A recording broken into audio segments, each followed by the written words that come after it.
Every day, 3,500 lives are lost on roads around the world. Driving can be dangerous, but there are simple rules we can follow that will make our roads safer and save lives.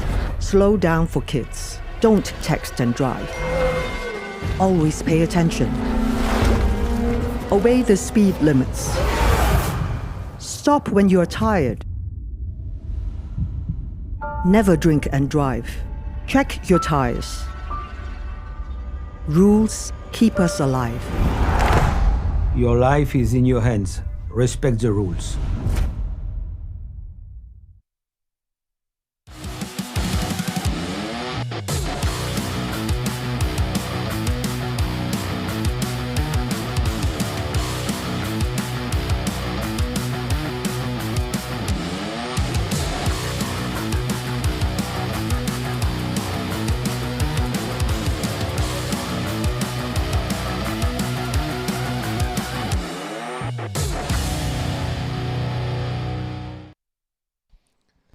The wait is over. Good morning, everybody. Welcome to the FIA Karting European Championship 2021. We kick off this season at Karting Genk, the home of champions, and this is going to be a sizzling season of action for the 2021 karting season. I'm Jake Sanson. Beside me is Guillaume Alvarez. The weather has been very interesting over the course of the last 24 hours. Rain arriving at the end of qualifying yesterday. It hasn't really stopped much since then, but the sun is trying to poke through the clouds this morning. Good morning, Guillaume.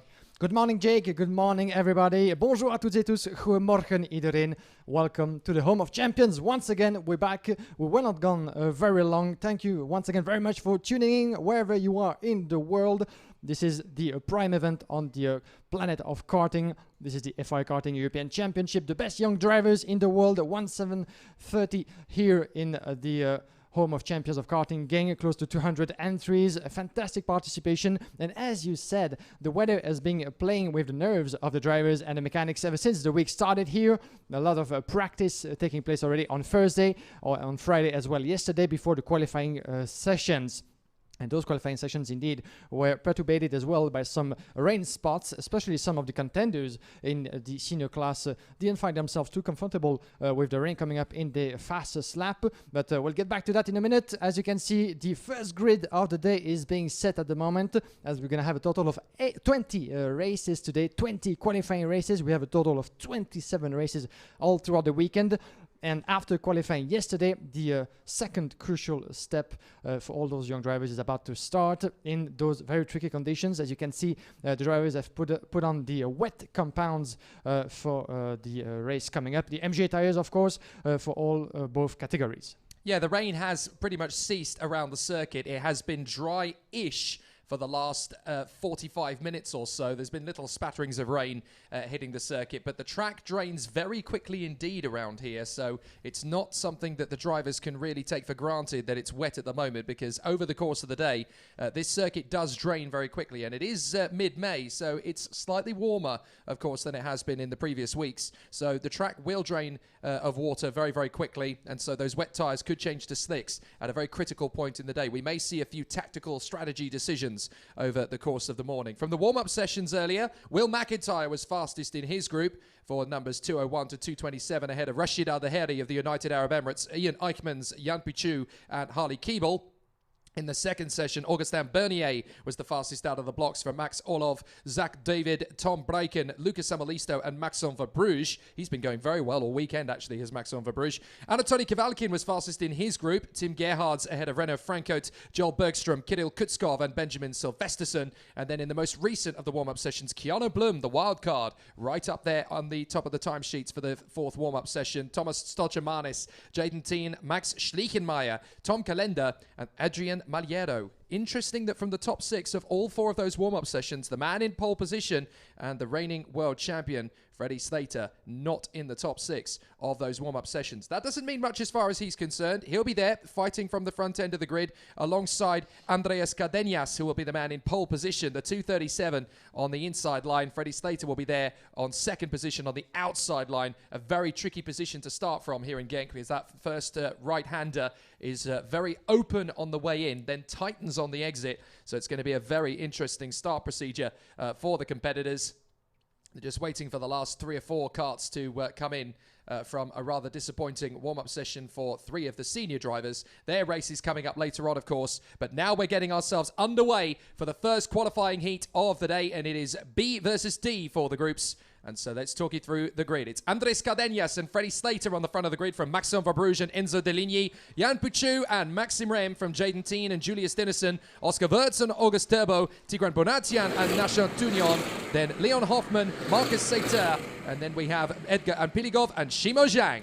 Then for the back, we have Augustin Bernier from Maxime Orlov, Lenny Reed and Alexander Kubenko, Arthur Torizon and Albin Sturesen, Emma Felbemer and Enea Frey, Keanu Blum, Alexander Bondarev, Aitor Dagnarol Farias and Alexander Reed, from Yevan David, Ekaterina Lucher, Alvara Sismvara, William McIntyre, Maximilian Obst and Masish Gladys. 34 drivers on the track, 17 rows on the grid, and you could see the drivers were eager to get back on track as soon as possible. The green flag is on. The formation lap pretty much almost completed already, as we have Cardenas and Slater, the front row of your grid. On your pictures, the 201 Freddie Slater, the reigning junior world champion last year in Portimao in a soaking wet Circuito do Algarve. Once again, very tricky and unexpected condition here in Genk, even though most of the drivers have been used to those sorts of weather here in Belgium. But this is going to be a big challenge for everybody here, as the lap-in is about to be completed and they're going to get the grid formatted. Well, they've decided that because of the wet conditions, they're actually going to run an additional formation lap. So normally in the FIA Karting Championships, of course, there is just one formation lap. They come straight out of the pits and then form up. But because of the wet conditions, they have elected to take a second formation lap. And I have to say, that is a very sensible decision, a good call. Yeah, good call indeed from Mr. Nigel Edwards, our race director, of course. This is a wet race, as you might have guessed, even though the track has been slightly drying out, at least when it comes to the racing line. You can maybe see it on the live streaming brought to you by RGMMC. But the drivers are getting ready as the formation of the grid will start halfway through this second lap. And of course, the pace sitter in this case will be Andrés Cardenas. We're starting from pole position, the 237. Driving his Car Republic chassis, the Peruvian driver with Slater by his side. So he has to pace everybody down, and it's up to the rest of the field to get together close enough, but not too close. You don't want to get your front fairing dislocated just before the race get going, and we've seen that happening quite numerous times 2 weeks ago for the preparation race coming to this event. And watch out for the start and the first 3 corners, especially the braking zone of turn number 1. As you said, the pole sitter might have the upper hand, very logically, not so much for the one by his side, as the driver in 3rd position, in this case Maxence Verbruge, might want to try to get the toe inside the turn number 1. We shall see about that, but it's going to be the first of many hectic starts to live together. Here we go then, out of the final turn. Cardenas on the inside, Slater on the outside. Is it going to be a start? Yes, it is, and we're racing at Genk. Here we go. Cardenas getting a good run to the inside, but around the outside, Slater's already got to the front. Brilliant start from Slater, and up on the inside, that's one of his teammates coming through. I think that's Maxime Verbruge has come through in a 2nd position. Great moves from the Ricky Flynn twins as they come up to the front end of the field. Everybody being very sensible on the opening lap as they get through the first couple of corners in neat formation. A little bit of a love tap there from the 219 Enzo Deligny, and that forces Andrés Cardenas wide. Yeah, Cardenas losing a pile of positions already, coming to turn number 5. Here we are for the first lap of many to go through this weekend. Fantastic start indeed from the RFM teammates with Slater, and just behind him is Maxence Verbruge indeed. But watch out, because Cardenas is sliding a little bit. You could see that the drivers were very cautious coming into the first sector, because the racing line might be drying, but still they're on wet tires, and this is still very slippery. And watch out for Enzo Deligny. Enzo Deligny, the young Frenchman, going around the inside, and that might be open door further back as well. Was it Maxime Rem, I think it was? It's Dennison getting through indeed. to 3rd My place. apologies, making his way up to 3rd place. I think it was behind Deligny, the young Frenchman from Parolin, up into 2nd. And this is a very, very good move indeed. He's going to be able to chase Freddie Slater as we have completed the opening lap. Check out the moves from Jan Puchu as well. He's come up into 5th position, the Chinese driver, doing a good job. On the inside for Bruges, trying to get back on the inside of Dennison. Dennison not giving him the space. And Jan Puchu, here he comes now up the inside, makes his bid on Maxime Verbruge. And Jan Puchu comes through into position in P4. So a fantastic run there from the young Chinese driver. He runs a little bit deep at the hairpin. Now Verbrugghe going to try and get back on the inside line. We've got Maxime Rem there in 6th position. Cardenas and Jaden Tian are next up in line. So they are battling away for position. I think that's Nacho Dunion, actually. Dunion has managed to get through. And that's a spinner. That's one of the wild cards that has gone, I'm afraid, from the fray. That's Emma Felbermeyer. So Felbermeyer has spun. That is such a shame. She was so fast here 2 weeks ago as Deligny challenges the race leader, Freddie Slater. Slater cuts across. Deligny's still there, so he can't slam the door permanently. Otherwise, there would have been contact. We've had an incident on the far side there. You can see 2 carts have come together. That is Zander Reed and Marcus Sater. So Reed and Sater have come off the circuit on the exit of turn 3. And conditions are very tricky indeed, and some of the drivers being trapped by the slippery grip on this karting Genk. But let's watch out, because Deligny is under pressure from Julius Dinesen and Jan Puchu doing a good job as well. Investigation flag for Maxence Verbrugghe. And watch out, Deligny going around the inside of Julius Dinesen up into 2nd. And Jan Puchu is doing the same. The 220 beautifully made for Jan Puchu up into 3rd place. We've had a spin on the exit of turn 1. Sorry, we've had a spin there, and that's one of the Forza Racing carts, I think, that's come off there on the exit of turn 1. Can't quite make out who it is. You can see it there on your screen. But Emma Felbermeyer is out. We've lost Reed, we've lost Sater, and now we've lost another one. Couldn't quite make out who it was that spun. But we're going to try and pick up the identity of the driver on the exit, trying to get going again. It's Albin Studesen. So Albin Studesen, the Swedish driver, has come off there. That is such an unfortunate run for Studesen, having just made the switch to the Forza Racing team. And he's had an incident. Big dive up the inside from Jan Puchu. Goodness me, that was brave on the brakes. And absolutely slam dunks the move on the inside of Enzo Deligny. Julius Dinesen trying to come through. Big tag slapper on the slide there from Enzo Deligny. He was so lucky to hold on to that. Absolutely, this is lap 3 completed, and Deligny is struggling to keep on with his position at the moment, and Julius Dinesen knows it, is on his tail. But watch out for the RFM drivers just behind. Maxence Verbrugghe, Maxime Rem as well, driving side by side pretty much. And watch out, Jan Puchu going around the inside of Enzo Deligny, who's trying to hold on to his position, but Dinesen is having none of it and goes through. Beautifully made outside of turn number 3, and Jan Puchu is up a position, and Deligny losing another one. In the meantime, Freddie Slater is being able to really pull away 1 second advantage on Jan Puchu at the moment. As you can see, the 220 is sliding a little bit on his way to turn number 6, as the battle between Dinesen as well for the back, Verbrugghe and Rem, is really getting into heat. But Deligny, down in 6th place, didn't have the first stages of the race that he expected. And so Deligny, despite a very, very good start, the Parolin driver is going to have to do it all over again. And watch how he's sliding outside of turn number 9. So you can see actually outside of the hairpin, the outside and actually the racing line still very threatening over there. Deligny at least fighting for grip. The drivers are really struggling at the moment. You can see, look, that the dry line is developing on the circuit, and they're all on wet tyres, because that was really the only decision they could have made after the heavy overnight rain and early morning showers that there were this morning. So they've had to go for it. Up the inside, that looks like Maxime Rem going for his teammate Maxence Verbrugghe and gets through up into 4th position. But you can see they're really struggling to get the power down. They can't get any traction in those tyres because there's not enough water currently now on the circuit. I did say that the track would drain quickly here at Genk, which it always does. And there's not enough water now on the surface of the tyres to bite into the treads. And we had a big slide there as Gubenko is now charging forward onto the back of Enzo Deligny. I think he's making the move. He has made the move. So Gubenko now up into 6th position. The Russian doing well. I wonder, has Gubenko made the gamble and gone on to slicks? Because obviously in a wet race, it's open tyre choice. You can choose whether to put the wets or the slicks on. The track is drying quickly. It'll be interesting to see if Gubenko is actually on slicks, because he's making massive waves. He's just done a 1:08.7 compared to everybody else who is in the 1:10s and 1:9s. So I wonder if Gubenko in the Tony kart is on slick tyres. We'll have a look at it.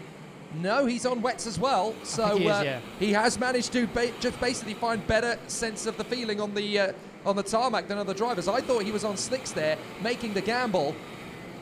Yeah, hard to see indeed, but those MG tires are pretty tricky as well to handle perfectly. You know, they're quite slow to get up into temperatures, especially when the track is kind of wet and cold as it is right now. But at the moment, the 235 on your picture is Maxence Verbrugghe under the rising pressure from his his fellow countryman. My apologies, Enzo Deligny, the Parolin driver, watching over his shoulder. You have a top 7 drivers really out of the way, pulling away from the rest of the field. In 8th place, we have Auguste Terbo in front of Jaden Teen and Nacho Garcia closing at the top 10. but the battle is on between the two Frenchmen. This is of course for 6th place, as in the meantime Jan Puchu is closing in, at least trying to close in on Freddie Slater, 7 tenths down at the moment, but he was down to half of a second as Slater had pulled away in the first part of the race. We've just had a crash. The pole sitter Andres Cardenas has gone off on the exit of turn 7. That is so unfortunate for Cardenas. He is out of the race now, having originally started from pole position. He is now out of it, and that is such a shame for the Peruvian. 2 laps to go, and we've still got this terrific tussle between Verbruch. Oh, that's another one. That's one of the Ricky Flynn Motorsport carts that's gone on the exit of turn 9. Now, who is that that's disappeared? I think that is Enea Frey. So Enea Frey, the Swiss driver, has gone off there. That is so unfortunate, and a very tricky position. The marshal moving the kart out. Now, we saw in the test race 2 weeks ago a couple of karts that were positioned there, and in tricky situations, a couple of karts actually slid off the road into the karts that were stationary at that point. So hopefully that's not going to recur again. But it's very unfortunate indeed that we've now lost 2 of the big players, an Frey from Ricky Flynn and the pole sitter Andreas Cardenas, and a big slide, Julius Dinesen into second. Great move. Yeah, beautiful, and this is the first of many moves to come certainly in that turn number 9, the hairpin of the track. Julius Dinesen did what he needed to, getting ahead of Jan Puchu as we're getting close to the checkered flag. Watch out for Dinesen, and we have a bit of an off for Jan Puchu outside of turn number 10. It was very close as Kubenko is really closing in, and he's going to battle for 3rd place all the way towards the end of the race as we're getting near checkered flag. Freddie Slater, final lap in front of Dinesen for 2 tenths. There's 4 of them battling for the victory, and goodness knows who's going to come through for the win, because none of them have got any grip at all, because they're on wet tyres on a drying track, and so there's no water to bed in and give them a little bit of extra support. This is going to be very tight indeed on the final lap. Keanu Bloom bangs in a 107.9 as Dinesen goes the long way around to try and sweep, and on the inside of Slater, gets there. Julius Dinesen takes the lead on the final lap of the first heat of the weekend. Freddie Slater trying to come back in on the inside. Kubenko on the inside of Jan Puchu gets into 3rd place. So Dinesen up to 1st, Kubenko up to 3rd, and there's still plenty of lap to get more overtaking moves done. Slater, good speed off the turn, trying to get back in close to Dinesen, runs deep. Kubenko's going to be there, squeezes him, and Kubenko through into 2nd position. So Kubenko gets into P2. He's only got 2 corners left to try and go after Julius Dinesen, but I'm not sure even he's going to have the opportunity. He's getting close. He's having a think about it. Dinesen defends to the inside. Jan Puchu is trying to get through on the inside of Slater as well. He gets there on the exit, and it's Dinesen who takes the victory in front of Alex Kubenko, and Jan Puchu out-drags Freddie Slater and Maxim Rem to the line. Wow, there you go. And that's what happens when you've got karts on wet tyres on a drying track, when you are scrabbling for traction all the way through. That was a fabulous final lap there, and Julius Dinesen and Alex Kubenko fight their way into the front end of the field. Was able to catch up with young Julius yesterday. He is motivated, he is fired up, and he is pumped up. And a great opening heat victory for the KSM official driver. Excellent race for Julius Dinesen, really, really strong. And he fights his way back into the victory position. So here's the rundown of the first heat of the day. Julius Dinesen from Alex Kubenko, Jan Puchu and Freddie Slater from Maxim Rem and Enzo Deligny. Then Verbruch, Tien, Turbo and McIntyre. What a comeback to get into 10th place. Hoffman and Tunion, Blum and Bernier from Orlov and Piligov, Oscar Wirtz and Maciej Gledicz, who is there in 18th position just behind the Austrian. 19th place, a good run from Shimo Zhang of Japan, from Tigran Bonatian and Alexander Bondarev, then Artur Dorison, Lenny Reed, Alva Simasvara and Yavan David of Sri Lanka, Max Obst and Heitor Dalanyol from Ekaterina Lucia. And then the retirements, Enea Frey, Andres Cardenas, the pole sitter, Albin Storeysen, Zander Reed, Marcus Sater and Emma Felbermeyer. And they are the retirements from a brutal race here at Karting Genk. As the debris is cleared away, there's obviously going to be a few very excited drivers to speak to down in the holding area. Guillaume has gone down to try and grab a word with some of the drivers who made the opening race such an interesting factor. But a fascinating final lap battle there for Julius Dinesen and for Alex Kubenko as well to fight his way back into 2nd position. Plenty for the drivers to be happy about in the very grey, cloudy conditions here at Karting Genk, as the drivers have already found an interesting battle in front of them. And as the circuit continues to dry out, with a lack of rain, it's going to be harder and harder to make the call as to who's going to have the first switch to slick tyres, because the fastest lap in that race was the 2:15 that got the fastest lap. That is, of course, the fast-starting Will McIntyre, charging his way 22 places back from the grid to get up into 10th position, and he got a fastest lap of a 1:07.490. Brilliant fight back from Will McIntyre from 32nd to 10th, and that puts him right back into contention for the victory. Alex Gubenko did a brilliant job, though. He started 20th and fought his way right back up into 2nd place. So good fights through the field. Keanu Bloom up 12 to 13th from 25th on the grid, and Maciej Gledij did a sensational job. He started dead last in 34th and worked his way all the way back to 18th. So a great run there from Maciej Gledij as well. Lots of good hard charging efforts from the drivers in that first race, using strategy and good tactics to make their way back into contention. So we will wait for the next race coming up, of course, which is the second heat of the day for qualifying heat C versus F for the drivers as they are preparing for the action. And this is going to be the first chance really for the junior drivers to see if they're going to make the gamble to go to slick tyres, because the track is drying out very quickly, as we've mentioned. The recovery crews are just picking up some of the drivers that are on the far side of the circuit, having had incidents through the race. A big disappointment for the Peruvian Andres Cardenas, who started from pole position initially for the first race, and that is not where he wanted to finish up at the end of the opening race. So let's go down to the holding area now, and we will find Guillaume Alvarez, who will talk to some of the stars from the opening heat. Yes, indeed, Jake. We're here on the pre-grid live just before the start of the second qualifying heat of the junior class, and I'm here with one of the stars, Alex Powell. Indeed, who's going to be starting from the second row of the grid. Alex, we've seen quite tricky conditions ever since the day started. How do you feel ahead of your first race of the day? Yeah, we definitely have had very, very tricky conditions. Now I think it's going to be the most difficult because the track is half dry, half wet. So it's all going to be about looking where the dry line is, because at the moment we have chosen a tire compound which we hope will pay off. So this is only the first heat, so we know we need to stay calm and do the best that we possibly can. We've just seen that everybody was waiting till the last second to put new tires on. On which tire are you going to go? We're going with the slick tires, and it looks as though there's only about 12 carts on the grid because all the others have not made it. So we've chosen the slick tires, but yeah, hopefully it pays off towards the end of the race. I think we might struggle in the beginning, but I think in the end we'll come on strong. All right, thanks very much, Alex, and good luck out there. We'll see you, of course, further back in the weekend. Thank you very much, Alex. We'll leave you to it.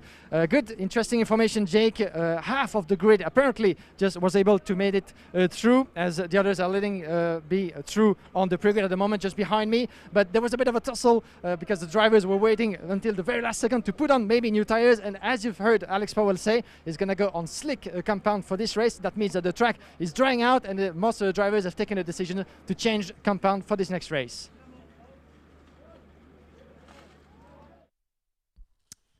Brilliant stuff there. Guillaume Alvarez speaking to the Jamaican talent Alex Powell as he gets ready for his upcoming race.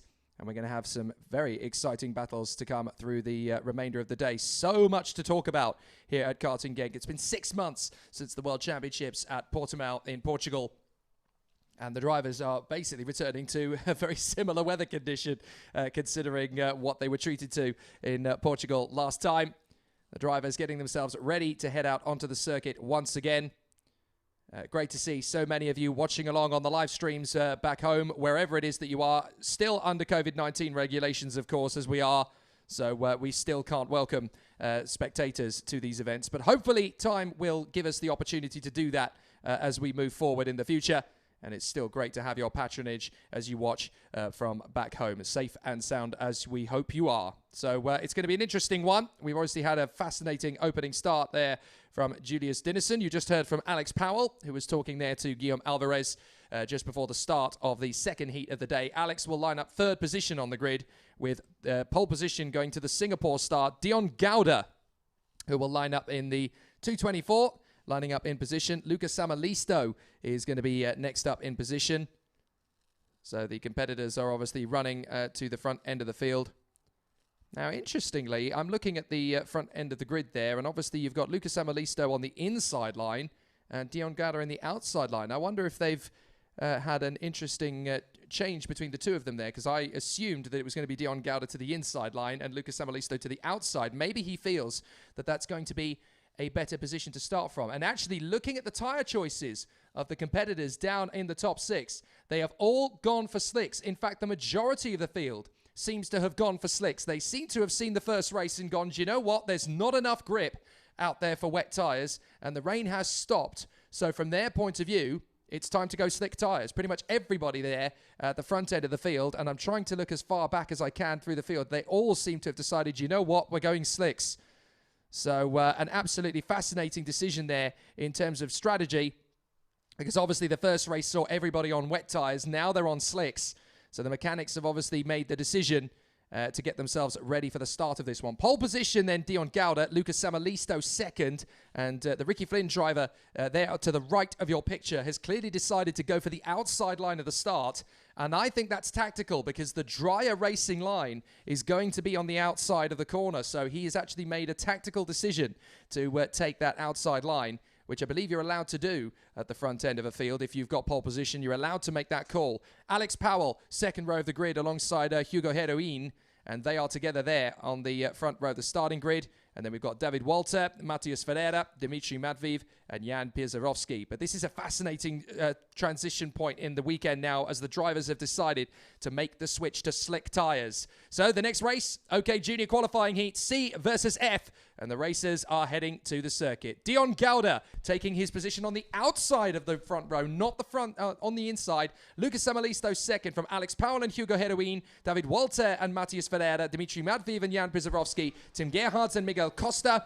And then we have Adrian Mariero and Max Popov, Sonny Smith and Kieran Thijs, Keanu Adajari, Flavio Olivieri, and then in the row behind, it's Konstantin Krapin and Clement Utran. Then for the back, we have Theodor Oudmark and Cathal Clark, Martin Molnar and Mark Kastelic, followed by Adam Eideg and Tom Callender, Thomas Kinsey and Simone Bianco, Gustav Iniewski and Rito Komata, Dinan DeVos and Phil Strange, Adrian Ferre and Aurelia Nobels, as well as Nathaniel T.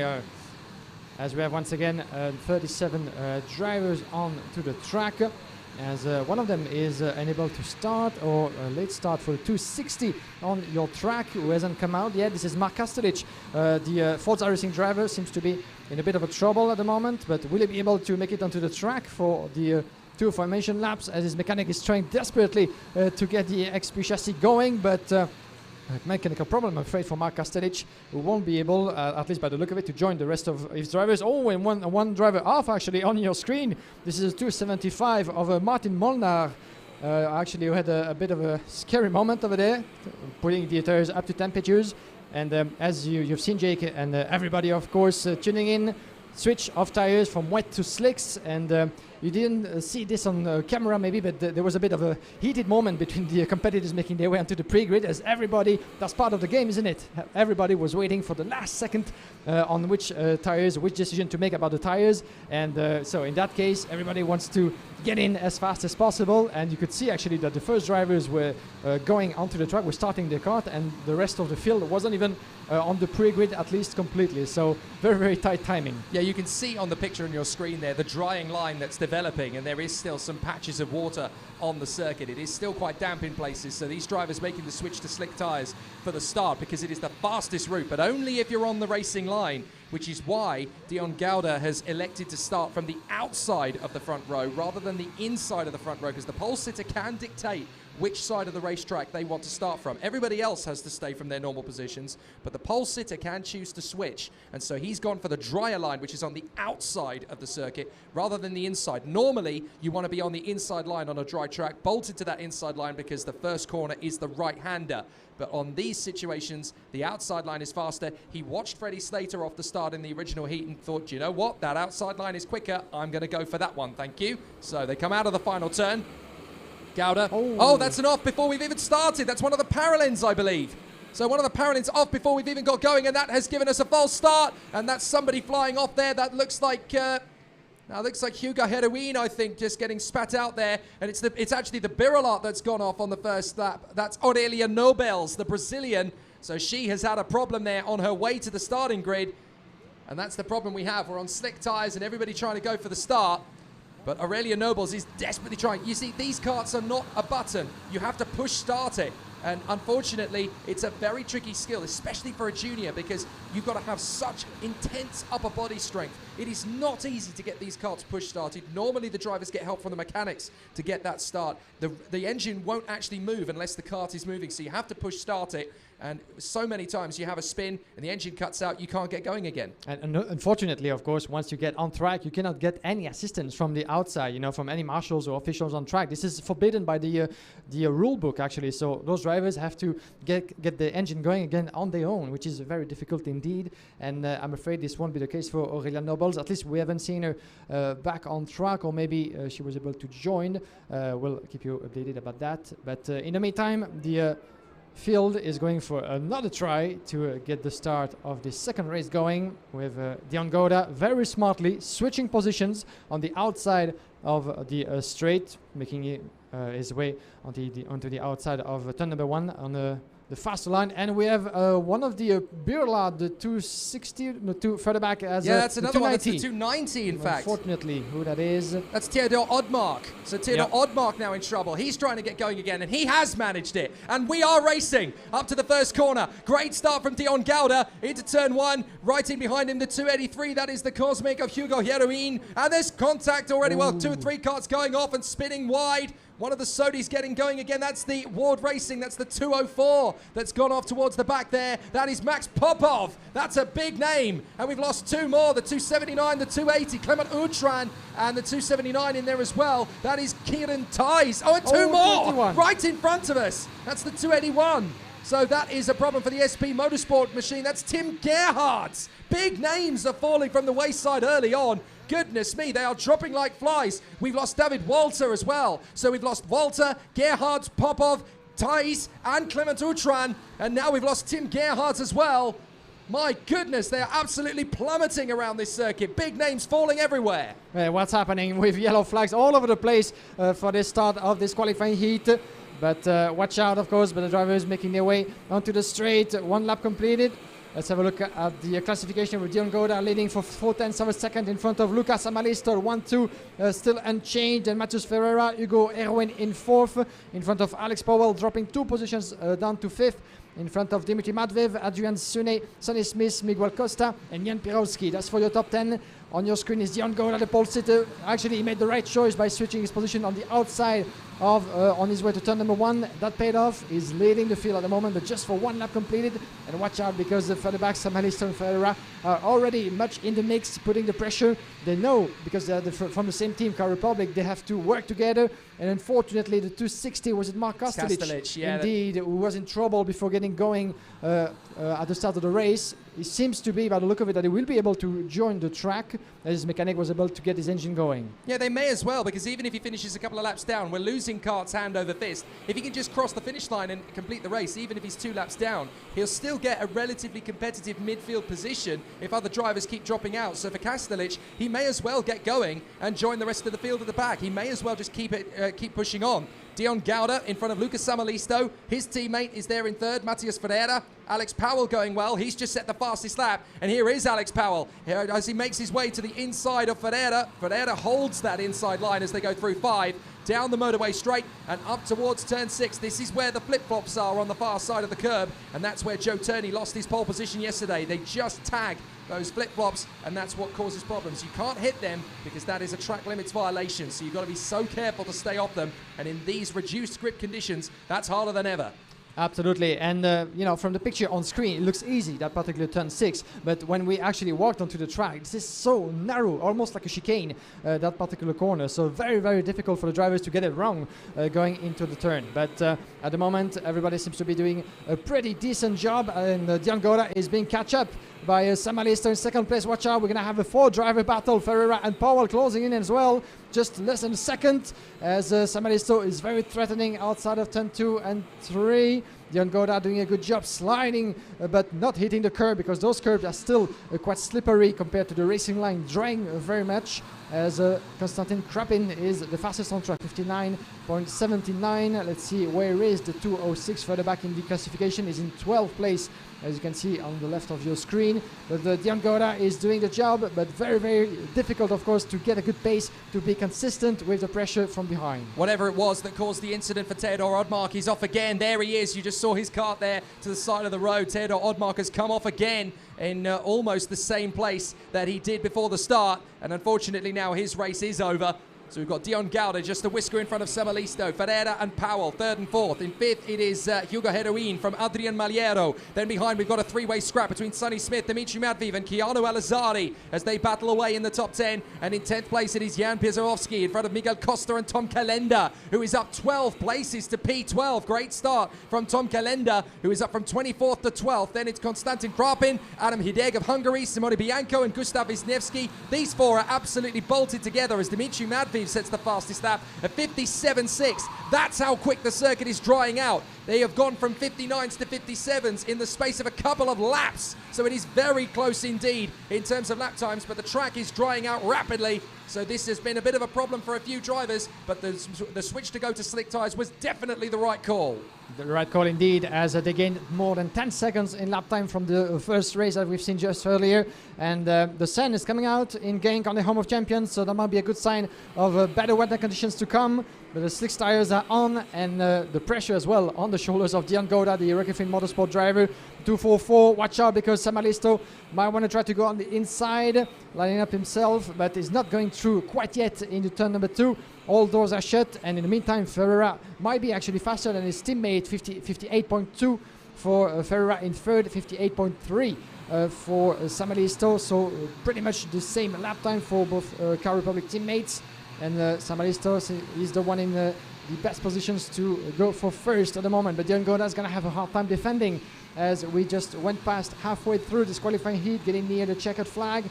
Watch out, as Powell might have a good chance as well. He might have something to say in this race, coming into turn number 10 in front of the grandstands. Of course, a very, very tricky part of the track where you can easily make a mistake on the outside of that particular turn on the way to the last corner. And watch out because Dion Gouda is sliding just a little bit on the entry. That might be actually a good occasion for Samalisto to get past if he has the toe, if he has the speed. Can he go through? Not quite yet. Two drivers that are making good opportunity of this situation, as Alex Powell appears to be under investigation. Not sure what that's for, but two drivers that are fighting their way through the field and making up good advantages in these conditions. Adrian Maliero running in 5th position, made up 6 places on the grid, doing a great job. And Keanu Alizari likewise up 6 from 14th on the grid to 8th. So he is working his way through the field nicely too. So there's some great battles as Dimitri Madviv has just got his way up into 5th position behind these guys up at turn 6. So he gets through at the hairpin. And now we've got Alex Powell really hustling Matias Ferreira. He wants the place.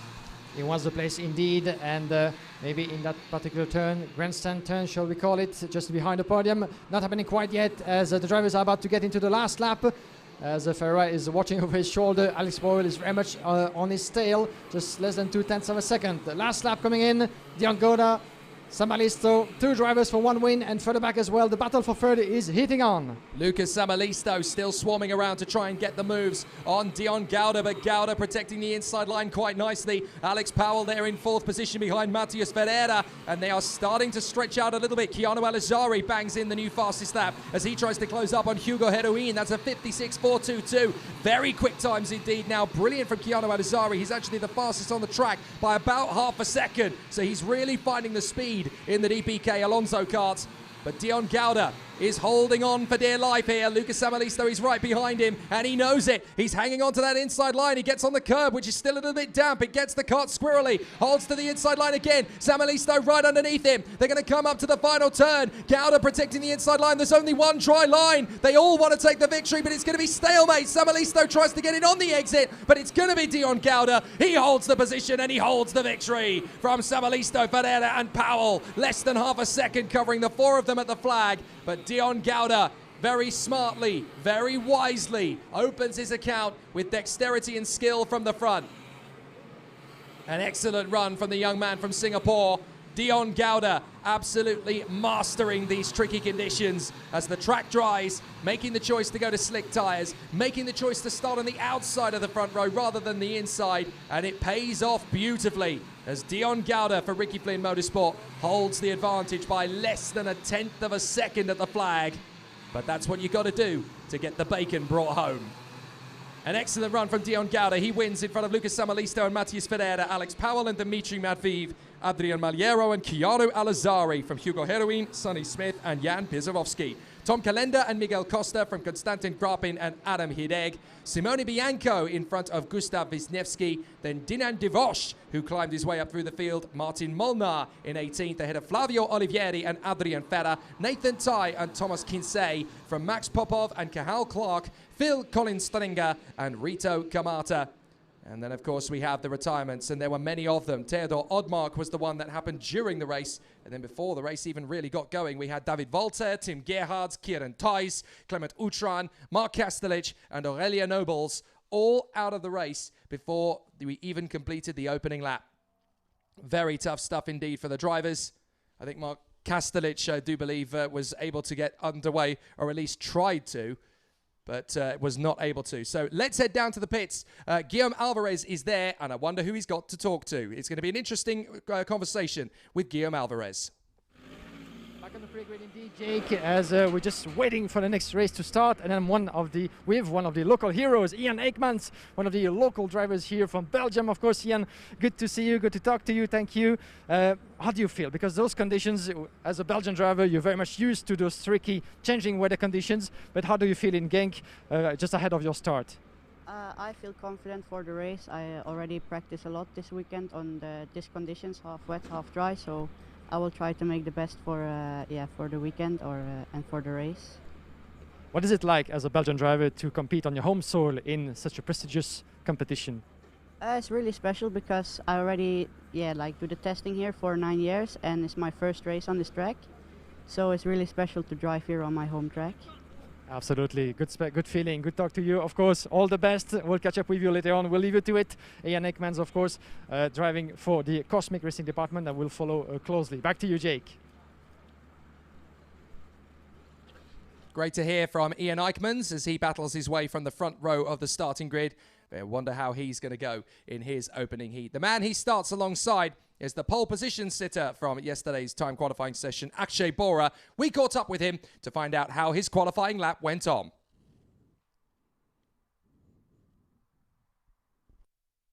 Yeah, my lap was pretty hard. I really pushed as much as I could through the first sector. I think I got the fastest first sector. The second and third sectors, I tried my best. I made a small mistakes in the braking zones and my turning points, but it was good enough to get the pole, and I'm super grateful, especially for the opportunity. I'd like to thank everybody, thank my school, thank the FIA for letting us come here to give us a chance. Yeah, I'm really grateful. He really is coming of age these days, Akshay Bora. I managed to catch up with him yesterday after time qualifying, but I've been keeping an eye on his progress for quite a while now, ever since his days when he was racing out in the United Arab Emirates and in his home continent of Asia. Last time I caught up with him personally would have been way back in Malaysia, back in 2020. Great to see just how far he has come in those heady days. And he is now at the front end of the field in OK Junior on the world stage. This is the European Championship, the senior competition for the junior drivers heading up to the World Championships later this year, which will take place, of course, at Speed Park Biragoy in Brazil. But we are here in fantastic fashion on the beautiful Karting Genk circuit, the home of champions. All the big names have raced here over the years. The Max Verstappens, the Jenson Buttons, the Michael Schumachers, the Lewis Hamiltons, the Nico Rosbergs of this world have all come and competed here and been very fast and very strong. It really does breed great racers and great winners. And I have a feeling that 2021 is going to be no different. Some great talent on this starting grid. It'll be Akshay Bora from pole position on the inside line. Ian Eijkmans is the man waving the flag for Belgium on the front row of the starting grid. He has been mighty this weekend, really putting on some excellent displays of very superior speed and great dexterity behind the wheel. And he is definitely going to be giving the Belgian fans plenty to cheer about here at Karting Genk. We hope it's going to be a very successful race for him and for the Cosmic Racing team. Behind him there, the 211 is in the mix, and that's going to be an interesting one to watch. Josh Erfen, who really has found a sweet spot in terms of pace here this weekend. He struggled a couple of weeks ago at the warm-up race, but now he is here fighting for supremacy at the front end of the field, where he deserves to be. Alongside him on the grid, a fellow Brit doing a fantastic job, Kian Nakamura, who finds himself there on the second row of the grid for Forza Racing. He was very quick indeed a couple of weeks ago in preparation for this, but had no luck at all when it came to the final. The 262 is in the mix there as well. Up at the sharp end of the field for Paralin, that is Anatoly Kavalkin of Russia. And alongside him, the very talented Latvian driver, Anatoly Kavalkin. Alongside him is Thomas Stolchamanis for the Energy Course team. So he will be there in 6th position on the grid. Very exciting to see how that's going to go for him. But we will have some truly sensational performances to come from our drivers at the front end of the field. 8 more laps, and qualifying heat A versus E is getting underway now for Akshay Bora and Ian Eichmans on the front row of the starting grid. Behind them, it is Josh Erfen and Kian Nakamura from Anatoly Kavalkin and Thomas Stolchamanis, James Agotzi and Harley Keeble from Rashid Al-Daheri and Kirill Kutskov. Then it's Salim Hanar and Zachary David, up to Poulain and Kai Sorensen, Kevin Lentinga and Benjamin Silvesterson. And then behind them, it's Jules Caranta and Tom Bryken. Then further back, we have Joel Beckström, Matteo De Paulo, Doe de Decker, Reno Franco, Luca Flucha, Leo Nelson, Lane Neis, Guillaume Bouzer, Tim Saleh, Fabian Sturesen, Juan Cota Alonso, Edward Robinson, Max Schlemeyer, Kimi Tani, and Tobias Clausen, all making their way onto the track. As we have another 8-lap qualifying heat for the junior class opposing A versus E. As good to talk to Jan Eekmans on the grid. You can see him, the 221 from the Cosmic Racing department. One of the most promising young drivers from this country. His first race at this level, so it is quite a big opportunity for him to shine on home soil. That's the least we can, of course, wish him against a very strong opposition indeed. But Akshay Bora, certainly a name to keep an eye on as well. All throughout the weekend, has been very, very fast yesterday in those so tricky conditions. As you were Jay commentating on the qualifying series, of course, disturbed by rain at some point for the seniors, a bit for the juniors as well. But talking to Akshay yesterday, you might have seen his reaction on Facebook, the official page of the FIA Karting Championship. He was saying that the gaps are so tight, actually, and this is very, very difficult, actually, to go from one point to the other. If you start on pole, doesn't mean that you'll end up even on the podium, on the first step of the podium. This is so difficult to make it right all throughout the weekend, but that's why we're here for, of course, and it's very hard to put your money on someone in particular at such an early point in the weekend. Yeah, it's one of those circuits that pole position doesn't actually mean you're in the best position. You've got to do the hard work through the heats. Dion Gauda did get his victory from pole position, but if you remember back to the earlier heat this morning, Andres Cadenas started from pole position and didn't even finish the opening heat. So it can be very tough indeed, no matter where you start from. This is a circuit that really does punish mistakes and also gives you plenty of opportunity to redeem yourself. There's a lot of overtaking spots on the circuit. You can see that the dry line is definitely developing. It's getting wider now, but there are still some damp patches on the circuit. Those slick tyres are going to bite back if you're not in the right position on the circuit. So Ian Eichmans keeping the Belgians very happy indeed at the front end of the field as they come up to the start of the grid. But Akshay Bora taking up his rightful place in pole position. He's gone for the inside line, so has decided to go with tradition as they come off the final turn. This could be an opportunity for Akshay Bora. Is it going to be a clean start? No, it's not. Akshay Bora a little bit hesitant and a little bit frustrated. I think the other drivers, Akshay Bora just getting too eager into that first corner, so it is a false start. They'll go round again.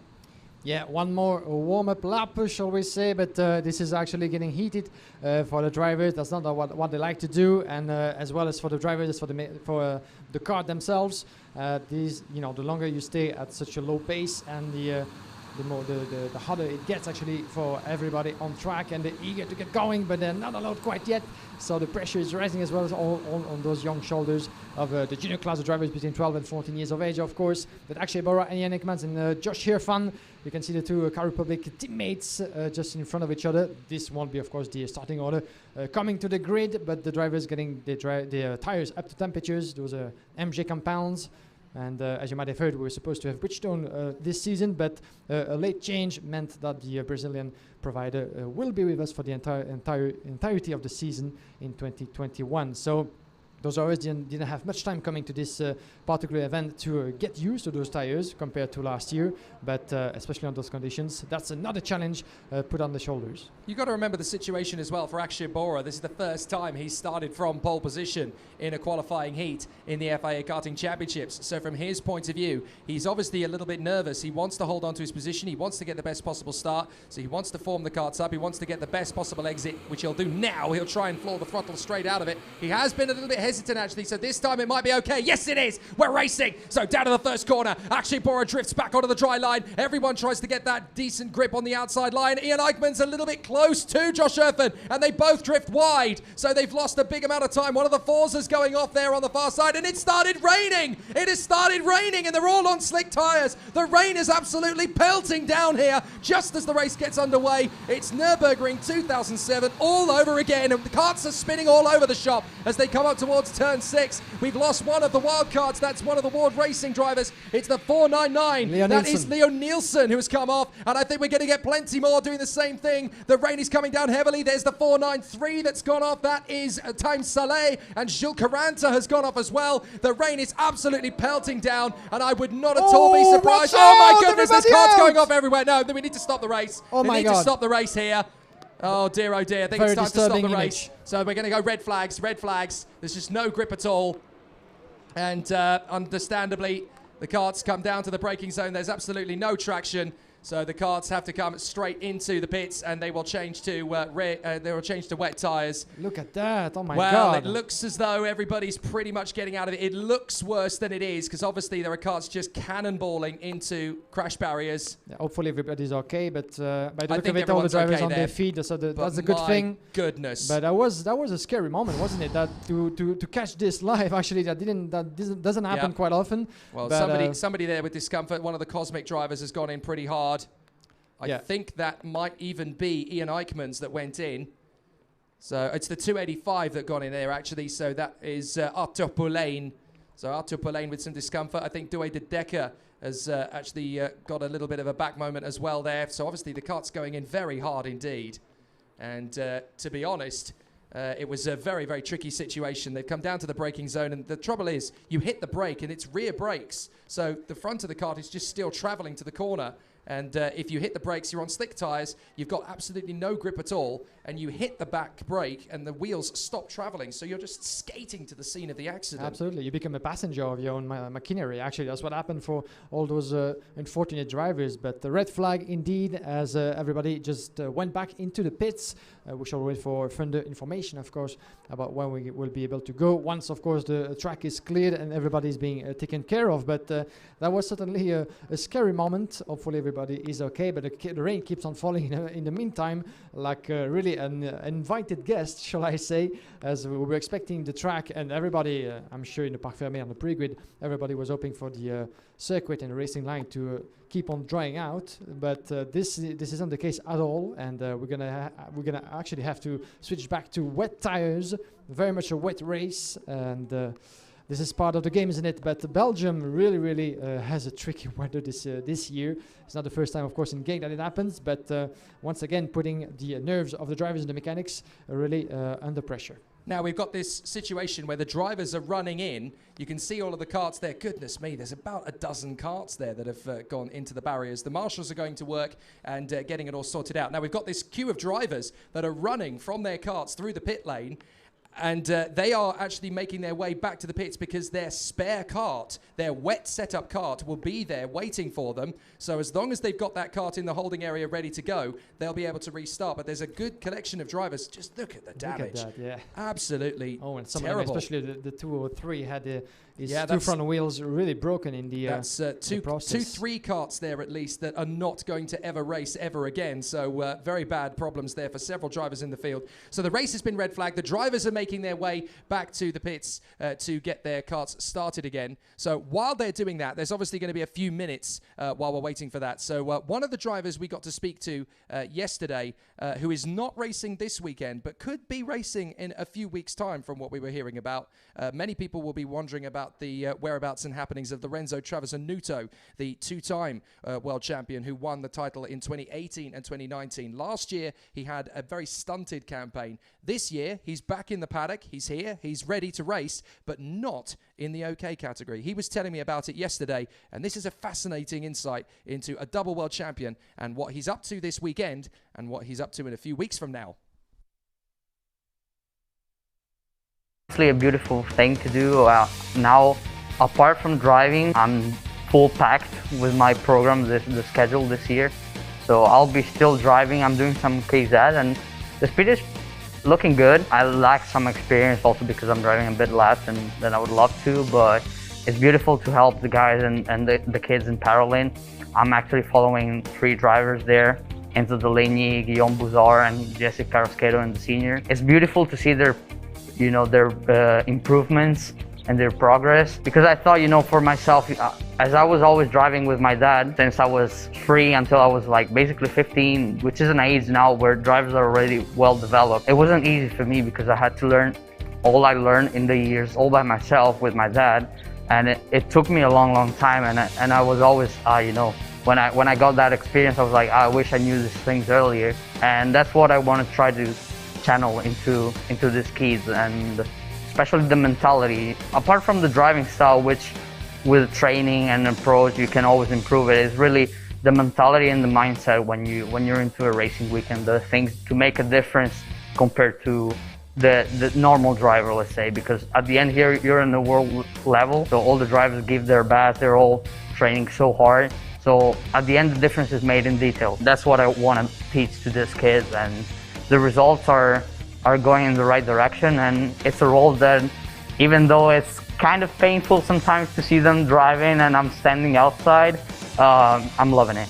At the moment it's a bit more relaxing, like we're gonna get into racing and it's gonna be a bit more stressful for me as well. I would say also for my future in the motorsport, I love karting and I want to be here for a long time, and I thought about it, and I think also as a consequence of my career, it's something that I want to take a step into. And I already started a few years ago helping a few kids, and I always had really good feedbacks, and it's something that I always appreciated to do. At the moment I'm sharing the 2 things. I'm both coaching, and I'll be with you guys for KZ hopefully, so in the European, so I'm trying to prepare in the best way possible when I got the time. Well, I would say speed-wise, especially as I moved from the World Championship last year in Portimao, I straight up jumped into a KZ, and straight away I was actually very fast. Like the speed, I wouldn't say it's a big deal. That's mostly about really just driving. Actually, at the beginning of this year, when I jumped back into the KZ, that was like 3 months break, and I actually struggled more my second time on the KZ than actually my first one, just because you kind of got out of rhythm. But I would say it's mostly about racing. Like the first laps in the KZ, the way the lines are made, the way you can play with the gearbox and change the line accordingly to defend and attack. That's where you kind of miss the most compared to the experienced guy. On a race pace, I would say if you're fast with a single, like with a known shifter, you can be fast also in the shifter.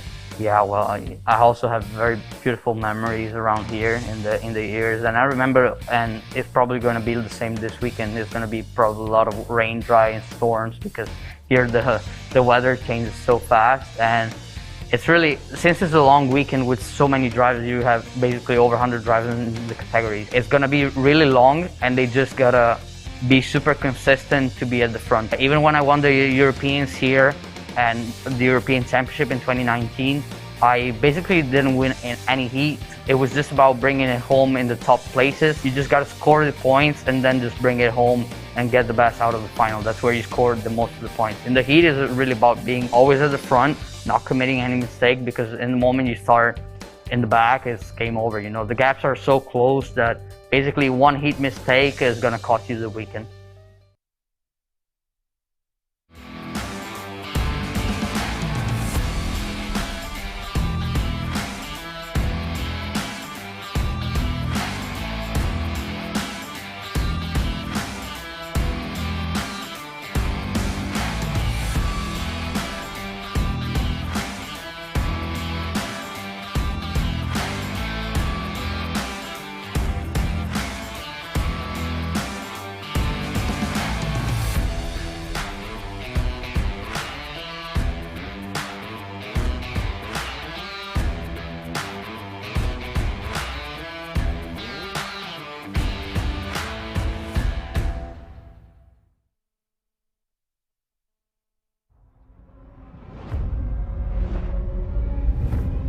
Every day, 3,500 lives are lost on roads around the world.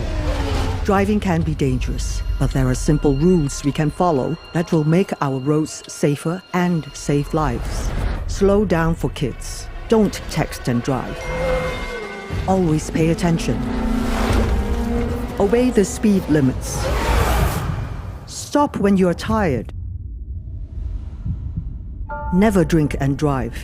Check your tires. Rules keep us alive. Your life is in your hands. Respect the rules.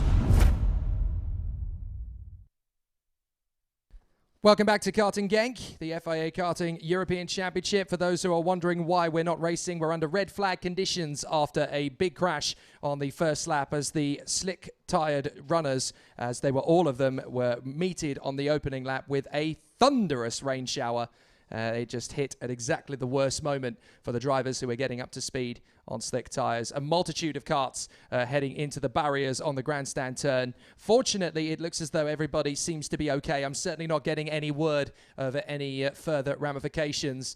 But obviously, the drivers are able to get started again, provided that their wet setup karts are available in the holding area beforehand. So the drivers are getting themselves ready to go. And it will be a fascinating challenge for the competitors as they get started again. So obviously now the karts have got to be set up and get themselves into position, ready for a wet start. But there's going to be a few minutes before we go racing again.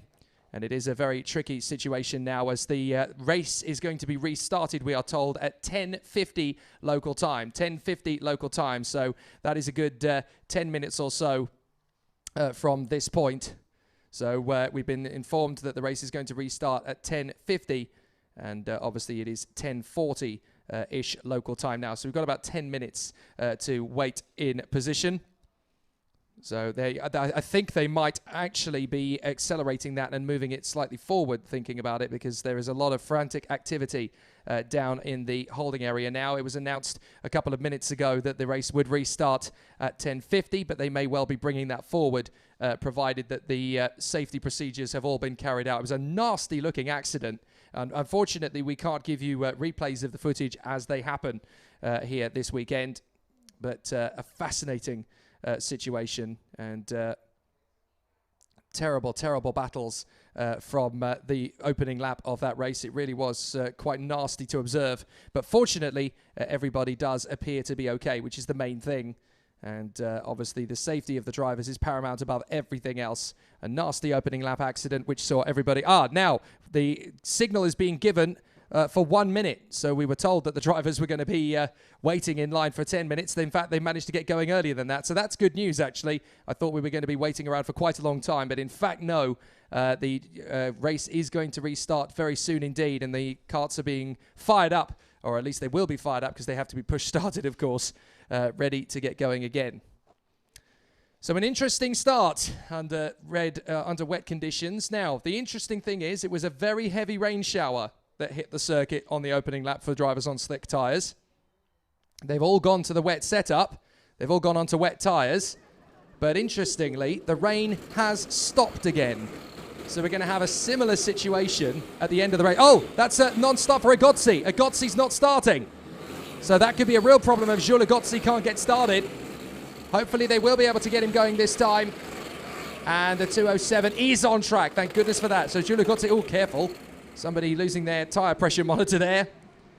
So now the karts are going round on their formation lap once again. But we were, of course, under red flag conditions after that horrific-looking accident that wiped out the majority of the field there. But phenomenally, I can tell you that every single driver is back out on the circuit again. That is phenomenal. Every single driver on the circuit back again after that start. And I have to say, after the chaos that we saw into the braking zone for turn 9, I genuinely didn't think we'd see one or two of the drivers getting back out again just because of the damage to their original karts. But provided they had their wet setup karts on standby, they could just switch to them and get started again. But after the ferocity of that incident, I'm astonished we can get started again. That's great credit to the drivers and the teams. Absolutely, and just spoke to Nigel Edwards, our race director, on the way back from the grid. He confirmed me indeed that no one was injured in the process of this very scary moment. That's and everybody back on astonishing. track. Beautiful indeed to see. Let's hope not to have any more of those big pileup of the drivers coming up. But everybody on wets, so that's a good sign. And let's go racing now. A lot of that could, of course, come down to the mandatory requirement now of the rib protectors. That was brought in for 2021. It's mandatory that you wear rib protectors. So a lot of the severity of that accident will have gone through the rib protector rather than the body of the driver. So that is very impressive indeed, and great work from the FIA on the grounds of safety there. So the karts will come through. They are in position. We're going to get started. It's a little bit higgledy-piggledy, but we are racing and we're underway. So down to the first corner, we can see that there is spray coming off the tyres. So there's plenty enough water on the home straight as drivers try and make their way through on the first corner. Is everybody going to get through? Just about. Yes, they just about get there. There's a couple of drivers a little bit slow through the apexes, losing a couple of positions. But this time, they're all pointing in the right direction as they climb up towards turn 5. And this is where the race leader is now not Akshay Bora. He is no longer in front. It is now Josh Earthen. So Josh Earthen has hit the front, and a fantastic start for the young British driver as Josh Earthen leads the way into turn 6 at the end of the motorway straight. Then for the back, we have Ian Hickmans, the young Belgian driver, and someone else. Yeah, someone overshooting. I think it was Jules Agozzi. I think Agozzi in the Tony kart ran off the circuit there and has rejoined, but he's lost about 4 places. Yeah, you can see actually the drivers fighting their way through Turn 9 with a very, very low grip level over there as well, since they put on the wet tires, even though the tricky conditions remain. And beautifully made by one of the Energy Racing drivers over there. Further back, let's see who that was in a minute. As we're gonna have classification. Yes, indeed. And classification about to be completed. Oh, we have someone enough, or was it one of the cars? Yeah, yes, someone enough indeed. One of the indeed. parallels. I couldn't quite make out which one that was. I think that might have been Matteo De Palo. I think that was Matteo De Palo that went off. Same corner actually where we had that piling up of drivers. The 284 further back. This is Thomas Tolsaman is being overtaken by Rashid Al-Daheri, the young driver from the Emirati, the 213 from Pauline, beautifully made from Al-Daheri. It's Guillaume Bouzard. Guillaume Bouzard went into the barriers, so that's very unfortunate indeed for Guillaume Bouzard. And, well, that's going to end his race nice and early. Look at the front fairing there of the 205, the Tony kart. That's not looking good at all for the man at the front, Harley Keeble. So Harley Keeble looks like he's got a loose front fairing already, and we're only on lap 2. And I would not at all be surprised if Josh Earthen does as well. Yes, indeed. You can see actually that the front fairing is slightly bended, and I'm sure that will mean 5-second penalty, I'm afraid, for Josh Earthen, your current leader, 211. If you look at the front fairing, it's not in the right position. It's too close to the track compared to the Cosmic chassis of Ian Hickmans, making up his way up to second in front of Akshay Bora, your pole sitter. Still yellow flag being waved in the turn number 10. Oh, no, Eichmans is going for the lead here. There you go. Eichmans up the inside of Josh Earthen, and he sweeps by. Great run from Ian Eichmans. He knows this place so well, of course, and the Belgian star on home soil has hit the front. Great run from Ian Eichmans as he passes Josh Earthen for the lead. Yeah, what a mastery, what a beautiful driving skill by those two drivers, actually going around the outside of the last turn, trying to find a bit of a grip left over there on the wet tires, but you could see actually through the sliding, Ian Eichmans was able to go through, and he was able to shut the door on the exit of that turn and prevent Josh Earthen to really cross and take the advantage back. But he's really pulling away already a couple of meters now, Ian Hickmans, so that might be the move of the race already for the young Belgian, trying to shut the door halfway through the motorway straight onto turn number 6 with those little, of course, parts outside of the track. The 496 in trouble, I'm afraid. It's Max Schleichenmeyer. Max Schleichenmeyer for Forza, one of the wildcard drivers. He's out of the race now, so what a shame for the German, as we've got Josh Earthen still trying to catch up to Ian Eichmans. Eichmans is just dropping him. He's absolutely opening up the throttle, and he's dropped Earthen. So Bora is still there in 3rd place. 4th place is Anatoly Kavalkin. His teammate is in 5th. That's Rashid Al-Daheri, doing a great job in the wet. I was talking to his father earlier in the weekend, and they said they were praying for rain. They knew they could have a really good handle of things in the wet conditions. Well, you got your wish. And I've had this run up the inside. This is a good little battle from Kevin Lantinga. Another of the wild cards, and he gets him on the exit. A nice move there on Kian Nakamura from Kevin Lantinga. Brilliant move from the Dutchman. Nakamura back on the inside. No, you don't. And beautiful indeed from the Forza Racing driver, who lost the position for just a couple of meters, clipping the curb in turn 2 and up a place once again. This is the 7 positions for Kian Nakamura with the white crash helmet on your picture. This is a battle for 7 with the 489 just further back. who's trying to catch up as well. Kevin Lantinga, the wild card around the inside of the motorway straight is going to go through. Yes, indeed. And Nakamura has to shut the door because Thomas Tolsamanis with the energy colors was trying to catch up as well and go through. It didn't happen quite yet. Yeah, there goes through Tolsamanis. Beautifully made. And in the meantime, trouble for the 241 of Rickefin Motorsport, I'm afraid. Let's try to see that. This is Salim Hanna. Salim Hanna actually was out of this race. At least he was trying to get his car going again. That's outside of turn number 1, outside of the picture. But unfortunately, that's retirement for Salim Hanna from RFM, unfortunately, as he was running in 19th position. Not the race he wanted, of course, with an 8th place dropped.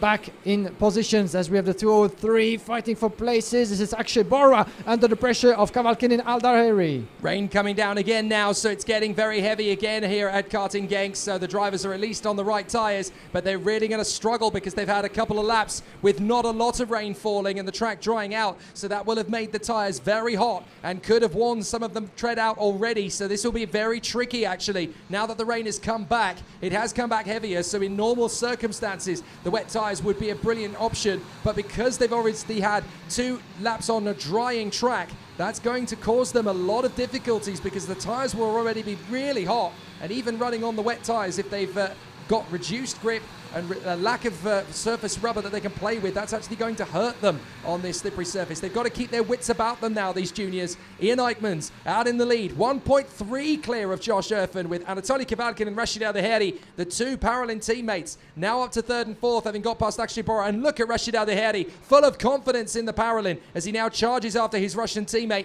He comes off the turn, he's got good run here out of the curb, and he might have an opportunity around the outside if Anatoly Kavalkin can hold it to the inside line. He gets a faster run off the turn, Rashid Aldaheri, so the Emirati might get his chance into the first corner here behind Josh Erfan. He has a look, he sweeps through to the inside, and that will do. Brilliant run from Rashid Aldaheri. He now chops across to shut down the revenge attack from Anatoly Kavalkin. Kavalkin back to the inside, but Rashid Aldaheri takes the lead of that battle and up to 3rd position. Good run.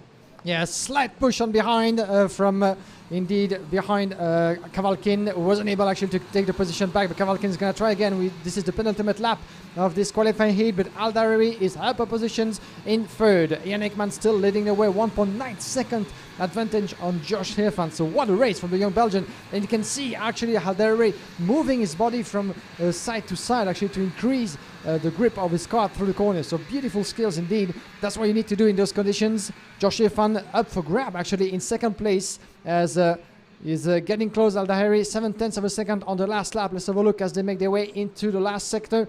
But it seems to me that Josh Erfan is not particularly comfortable in these closing laps of the race. Aldaheri very much on the charge. And watch out for the back as we have a beautiful move around the inside. Arlie Keeble getting past Akshay Bora. I'm afraid the pole sitter of this race in trouble as he's losing positions down to 6th place. My apologies. In front of Kevin Lantinga, James Igozzi, Zachary David, and Kina Camaraberta. This is your top 10. Just 1 lap and a half from the checkered flag. But Ian Aikmans really controlling this race, increasing his gap lap after lap on his way to his first qualifying heat victory of the weekend. This is going to be a big moment in Ian Eichmann's weekend, not only taking the lead but disappearing out front, giving him plenty of confidence and lots that he can be happy about to take through to the rest of the weekend. Harley Keeble starting to gain ground now on Anatoly Kavalkin, and we've got this battle for 2nd now as Rashid Aldaheri has dropped his teammate and now he's going after Josh Erfan. I think he's got a good chance of it up into 2nd position. He's swarming around all over the back. He cuts in for the inside line, but Josh Erfan holds the move for the moment. This is a good little tussle between these two as they scrap away for 2nd. Yes, clipping the curb, and watch out, of course, not to put your wheels just too much on those apex because they can be still very, very slippery in those conditions.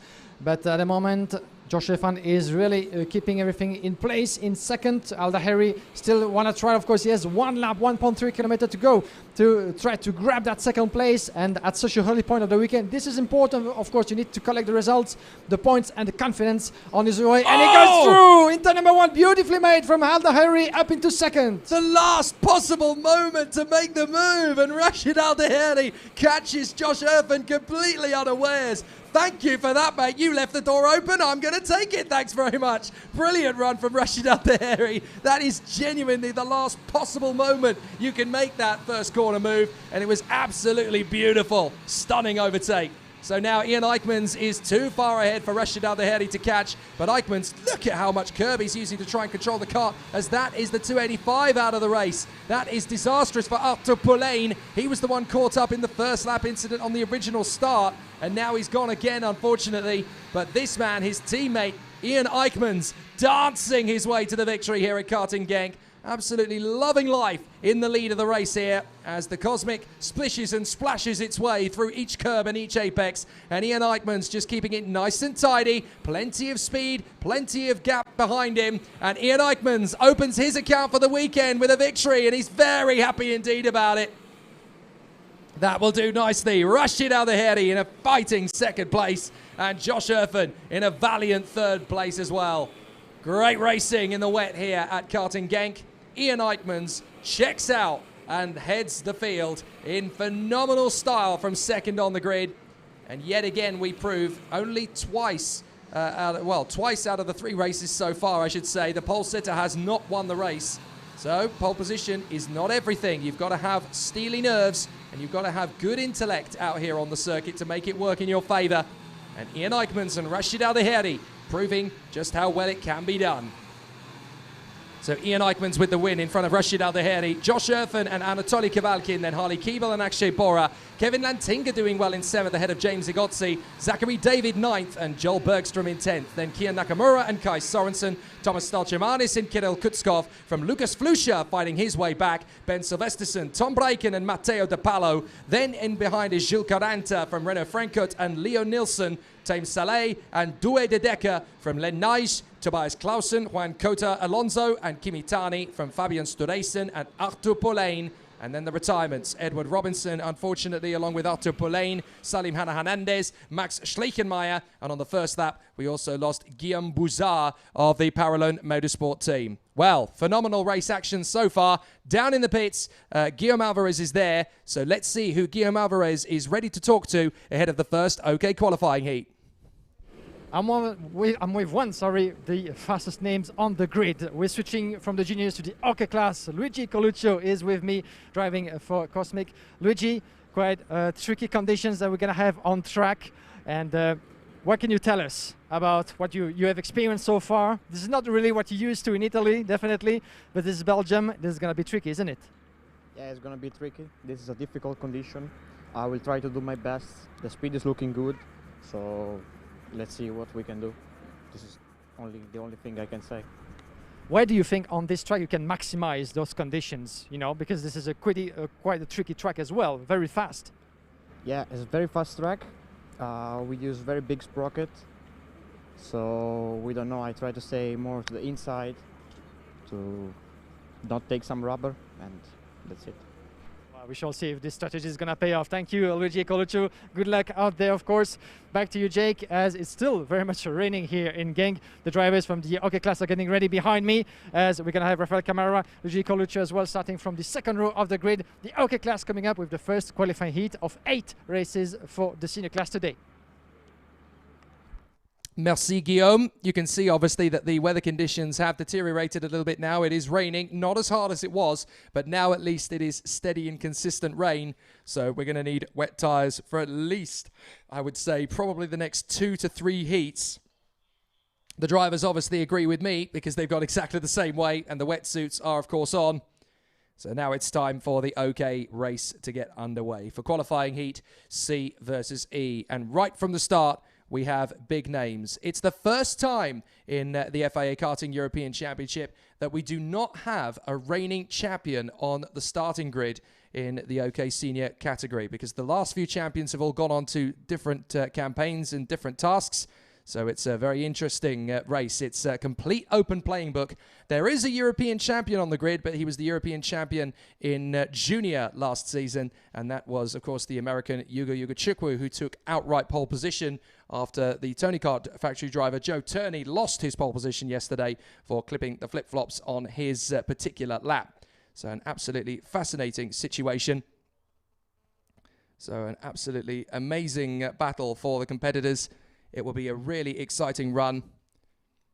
So we will see an absolutely phenomenal battle for the competitors. So an absolutely a very tough situation. Joe, I actually spoke to him last night before he learned of his penalty, and he was motivated, he was upbeat, very, very excited about the race weekend ahead. He will still, of course, take the 13th overall time, but to be relegated and finding out about it from your hotel room is a very, very difficult situation for Joe. He accepted there was nothing he could do about it, and he'll just knuckle down and race his very best, as he always does. That's the Joe Turney way. So we go straight into the first heat of the morning, and it's going to be an interesting one, qualifying heat C versus E. When it isn't it interesting, but now that the rain has properly started to come down, we're going to get a real indication as to who is up for the scrap. And it's Matías Morgado who is on the pole position in the Birolot number 114 to the left of your picture, alongside his countryman, fellow Brazilian, Rafael Camara, in the Oak Racing Team colours on his Kart Republic chassis for the Kart Republic Motorsport team. And these two definitely wanting to wave the flag high in a year when they will both get to represent their country in the World Championship at Speed Park Biragoy later this year in the last weekend of October. It's a big year to be a Brazilian in karting. It's never hosted the World Championship. It was meant to last year, of course. COVID restricted us from doing so. And we all hope that the world situation getting to be a little bit more improved, as we all hope it's going to go, that this will be the year that history is made in Brazil. Yeah, fingers crossed indeed, and everything is ready and getting ready down in Brazil to have a fantastic first worldwide event in the karting history. But as you said, Matías Morgado, Rafael Camara sharing the front row of the first OK qualifying heat of today. Good to talk to Luigi Coluccio, the 106 on the left side of your picture, driving, of course, for the Cosmic Racing department. Luigi Coluccio, of course, very impressive all throughout the years. You must remember that a few years back, he stepped on the podium of the FIA Karting World Championship in Queensland when he was competing in junior. And now he's been really the standard bearer of the Cosmic team for the past 2 seasons, making his way through the field and fighting at the front. But he has, of course, strong oppositions against him, not only from his fellow countrymen, Brando Badoer, for instance, but as well from Joe Turney, Rafael Camara, Matías Morgado, Norton Andrensen, and Kimi Antonelli, just to name a few on this grid, the first qualifying heat of the weekend opposing Group C and E. 2 drivers actually in this class on this particular grid who didn't have the best of time in the qualifying session of yesterday. Kimi Antonelli, the 101 from Kart Republic, starting from row number 4, and Joe Turney just in front of him, pretty much the British man, who actually was supposed to start all his qualifying heats from pole position, at least from the front row. He was the fastest on track, but got his lap delayed for hitting the bollards outside of turn number 6. So that's part of the rule book, isn't it? As drivers make their way onto the track, let's give you a full rundown of the grid. So Matías Morgado on pole position from Rafael Camara, Luigi Coluccio and Brando Badoer on the second row from Joe Turney and Norton Andreasen, Nicolas Bertolatti and Andrea Kimi Antonelli. Lars van Vark and Yannick de Brabanda, Bo Heimans and Jessica Riscado from Emili Koivisto and Ruben Moya. Then we have Awan Kim, Christian Ho, Morgan Porter from Ricardo Garcia, Gerard Chi, Magnus Tegilson, Erlin Durandini, Giuliano Olsen, Vincent Andranodo, Rafael Mandonese, Christian Loven, Victoria Blokina, Gianni Andrizani, Ishmolushka, Admet Kojalev, and Kuba Ratsky.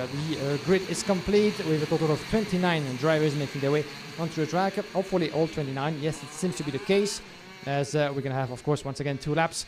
The in-lap to get the tires up to temperatures, the second one to get the grid formation up and running. So the 8 laps that the juniors had for their qualifying heats have been replaced by 12 laps in the OK qualifying heat C versus E. That is a total distance of 16.32 kilometers in very tricky, very wet conditions. The rain is still coming down. It's not hard, but it is consistent and solid now at least. So the drivers will know what they're up against coming into this particular race. There is a little bit of spray coming off the tyres now, so at least the wet tyres should bite in and give them plenty of traction. It is going to be very difficult. Just the 1 lap around the circuit, as of course normally in the regulations they only get 1 lap, and the senior drivers know that it's a wet circuit, so they say, okay, we'll just have the 1 formation lap. We don't need another one.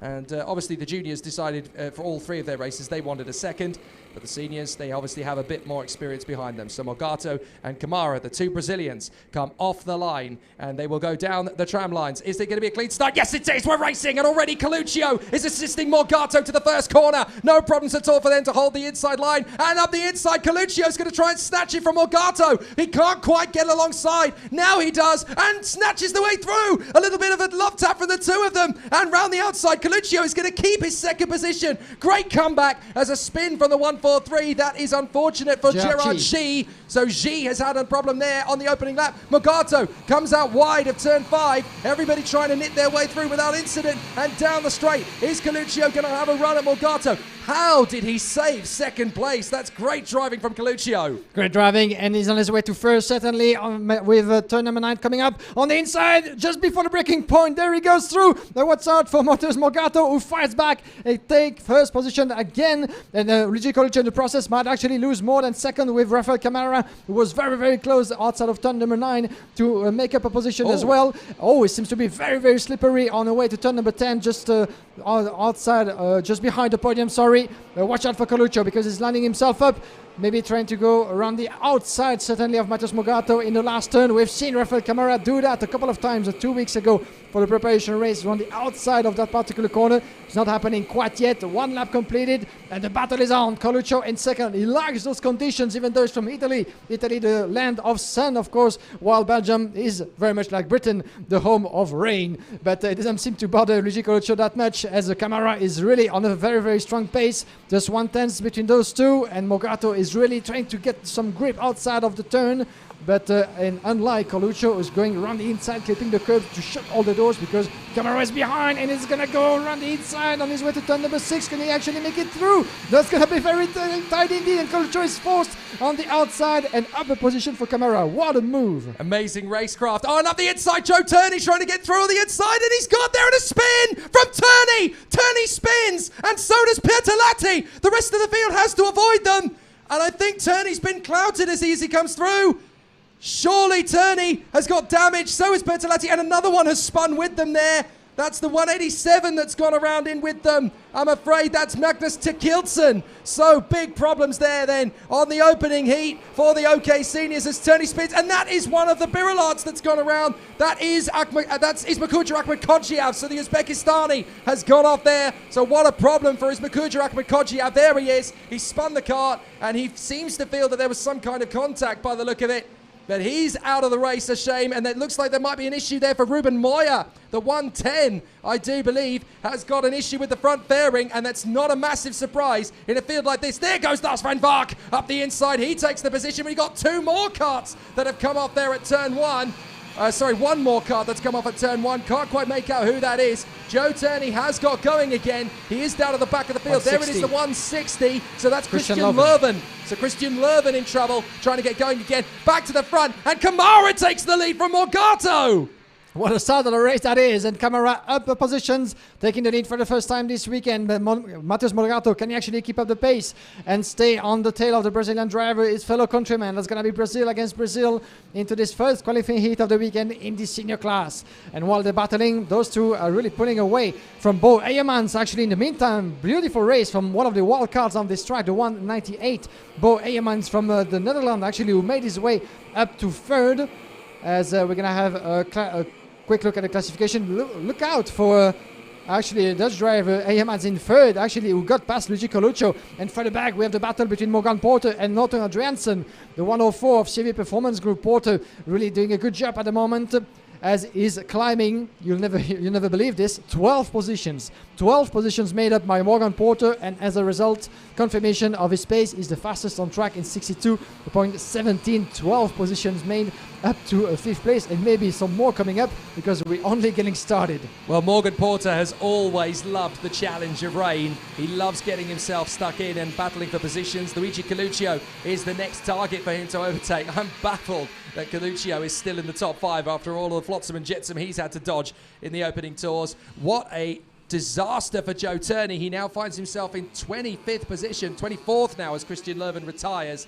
So a big problem for Joe Turney, but he does not give up. He does not throw in the towel. He always pushes and tries to get himself back. Look at Camara. He's just disappeared in front of Matheus Morgato. And now the Brazilian, Matheus Morgato in the Birolat, is falling into the clutches of Bo Heymans, with Coluccio and Morgan Porter closing up on them as well. So Morgato, the Birolat setup, just doesn't seem to have a candle to the Car Republic off the turn. And that is Andrea Kimi Antonelli battling away there with Ruben Moya. So Moya gets through. Antonelli is having a real disaster of a weekend so far. It's just not going his way. No, he's nowhere to be seen, unfortunately, for Antonelli, one of the fastest drivers, though, in this field. And watch out, because Coluccio is under rising pressure right now from Morgan Porter. Porter might want to try and run the inside of last turn. He goes through. Beautifully made from Morgan Porter into this particular corner, and Boy Hermans in the meantime is arresting Matheus Morgado, for second place.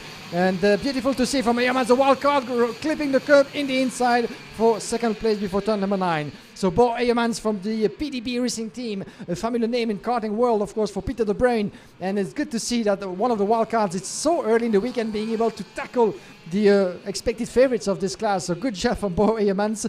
The key thing for him now is try to pull away from Morgado, because Morgan Porter has a very strong pace behind, and he was able to really let Coluccio behind for a couple of meters. There he goes! See, Porter went for the inside. Morgado was trying to defend the inside line, but he started to do it too late. He suddenly realised that Porter was there, had to bail out of the defensive swing, and now he's going to try and come back at Porter, but Porter's got such better handle on the wet conditions situation here. So Bo Heymans and Morgan Porter absolutely storming their way around the course. They've got time as well to catch up to Rafael Camara, and they are lapping the circuit faster. They were both at least half a second quicker last time around, so really interesting battle. They can do 112s in the same sort of pace. Have we had an issue? Yeah, one driver off, actually. It was very on the corner of the picture, but on his way to turn number 5, not to be seen, but unfortunately it's one of the Paralins. It's one of the Paralins that's dropping back.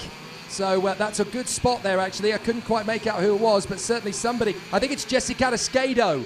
Jesse Carrasquedo's had an off, and he's done a personal, but he's done the fastest first sector of the entire race, as we got these two battling for second place now. Heymans and Porter battling away, absolutely tooth and nail, these two. Porter trying to get the switch back on Heymans, runs alongside him, can use the outside line, backs off the throttle, cuts back in across, and he's going to sweep by Morgan Porter. Absolutely beautiful. He backs out of the corner, gets himself more speed and traction, and storms by on the exit. Amazing from Porter. And that's position number 15, made up by Morgan Porter. And he just said, actually, to Bo Heymans, let's not fight anymore. We're halfway through this race. We're all the way down from Rafael Camara. There might be no chance at all for them to catch up with the Brazilian, but still, let's not take any risk. Let's not take each other off, because the conditions are still very much slippery, actually. The drivers have to battle through each corner to keep their line. But Morgan Porter did the job. He's in second. Bo Heymans needs to stay on his tail and try not to take too many risks. But of course, those drivers are very much competitors, and even though you make the sign saying calm down, let's stay together, they won't listen that much. So let's see what's going to happen. But Bo Heymans, a very good pace. But what about Morgan Porter? He loves those conditions, as you said. He was very, very competitive as well 2 weeks ago for Champions, the preparation race, and once again he confirms how talented and how fast he is on this track. I love the communication between these drivers when they're behind the wheel. It's easy for you to tap the helmet and say, work with me, but I want to win this race as much as you do, and you've just had me. So fabulous little bit of badinage between those two in kart, as now Coluccio hustling Morgado. Here's Brando Badua in P6, running in front of Andreasen and Van Vark. And Brando Badua, if you remember, a couple of weeks ago in the preparation race was very fast indeed. So Brando Badua loving these conditions, and it seems that the apple doesn't fall far from the tree. Luca Badua was always incredibly good in the wet, and so Brando Badua following in that example. Lars Van Vark sweeps through on the inside, but round the outside again. Norton Andreasen gets the traction. That's the kind of incredible battle and sweeping gestures you can make in the wet. You don't just get panicky. You don't just let the fact that the guy's got past you. You stick to your guns. You hold your line. Look, two different approaches. Whoa. Andreasen goes deep. Van Vark cuts across, but Andreasen's got on the throttle earlier, so he can get him back again. Two completely different schools of thought. Van Vark now trying to hold the brake round the outside. He's going to run out of road. Well done, Andreasen. Holds the line on the inside. Oh, and that is the CRG. Is that Moya? It is. It's Ruben Moya. Yes, it is. Ruben Moya's gone into the barriers. What a shame for the Spaniard. Yeah, he was on his way to potential top 10, running in 13, and he just lost it completely. Let's try to see where that is. This is a yellow flag on turn number 5, actually, unfortunately. Yep. For Ruben Moya, who's trying to get back on track and get his engine going again. But unfortunately, it's always easier said than done. In the meantime, watch out for this battle on your screen with Matheus Morgado and Luigi Coluccio split by just nothing on their way to the start-finish straight. This is a battle for 4th place, as the guys have completed lap number 9. We're getting near the checkered flag, and Morgado against Coluccio. in 4th and 5th respectively, as Camara on your picture has a 2-second lead on Morgan Porter. Quite incredibly, actually, Porter was able to decrease his gap for 1.3 seconds in just a matter of a few laps. So that gives you a good impression of how fast he is in those conditions. Yeah, Porter's currently going half a second a lap quicker than the race leader, Rafael Camara. So he's got 4 laps to take down that gap from 2 seconds to the race victory. He could get that done. He has got to keep that up. He's got to find half a second for the next 3 laps consistently to be right on his tail. Then he can start to make some slingshot moves. So Porter is just doing what he needs to do, just eking that time back. And this could be a bit of a last gasp finish here for Morgan Porter to close up. Look, the gap is down already to 1.6. So Porter is absolutely slashing the gap between himself and Rafael Camara. He's got to be so gentle on the approach to the final corner. Here he is, Morgan Porter. He's already got half a second made up in this first 2 sectors alone. So Porter is really charging on Rafael Chavez Camara. Down to 1.3. Look at that. The gap really is coming down. Porter is absolutely eating up the road. So he's made up 7/10 of a second on that lap alone. And you can see just on the racing line, there's a little bit of grass that's been kicked up. Drivers still heading off the circuit. A little bit of mud and all sorts of dirt on the circuit. So drivers still coming off at various points on the course and getting going again. But Morgan Porter, look, he's barely even twitching the steering wheel. He's so balanced. He knows where the kart is going to turn in. He's so smooth. He balances the kart. Look, it's on the edge of getting out of control. It's teetering on the edge, dancing with the limits of what the kart can do. But that's the way Porter likes it. He loves to be riding the rhythm of what the kart is doing. It's on the ragged edge of getting sideways and out of control. But Porter knows just when to flip the throttle, just when to get the wheel spin down to a decent level. He's absolutely in command of this. And look, he's already down to 8/10 of a second. He's going to have him. He's going to get there. Yeah, one more lap, and maybe this is business done already for Morgan Porter. Such a shame that he actually had to start from so far further back on the grid. A17 on the starting grid is going to be the case for all his qualifying heats. So that means he's going to have to push like never before to climb up the stairs of the field as much as he can. But he seems to have the pace quite clearly. And watch out, because Camara was controlling. I think he was controlling the race so far, not taking too much risk and keeping the pace under control. But right now he's going to have to shut all the doors and give everything that he has, because Porter is on a mission and he sees his prey. And he has still quite some time, less than 2 laps to go before the checkered flag. And watch out for Porter going around the outside of both of them, with Camara hoping to have a better exit outside of turn number 5 onto the motorway straight.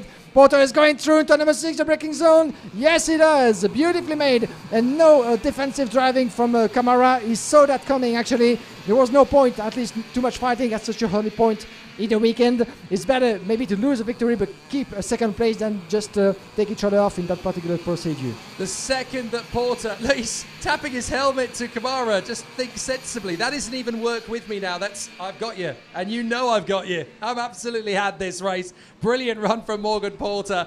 Just that little bit of a gesture to Rafael Camara. I'm amazed that he actually caught him in 2 laps when he needed to catch him in 4. Impressive. That's very impressive indeed from Morgan Porter. He goes into the final lap now, and what a run from Morgan Porter. Such a stunning comeback. Is there enough time for Bo Heymans to catch Rafael Camara on the final lap? I would think possibly not, because Camara's lap times are reasonably similar to Bo Heymans. Heymans has gained some big time on the last lap, though, to be fair. A 1:12.1 compared to a 1:13.3. So Heymans could snatch second at the final lap as well here. Porter doing a great job out front. And this is an absolutely supreme effort. Look, he's just dropped Camara. Absolutely in command of everything here, Morgan Porter. From 18th on the starting grid, 17th, sorry, on the starting grid. He has fought his way back, and this is what the rain can do. It's the ultimate leveler. The rain brings out the star drivers. Cream always rises to the top of the coffee cup. And this is an absolutely masterclass display for Morgan Porter. He comes through the final couple of corners now, having made up 8/10 of a second per lap in the previous 2 laps on Rafael Camara, and he's going to be 2 seconds clear of him at the finish line. That is absolutely monstrous, as Morgan Porter takes the victory in magnificent style. He's never going to fight for a harder qualifying heat than that one. From 17th on the grid to the victory, Morgan Porter will be very delighted with that one. If you could hang live stream footage on your mantelpiece, this would be up there for Morgan Porter. Terrific, absolutely terrific racing. And that's such a smooth drive from such a seasoned campaigner.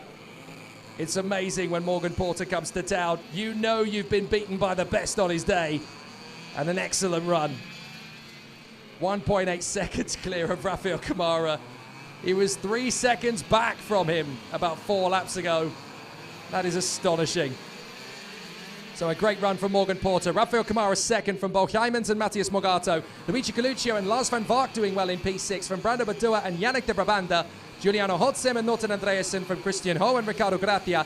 Andrea Kimi Antonelli down in 13th. Herolin Nerodini and Vincent Andronaco from Jessica Riscado, Gianni Androzani and Emili Koivisto. Then it's Warren Kim from Rafael Modanese and Victoria Blokina, Kuba Rashki, Joe Turney and Ruben Moya. The retirements, Christian Löwen, Ismakuja Ahmed Kodjiav, Nicholas Pertalati and Magnus Tikildsen. We also on the first lap lost the Hong Kong star Gerard Ji racing under the Chinese flag. Wow, very exciting stuff then, and a very tough battle, but Morgan Porter comes through triumphant. Some big names who still have an awful lot of hard work to come. So let's head down to the pit lane as we get ourselves ready for the next heat. It's qualifying heat B versus D up next, and Guillaume Alvarez is down in pit lane. Back in the pre-grade indeed with the reigning junior European champion, of course, this year in OK, very much Arvid Lindblad, of course, with new colors on the helmet and the suit, very shiny indeed. So Arvid, quite difficult conditions, but you're starting ahead of the field. So how do you feel so far? Yeah, I feel really confident. I think the speed's quite good in the rain we saw this morning. I've watched the heat before. I saw what the fast drivers are doing, and I think I've learned from that, absorbed some of the information. And I'm really excited for this race now. So you chose to remain on the inside part of the field. We've seen some of the drivers trying to switch from the outside. Do you think at some point this will be maybe a key decision? No, well, we'll see. It depends obviously on the track's condition. At the moment it's dry, it's full rain, so it doesn't really make any sense to switch it. But maybe when we come to that middle phase where it's starting to become drier and the outside lane is drier, then potentially we will think about switching it. But for now, it makes no sense to do that strategy. All right, let's give it a full speed then. Thanks very much for talking to us, Arvid Lindblad. Of course, one of the favorites to follow this year in the ARCA class is going to be starting just behind me from pole position. As you said, it's going to have a lot to do, of course, with the oppositions just nearby and behind him. Back to you, Jake. Well, having been supremely fast over the course of the weekend 2 weeks ago and not quite managing to make it to the podium, Arvid Lindblad will certainly feel he's got something to prove here this weekend. So the fact that he's starting from the front of the heats again here at Karting Genk is definitely going to give him plenty of excitement and a lot of brilliant racing to come from him this weekend. He will line up on the starting grid alongside the 155 of Arthur Rojon, who did a magnificent job in time qualifying yesterday. And Arthur Rojon and the CRG, great to see him up towards the sharp end, having only just switched to the senior category, of course, and now he's bringing CRG back to the front. They will be very happy indeed with that. Well, obviously we were watching Joe Turney in the previous race, and he was provisional pole position yesterday. We managed to catch up with him before timed qualifying even took place over the course of Friday morning, and we asked him about life at Tony Kart and his ambitions for the 2021 campaign.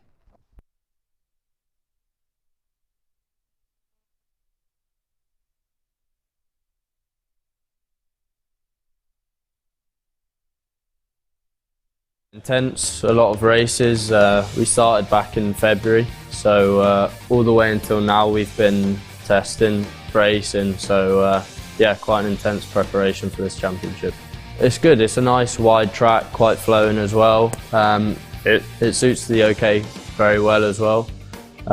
It's nice, not really high grip, but good for racing and should be quite close. It's difficult to say. I think I have a really good relationship with all the team. And also the speed is really good, which helps. If some drivers have left because they haven't gone so far, so I think the fact that we have really good speed in the team and we're able to win races and compete at the front is a huge factor, but also we have a good relationship, and for me it's the best place to be racing at the moment. Yeah, of course, it's not only racing, it's work for me, but you know, I came to a crossroads in 2019 where I could choose the cars or karting, and I had no reason to go the car route at that time. It was more beneficial for me, and I enjoyed a lot more the karting. So yeah, I mean, where I am now, I'm really happy and have no reason to change anything at the moment. So it's going quite well. They're so fast, a lot of them. I mean, you can see, I'm sure you'll see this weekend, the younger kids who were in junior last year winning heats, maybe winning the finals as well. Sometimes we're not the fastest, but I have the experience which helps me to stay near the front. In the heats, we're not maybe using the best stuff we have because we need to save equipment and keep it fresh for the final where it's important. So we have to think about what's more important, being first in the heats or trying to win the final. So maybe we'll be saving tyres or saving the engine or whatever. So yeah, I mean, in the heats you can make, if you can be in the top 5 consistently without penalties or just finishing near the front, then you can have a good crack. If you start in the top 5 or even the top 7 or 8 in the final, you have a good chance to win.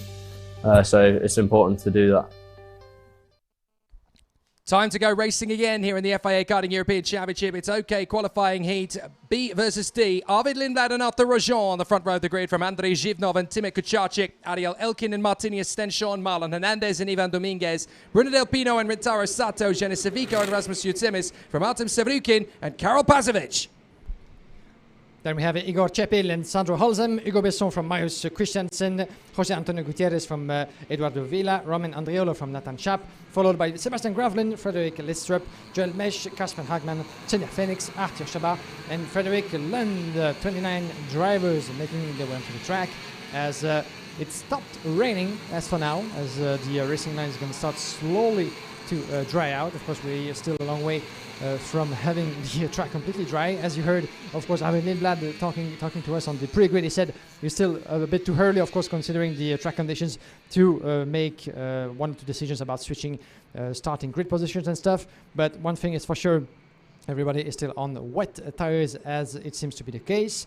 But we shall see who will be able to prevail. Arthur Ronjon, of course, wearing the CRJ colors will be certainly a name to keep an eye on throughout the weekend. The young Frenchman who's been really putting on the progress over the past few months. But watch out, Ariel Elkin, the 109, the first Israeli driver to win a FIA Karting race last year in the Academy Trophy. Very much on the pace, even though he told me earlier today that he was still a little bit struggling to find the right setup and pace throughout the Genk, of course. But let's keep an eye on what's going to happen. Yeah, and he said he was going to struggle in the dry. Well, he's not in the dry, he's in the wet, so we could see some really big performances from Ariel Elkin today as they come out of the final turn. Lindblad and Rojon look like they've held the pace together nicely. We're racing, and it's a great bolt out of the blocks for Lindblad, who charges forward with Andrei Zhivnov. And as they get to the first corner, there's a lot of toing and froing in the braking zone, and there's a carton trouble on the back. That is Jose Gomez of the Energy Course team, so he does not make the start. What a shame for Jose Gomez, trying to get the car going again, but Arvid Lindblad out in front, and he should be able to control the pace from there. Looks like we had somebody going off onto the grass in the middle of the field out of turn 3, but they have all continued on up towards 4 and 5. Couple of carts going off, going wide at least, and getting back onto the course again. That's Cenya Phoenix battling in the field. Had a nice move from Timur Kucharczyk, battles away there with Ariel Elkin, so they are having a good wheel-to-wheel scrap on the opening lap, and right in between them, Arthur Rojon very nearly squeezed off the line there. Kucharczyk runs wide, Elkin manages to take up the position out front, and the 155 Arthur Rojon is now chasing down the Israeli. Yeah, I was going to say, what a fantastic start from Ariel Elkin, who went from 5 to 3rd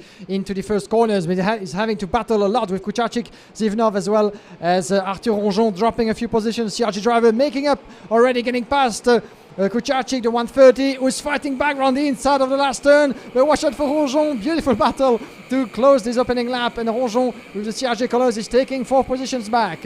As it's still very much slippery, as you can see. Quite hard to find a good grip as Rojon is ahead of Kucharczyk at the moment. So Lindblad, 9/10 of a second already advantage of Zhivnov in second. Then Elkin, Rojon, Kucharczyk battling very much on your screen. The 155 of Rojon is going to have a hard time because Ivan Dominguez with the DPK colors is coming back very fast as well. Jutsemis, Pazovic, Stenshon and Hernandez. That's for the top 10 at the moment. But a better exit certainly for the 130 of Timotheusz Kucharczyk.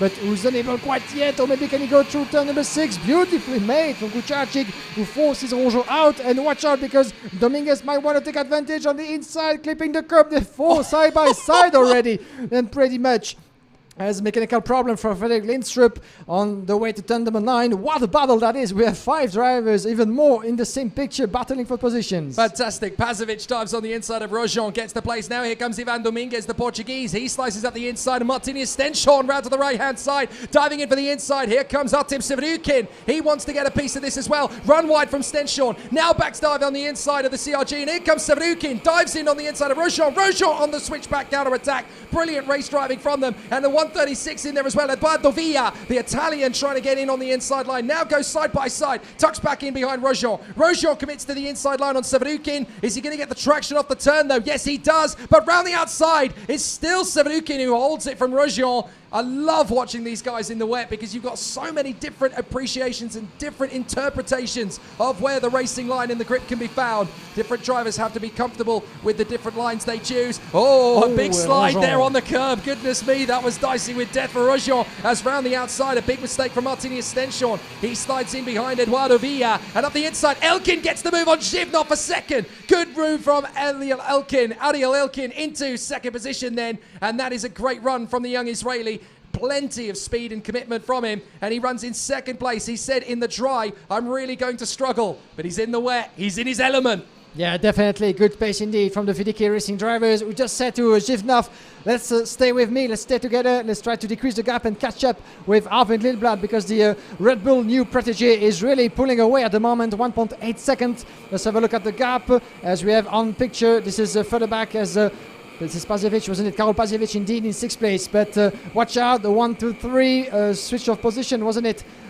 For this is Rasmus Uchimis further back in 4th, getting past Timotheus Kucharczyk as they make their way into turn number 1. But watch out for the battle on your screen. 1, 2, 3 indeed. Uchimis and Kucharczyk further back. This is a battle for 4th place. What a race for Uchimis so far, making up 8 positions up into 4th, as we're only getting started into this race. 12 laps, of course, to complete in total, as the sun is trying to really make his way through the clouds. So as we have a bit of enough in the last sector outside of the picture, wasn't it? We've had enough from Sandro Holzem. Sandro Holzem has gone off, unfortunately, on the way into turn 10. He's parked the kart, and the CV Performance Group driver is off the circuit. But look back, look, there is Rasmus Uchimis, 4th position in the CRG. Very impressive drive from him, I have to say, working his way up into 4th position. And from this guy too, Eduardo Villa, in behind the 148 of Ivan Dominguez. Eduardo Villa was an Italian club-level racer 18 months ago. He was having a dip in the toe of national racing, didn't have a massive budget. They decided to throw their weight into one of the categories in the European karting scene last year, and he dominated outright. And now he has been on a roller coaster ride up to the European Championships as a senior, and he's doing a cracking job. Great to see Eduardo Villa be plucked from the national scene. We've got double waved yellows at turn 9 at the grandstand turn, so we've had an incident there. I think Joel Mesh and Senja Phoenix have had a moment. So Joel Mesh has come off the circuit and got going again, I do believe. Oh, no, sorry. Yeah, Joel Mesh has got going. Senja Phoenix had already got away from the scene of it. So Joel Mesh with a spin and has managed to get going again. I apologise, Senja. You can rag me for that one later. It wasn't you who was in trouble. It was Joel Mesh. Now, Arvid Lindblad is in front, but Ariel Elkin is actually closing in. Elkin is the fastest on track at the moment in the 61.6. This is almost 7/10 of a second faster than this young man on your picture, Arvid Lindblad, really sliding across his Car Republic chassis. As you might have spotted the Red Bull colors on his helmet, of course, that's because he's under a new contract and partnership for this year running with the Red Bull colors on. So it's going to be a lot of backing for him and maybe a lot of expectations for years to come. But at the moment, for that, he needs to perform. That's what he does. But Elkin as well, very confident in those really slightly changing conditions as the track is getting drier. Let's have a look. 8/10 of a second between the two leaders. On your screen is further back Rasmus Uchimis, the CRG driver, protecting as much as he can his 4th place in front of Kucharczyk. But Pazovic is having a good go as well further back. I might have seen, I'm not quite sure, but one of the Car Republic drivers further back in the field might have a front fairing problem actually. Let's try to see who that was. Maybe it was Ivan Dominguez, but I'm not quite sure if it was him. We'll have a look at that. But once again, faster stuff for Elkin, who is keeping a good pace, but still Lindblad is being able to keep that gap under the 8/10 of a second. We're in this same scenario again. The rain has stopped and they're all on wet tyres, and that means that the track is draining quickly and it's drying out rapidly. The dry line is developing and these guys are on wet tyres. It's the worst situation for them to be on. They're struggling for grip. They're desperate to try and find some traction, but there's not enough water left on the circuit to bite into the tread of the tyres. So they're just sliding at every apex, and it's about those who have got the steely nerve to keep the kart operating. Look, they're really struggling even to get the kart turned into the final corner now. And we get to half distance, and Ariel Elkin is within a second of Lindblad. In fact, he's got the gap down now to 0.8 of a second. I don't even think Lindblad realizes just how quickly Elkin is reading him in, because this is a fascinating run from Lindblad, doing what he needs to do at the front of the field, but they are struggling for grip out there now. Look, the spray has gone from the rear wheels of the tyres. They're not throwing up water into the air anymore, so there's going to be so little grip to find on these wet tyres on the drying road surface. It certainly isn't dry, but it's drying, and that's going to make things very tough. Yeah, and I found the driver unfortunately in trouble with his front fairing. This is Marlon Hernandez, actually down in 30th place, driving for Car Republic, as I was looking just outside the picture. So a bit of a trouble for Marlon, the former VDK driver, of course. But we'll get back to that in a minute. At the moment, the battle is still raging. On your picture, Jucimis Kucharczyk, as Kucharczyk driving the only Robert Kubica chassis on this track. Very, very nice to see, of course, such a popular and a famous name on track, as we have, of course, the Richardo kart, another brand from the Billerad factory. But Kucharczyk doing an incredible job since last year as well with this particular chassis, harassing Jucimis with the CRG. CRG, of course, a lot of expectations for the Italian factory, of course, who has been teaming up with a lot of new drivers throughout the winter in all categories. But Jucimis is one of the names to keep an eye on. And watch out, because, there was a bit of a touch, I'm afraid, between the two, as Kucharczyk is trying to make his way through into the first sector. Is not actually making it right now. Lindblad still the fastest. And the gap is not decreasing between the two leaders in the meantime. Yeah, Lindblad has now responded to the challenge from Ariel Elkin, so he puts in the fastest lap, clearly from the excitement factor that continues to push. But Timek Kucharczyk in 5th position, the young Pole sat behind Rasmus Jucimis. He is definitely tipped as Poland's next megastar in motorsport. He has been very widely supported by Robert Kubica. On the inside, Jucimis got a little bit too wide, and that's enough for Timek Kucharczyk. He gets through in a 4th position. I was talking to Timek a few weeks ago. He's a lovely young lad, such an incredible, determined character. Robert is in touch with him all the time. He really wants to see, how he's getting on, what he's doing, how he's progressing, where he's making the gains. Now we're starting to get a little sense of pressure from Arvid Lindblad as he goes very deep into the final turn. He knows that Elkin is there now, and the gap between them is only 0.6 of a second. That was a mistake from Lindblad. He's definitely lost some ground in the final sector. So now he knows that Elkin is there. Watch for some fast laps from Lindblad as he tries to get away. Yeah, it's going to be a fantastic end of this race. This will be the last qualifying heat of the Eco Class this morning. Of course, we'll have 3 more of the juniors further back, and then back in the afternoon, of course, after lunchtime. Ariel Elkin, 69.8, the fastest on track. This is 0.2 faster, of course, than Lindblad at the moment. And you can see it translates into the gap decreasing itself to half of a second as the drivers make their way out of turn number 6. Lindblad under pressure is not watching over his shoulder. He doesn't need to do that. What he needs is to keep his foot down the throttle to see this race all the way through to the checkered flag. Hopefully for him in first position, but Elkin has another idea in mind, of course. And you can see actually the racing line slightly actually drying out, as you can see on the picture.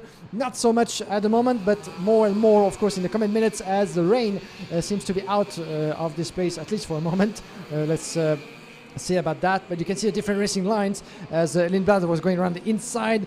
Elkin inside and Lindblad around the outside to try to have a better exit, a better momentum on the exit of the last turn. And it seems to be working, at least for the moment, because Elkin, despite putting the effort, is not quite able to catch up with Lindblad at the moment. You can feel the experience, of course, of Arvid Lindblad, who has been in the business for quite a while, of course, making his way through the ranks. And here's his response in 69.5. Yeah, but it's not exactly as if Ariel Elkin is slow. He's done a 109.570, so there's only a few hundredths of a second between them. It's an absolute fist fight between these two in terms of apex position. They are wonderful as they race their way through. I've got a lot of time for both Arvid Lindblad and Ariel Elkin as characters in the paddock as well. Arvid, so chatty, so friendly, so warm, knows that he's in a good position. He's riding the crest of the wave of the confidence that Red Bull brings him into this 2021 season, and he's really unlocking that form that could make him a proper pedigree superstar of the future. It's great to see Arvid Lindblad really unlocking that potential. And the the man behind him as well, Ariel Elkin, the Israeli, he is doing a sensational job. Elkin is always his own worst critic. He always finds himself putting himself down, but he has got such incredible speed and determination, and he is one of the hardest working drivers in this paddock. He always quests with the VDK team to find that little bit more out of himself and out of the kart, and it's wonderful that these guys, still at such a tender young age, are able to find so much professionalism and so much determination. Absolutely, and just to conclude on that, we have two very interesting stories opposing each other with Lindblad and Elkin. On one side, we have a driver with, coming from Britain, which is one of the strongest countries when it comes to karting, which with a backing of a great motorsport name. And on the other side, Ariel Elkin, who's coming from Israel with pretty much no background when it comes to motorsport. So with maybe more difficulties for him as well to make it through the ranks of motorsport and to make a name for himself so far off his own country. And especially since they might not have the same kind of backing, of course, because Ariel Elkin was telling me that, his family, his father, for instance, is putting everything that he has to make sure that Elkin can actually compete at the top of the international karting scene. So these are two different but great stories, of course, two different paths. And today, to see them actually battling for what could be victory in this qualifying heat is absolutely beautiful. What's really nice is seeing that Elkin is putting pressure on Lindblad going into the final lap, but they are both giving it absolutely everything in this early part of the weekend. And Lindblad is not having to, I didn't think he thought he would have to work as hard as this, but he really is putting on the pressure and piling on the speed here as he tries to get clear of Ariel Elkin, and Elkin is not letting him go. Timur Kacharczyk now sets the fastest lap of the race in his bid to try and close up on Andrei Zhivnov, who is a full 6 seconds back from Ariel Elkin. So a very tough situation for Andrei Zhivnov, as Roman Andriolo now sets the fastest lap of the race, a 107.8. So that is clear that, the drivers in the middle of the field who are perhaps finding a setup that is closer to the dry setup. Maybe we're starting to think about slick tyres now. But Arvid Lindblad has held on in front of Ariel Elkin. It is going to be a very interesting weekend as the Red Bull young gun for Kart Republic Motorsport comes off the final turn. And Arvid Lindblad gets the victory in his opening heat of the weekend. That's exactly the way he wanted to start things off. Ariel Elkin, a brilliant second place as well. Terrific race drives from these two. Oh, we've had an incident on the final lap. One of the DPK karts appears to have ended his race there at turn 9. And I think... that's game over for Karel Pazovic. Karel Pazovic on the final lap. That's one of the Energy Course drivers walking away. That is Jose Gomez, I think. Or either that or it's Frederick Listrup. But there's the finishing order. Arvid Lindblad in front of Ariel Elkin and Andrei Zhivnov. Then Timur Kacharczyk and Rasmus Jutsemis. Eduardo Villa in front of Ivan Dominguez. And then Artem Sevrukin, Karel Pazovic and Jenny Savico. Hugo Besson and Marlon Hernandez from Martinius Stenchon and Sebastian Gravland. Bruno Del Pino, Roman Andriolo, Marius Christensen and Nathan Schaap. Then behind them, it's Arthur Rojon from Rintaro Sato and Caspian Hagman. Igor Chapil and Frederick Lund from Senja Phoenix and Joel Mesh. Arno Shabda and Sandro Holtzem, with Sandro Holtzem out of the race, as too was Frederick Listrup, and also out of the race as well, Jose Gomez. So Karel Pazovic, unfortunately, out of the race on the final lap. That is unfortunate for him, so he's actually lower down than that result suggests because of the time they crossed the line. But a fabulous, fabulous drive from Arvid Lindblad. A great fight from Ariel Elkin. He is up for the scrap this weekend, that is for sure. We're going to see some terrific racecraft from the drivers this weekend. So let's make our way down to the pit lane because the OK Junior qualifying heat is up next. That's qualifying heat B versus C, and Guillaume Alvarez is down there. Yes, indeed, Jake. Unfortunately, I wasn't able to catch up with one of the drivers that we're going to see on track right now, but the one I have with me, of course, you might recognize him. We're going to see him very shortly. This is Freddie Slater, of course, the reigning junior world champion. Freddie, P3 in your first race. So how is it going so far? Pretty good, even though we have quite tricky and evolving conditions, don't you think? Yeah, 100%. It's definitely difficult. Track drives really fast. Definitely, it's going to be a hard call in this next one. Truck's driving really fast, and obviously it was a drying track on the wets, which is a shame, like a little bit room, but not quite. But now it's just going to be tough to make the call, and once I'm on one set of tyres, you just got to get on with it and try your best. Absolutely. Once you get into that competition with the title that you won last year, what goes through your mind? Do you have like a sense of pressure on your shoulders to perform well, or do you leave that behind? There's no pressure at all. It's another year. It's another OKJ season, and I'm just looking forward to it. And I'm just going to do my best.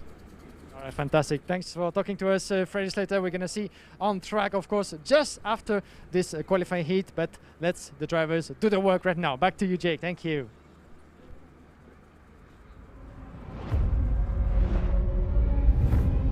Every day, 3,500 lives are lost on roads around the world. Driving can be dangerous, but there are simple rules we can follow that will make our roads safer and save lives. Slow down for kids. Don't text and drive. Always pay attention. Obey the speed limits. Stop when you're tired. Never drink and drive. Check your tires. Rules keep us alive. Your life is in your hands. Respect the rules.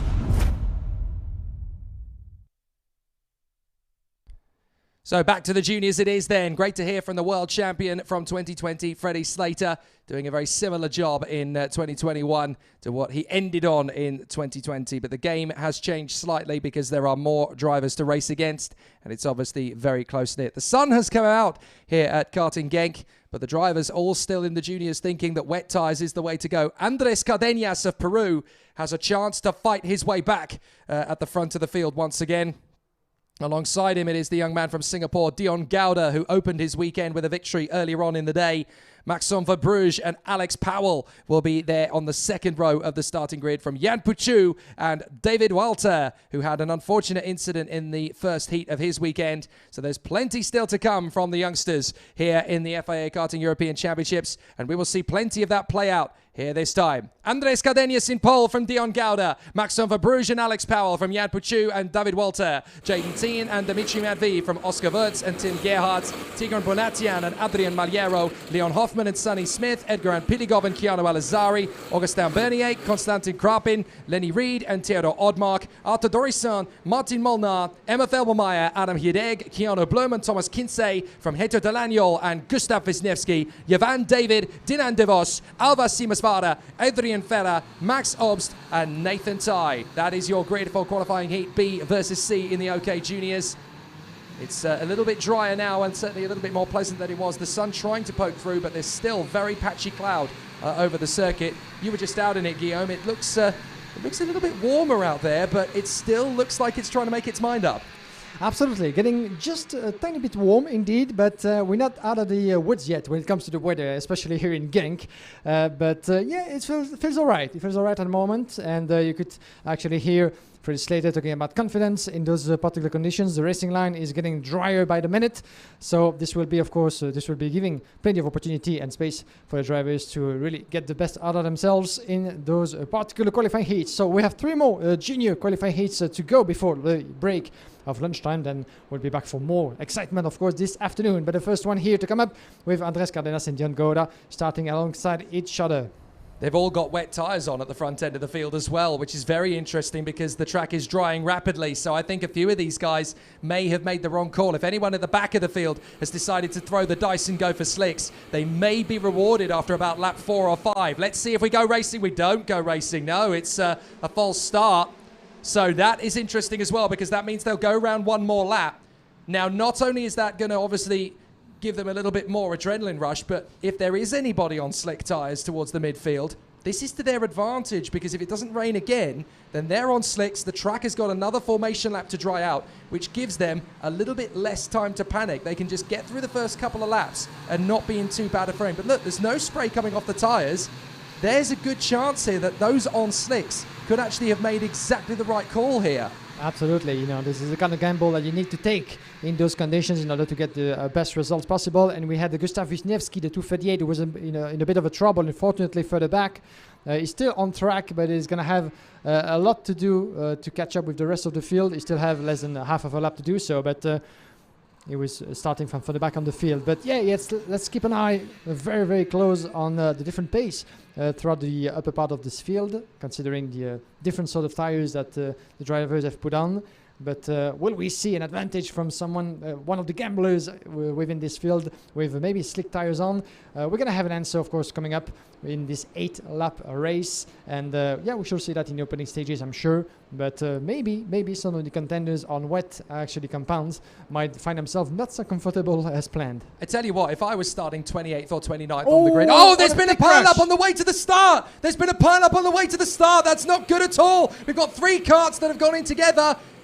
And it looks like we could be getting started anyway. We are started. Okay, so up to the first corner. Andres Cardenas trying to hold the line through to the first corner. 2 Ricky Flynns battling with each other. There's the pile-up. 2 karts together. That's Martin Molnar and Thomas Kinsey. So they've come together on the approach to the final corner. They're out of the race before it's even started. The race has got going again regardless. It'll be waved yellow flags on the run to the final corner, but the race has got going without them. Yeah, so a bit surprised actually, I must say, because I would have thought that Nigel Edwards would have, sent the drivers for an extra lap, but that's his decision. He thought that the grid was good enough and it was time for some racing. So there we go.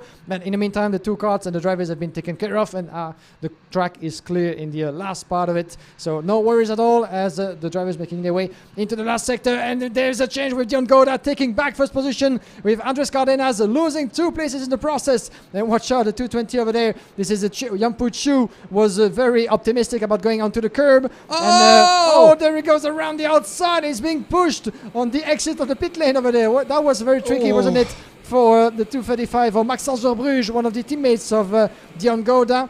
So let's have a look. Yampu Chu making his way up to first. Beautiful start of the race. 4 places gained for the CV Performance driver.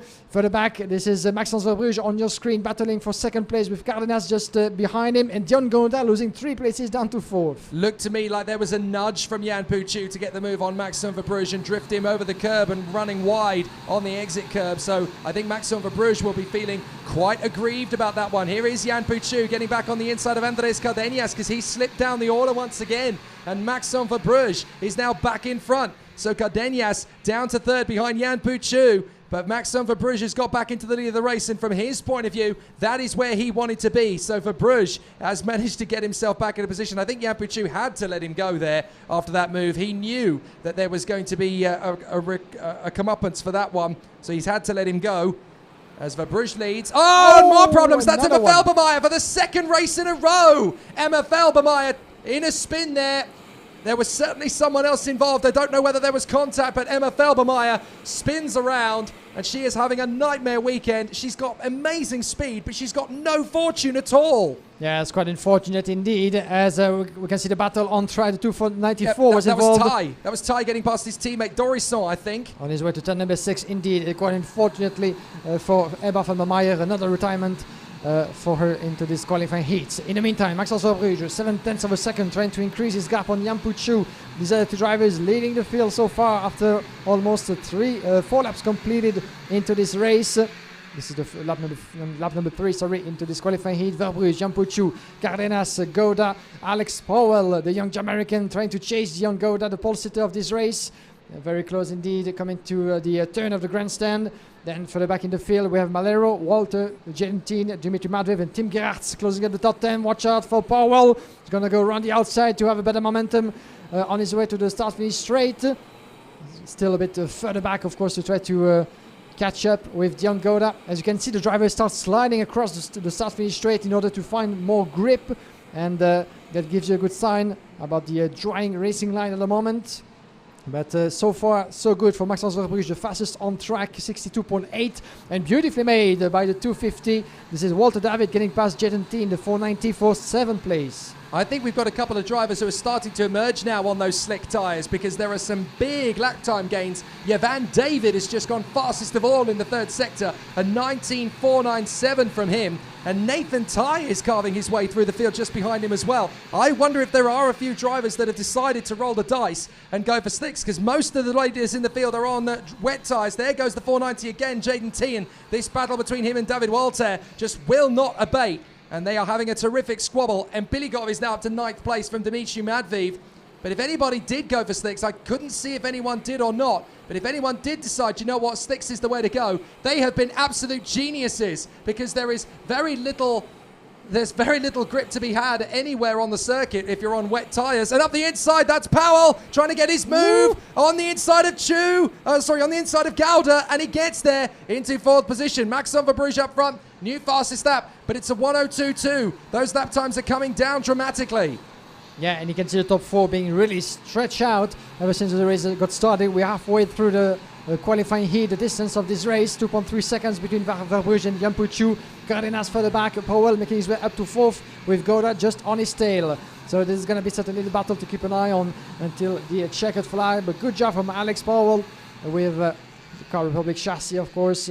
But Dion Gouda is unable, by the look of it, to keep up with the pace of the Jamaican driver. Cardenas might be under pressure coming up, as he still have a couple of tenths of a second, 3/10 of a second faster. Sorry, less than a second advantage. Cardenas on Alex Powell up in 3rd. So let's see what's going to happen as the track is getting completely dry at the moment. Cardenas watching over his shoulder. As further back, the 209. This is a good battle happening as well with one of the Energy Racing drivers. Let's try to see who that was. I didn't catch up quite clearly. This is happening further back in the field. This is, Tergan Bonatian actually battling with Leon Hoffman for 11 positions, so just outside of the top 10. At the moment, the 250 of David Walter is still trying to increase his pressure on J19. As Cardenas, as we expected, is being put under intense pressure from Alex Powell on his way to potential 3rd place. Powell's on his way in 4th position, closing up on the Peruvian. Here's your race leader, Maxime Verbruge, trying to get clear of that man, Jan Puchu, the Chinese driver there in 2nd position. And Alex Powell definitely starting to rein in on the parade of Andres Cardenas as they run for 3rd position. A great little tussle developing between these two. Cardenas, the original pole sitter from Peru, from the Caribbean. Alex Powell of Jamaica is there in 3rd position, trying it well. 4th position, nearly 3rd position, trying to get one over on Cardenas. Cardenas swarms away, trying to defend from Powell, but Powell gets onto the dry line, has a look to the inside line. Is there a chance? Cardenas protecting well. But Alex Powell getting very racy there as Yvan David moves up another place, up into 12th position. Sonny Smith is fighting with Keanu Blum, Keanu Alazari and Nathan Tai, who's up from 34th on the grid to 17th. He's gone through half the field. Yeah, beautiful indeed. Jan Puchu the fastest in 61.6. The battle is raging as we're getting near checkered flag. Less than 2 laps to go before the conclusion of this qualifying heat. And Alex Powell very much on the charge. Can he actually try to get past his opponent on his way to turn number 9? The hairpin very much in this picture. Not quite happening yet for Alex Powell. Putting the pressure on Cardenas. Another go maybe in turn number 10. But Cardenas is doing a good job. The DPK Racing drivers with those beautiful Alonso kart colors, of course, highly recognizable. Quite wide on the curb. Cardenas to protect his position, shut all the doors. But Powell is very much on his tail. Can he actually try to go past in the last lap? By his side, on his way to turn number 1, is going to be quite short, I'm afraid, for Alex Powell. At least on this one, there he goes through, almost upper position for Alex Powell. A lovely overtaking move from the Jamaican into 3rd position. Cardenas tried to psych him out on the main straight. Alex Powell was having none of it, and into 3rd position from the Mercedes AMG F1 Young Gun. But there is Maxime Verbruge. Great run from the Frenchman here for Ricky Flynn Motorsport. He's done a sensational job today. In the early laps when the pressure was mounting high from Jan Puchu, he just got on with it. He wasn't about to get flustered. He kept his nerve and has held on to his position very nicely here indeed. So Maxime Verbruge is going to get through turn 10 in the left-hander. Balances the kart nicely. Jan Puchu is there in 2nd position, but Maxime Verbruge is going to get the victory he wanted out of this one. The final turn is his, and Maxime Verbruge crosses the line first. He can be very happy indeed with that. Jan Puchu in 2nd. Alex Powell fights his... Oh, a final lap squabble. Powell in 3rd position, but at the final turn, a big dive from Dion Gouda. He gets past Cardenas. Cardenas struggles across the line to 5th position. In the final turn, Gouda went for it.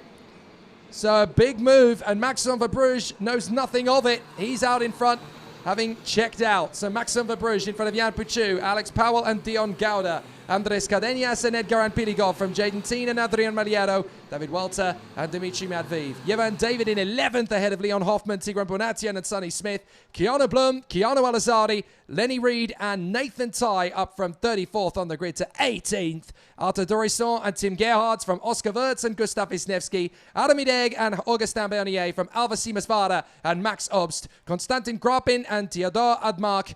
Heto Delaniol, Dinan Devos and Adrien Ferrer. Just the 3 retirements from the race, Emma Felbermeyer, and the 2 who didn't even make it to the starting line, Martin Molnar and Thomas Kinsey, who clattered into each other on the approach to the final turn on the second formation lap. What a dramatic race and fabulous battles all the way through there. But another exciting and very sizzling battle. So let's head down to the pit lane because there is another junior qualifying heat. D versus E coming up next. Let's hand over to Guillaume Alvarez in pit lane. Yes, indeed, Jake, and quite a lot of people just in front of us, so apologies. This is the mechanics, of course, coming back from the start-finish straight. I have with me one of the young Frenchmen on the grid, Enzo Deligny, wearing the Paralin colours, of course. Enzo, quite a good start for you this weekend, but this is only the start of the battle. This will be a long weekend for you, but how confident do you feel? Yeah, I feel pretty good. In the wets, it's pretty challenging. It's pretty good around here. But in the dry, I feel the pace is really good, and yeah, feeling confident. If I'm not mistaken, you have quite a big name as a coach with you this weekend. What can you tell us about being coached by Lorenzo Trevisanuto? Yeah, he's a great coach. He helps me a lot mentally and on the lights and everything, and helps me improve a lot. All right, fantastic. Good words. Thank you very much. Merci beaucoup, Enzo Deligny, for talking to us. Enzo will be starting from the upper part of the field, the second row, as you can see behind me, but is going to have Ian Ekmans and Freddie Slater to fight against in the qualifying heat coming up. Thank you, Jake. Back to you.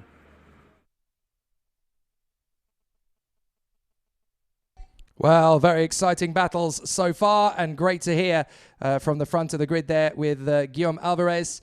It will be an interesting battle in this next heat as the competition continues here at Karting Genk. A very exciting run for all of the drivers at the front end of the field in day 2 of the FIA Karting European Championship in the junior category. Just had a fabulous heat for Maxime Verbruge. He takes 0 points away from the victory, of course, because it's reverse points, as it were. 0 points for the victory, 2 for second, 3 for third, 4 for fourth, 5 for fifth, and so on. And then, of course, whoever has the lowest score aggregate over the heats takes the pole position for the final. And only the top 36 drivers from the 100 drivers in junior and 74 drivers in the senior progress through to the final.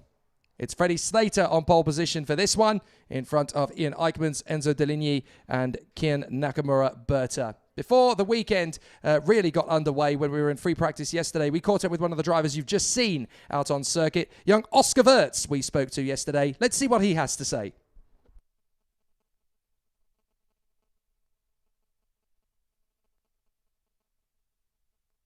Season, and the first season is more just like a practice season to get as much experience as possible for this season. Last season, I was fast, but I didn't manage to perform like as well in the races and in quali.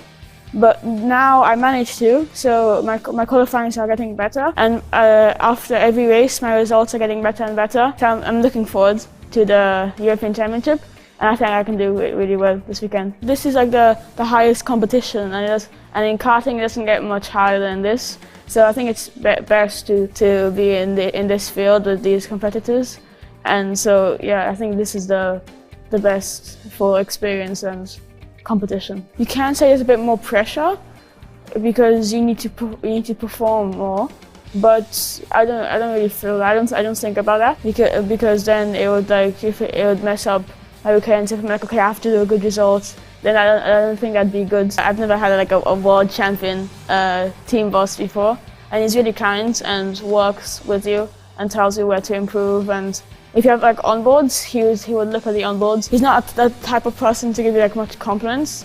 I'm not trying to be mean, but which is good because then you can improve faster, and he wants you to be as good as you can possibly be. So most people are actually more aggressive with their teammates because your teammates have like all the same equipment as you.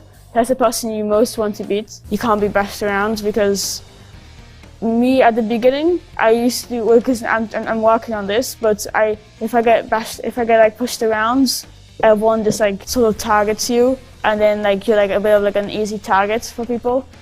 And I'm trying to be more aggressive so that people will be like, oh, okay, it's Oscar, I can't do something stupid. Like last season at the beginning of this season, I was like quite respectful, and I wouldn't be the type of person to like hits you or something. Because before, in like when I started racing, that's what we were told to do, and you get like many penalties if you do that. But in this field, you have to be more aggressive. So I'm learning towards that, and I'm getting better at it. Freddie Slater warming up the tyres to get ready for qualifying heat D versus E. Ian Eichmann's beside him on the grid. Then Enzo Deligny, Kian Nakamura. Then Rem, Stochamanis, Dinesen, Keeble, Turbo, Kutsko, Tunon and David. Are we going to get a clean start this time as the sun comes out again? Drivers still trying to find the optimum grip. Oh, a big start from the outside line for Freddie Slater, but it's a false start.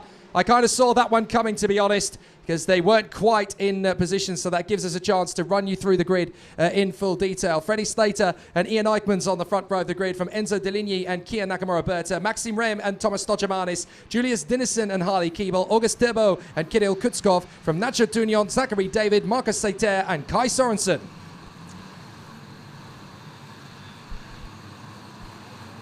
After that point, we have Shimo Zhang and Flavio Olivieri. And then in behind them, Shimo Zhang and Benjamin Silvesterson, I do apologize. Then it's Maxim Orlov and Tom Breiken, Alexander Gubenko and Matteo De Palo, Albin Storeysen and Renaud Frankot. Then we have Enea Frey and Leon Nielsen. Alexander Bondarev is alone on the next row because Guillaume Bouzard is not there. Zander Reed, Fabian Storeysen, Ekaterina Lucia, Edward Robinson, Will McIntyre, Kimi Tani and Maciej Gledij for qualifying heat D versus E. So a very interesting battle for the competitors as they gear up for race battles. So D versus E is on track. Freddie Slater and Ian Eichmann. This will be interesting. The world champion versus the man who made a clean break of it in the opening start. So he's going to be one to watch as we get ourselves underway. But now the field will be a little bit tagged together. Guillaume Bouzard is missing, so I wonder if he's got damage from his earlier shunt into the barrier in the Paralin, because it was a big hit into turn 9. So we'll have to see what happens for him. But the race is about to get underway. Are we going to get a cleaner start this time? Let's find out. Yes, we're racing. And again, Freddie Slater launches from the outside line with Kian Nakamura and assistance from Thomas Stochamanis of Latvia as well. Those three have gone into the first 3 positions. Eichmann goes across the grass and manages to hold on to the position, but only just as Harley Keeble squeezes through on the inside there. So he runs onto the runoff, not the grass, my apologies. And so now Ian Eichmann finds himself down in P5 as the field works its way through the hairpin, trying to find some grip. Quite a good start from everybody on the track. Let's keep an eye on what's happening in the motorway straight. But in the meantime, indeed, a great start from Freddie Slater. Watch out on these two, the 205 battling as well. This is Harley Keeble with one of the Cosmic drivers just behind him. As we have for the 218, the 218 getting past. At the moment, this is Maxime Rem with Thomas Tolsemanis, wasn't it, who just made his way past. Let's have a confirmation of that as they complete the opening lap to the grandstand turn. Still, and one of the drivers was a bit off on the curb over there and putting 2 grass on the wheel. I didn't quite catch who that was on that one. But this is lap 1 completed. Freddie Slater, 1 second advantage. And watch out for the battle between Kian Nakamura-Berta and the 284 of Thomas Tolsemanis, who actually did go past Harley Keeble on the previous lap. So beautiful battle with Tolsemanis, the energy driver, going around the inside, at least trying to put himself aside Kian Nakamura-Berta. And this time around, he makes it stick. Beautifully made in turn number 5. Tolsemanis upper position. Oh, and we have troubles for the 264. The 264. Storeysen again. Yes, indeed. Albin Storeysen dropping all the positions as Guillaume Bouzard didn't take part in the start, but quite unfortunate for the XP driver who is being taken back to the Parc Fermé. That's going to be hard to swallow, of course, that one in such early stages of this race. As we have the yellow flag, this is for Neo Nilsson, I'm afraid. Yeah, 1 DNF is bad enough, but 2 is pretty much a game ender for the weekend because you've got so little time to make up the ground again. Here is Stochamanis in second in front of Kian Nakamura. Nakamura making a slide to the inside. Has he been able to stop the car in time? Yes, he has. And that's a crash on the final turn. That is Nacho Tunion, I do believe, on the Alonso kart chassis. That's actually running in retro colours this weekend. Those are the colours Fernando Alonso ran in his junior days. But unfortunately, Nacho Tunion has had a spin and a crash out of the final corner. So that's his race gone in exactly the same place that we had the retirement for Albin Storeysen. So he's gone in the final turn as well. A lot of drivers now starting to go for big moves in that final corner. And you can see, of course, that most of the drivers are out there on slick tyres. Nacho Tunion trying to get going again. He can't do it with assistance. He has to do it on his own, and the karts are coming around.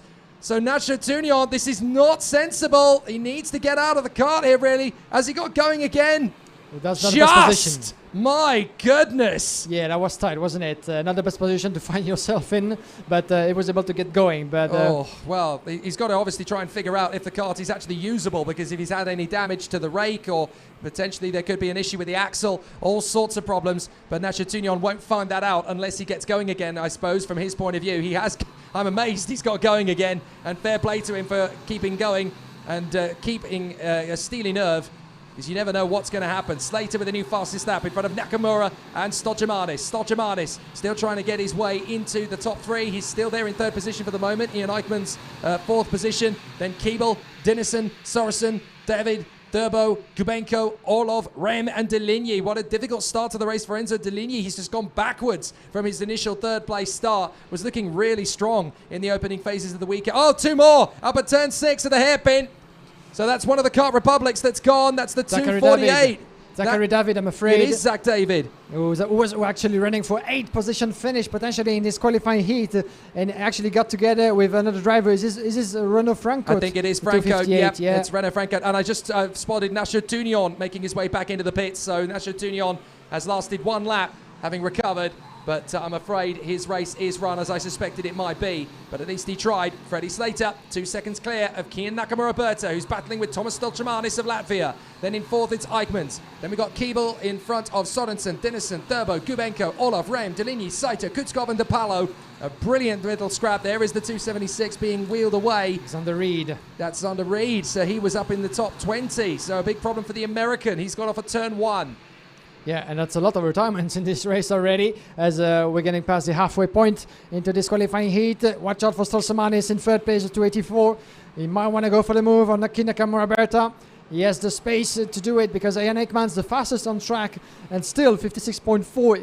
He keeps on challenging pace. He keeps on gaining pace. Sorry, Ian Eichmann's, and he's actually in a good position to line himself for a move on these two drivers, because Stolsamanis and Nakamura-Berta are losing both time, very much so. And there goes Stolsamanis right the inside, beautifully made by the 284 from Energy, watching over his shoulder on his way to turn number 6. It's going to be very tight. Watch out not to touch each other. Oh! It's going around the outside. It's being pushed outside of the racing line. It's such a miracle, actually. He was able to avoid the balance and the outside of the track to be able to keep going, because that was very tight indeed. That's not the kind of corner you want to be pushed outside of. And in that sense, I wonder if this will be considered as a racing incident, but that was very aggressive move indeed from Kian Nakamura-Berta. And here comes Eichmanns on the inside as Maciej Gladys has had a problem. Maciej Gladys has gone off, and Eichmanns in a second. There we go. Eichmanns has got past Kian Nakamura-Berta for P2. So a very interesting battle. Nakamura very aggressive in the way into turn 6, just holding his card on the inside and basically expecting Stolchamanis to back out of it, and neither driver did back out, so that's what caused the incident between Nakamura and Stolchamanis. But Maciej Gladys, unfortunately, appears to be out of the race as well now, and that is a real shame for the young Pole. I think he's got into an incident there with Alexander Bondarev, so Bondarev is involved in the incident with him. So the young man from the Ukraine has actually got going again, I can point out. So he's managed to continue. But a big issue for the man who went with him, Maciej Gladys. He's out of the race. So now we've only got 26 karts running of the 33 that was supposed to start.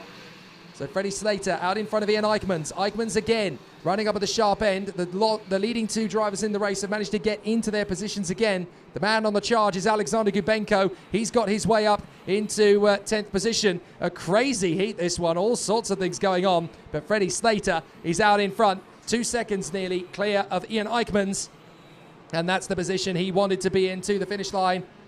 We've still got battles going on all over the course as drivers are really starting to gain some confidence on the slick tyres now and go for overtaking moves that in the wet they probably wouldn't have dared to try. But Freddie Slater, as he was in the earlier race, just unlocking that true pace and potential, getting done what he needs to do. He said coming into this weekend, I didn't get the European Championship last year. I know I can get it in 2021. I'm in the best form of my life. I'm full of confidence. I've got the speed. I know the circuits. I'm going to have a great, great season. And he's certainly going about it the right way. Into the final turn. Freddie Slater comes off the turn, blasts down the straight again, and Freddie Slater takes another checkered flag here at Karting Genk ahead of Ian Eichmans and Kian Nakamura-Berta. Wowee. Fast Freddie, furious Freddie, and doing a fantastic job out in front. Excellent stuff from Freddie Slater. So he's done an absolutely sensational job in the opening couple of heats, and he is there or thereabouts. So he has a lot still to do this weekend, and he knows that he's got a great chance of making it happen this weekend in front of Ian Eichmans and Kian Nakamura-Berta at the front end of the field once more. So the reigning world champion continues his title defence into the European campaign. Freddie Slater from Ian Eichmans and Kian Nakamura-Berta, then Thomas Stolchemanis and Harley Keeble, Guy Sorensen and Julius Dennison from August Derbo and Max Orlov, Alex Kubenko and Maxim Rem from Enzo Deligny and Matteo De Palo, Kirill Kutskov and Marcus Sater, Will McIntyre charging through the field again, Tom Breiken and Ben Silvesterson in front of Enea Frey and Edward Robinson, Leon Nilsson and Fabian Stodaisen, Ekaterina Lucia and Kimi Tani, Shimo Zhang and Alexander Bondarev. The retirements are many. Maciej Gladij, Zander Reed, Zachary David, Renaud Franco, Nacho Tunion. And then, of course, on the opening tour, we lost Albin Stodaisen and Guillaume Bouzard did not even make the start. Frenetic stuff once again here at Karting Genk. Now that the dry tyres are on the karts and the circuit is starting to get a little bit more grippy.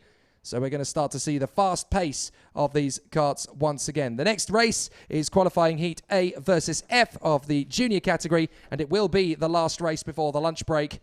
So the drivers have been working up to this one very much indeed.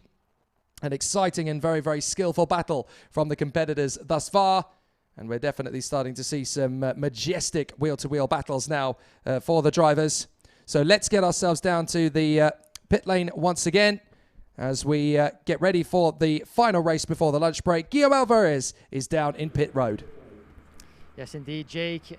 Still the rain to come as we're about to get ready for the penultimate qualifying heat of this morning. Indeed, I'm with Matheus Ferreira, one of the young Brazilians of the junior field. Matheus, quite an important year for you as well, considering that we might have a world championship at home for you. But first, how do you feel so far this weekend? I'm very happy. In the qualifying is not so good, but in the first heat is good. The start's very good. I go P3 and it's always like this. It's difficult because it's rain and it's only one line and I can be P3 and that's it. Absolutely. Before we let you go, do you want to say a few words in Portuguese, maybe from your many fans, I'm sure, who watch you from around the world? E aí, gente do Brasil, tô aqui no Europeu, torçam por mim, vou largar de sexto todas as corridas e é isso. Valeu. All right, fantastic. Thank you so much, Matheus, and good luck out there. Of course, I'll get back to you, Jake, for a quick translation. I'm sure your Portuguese is absolutely fantastic. Back to you, and we're about to get racing. Great to hear from Matheus Ferreira as he gets ready to go racing once again. Really going to be a sensational battle from the drivers in OK Junior once more as they go to battle on qualifying heat A versus F. And this will, as I mentioned, be the last race before our lunch break. During that pause, you'll get to see the action once again from the World Championships 6 months ago at Portimao in Portugal that saw Freddie Slater and Callum Bradshaw become the latest FIA Karting World Champions. And of course, this is the series that leads up to that ultimate contest. This year, of course, taking place at Speed Park Bidagoi in Brazil. And we are really excited about heading there. The first time that Brazil has ever hosted the Karting World Championship. We're very excited for that. Here at Karting Genk, though, the European Championship in full swing. Very crazy conditions with the weather. Fortunately, though, no major injuries or incidents to report other than the big shunt that we saw in the third heat of the day. A massive opening lap chaos. Fortunately, everybody was able to take the restart again, which is absolutely phenomenal considering just how fast some of the karts went into the barriers. The rib protectors, mandatory for 2021, doing their job, and the safety facilities here at Karting Genk more than able to match up to the challenge. So a true credit to the FIA and all of the people here at Karting Genk as well. Fantastic, phenomenal work from everybody to make sure that even in the toughest of situations, the drivers are safe and they are well protected. Excellent work. So as the competitors get ready for the final heat of the morning session, the track temperature is about... air temperature, is about 13 degrees Celsius. So track temperature is going to be around 17, 18 degrees Celsius maximum, I think. The track is still drying out. Hopefully it's going to be dry through the entirety of the lunch break. And if it is, then we're going to have slick-shod fast running for the entirety of the afternoon session. 2:03 on pole position once again. And that is Akshay Bora, the original pole position sitter from timed qualifying. And he will line up on the grid alongside his teammate in the 2:52. An epic run so far this weekend from Luca Samalisto, the Finn, who has been very strong indeed. As we prepare for the action once again in qualifying heat A versus F, and it is definitely going to be very tight at the front end of this field. Josh Erfin gets another stab at the victory over the front end. Hugo Heroin is a bit of a crest of a wave as well. The Frenchman on the Cosmic chassis. We'll see what he gets to do. We heard earlier, from Matheus Ferreira with Guillaume Alvarez. He's looking very hungry and motivated. A few of the drivers there obviously deciding to push start their own karts in the juniors. They tend to let the mechanics do the job for them. But Matheus Ferreira looks like he's going to get some adrenaline pumping through his veins by pushing himself out onto the circuit. They are allowed to do it either way they choose. But this is all about learning. And they've obviously decided that with Matheus Ferreira, he would love the chance to get to the front of the field, and it just pumps that little bit more adrenaline through the veins. Akshay Bora and Lucas Samalisto from Josh Erfin and Hugo Heroin, Anatoly Kavalkin and Matheus Ferreira from James Zagotzi and Jan Pizavrovsky, Rashid Aldeheri and Miguel Costa from Selim Hana and Max Popov, Artur Poulain, Kieran Thijs, Kevin Lantinga and Flavio Olivieri. Then we have Gilles Caranta from Clément Outram, Joel Beckström, Karel Clark, David De Decker, Mark Kastelic, Lucas Luccia, Tom Calender, Len Neis, Simone Bianco, Taim Saleh, Rito Comata, Juan Cota Alonso, Phil Strength, Max Schleimeyer, Aurelian Nodels, and Tobias Clausen. A good grid indeed, with all the drivers pretty much making their way onto the track. Everybody's here, so fantastic. Let's have a party now. The A against F, the last qualifying heat of this morning, of course. Then we'll be back for more after the lunch break. A total of 20 races out of 27 today. So quite a busy program. And thanks again. We must thank you all for tuning in and joining us this weekend. This is the first of many FIA Karting weekend to come. The European Championship starts here at the Home of Champions. And the champions, we have a lot of them on track in both the juniors and the senior category. And hopefully, a few years from now, we'll be able to look back on this particular event and say, I was there to see this young driver or those young drivers shine on track, like making the first step of maybe a luxurious career to come. So that's the least we wish, of course, to everybody here on track. Make your best, shine, and then let's see what happens. But let's go racing. Qualifying heat A versus F looks like a good start to me, and Nigel Edwards agrees. We're racing up to the first corner, and Samalisto trying to come around the outside of our pole sitter in the hope that he can slingshot past Akshay Bora. Has to start in behind him, and it's side by side for third position. Goodness me, there's a spin in the middle of the field as well. It's one of the Ricky Flynn Motorsport carts. 241 has gone around. Hana. Oh my goodness, that's Selim Hana, the Colombian. So he is out of the race from towards the front end of the field as well. He made a good effort in qualifying, but he's really struggling. Here come the two Kart Republic teammates down the motorway straight, and it's very close indeed between Bora and Samalisto. They've already started to get some legs out in front, but it's a good start from Anatoly Kavalkin. He finds himself now in third position. The Russian going great guns at the moment. Yes, indeed, and let's watch out for the end of this lap. Oh, and another wildcard in trouble, I'm afraid. The 492, let's see who that is. Calenda. This is, yeah, indeed, unfortunately, and David Adeka seems to be in trouble as well. Where is the young Belgian? We haven't seen him. Oh, there's one driver, I think that's Sim in turn number 6. Let's wait for confirmation, but David Adeka seems to be in trouble as well in this opening lap. He was off at the same corner as Selim Hana. Oh my goodness, there's a big squabble going on as they come down the main straight. We just watched Tom Calenda disappearing from our sight as he walks away. There is Douay de Decker's kart. You can see it there off to the left. So he went off on the same corner as Salim Hana. I think he just got spat out on the exit of turn 2. Not a great start to the season campaign then for Douay de Decker. What a shame for the hometown hero. Oh, and there's a big nudge there on the two Cosmics. They've hit each other. That's the cardinal sin, isn't it? If you're teammates, you do not hit each other. Yeah, absolutely. That's the number one rule, isn't it, in karting? But watch out for the battle of the teammates as well. That's for the Kavalkin. back, Kavalkin as well, making his way through. There you can see the chassis of David Dekker with the BWT colors, easily recognizable, of course, from a former Formula 1 team. Costa! The Costa's 208. gone! Yeah, quite unfortunate indeed. And that's turn number 6 once again, yellow flag. Samalisto gets Kavalkin! Kavalkin hits the barrier! Oh dear, no room at all for Kavalkin to negotiate at the end of lap 2, and Kavalkin slides into the barriers and he's out. Wow, another one! One of the one racing goodness. drivers, a 204. That's Severukin. I'm fairly sure that's Artif Severukin that's gone off there. Oh, sorry, no, that's Max Popov. Max Popov, yeah, apologies about Oh. that. And he's going to try to get going again. But two big contact at the same place, of course, on the last turn of the track. In the meantime, the 283 for the back of Egon Erwin was getting passed by Kevin Lantinga, wasn't it? As we're going to have Maximilian Popov trying to get back in the race. Yes, he does. Onto the start finish straight. Double yellow flag being waved as the marshals on track still have to put the barriers back into positions on the outside of the pit lane. But you can see Kavalkin getting back to the pits. Quite unfortunate for the young Russian from the Paralin racing team. Anatoly Kavalkin, Maximilian Popov, of course, dropping all the places all the way down to the field, but back in contention at least to see the checker flag of this race. But in the meantime, still a very tight midfield, unlike Akshay Bora, of course, who was able to catch up to extend his gap, my apologies, with almost a 1 second advantage in front of Matheus Ferreira, the young Brazilian driver we had at the interview earlier on. Then we have Lucas Amalisto in third, in front of Josh Efan, Jan Pirowski, the fastest on track, the young Polish driver, in fifth, in front of James Segozzi, Kevin Lantinga, Hugo Erwin, Thijs Kieran, and Rachel Daheri, closing up the top 10 as we speak. The 2:13 on your screen. This is happening further back. This is Haldari, my apologies, the Paralin driver, who's going to try to make a few positions up to the field. We still have quite a few meters to catch up with Thijs Kieran. Kieran Thijs, shall I say, actually, because it is a bit of a switch between a name and surname on our classification, so don't let yourself fooled. This is Terran Thijs. So Rashid Al Daheri now shaping up to try and make the move on Kieran Thijs.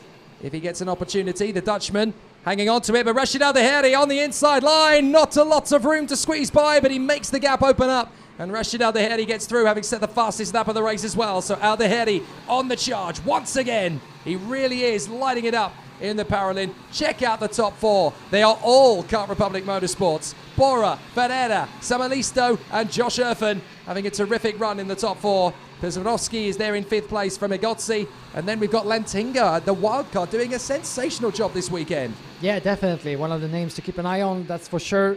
As we have one of the PDB racing drivers as well in the other races doing a good job. So watch out for the wildcards. But talking about the demonstration, indeed, a top 4 from Kart Republic and the same colors up the front with in 5th place Jan Perezowski with the Tony Kart colors. So definitely fantastic performance so far as we concluded lap number 6, getting near a checkered flag. The 203 of Akshay Bora is on your picture, leading the way on his way to what could be his potentially first victory this weekend in the qualifying heat. Lucas Amalisto in 3rd place, the fastest on track, 55.3. Is just 1 little tenth less than that faster than Matheus Ferreira. So the teammates pretty much on a similar pace at the moment. And can he actually try to decrease the 6 tenths gap that he has on Matheus Ferreira? The battle for 2nd place is maybe coming up very shortly, even though time is running out, I'm afraid, for Lucas Amalisto as well as for Matheus Ferreira. He still has half a second of a gap behind Akshay Bora, so it's going to be very tight for any of those two pursuers to catch up with the leader. But let's not, of course, talk too soon, talk too fast, because anything can happen on this very dried out track at the moment. Perzerovsky is doing a good job there in 5th position, trying to get on the tail of Josh Erfen. So the top 3 looks like they're all going to be in the same awning, but I'm not sure about the 4th one. Rashid Al Daheri, another new fastest lap, as now he's trying to close up on Hugo Heroin. So Heroin in the Cosmic in 8th position.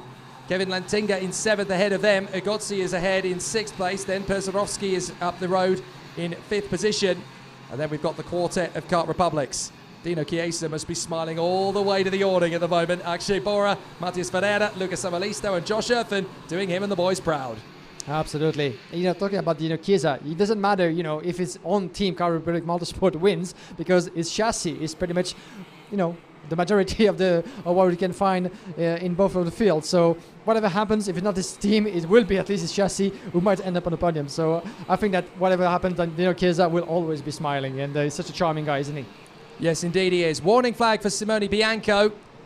Fabulous run from the leader, though. Akshay Bora just holding on to it, and this is an important race for him to get sewn up. He wanted to showcase his mentality and his determination this weekend from pole position. Good to see that he is able to unlock that raw pace. Matias Ferreira still wants a piece of him, though. He's not letting him rest easy, and he's trying to close him down in the closing stages of this heat as the driver's coming through.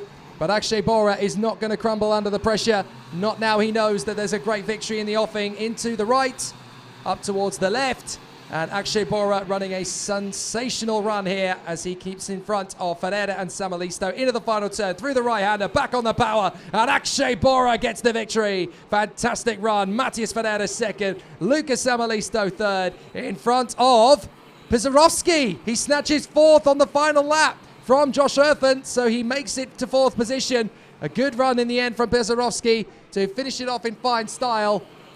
Very exciting runs all the way to the death here in the final couple of corners as well. There's a few drivers trying to pick off a move or two to the finish line. Very exciting stuff for Akshay Bora, though. He takes the victory that he was searching for. Yeah, absolutely. Beautiful performance all the way through for Akshay Bora. And you can actually listen to his reaction after the pole position yesterday on the Facebook page of the FIA Karting Championship. So here's our classification. Akshay Bora, half a second in front of Matias Ferreira, from Lucas Samalisto, Jan Priholski, Josh Earthen, James Gordy, Kevin Lantingan, Rashid Al-Daheri, Hugo Erwin, Karen Theis, Jules Carenta, Clément Outram, Luca Fluccia, Arthur Poulain, Joel Bergström, Max Schlemeiner, Carl Clark in 17, from Mark Kostelic, Simone Bianco, and Tobias Clausen in 20th place. 21st position for Team Saleh, Juan Coder Alonso, Flavio Olivieri, Len Nice, Rito Kamata, Phil Stringer, Aurelia Nobles, and Max Popov after his earlier spin, of course. Anatoly Kavalkin was out on the spot. Miguel Costa on the same lap up at turn 6. And then on the first lap, we lost Salim Hanar, Douay De Decker, and Tom Kalenda. Very exciting stuff at Genk. A very interesting opening session where weather was very much the key factor for a lot of it. Drivers dicing for position. Hopefully the weather will stay as it is over the dry session for the lunch break. We're going to take that now so that we can get ourselves ready for the afternoon's activities. But you can still watch some great action over the course of the lunch break as we will catch up with what's been happening over the World Championships 6 months ago. 14 degrees air temperature. The chances of precipitation decreased a little bit now for the afternoon. So hopefully it'll stay dry. But we're going to remind you what can happen when it gets really, really wet. 6 months ago, the World Championships were at Portimao in Portugal from the World Championships. And you'll get to watch that over the course of the lunch break. We will be back in action here live at 1 o'clock local time, 13:05. The first race gets underway for the OK Seniors in Groups A versus E. For now, though, here's the World Championship highlights from 2020 in Portimao.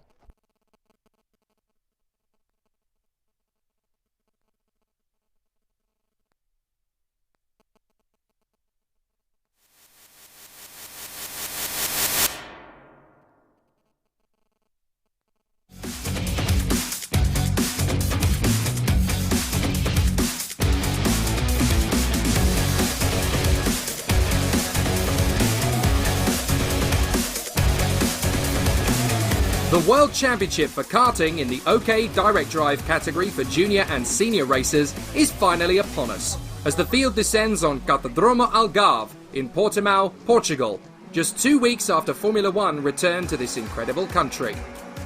But for this year's World Championship, the weather is the hardest it has been for years, with changeable conditions and a torrential downpour set to hit the circuit for the finals. It could be one of the toughest contests in recent history.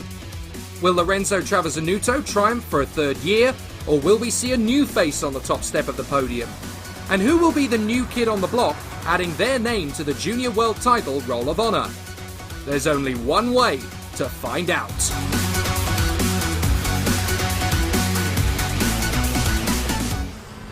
Let's ride with junior racer Arvid Lindblad on the home straight at Portimao. You stay flat on the throttle all the way to the apex of the second corner, which means the engine is working overtime at the start of the lap for this high-speed dash, Then be strong but attentive on the brakes for turn 3 as the back end will step out. Back on the power for turn 4 and ease the kart up towards the hairpin for turn 5. You can ride the curb on the exit, but precision is key as the kart will snap from under you. Flat again through turn 6 and then again through 7. The body really takes a beating here in the dry before we join Andrea Kimi Antonelli for the second half of the lap, and you hit the brakes hard and firm into turn 8 and 9 for the double apex left-hander. Flat again for 10 with care on the curbs, then ease up into the right and balance the throttle into 12 as the apex tightens on approach, and you need to know where the kart is travelling in the braking zone to keep it under control.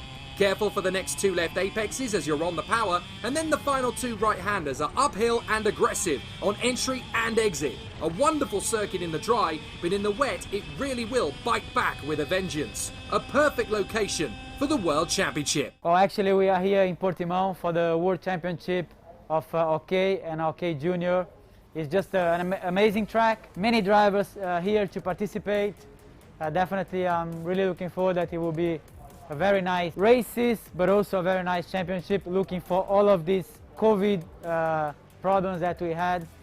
So we actually managed to do the event. Unfortunately, we don't have fans here to watch, but I really hope we can watch and we can show, you know, some good race, some good fights, and definitely it's really positive that we are here to do the event, to do the World Championship for the drivers, but also for the teams, and also for the motorsport, for the karting itself. Yeah, I mean, it was definitely a very difficult year for motorsport. It was a very difficult year for the karting, and it was a very difficult year for everybody around the world, you know, for the COVID situations. But I'm so happy that we managed to do our championships, we managed to do our European championships, the World Championships.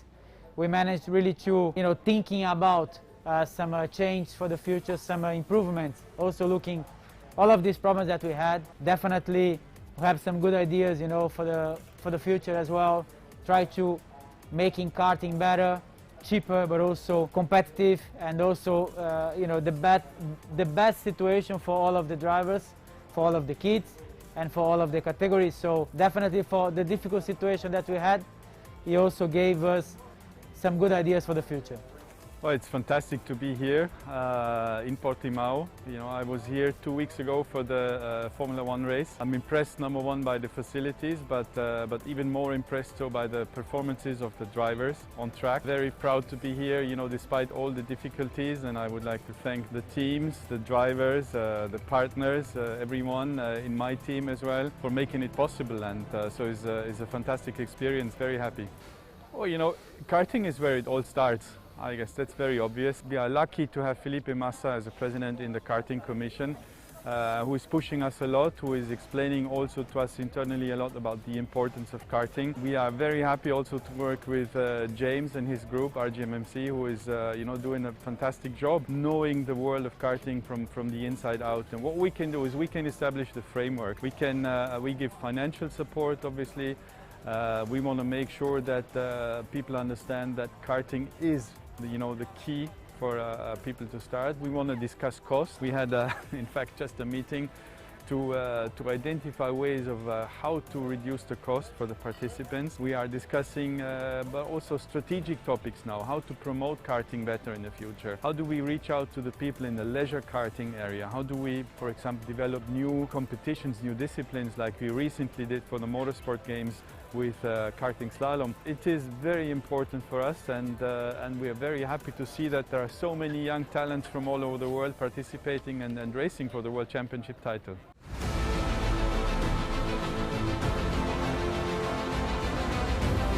With 89 drivers entered for the Junior World Championship title, only 36 could progress for the final. And with the weather throwing as many curveballs as it could through the qualifying and heats, the main event was hit by a major rain shower just minutes before the start. It meant that unpredictability would be the buzzword and drama would not be far away. So who would follow in the footsteps of Victor Martins, Dexter Patterson, Victor Bernier and Thomas Tembrinka? Who would be next in the FIA Karting Junior Hall of Fame? With heavy rainfall before the start, the first corner ended up being a high-speed lake, which caught out over a dozen drivers in the field. 8 racers were out on the spot, including Brando Badua, Igor Sepil and Alex Powell. 3 drivers who had stood out during the weekend and couldn't even complete the opening lap in treacherous conditions.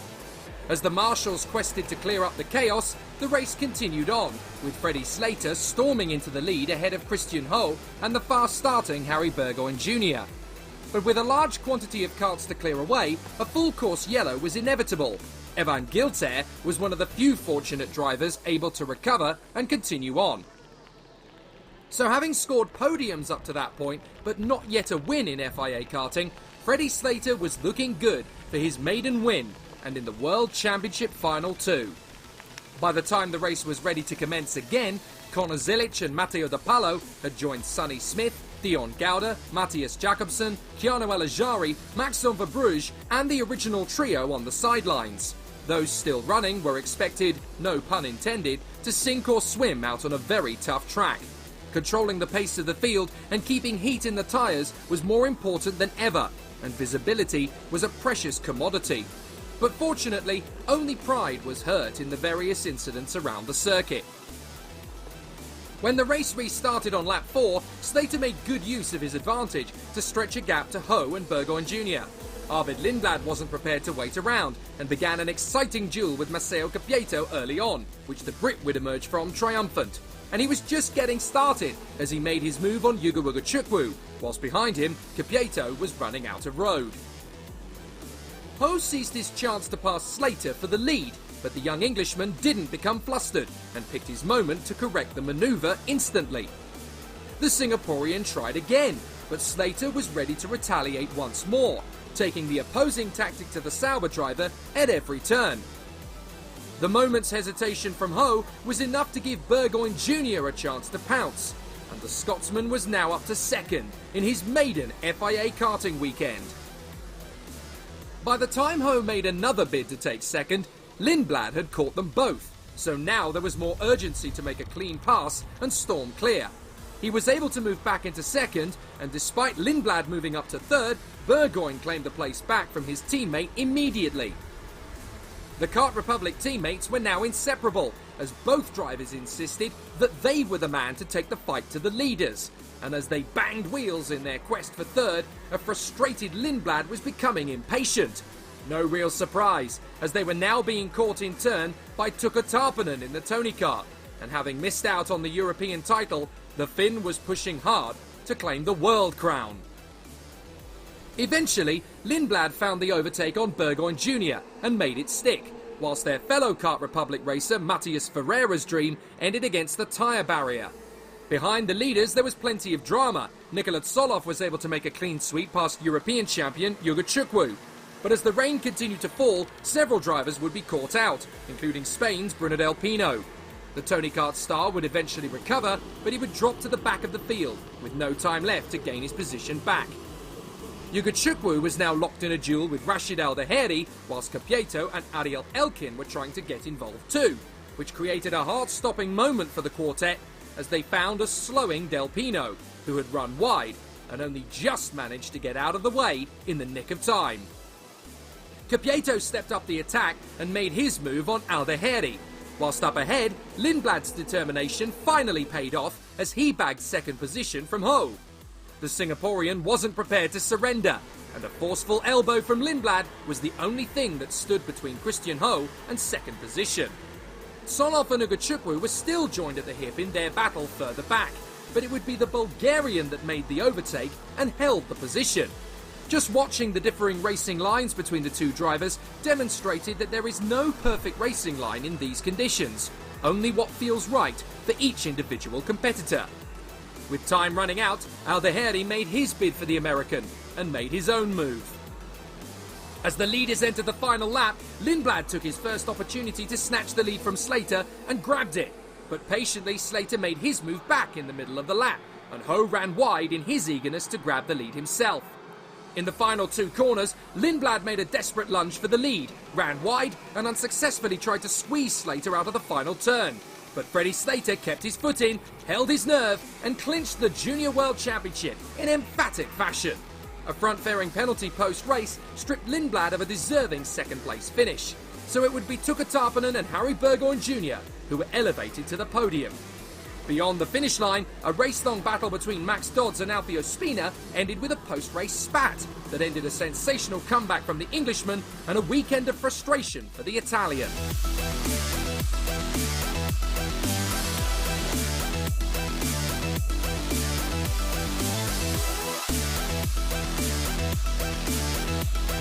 But the deed was done as Freddie Slater joined the likes of Thomas Temprenka, Enam Ahmed and Lando Norris as a karting world champion for Ricky Flynn Motorsport, winning the junior world title at his first attempt and joined on the podium by Tuukka Tarpanen and rookie sensation Harry Burgoyne Jr. Who knows what he could achieve in 2021? Oh, it's just been amazing. Had a very good race. Got through at the start, was in the lead for a bit. Managed the gap very well. Coming into the last 2 laps, we made a few mistakes. Got caught. Last lap was a bit hectic. He went in. It was all just changing in for the last lap. Went into the second last corner. He overtook me back. Last corner, I just get up the inside. He tries to squeeze me. I jump the curb and I'm on the inside and I just go across the line first, and it was just the best feeling ever. Yeah, I haven't won a race yet. I've had lots of podiums, but now I've just won the world champ, so that's the best race to win. Amazing. I start P9 and finish third, but Ari gets the bumper penalty, and yeah, second. I'm really happy. Feel is good, yeah. That's not bad. Year was really good. I won Finnish champion. I was third in European champion, world champion P2. Not perfect, but really good. Difficult weekend, obviously, with the conditions, similar to Finland when we won last year, obviously with Thomas ten Brink. Similar again, wet, dry, wet, dry. One of those weekends where you've got to get everything correct for the final, which obviously we did do. We had a very young team, all in their first year. So the actual achievement is, for me, massive because, like I say, we have a very young team and they're all their first year in junior. And with the COVID situation we had, we obviously lost 4 months of the year on track, so they've all done an exceptional job, and Fred's just done an outstanding job today. I think he showed maturity way beyond his years in the final there, because for such a young lad against drivers in their second and third year to achieve what he did do and stay composed on the last lap when he got overtaken is only credit to him, and I'm sure he's going to go an awful long way in the sport.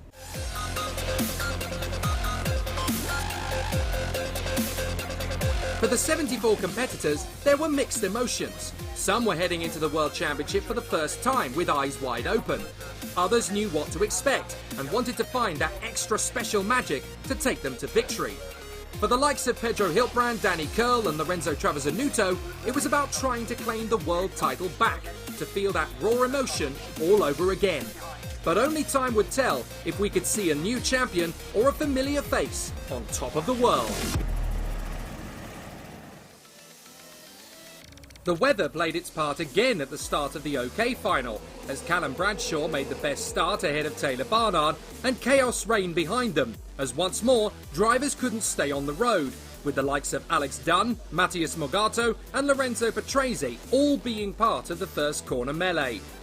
The race was already brewing into an exciting contest, but little did the drivers know they would get a second chance after an accident at the end of the first lap between Maya Werg and Andrea Kimi Antonelli, which would bring out the red flags out of sight of the cameras.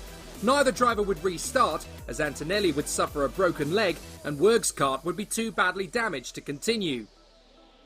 When the race restarted, the conditions had improved, and Barnard was able to hold the lead ahead of Bradshaw, Pedro Hiltbrand and Lorenzo Travazanuto. And this time, everybody made it through the first sector of the lap without incident. One driver who couldn't complete the first lap was William Severholm, who had starred so brilliantly at Portimao just 7 days earlier. Callum Bradshaw didn't wait around to pounce on Barnard, and he managed to take the lead early on, only to lose it again instantly. Bradshaw knew he'd have to pull out the stops to take the lead from Barnard, and the second time around, he made it work. The next task, pull away. Elsewhere, Alex Dunn and Delano Van Top were having fun and games of a different kind, and Danny Curl's chances of recapturing the world crown he won 3 years ago ended with a quick trip across the grass. Rafael Camaro and Luigi Coluccio were getting a little too close for comfort, and Florian Rousseau Ricci was ending his weekend in disappointment. The conditions were still catching drivers out, as first Luigi Coluccio went off the road and recovered, only to need to take avoiding action around the next bend as Charlie Wirtz was facing the wrong way. The Austrian couldn't recover and was out. Both he and Florian Russo-Ricci would have to walk away dejected. Lorenzo Travasanuto was looking unlikely to challenge for a third straight crown, whilst more drivers were having to take an alternative route just to stay in the race. But in his bid to recover, Laurens van Hopen clipped the tyres, and it ended his race there and then. Joe Turney was carving his way through the field, making light work of Marcus Kayak, but for Laurens van Hopen, it was all too much. Turney was now battling with fellow British ace Morgan Porter, and their duel became one for a podium position. Shortly after, Pedro Hiltbrand seized his own chance to move past Taylor Barnard and was now into second, hoping to clinch his first world title since 2016. Elsewhere, Nikita Bedrin's bid for the world title ended before half distance. Turney was now battling wheel to wheel with Barnard, and he used his prowess of exploring the grip on the outside line to become a real thorn in Barnard's side. Eventually, as he made his way through, Tony Kart were genuinely getting excited for a podium lockout. Behind him, Kayak's brilliant weekend ended in heartbreak as he just caught the grass in the braking zone for turn 3. Game over. It was too much for him to bear, and for the Estonian, the season wasn't supposed to end this way. Turney caught his teammate Hiltbrand, and not wanting civil war, the boys stayed out of trouble as the Englishman moved past his Spanish colleague. The dream was finally over for Rafael Camara as the talented Brazilian spluttered to a halt with mechanical failure. There were battles aplenty too, as Ruben Moya made the move on Matthias Morgato and Josep Marti was having a great race with Matthias Salonen. But after an astonishing drive, Callum Bradshaw had pulled clear to the tune of 8.7 seconds to win a commanding world title when he expected it least. With Joe Turney and Pedro Hiltbrand fighting their way to the top 3, Tony Kart had not just won the world title, they had obliterated it, making the victory all the sweeter for the Italian squad.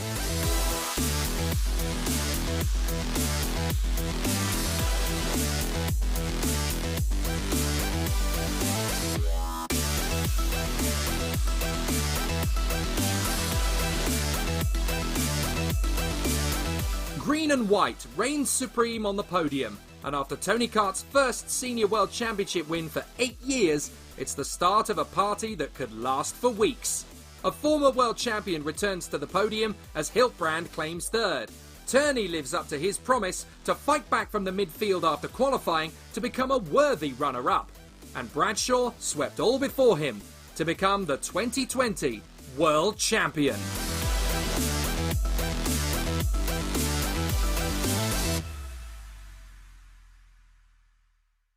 Honestly, I can't believe it right now. I cannot believe it at all. Just want to say thank you to the team. Honestly, Tony Karting believe in me, Roberto for believing in me this year. Yeah, wow, can't believe it. So obviously I got the call and was started in Wackersdorf. It was difficult adjusting to everything. And then again, Portimao, the test before this, very good. And then here, the World Champs, again, a bit better. I think in the dry, still need to improve a little bit, myself for sure, because the pace is there with Joe. But in the wet, yeah, wow, it's sort of crazy.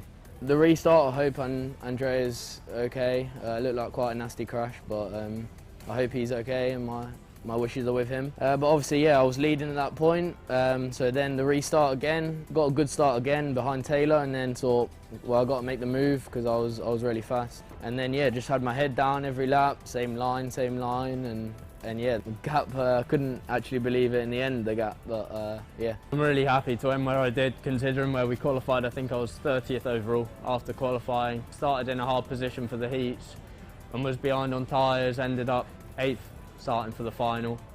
Got spun round on the first start, fixed the damage we had, and then the main race come through second, so I'm pretty happy with how we've done. No, it's been a great season. I think last year was my first year in the FIA Karting competition, and I did well, but I was new to it, and this year I've had a proper go at it. I had third in the European and second in the world, so I'm pretty I'm pretty pleased with how it's gone. Thank you very much. I'm happy for the result, happy for be back racing after all my injury during this year, hard year for everything, COVID, ribs, everything, scab, for everyone. Happy for my team, happy for Callum, for Joe. We did a great job. We did a great effort. At the end came a good result for us. I prefer this weekend to rain, but to be honest, I want more rain even, because when the track was really full of water, I feel better every time. But that's racing. I mean, I finished third. I cannot say nothing. I'm happy. My team win, my teammates, so I'm happy for that. Was a really tough weekend because the condition of the weather, rain and dry and rain and dry. Our driver did a really good job. They are fast in both conditions, but also the other competitors are really good. So in the end was tough, as I say. But we're working hard and a lot, and I think in the end we are ready.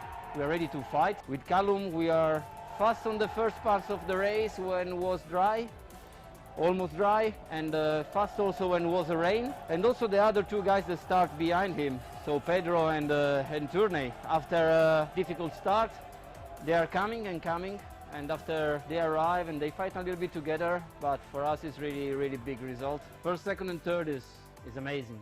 It's amazing, really good. For the third time in 7 years, two British drivers have claimed the biggest prize in direct drive karting in the same year. Freddie Slater becomes Junior OK World Champion at his first attempt, and it's yet another title for the Ricky Flynn Motorsport team. This year's achievement is particularly sweet because of the atrocious weather making the entire week tougher, because of the reduced track time in 2020 thanks to COVID-19, and due to the youth of this year's squad, with new drivers in the roster taking on the OK category in their first year. To win the Junior World title at his first attempt is an accomplishment that Freddie Slater will never forget, and for sure he is a true star in the making. After the hardship of 2020, it's an incredibly satisfying result. The season also ends well for Tuukka Tarpanen and Harry Burgoyne Jr. as they reach the podium in the biggest event in the world. So as Ricky Flynn Motorsport celebrate, we have some new stars to look out for in 2021 in Harry Burgoyne Jr., Tuukka Tarpanen, and a new Junior World Champion, Freddie Slater.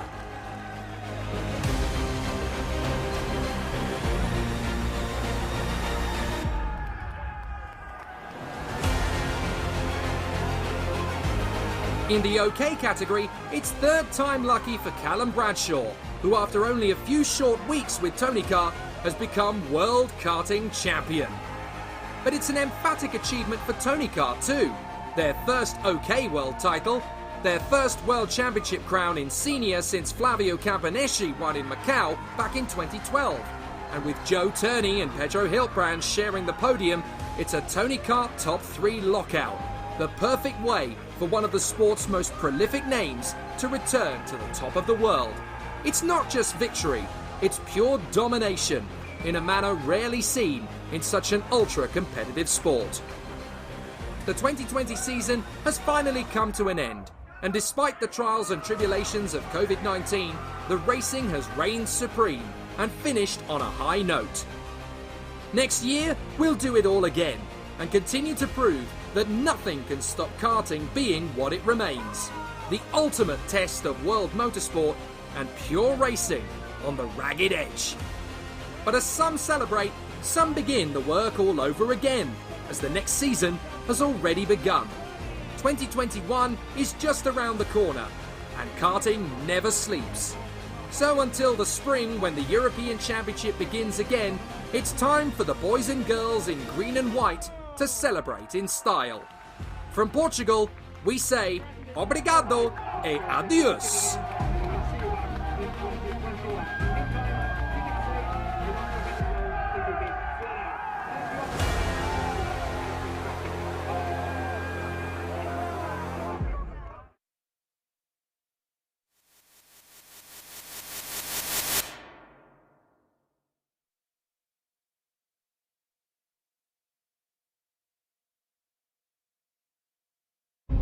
Every day, 3,500 lives are lost on roads around the world.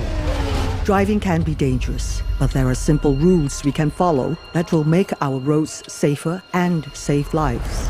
Slow down for kids. Don't text and drive. Always pay attention. Obey the speed limits. Stop when you're tired.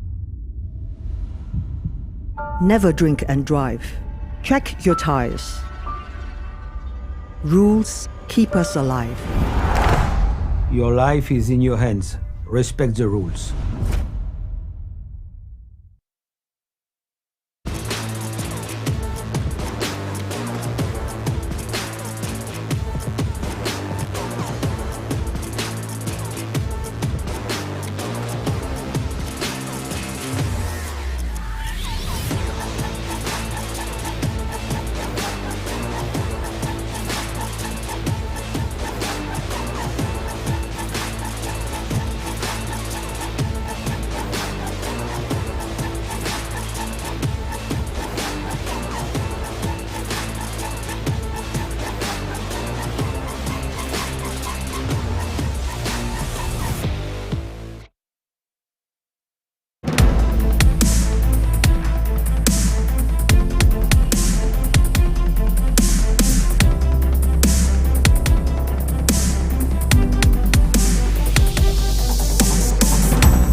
Every day, 3,500 lives are lost on roads around the world. Driving can be dangerous, but there are simple rules we can follow that will make our roads safer and save lives. Slow down for kids. Don't text and drive. Always pay attention. Obey the speed limits. Stop when you're tired. Never drink and drive. Check your tires. Rules keep us alive. Your life is in your hands. Respect the rules. Back on track here at Karting Genk for the FIA Karting European Championship 2021. I'm Jake Sanson. Beside me is Guillaume Alvarez. We've had a very busy and hectic day of race action so far across the junior and the OK categories. And it's the OK racing that will continue us into the afternoon for qualifying heat A versus E. It's been pretty action-packed so far, hasn't it, Guillaume? Yeah, it has been, absolutely. Good afternoon, everybody. Bonjour à tous et tous. Goedemiddag iedereen. Welcome back, of course. It has been a good morning, indeed. We've had 8 races, 12 more to go. So if you want to join us, now might be a good idea, actually, because we're gonna have plenty of more action, suspense, and certainly good fighting in both OK and OK Junior categories. Coming up is the senior class, with the A against the E qualifying heat, the third one, as we had Morgan Porter and Harvey Lindblad, the first winners so far in the class. But there's still a lot of things yet to see in this particular category. Very, of course, competitive, with 74 names registered to compete throughout the weekend. So it has been a good morning indeed, with some scary moments as well, with the rain falling onto the track. We had some drops at some point, some heavier rains, at some other moments. So it has been really, really tricky actually to manage for both the mechanics and the drivers. You know, at some point, everybody, as part of what we do here in karting, is everybody was waiting until the last second to get onto the pre-grid to know which kind of tire they should put on. But eventually it was the wet tires, but it actually provoked a little bit of a traffic jam on the way to the pre-grid, but everybody just made it through. But that's part of the gamble that those guys out there have to make when the weather conditions are so changing and keep on evolving, as it is the case here in Genk. But by the look of it, for the past few minutes, ever since we got finished with the racing this morning, the weather is really relatively stable, shall we say. Still a lot of clouds, quite a high percentage of chance of rain, but it should be actually dry. As you can see, at 10 degrees overcast of clouds and 93% humidity.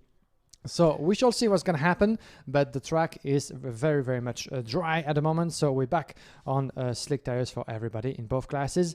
8 races to go, and coming up is the OK category. Yeah, it's going to be an interesting afternoon. We've got this fantastic clockwise configuration of the Karting Genk circuit, 1,360 meters in length. And the weather here could not be more tricky for the drivers to manage. The air temperature is only about 10 degrees Celsius at the moment, dropping from the initial 13 that we had already. Although my timing screen is trying to tell me it's 12 degrees Celsius at present. Not particularly high winds here at the moment, which is making drainage a little bit awkward in certain parts of the course. But the humidity being 93% means that we are going to have probably the threat of even more rain potentially over the course of the afternoon. It's not likely to stay dry for long. But then, of course, we have a bit of a history here at Karting Genk. It never really stays dry for long, even in the height of summer. You do get some really interesting days at the racetrack. Here at the Home of Champions. And they call this place the Home of Champions for a reason. It's a tough circuit, very technical to set up, very, very tough physically as well for the drivers. There's a lot of fast sweeping corners, some tight apexes, a lot of challenges that you have to battle. And we saw earlier in the third race of the day for the juniors, when it rains quickly, and there's nothing you can do about it. We had the top 12 drivers just flying straight off the circuit on turn 9 on that break to the grandstand turn. Fortunately, I am delighted to report, though, that despite massive crashes, it was a total exodus of the entire field from that first lap. But incredibly, nobody was hurt, which is absolutely astonishing when you consider how ferocious the accident was. It was just one of those situations. You put your foot on the brake and nothing happens because the wheel just locks up and you're skating, essentially. You're skating to the scene of the accident, and you've only got a matter of split seconds to try and skid the wheels, into a proper full spin, in the hope that that's going to get you out of trouble. But well done to everybody, and the safety team in particular. The mandatory inclusion of the chest protectors to protect the ribs, obviously very much coming in handy for the juniors on that particular occasion. It's not going to be easy this afternoon, because it looks to me as though there are more sweeping clouds coming in overhead. So a very interesting one ahead of us for the drivers. But Hugo Chukwu there on the left of your picture, the man who inherited pole position in the seniors yesterday after the original pole sitter Joe Turney had his best lap time deleted after tagging the flip-flops on the exit of the turn 6 hairpin. Not a lot you can do about that in the situation, but he's Joe Turney. He's going to keep fighting and doing what he does best. Yuga Chukwu lines up on the front row of the grid with Rafael Kamara, the man who is very much in form at the sharp end of the field. A top 3 finish in his opening heat. Expect more from him this afternoon. Here is the grid then for the OK category. Qualifying heat A versus E in the European Championships Karting Genk 2021. It's Yuga Chukwu and Rafael Kamara, then Tuka Tarpanen and Brando Badoa, Juha Valtonen and Norton Andreasen, from Nicola Soloff and Andrea Kimi Antonelli, Lawrence de Sertua and Yannick de Brabanda, James Wharton and Jessica Rascado, from Christian Batuka and Ruben Moya.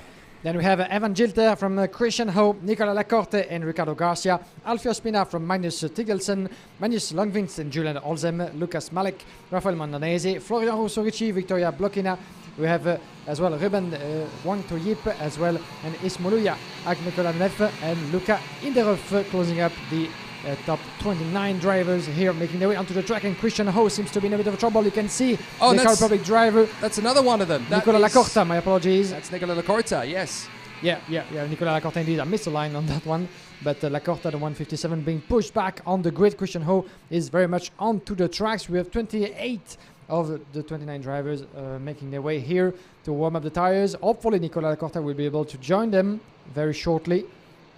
It's not kind of thing that you want, of course, as a now, driver. look, yeah, they're having an issue here because they're trying to get equipment to them, but only one mechanic is allowed to work on the card at any time in the repair area. And it is quite surprising how many mechanics tend to forget that in the heat of the moment. But obviously, it's there in black and white. Only one mechanic is allowed to work on the card at any one time.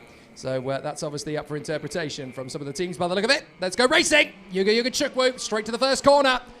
Great start from him and Tuka Tarpanen. Kamara's going to have a tough job holding it around the outside, but he goes the long way round, and they're both gone off. Yuga Chukwu and Tarpanen sweep wide. Tarpanen holds the lead. Valtonen coming in round the outside to get into second place. What a start from Juha Valtonen, charging his way forward in the early doors and tucks him behind Tarpanen. Lacorta gets going at the back of the field, but it's Tarpanen who leads the race in front of Valtonen, Kamara and Yuga Chukwu. And that's the rest of the Finns so far. What a start indeed. Valtonen and Tarpanen leading the way. Kamara up in third. He was actually more lucky than Yuga Chukwu on that one. The young American was pushed out of the way and dropped a few positions in fourth at the moment. But watch out, because I think that Tarpanen is gonna go. Juha Valtonen, sorry, is gonna go on Juha Valtonen on Tuka Tarpanen, the leader in Tony Kart, and there he goes through. Beautifully made by the 107 of the SP Motorsport team, taking the first position at the end of the opening lap. There we go. This is the battle of the Finns. And watch out, because Tuka Tarpanen has been one of the fastest in the field. Very, very impressive on the outside of turn number 2. But the door is shut. And watch out for Kamara. Is going to try to go around the inside. He might want to try as well. The young Brazilian, what a top 3 at the beginning of lap number 2. Making their way on to turn number 5, shutting the door around the apex, and there's no way actually that Tuka Tarpanen can go for now, but Kamara is going through as well. Corner number 6, beautifully made from the Brazilian, who saw the gap opening, went and just dived into it, up into second place. Nice move from Rafael Kamara. Juha Valtonen now leading, of course, from Kamara, Tarpanen, Yuga Chukwu and Brando Badoa, who's there in 5th position. Not for long, Nicolas Solov dives on the inside line with the retro Alonso colours on the DBK Racing Team chassis. Brilliant race so far. And there's Yuga Chukwu getting the move on Tarpanen. Tarpanen drifts wide in the final turn. A little bit of hesitation there from the young Finn. And that's enough for Yuga Chukwu to get the move. Kamara now right in behind Juha Valtonen. Business as usual. Normal service resumed for the man up front. Kamara already looking for a move on Valtonen. Valtonen keeping it nice and tidy on the exit though. So Juha Valtonen is not about to lose the lead. Kamara getting up the inside in the hairpin. I think Kamara's through into the lead. Yes, he is. So Rafael Kamara has got into the lead there past Juha Valtonen. There it is. And the Brazilian got through into turn 5. Yuga Chukwu now lining up Juha Valtonen as well. And that's Tarpanen losing more ground. Badua's gone through. Solov's gone through. And Tarpanen going backwards down the order as a result of all of that. So Yuga Chukwu now lining up the move on Valtonen. And the American looks pretty hungry there as he goes for the move. Is he going to make the lunge into the final turn? He has to think about it. No, he's not going to go ugly early. He gets in there with Valtonen, but watch for him into turn 1. Yeah, 3 laps in into this first qualifying heat of the afternoon, and Rafael Kamara trying to increase his gap, and there goes Yuga Chukwu around the inside of Valtonen. Yes, he make it stick. A bit of a curb over there into turn number 2, and it's done for Yuga Chukwu, but Valtonen has plenty of pace and time as well on his hands to try to fight back against the young American.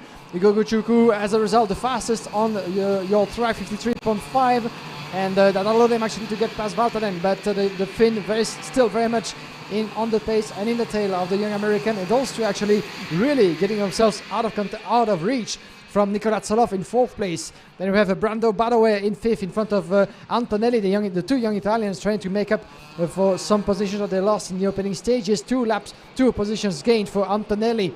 That we haven't seen so lucky so far in terms of pace, Antonelli, but let's wait, of course, how his weekend will fold out. But in the moment, James Wharton trying to make his way up the field. 4 positions as well gained by James Wharton, up in 7 in front of Norton Johansson, Bertuca and Lesertua closing at the top 10. So already some good battles as Valtonen closes in on Yuga Chukwu.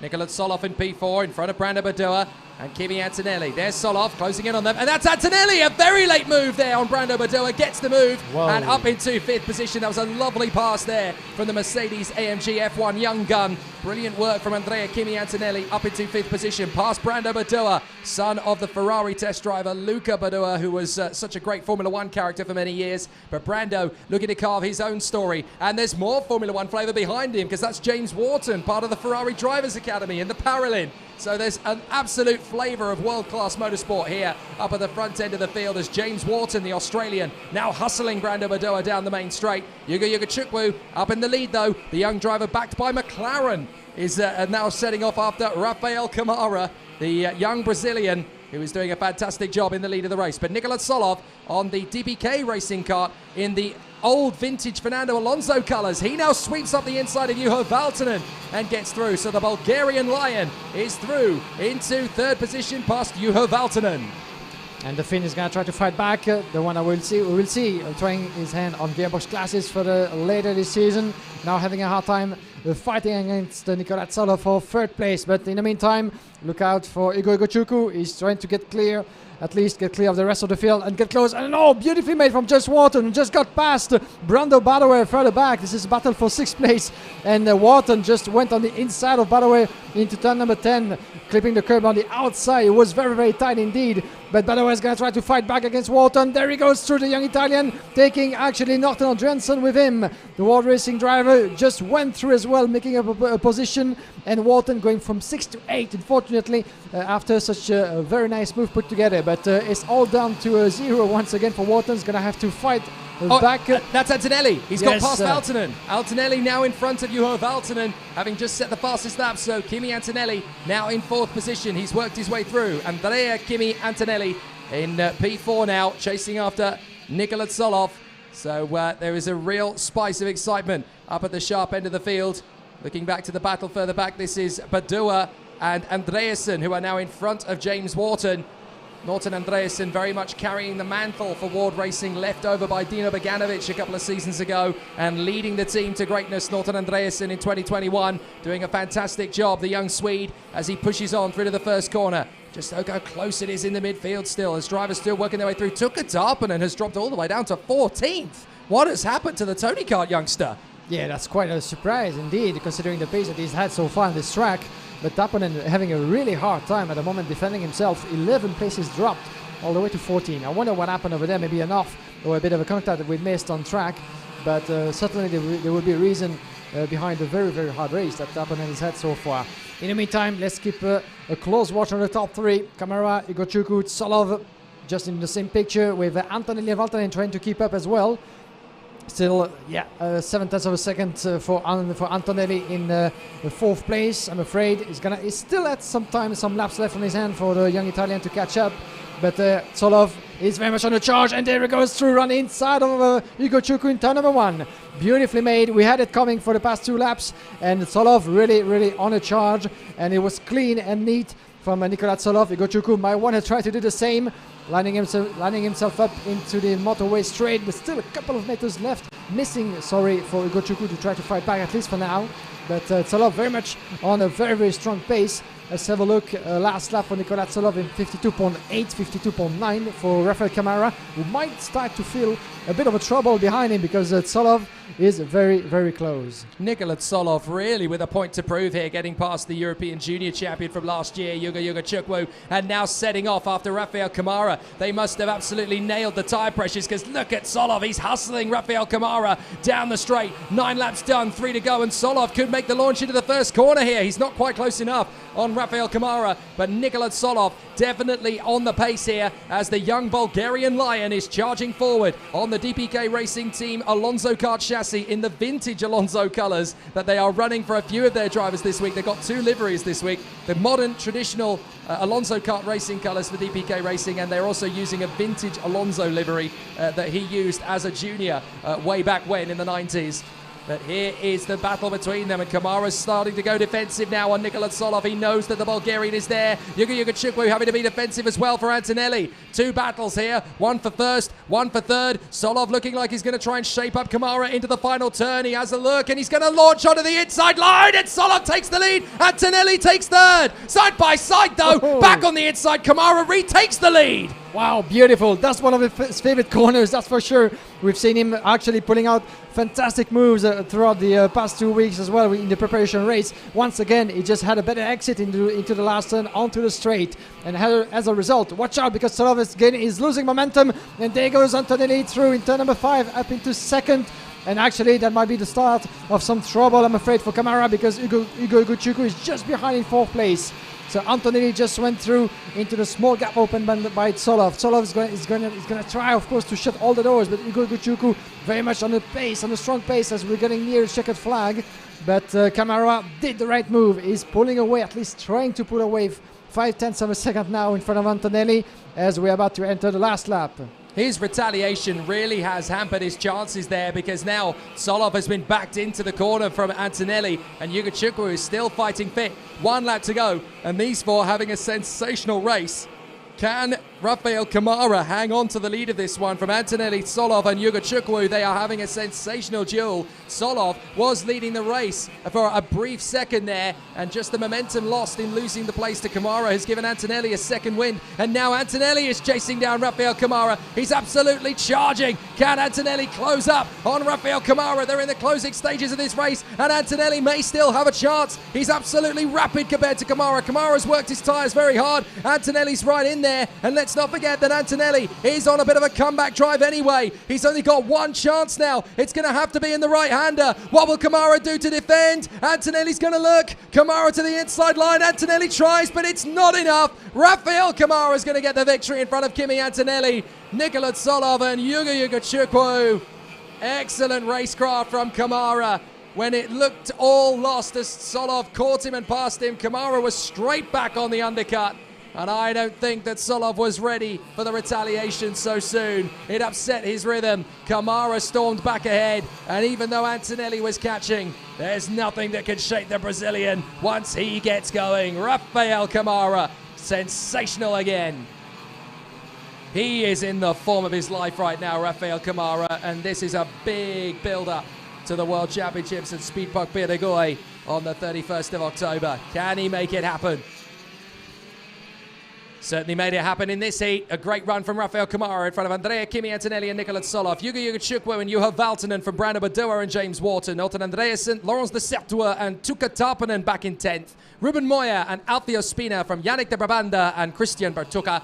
Ricardo Gracia and Florian Rousseau from Lukas Malek and Evan Gilter. 19th is Magnus Tekilson, the leading wildcard in front of Ruben Wang. Then Giuliano Hodsem and Rafael Modanese, Magnus Löfqvist and Victoria Blockina, Jessica Descado, Luca Inderfurth, Nicola Lacorte and Ismakuja Akhmakodjiav. Only one retirement from the race. That was Christian Ho, the Singaporean, who had problems in the opening phase of the race, pulling out on lap 4. So, fascinating stuff and a great run from Rafael Kamara of Brazil, doing a brilliant, brilliant job in very difficult circumstances there. So, good to see him fight his way forward and take the victory from Kimi Antonelli, up 6 places to second, Nikola Tsolov up 4 places to third, and Ugo Chukwu having to settle on this occasion for 4th position from pole. So, a very tough race for him. Some very tough races coming up for the drivers as they continue to charge their way forward. We'll see some absolutely sensational race battles. Christian Ho's kart is being recovered from the centre of the circuit itself as well. So let's have a bit of a chat as we get ourselves ready for more action. This time, we're going to have a conversation with the youngster Tom Braken, the junior driver who we saw out on circuit a little bit later on. As we prepare for more action from the OK Seniors, we hear from the Belgian on home soil what it's like around karting Genk. Yeah, for sure it's a little bit easier for me than for the other one because I drive much laps on this, but for sure the drivers are really good here, so we will see. I think the competition here was really good, so we will see. It's really nice and nice corners. It's nice to go on the track and to feel good the power on this track. The whole team from SP Motorsport is working every day and every night to be a good team. And Stan is working really good with the engines and with the karts. I think Karts Republic on this moment is the best car to drive on all tracks. And for sure I'm really happy to drive on this team because they helped me really good. And for it's really good team. Yeah, before in the academy was not really good because we have a lot of damage and on the kart and everything. But we're really fast. The qualifying was really good. So we hope this year in the academy is better, huh? And I'm really happy I can drive this race. For me, it's the same weekend like DKM or something, but the pressure is high for myself, but not for my team. The team says, if you do it good, we are happy. If you don't do it good, yeah, okay, but if you see you're learning, is good for us. And we're back live, ladies and gentlemen, on the pre-grid for the next race coming up. And I'm one of the men that has been absolutely fantastic with 17 places gained in his first race. Morgan Porter, good to see you, mate. Tell us a bit more about this first race before we get going. Crazy conditions, but a crazy pace for you as well. Yeah, no, I had a good start straight off the bat, and just had the confidence in the car. I didn't feel the need to push hard anywhere, and it was nice. I didn't think I'll maybe have the pace to catch Kamara at the end, but we keep taking more chunks out of him each laps, and I managed to get to him, which was nice to have a heat win after struggling with raw pace in the dry. Yeah, I wanted to ask you, what happened in the qualifying that you have to start actually so further back on the grid? Since we got here on Thursday, we've not had the pace that I seem to have when I raced here in Champions of the Future.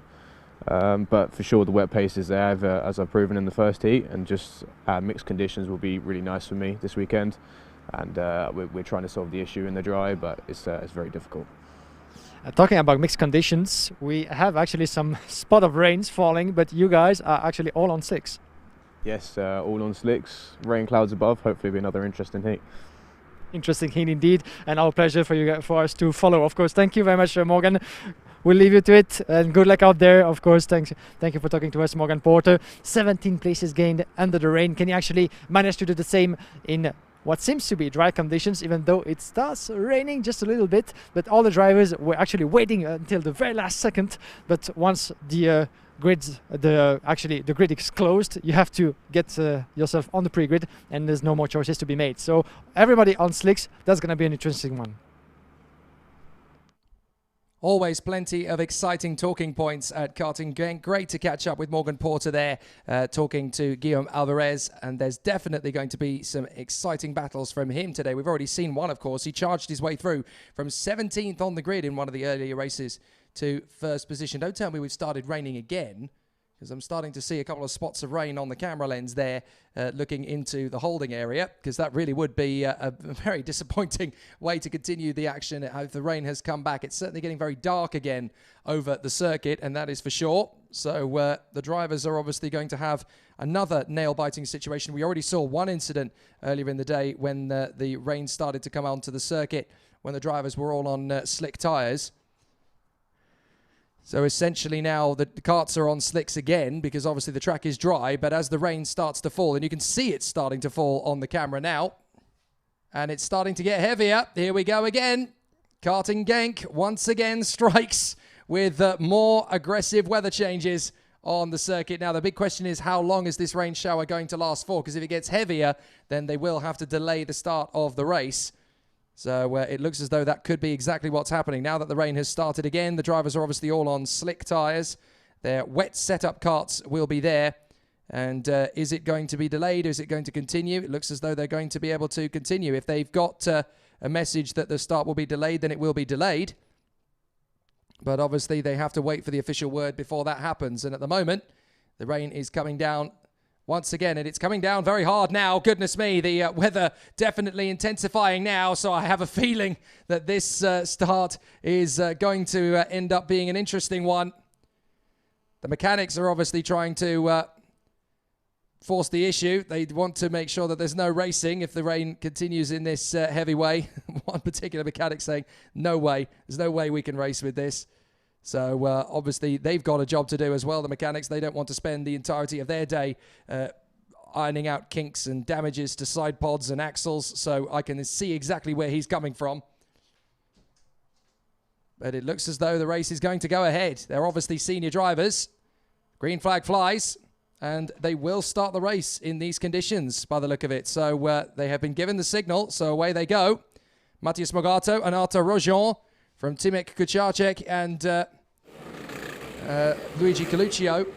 Joe Turney is 5th on the grid, and then Martin Stenchon, Nicolas Petolati and Ivan Dominguez, Lars van Varken, Vitara Sato, Bo Heymans and Rasmus Utimis, Emili Koivisto and Karol Pazovic, Warren Kim and Sandra Hodsen, Morgan Porter and Marius Christiansen, Gerard G and Eduardo Villa from Hirolin Narodini, Nathan Sharp, and then Vincent Andronaco, Frederick Listrop, Christian Leuven, Caspian Hagman, Gianni Androzani, Arno Shabdor and Kuba Rashki. But as you can see, the slippery flags are out on the circuit as the rain intensifies. We've got somebody stopped on the way to turn 1. That is the 192 that's come off there. That's Vincent Andronaco. And look at the rain falling. It was just a few drops of rain when I was on the pre-grid, and now it's thunderstorm and rain falling once again all over. Not the only one in trouble. We've got somebody stopped out at turn 2 as well. Oh my God. There's Nigel Edwards, race director. He will make the final decision as to whether we can start this race or not, but the rain has definitely deteriorated and it looks pretty heavy. We're starting to get some spray on the circuit. That's the 191 walking away from the car. That's Gianni Andrezzani, the German. So Andrezzani in trouble. Sandro Holzem apparently has not got out of the blocks. So Nigel Edwards coming over, seeing the situation. Are we going to get a red flag and the field will head out into the pit lane once again? We'll have to figure out what the situation is and what the scenario will be. Red flags. There we go. The race has been red flagged around the circuit. So the weather has just got too intense and we certainly don't want an incident like we had earlier on. So obviously, safety is very much the buzzword here. Nigel Edwards signals to the drivers, go back into the pit lane, and they will obviously have to change to the wet setup carts. Better that they do that than start the race and risk the same incident we had earlier on. Yeah, that's very much just the logical decision to make, indeed, from the officials. And Nigel Edwards was absolutely right to make that call. And that's part of the responsibility, of course, that we have as an event at this level is to protect the drivers as much as possible, and that includes taking decisions like that. And in order not to get going, we're gonna have to switch the tires for the wet compounds. That's the logical move indeed to make. We're gonna have a small delay, of course, as a result of the changing of the tires. But as you heard from Morgan Porter himself, the man who pulled off a 17th position recovery in his first heat to win for his first race this weekend after the great pace he had pulled off already 2 weeks ago for the preparation race.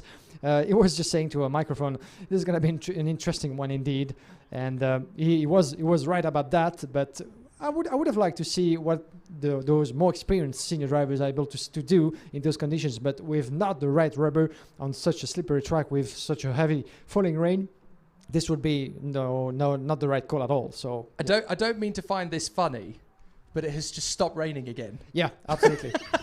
It's you may not seen it on screen, but literally right. As fast as it arrived in intensity, it has just stopped again. Let's go again then. Let on slick tires, shall we? Absolutely. Get the same carts with the slick tires back out. And then rain's going to fall again. I don't mean to find this comical. I really don't, because obviously it's a very serious business and you have to take the decision on the grounds of safety. But the weather really doesn't help in these situations, does it? When you have to take a safety decision based on rain and the rain stops when you've had to come in for slick tyres. So if they all go to wets now there's no more rain, then they're going to have burnt out tyres by about like 5. Bonkers situation. I tell you what, let's give them some time to make their strategy decisions and setup changes. We'll take a quick pause. We spoke yesterday to double world champion Lorenzo Travasanuto. So let's hear what he had to say, not only about his new role within the Paralin Motorsport team for this season in the OK category, because he's not driving, but he certainly is driving in the KZ category later this year. At least he hopes so. Let's see what he said. Apart from driving, I'm full packed with my program, the schedule this year. So I'll be still driving. I'm doing some KZ and the speed is looking good. I lack some experience also because I'm driving a bit less than I would love to, but it's beautiful to help the guys and the kids in Paralin. I'm actually following 3 drivers there, Enzo Delaney, Guillaume Bouzard, and Jesse Carrasquero in the senior. It's beautiful to see their improvements and their progress, because I thought, for myself, as I was always driving with my dad since I was 3 until I was like basically 15, which is an age now where drivers are already well developed. It wasn't easy for me because I had to learn all I learned in the years all by myself with my dad, and it took me a long time, and I was always when I got that experience, I was like, I wish I knew these things earlier, and that's what I want to try to channel into these kids, and especially the mentality. Apart from the driving style, which with training and approach you can always improve it, is really the mentality and the mindset when you're into a racing weekend, the things to make a difference compared to the normal driver, let's say, because at the end here you're in the world level, so all the drivers give their best, they're all training so hard. So at the end the difference is made in detail. That's what I want to teach to these kids, and the results are are going in the right direction, and it's a role that, even though it's kind of painful sometimes to see them driving and I'm standing outside, I'm loving it. At the moment it's a bit more relaxing, like we're gonna get into racing and it's gonna be a bit more stressful for me as well. I would say also for my future in the motorsport, I love karting and I want to be here for a long time, and I thought about it, and I think also as a consequence of my career, it's something that I want to take a step into. And I already started a few years ago helping a few kids, and I always had really good feedbacks, and it's something that I always appreciated to do. At the moment I'm sharing the two things. I'm both coaching and I'll be with you guys for KZ hopefully, so in the European, so I'm trying to prepare in the best way possible when I got the time. Well, I would say speed-wise, especially as I moved from the World Championship last year in Portimao, I straight up jumped into a KZ, and straight away I was actually very fast. Like the speed, I wouldn't say it's a big deal. That's mostly about really just driving. Actually, at the beginning of this year, when I jumped back into the KZ, that was like 3 months break, and I actually struggled more my second time on the KZ than actually my first one, just because you kind of got out of rhythm. But I would say it's mostly about racing. Like the first lap in the KZ, the way the lines are made, the way you can play with the gearbox and change the line accordingly to defend and attack. That's where you kind of miss the most compared to the experienced guy. On a race pace, I would say if you're fast with a single, like with a known shifter, you can be fast also in the shifter.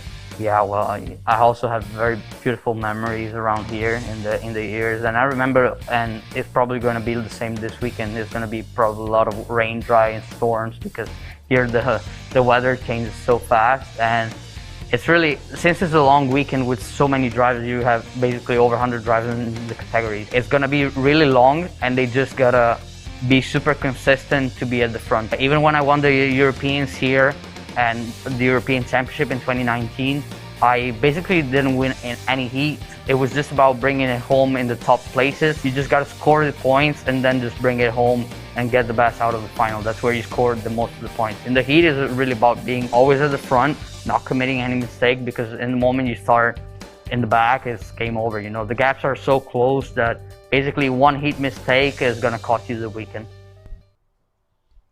It's definitely interesting here at Karting Genk. Let's put it that way. The European Championships are continuing here in Belgium as the drivers are gearing up for qualifying heat C versus D. We were already going to take a start, and then the rain came and it was far too slippery, so they brought everybody back into the pits again. And the second they brought everybody back into the pits, the rain stopped. So now we're having this ridiculous situation where people are trying to decide whether they want wets or whether they want slicks. It's an open race because obviously the rain has stopped, but it might be starting again any moment now.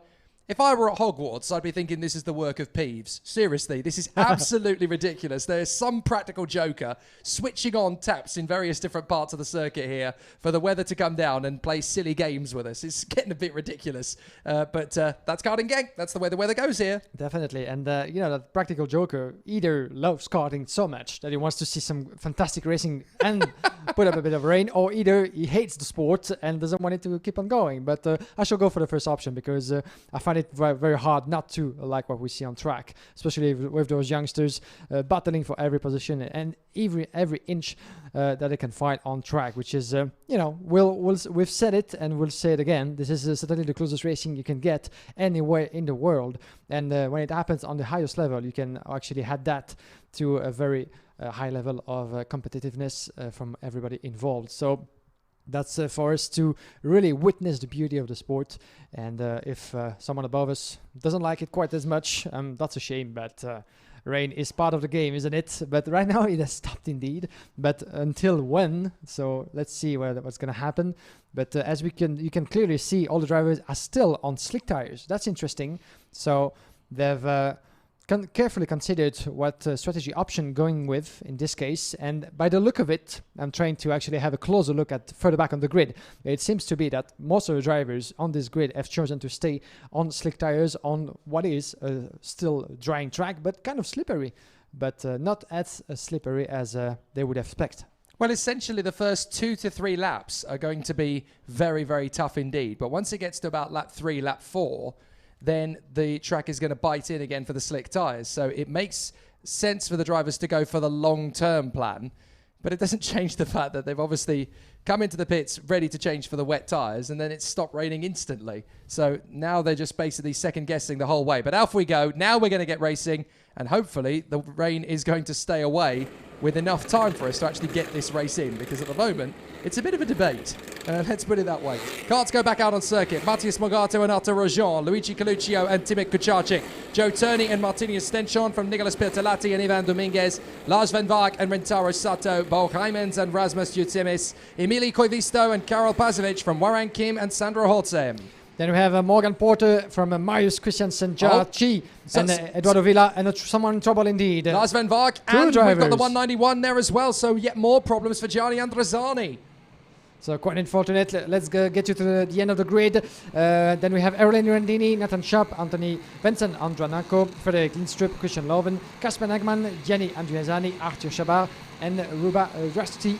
The total of the grid, but we won't have everybody. Unfortunately, the 191, as you can see, Gianni Andreazzani not particularly happy, but who would be happy in such circumstances? Of course, not being able to take part in this race after a lot of preparation due to mechanical trouble, as it seems, is always the most frustrating you can feel. Yeah, but, somebody not happy there, Gianni Andreazzani. Yeah. I don't think I blame him for that one. A very frustrating situation. It's bad enough to break down once, but then to break down on the restart again, that's just too much to bear for Gianni Andreazzani. The same problem befalling the same kart in consecutive moments. So it's Morgato versus Rojon on the front of the field. Birolard versus CRG. And may I say, it's great to see the CRG back towards the front of the field again. It feels right that we've got CRGs battling for victories again in the OK category. It's been a long time coming, actually. They've been KZ specialists for the last few years, but Arthur Rojon timing the wet weather practice to perfection. It's good to see the CRG brand back at the front end of the FIA European Championship in the direct drive categories. So here they come, off the final turn. Morgato on the inside, Rojon on the outside, and he's controlling the pace very much indeed as they come down the main straight. Let's race! And it's a good start from Morgato. Good start too from Coluccio. A big slide, here we go. There's no grip at all for the drivers on the outside line. They've skated off, and that's a devastating end for Arthur Rojon. His chances have gone. Rasmus Jutsemis has gone. So too have several others. There's just no grip. I did say if you go slicks on the first couple of laps, it's going to be a nightmare, and then the track will dry out. But for the first start, anybody on that outside line has just swept off the road. It's absolute disaster. So who else has gone? Sandro Holzheim actually cut the course. We've got a spin there. That's one of the DPK's. Two karts going around. So that is the 168 going around.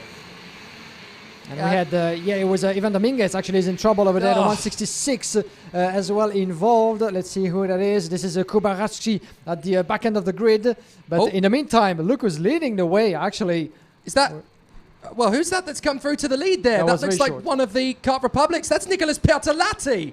Pirtalati has charged his way forward, has he? Yeah, indeed, 120. And in the meantime... Oh, look, Arthur Rojon trying to cut... No, that's not. That's the 185. My goodness, that's Marius Christiansen. Marius Christiansen is leading the race on wet tyres. He's just bolted through the whole field. So anybody on wet tyres has got bags of grip. Vincent Andranako second. Gerard Chi is in third. And down the straight, we got a problem. That's Sandro Holzheim.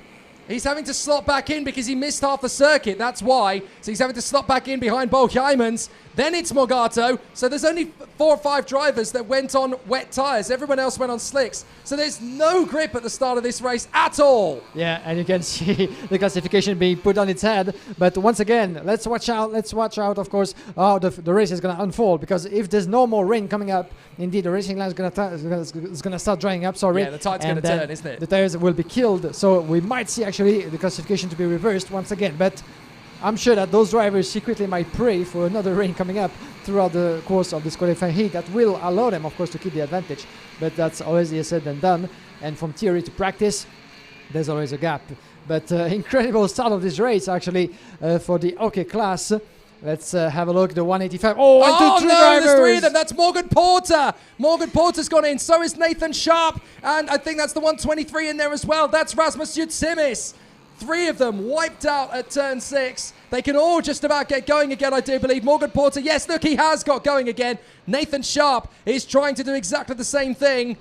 But this is crazy because the leaders have gone through. Only the top 3 karts have gone through. Nobody else has because they're about half a minute behind already. This is absolutely astonishing. 4th position now is Bo Hyman's, and he's just done a 125 compared to the leaders who are doing 112s and 113s. But the leader is Marius Christiansen. Take a bow. You were right. Wet tyres was the way to go. There you go. And we have 3 wild cards in the top 4. So once again, they had nothing to lose, actually, those drivers that we don't get to see competing in the entire season. They're here just to make an impression. They're here to have fun, or they're here to put up the effort and the work. That's exactly what they've been doing, and this was a gamble. They went for it, and for now, at least, it's been paying off. But Marius Christiansen, indeed, 3.6 seconds, 4 seconds up in front of Vincent Andronaco. Then we have Gerard Chi in third, Bo Eyemans. Once again, a good performance by the PDB Racing team driver, who's, of course, a usual name in Netherlands and in Belgium as well in the national series. Not so much here at this level, but once again, he's being able to put out wet tires and really go for the show. But incredible start of the race. If you're joining us now, you might be wondering what's happening in the European Championship. Your guess is as good as ours. Yeah, these are names I've never seen before at this level, you know. So how come? But just to give you a clue, 17 places gained for Marius Christiansen, 21 positions better. Oh, that's another retirement. That is Sandro Holtzem. Sandro Holtzem, who was running 11th. Unfortunately. So he's pulled off almost in exactly the same place he pulled off 2 weeks ago. So 21st position for Vincent Andronaco, and Gerard Chi made up 16th place. That's your top 3. And if things stay as they are with the gaps and beautifully made by the 123, this is further back. Let's see who that is. That's Rasmus Yutsimis making the move on Onur Shabdar, the Kazakhstani. So he gets through. Poor Sandro Holtzem walking away. Yeah. Just look at the gaps. You've got the top 3 separated by 5 seconds, and then in 4th is Bo Hyman's, 37 seconds behind the rest of the field after 3 laps. This is baffling. Yeah, absolutely. You don't get to see that often every day in karting, but it's 42 seconds now. They're just disappearing. The wet tyres were the way to go. That's a golden chance for the 3 of them, actually, and Gerard Chi as well involved with the wildcards in the middle. But the fastest on track, the Chinese driver Gerard Chi, 143 up into 3rd. But you can see actually the drivers struggling to find some more additional grip on the exit of turn number 9, the hairpin of the track. And actually, by the look of it, those drivers seems to be going so slowly outside of turn number 9 because they feel it's still so much slippery. We need to pick up the leader here because Marius Christiansen is about to do the unthinkable. Look, he is lapping. He is lapping drivers. He is literally just storming past the likes of Morgan Porter and lapping Morgan Porter and Ivan Dominguez. Never would you have put money on this coming into this race. You would never have put money on Marius Christiansen is not only going to lead, but he's going to lap the guy who dominated the last heat. That is absolutely astonishing. I've never seen anything like this before in karting anywhere in my life, and I've been watching it since 1998. This is absolutely astonishing. Marius Christiansen, look, he's just dancing his way around the competition. Here he goes again. Dives up the inside of the 191 of Androzani, who's got going again after all that. But he's lapping them. You know what? I think the practical joker we were talking about is also a gambler. So he might have put some money on some of those drivers and made sure that they could do actually the performance. Flies past Yutsimis. Incredible. This is an amazing run for Marius Christiansen. I want him to win this one. I know he should be biased, but wouldn't it be wonderful if a wild card, having made the gamble, do you know what? Wet tyres, let's see what happens. Because the rain stopped, but it is wet out there, so let's see if it's the right call. Only 4 drivers, well, only 3 drivers really, made the call for wet tyres. Marius Christiansen, Gerard G and Vincent Andronaco. And look, these are world-class drivers that Marius Christiansen is just darting his way past. Look, he's got absolutely no response, the guys that are being lapped by him. Interestingly, actually, when you can actually observe the driving, the way he's driving, actually, Marius Christiansen is not really going for grip on outside of the racing line because of his wet tires. He might actually be tempted to go for wet patches around the track, but he stays on the racing line, which means that it's still very much slippery on the racing line that everybody actually takes. So that means that the track, the conditions are not evolving as fast as possible. Now, let's not get, well, he's just gone past one of the DPK carts going through now. So he's just lapped, that is I think that's Martinius Stenchon and Lars van Vark he's now just got past. So yes, indeed. Now going down the back straight. So he's lapped everybody up to 12th position. We've just had an off at the final corner. That looks to me like Arno Shabdor. There is Arno Shabdor, the Kazakhstani driver. He's walking away from his car as Marius Christensen continues to dart his way through. Now he's lapping Heralin Neradini. Neradini's in 10th position. He could lap the entire field up to the top 3, but Gerard G is not far away from him now. Gerard G has just set the fastest lap, a 109.6. So Gerard G could be stealing the victory instead. Vincent Andronaco's not far away either. Yeah, and these are the drivers that will keep a good close on, a good watch on, because otherwise the rest of the field is just too far ahead, too far back. Sorry. Here's an interesting factor, because now obviously the first few laps of the race, it's been wet but not raining. Now we're starting to get a little bit of impetus now. The slick shot runners are now starting to set personal bests. So the pendulum's going to swing back. The question is, can they make up a minute in 4.5 laps? That is a very tough ask for anybody, because the pendulum is starting to swing and Gerard G is actually catching. Look, he's coming offline. He's having to get the wet patches. There is Gerard G right behind him. So these two are going to fight for the victory, with Vincent Andronaco 2.5 seconds further back. A minute ahead of the rest of the field, with Matthias Morgado in 4th. Oh no, that's Turney. Turney. That's Joe Turney. He's gone clean off of turn 6. Joe Turney, the cart buried in the barrier. He drags it out. And look, this is Marius Christensen now going past Bo Heimans. Heimans is in 5th. He's absolutely stormed past the field. The only person he hasn't lapped now on wet tyres, on slick tyres, sorry, is Matthias Morgado. Joe Turney gets going again. Well done, buddy.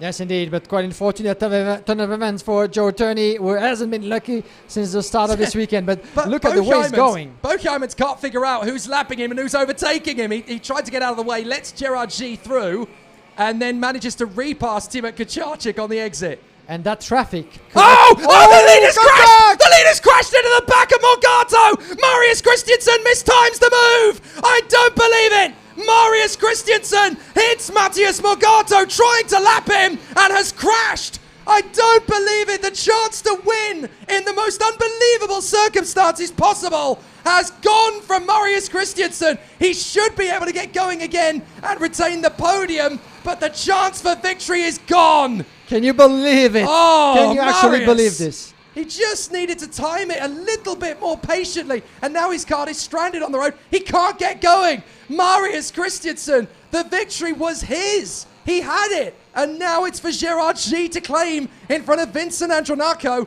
and a minute and 12 seconds back and lapped Matthias Morgado. That's a scenario no one could have predicted or written before the start of this race. But what a ton of events. Incredible. Gerard G on his way to potential victory with 2.9 seconds advantage on Vincent Andronaco. Marius Christensen down in 3rd, but for no more, as he's going to be lapped and overtaken by Matthias Morgado at some point. But Gerard G is seeing victory. He's the fastest on track in 67.4. He has no threat at all, with almost 3 seconds advantage on Vincent Andronaco. So that's really victory given on the plate for Gerard G. Actually, who could have seen that coming? Unfortunately for Marius Christensen, he had done the most of the work. He had done the hardest part of the race. All he had to do was just cruising along until a checkered flag and avoid, of course, any risk in the overtaking maneuvers. But it didn't go his way, and here's a result: retirement for him. You have to feel for Marius Christensen. He had done so much hard work in this race. The wild card had been so strong, but it's going to be Gerard G that takes the victory in front of Vincent Andronaco, if he can hold on for these last 2 laps, by over a lap to Matthias Morgado in 3rd. I cannot believe what I am witnessing here at Karting Genk. That is an absolutely astonishing... Oh, well, Vincent Andronaco, look, it looks like he's got a loose front fairing. Does he care? Does he care squat? Because he's a lap ahead of the guy behind him. So what does 5 seconds difference make? Yes, indeed, you can see the front fairing bended, actually. Yeah, there's no way that's not a front fairing penalty, but you know what? He's a lap ahead of the guy behind him, so what does it matter? Yeah, absolutely. Such an incredible and unpredictable race, but it's all down to the condition at some point, and it was a gamble. They went for it, and it's about to be paying off for Gerard G as well as Vincent Andronaco. That's Giusemis trying to get up the inside of the X-Brit. Oh, very good run there on the inside from Jutsemis as he gets the move there to move up another position. Eighth place. That's up past Villa, isn't it? Eduardo Villa, so he gets through. What a race. What a race. I've never seen anything like this before. Not at the FIA European. That's amazing. Yeah, absolutely. And we're getting here checkered flag and Jarchi, the man on your screen, with the Forza Racing colors on his chassis, on his way to what will be one of the most fantastic and unpredictable victories in the qualifying heat that we have ever seen, that's for sure. And he must be delighted, or maybe he's not realizing what's happening actually. He's just trying to keep the focus on until the checkered flag. He's not about to make any mistake. Well, this is, without a shadow of a doubt, the most bizarre, the most unpredictable, the most baffling race I have ever seen in the FIA Karting European Championships. Genk throws up an absolute sizzler. Nobody would have predicted that Gerard G from Hong Kong would come through from 19th on the grid to not only lead the race, but be a lap ahead of the guys in third position downwards as Bo Heimans has moved into third past Matthias Mogato in the closing stages. This is absolutely astonishing. Gerard G is going to come through a couple of seconds ahead of Vincent Andronaco to win his first FIA Karting qualifying heat in the most amazing circumstances. Gerard G takes the victory for Forza Racing after 12 of the most bizarre and bonkers laps of racing you will ever see in the FIA Karting European Championship. What a hero! Gamble, why not? Go for wet tyres, see what happens. And that's what happens. Gerard G has claimed a very popular, very exciting, just unbelievable of victories in front of Vincent Andronaco, and a lap down in third position is Bo Heimans. You've got to feel for Marius Christiansen. He had done so much hard work to lead the race there early on, but he just mistimed lapping a back marker. You don't get to do it much, but Gerard G wins from Vincent Andronaco and Bo Heimans. Matthias Mogato and Timo Kucharczyk, Luigi Coluccio and Herolin Neradini from Rasmus Jutsemis and Lars van Vaak, Eduardo Villa, Martinius Stenchon, Emili Koivisto and Morgan Porter, Caspian Hagman, Karol Pazovic, Gianni Andrezzani, Frederick Listrup, and Joe Turney, who fights back to 18th, I should say. Then Warren Kim and Ivan Dominguez. And then the drivers that dropped out, Marius Christensen, who led most of the way and looked so good for it. Arno Shabda, Sandro Holzem, Christian Leuven, and Nathan Sharp. What an unbelievable day of racing it has been so far. But that race is going to be remembered for many a year. The most baffling, bizarre, brilliant of qualifying heats, as the drivers all go for slicks except for three men who decide, you know what? It might just work if we go on the wet tyres. Were they right? My goodness. And almost in celebration, it looks as though the rain has just started to drop a little bit again. Well, what tyres do they go on now? Do they go on slicks or do they go on wets? Well, let's find out, because down in the pit lane, Guillaume Alvarez will be down there to find out what the drivers are going to do next. Absolutely, Jake. We're here on the pre-grid, and the rain is slightly back, actually. And we have Ali Keeble with us, with Tony Card, actually, talking about the tires, Ali. This is going to be quite a difficult one to predict, but can you talk to us about the tire choice that you've made for this race? Well, obviously, we looked at the race from before, and the people on wets lapped the people on slicks and was over 8 seconds faster, so I think it's the normal choice to go on wets, but we see, because with this rain we don't know what's going to happen. Yeah, no one knows, even us, even you. That's really a gamble, isn't it? A big gamble for everybody. But so far, can you talk us through the start of your weekend, the heats? You had a top 5 finish, you told me. Yeah, we had the first one. Obviously I was in the crash, and then after that, when the track was dry, we just didn't have time to straighten the kart, so in the second heat my kart was a little bit bent. So 5th is still a good result, considering I wasn't very fast.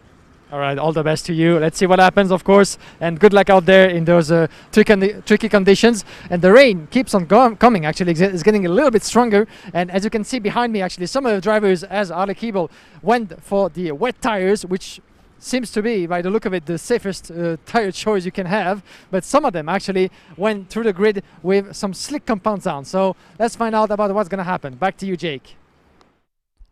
Fair play, Guillaume. I don't think there's any debating now. Wet tyres. I think that's the only bet now, not just because of the brilliant performance from Gerard G and Vincent Andronaco, and a big nod of respect to Marius Christensen. So unlucky in lapping back markers, something that you don't often do in the FIA. Let's just remind everybody, you know, Marius Christensen, you could have a go at him there for making a big mistake, but it's not as if you get to overtake back markers often in the world of karting, because it's so close from the front end of the grid to the back that you don't really lap drivers very often. It's a bizarre situation that we're in here. So, you know, it's easy to make that kind of mistake when you're put in a situation you're not used to being in. And Marius Christensen's so close to a famous victory, but it's Gerard G that takes it. But as you can see, it's definitely wet weather conditions now as the rain has come back to Karting Genk. You can see it on your camera lens there. And your pictures are showing that it is clearly raining just in time for the juniors as they will battle away for supremacy once again. And they are going to have some very tough races in front of them. So with the rain coming down here at Karting Genk once more, there's no debate for the juniors. They will have to go on to wet tyres. They've obviously seen the slickshod runners in the previous race and gone, nope, there's no improvements in the lap times and the rain is coming back. So certainly for a while more at least, it's going to be wet conditions. The rain is back, but it's not as heavy as it was initially that brought out the red flag. It's now just steady and consistent rain, and that's going to cause a little bit of a headache, certainly for the strategists. So the racing will continue here. The OK drivers have gone to prepare for the next encounter, which will be in a short while. The juniors are up next, and it's qualifying heat C versus E.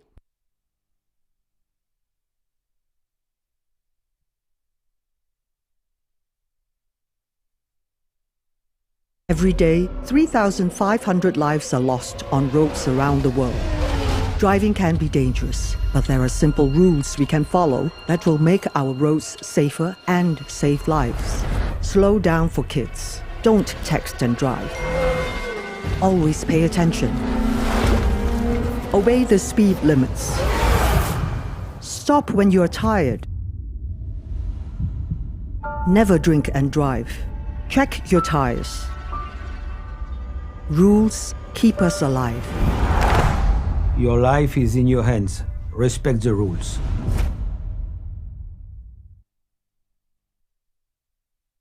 Back in action once again here at the OK Junior category of the FIA Karting European Championship at Karting Genk, where the sizzling race action just keeps piling up. It is a bizarre and very strange day at the races, but hopefully now that the drivers are all on wet tyres and the rain has come back a little bit here at Karting Genk, it should make a little bit more sense as they go to the formation lap. Dion Gowder and Ian Eichmann's on the front row from Alex Powell and Kian Nakamura-Berta, David Walter and Thomas Stochemanis, Dimitri Madviv and Harley Keeble from Tim Gerhards and Kirill Kutskov, Adrian Maliero and Zachary David from Sonny Smith and Kai Sorensen, Keanu Alazari and Ben Silvesterson, Konstantin Grapin and Tom Bryken from Theodor Odmark and Matteo De Palo, Martin Molnar and Renaud Francot from Adam Hideg and Leo Nilsson, Thomas Kinsey and Guillaume Bouzard, Gustav Wisniewski and Fabian Storeysen, Dylan De Vos, Edward Robinson, Adrian Ferrer, Kimi Tani and Nathan Tai. Now, at least we know that the tyre choice is obviously going to be wet because the rain is coming down again. Nowhere near as intense as it has been, but certainly enough for the drivers to know which way their bread is buttered. It's going to be a very interesting start for them as they get themselves ready for more drama and action. I wonder just how many of them are going to have the grip to play with, though, on the opening lap. Because as you can see, it's clear that the wet weather tyres were the right call, but again, it's not as if there's a lot of water on the circuit for them to get grip from. Absolutely, that's what I was surprised a little bit to see so many drivers going for a wet tires option in this particular heat, even though rain is coming back just slightly as we were talking to Ali Keeble on the grid, but it seems to be the main choice for most of the drivers, but difficult to say, even for themselves, actually, the mechanics, to say how much slippery that track really is. And we actually saw by the end of the previous qualifying heat, the wildcard actually going outside of the racing line to get some wet patches. So it means that it evolves, but in this case, is the wet tire the right choice? It seems to be the case by the look of it, but let's see. It must be really tough for the juniors to kind of look at their mechanics and go, I don't know what we do in this situation. What tyres should we go on? And the mechanics come back with, well, I don't know either. I don't really know either. I'm the experienced one and I don't know either. They come off the final turn, across the line, and we're racing. Good start from Dion Gouda. Cracking start from Alex Powell as well, trying to get into second. He can't quite make it, and they are starting to get into the corner. Several of them are going to meet each other through that first conflagration. But somehow they have all got through turn 1 without incident. Through turn 2 and 3, amazingly, they have just about got through. That's very impressive work. And Alex Powell, a bit of an off for the Jamaican, who's going to lose some ground in the process. And watch out, because that turn number 5 seems to be still very, very slippery. As you can see, drivers going around the outside line to have a better momentum. But spin! And there's 2 going off. 2 drivers. There's quite a few deciding to take the excess route, but that's a big spin on the exit, and it's caused a lot of people to come off the road. So we've got 2 or 3 drivers down there. The first one to spin, though, was the 291 of Adrian Maliero. So he's gone, and then we've got, now that looks to be the, is that, now, the 250, I want to say the 258, is that Renault Francote again? There's certainly somebody in trouble there. Edu Robinson had a spin as well and has rejoined at the back of the field. It's actually David Walter. David Walter, who was right up at the front end of the field initially. So David Walter is the one that's come off there up at turn 6. So already problems, but David Walter is in big difficulties. Interestingly, David Walter was signaling to try and get some help to come out of the barriers, but you can't accept outside assistance. You can't get help. No, I think it was signaling to the marshal actually that he actually hurt maybe his foot or his leg in the process of the accident. Because and that's a move for the lead. That's Nakamura. Yeah. Nakamura gets through into, is that second position or first? It's actually second, because Ian Eichmans is once again using his incredible knowledge and speed of the circuit to make his way through. Oh, and that's Krapin. Konstantin Krapin, the Ward Racing driver. So Krapin has had an off there as well. What a shame. They are dropping off all over the place here in the juniors. It's a very greasy circuit. That's the problem. This is the nightmare driving condition for any racing driver. It's not wet. It's not dry. So you have to just try and feel your way around lap from lap. The circuit changes every time. Absolutely. And you might see on the corner of the picture, actually near the imbalance, actually confirmation that David Walter has been is in the hands of the officials now and the recovery crew. But by the look of it, he's standing. But I think that in a way to avoid, unfortunately, Adrian Sune, who just went off at turn 6, he went on the outside of the turn but hit the tire wall in the process and just was sent in a spin. And might have hurt actually a little bit his leg and foot, but he seems to be standing, so that's the good news. But that's just too bad. Actually, trying to avoid an incident, getting in an incident yourself, and being out of the race. But hopefully he's okay. Yeah, big problem there. He was indeed trying to get out of the way of Adrian Maliero Sune. Oh my goodness! Coming off the turn, one of the Tony karts getting very sideways off the corner, and I think that was Ben Sylvesterson, I think, just getting sideways there, trying to get his kart back onto the straight and narrow. You can see the spots of rain on the camera lens, so it is still a little bit blustery and a little bit wet out there. Oh, and that's one of the DPK drivers gone off. Now, who is that? Edward Robinson. That is Edward Robinson. What a shame. He'd already had one spin, of course, and has now managed to spin again in very tricky conditions. Alex Powell has now got past Dion Gouda. So the Jamaican doing a sensational job in third position as he gets back up to the order. Theodor Odmark is under some form of investigation. Not sure what it's for, but certainly he's having some difficulties. There's Dion Gouda, the original pole sitter, now running in fourth place, chasing down the man who is masterminded by the man who many considers to be one of the greatest kart racers of all time. Mike Wilson is the man who coaches Alex Powell, and he'll be watching along from Italy, giving his guy plenty of advice. Is that a flapping front fairing? I think that's quite loose to the ground. Oh, I really hope that's not loose for Alex Powell, but it could be. Yeah, he's trembling way too much to be just fixed properly by the look of it, I'm afraid.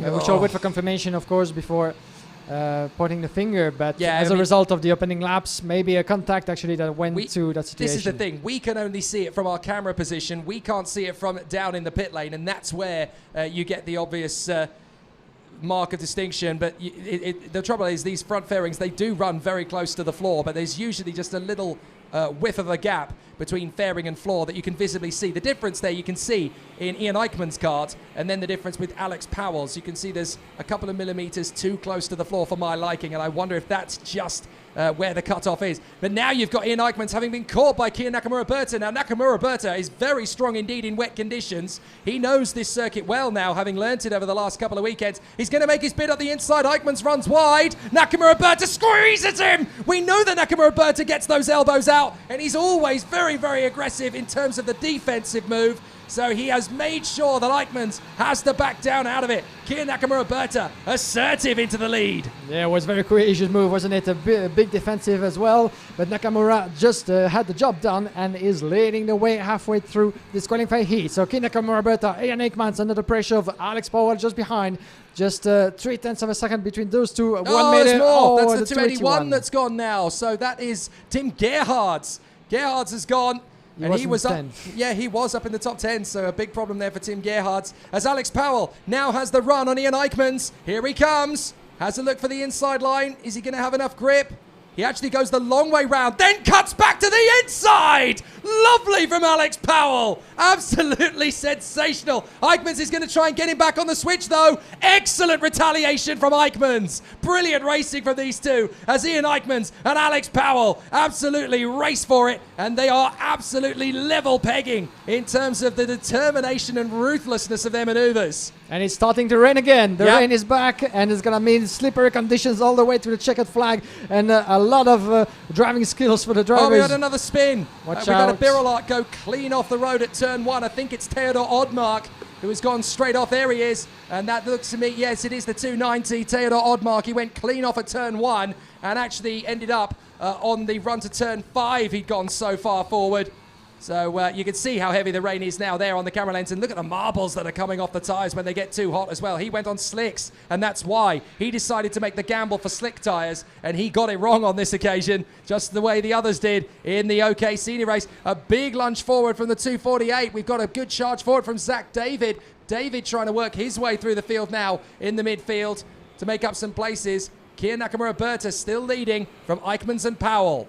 Yeah, the top 3 drivers on the wet compounds, that's for sure, with the checkered flag getting near. 1.3 seconds for Ian Eichmans behind Kia Nakamura-Berta.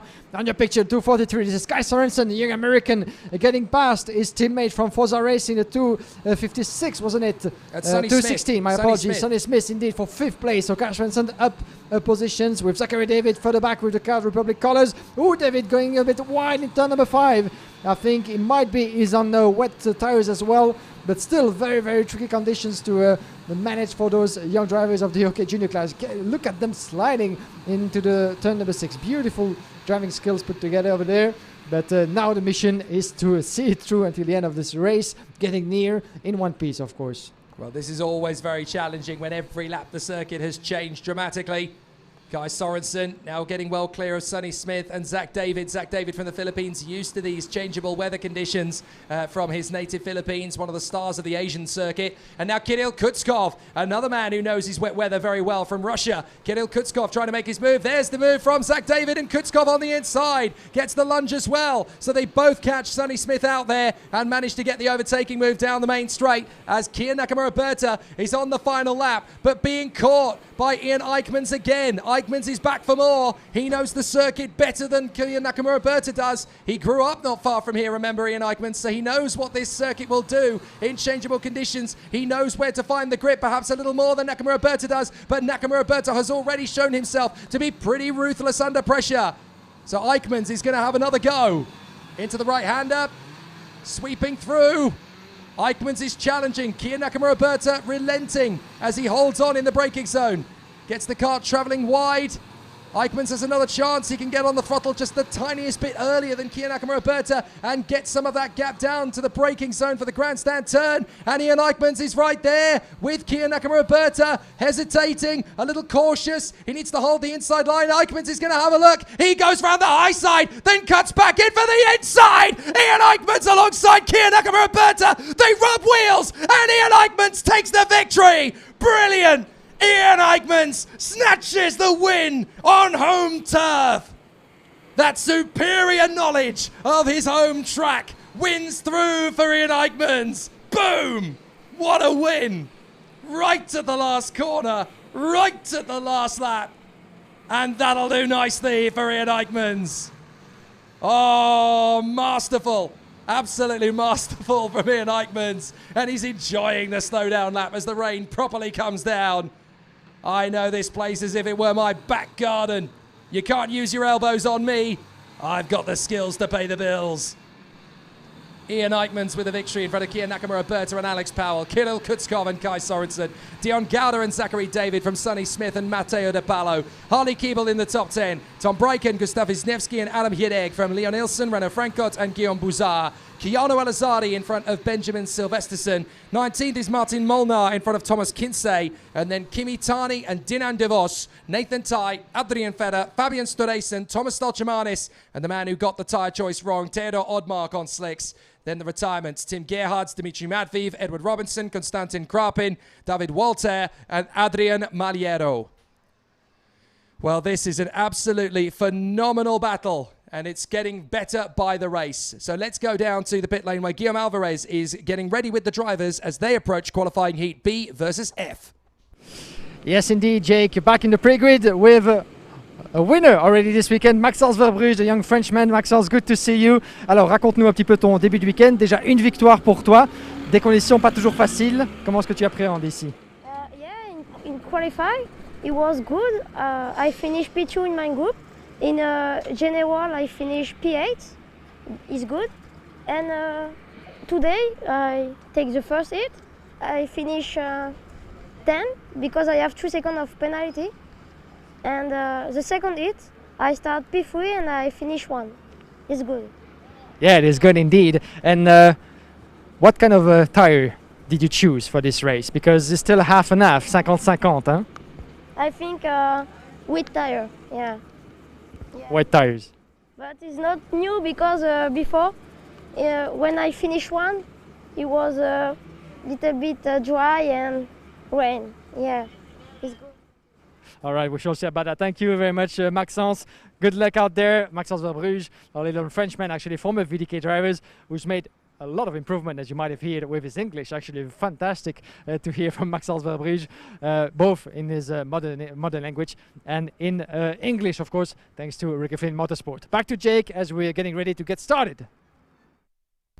So the challenge intensifies, and you can see a few drivers battling away for position, and obviously for some of them it hasn't quite gone according to plan. One of the drivers that we saw out on the circuit in that particular race was battling away for position, and he's been one of the stars to come out of the Middle East. So we will catch up with our video interviews in a little later. I do apologize. I thought we had a video to take you into the next section, but we will come back to that in just a short while.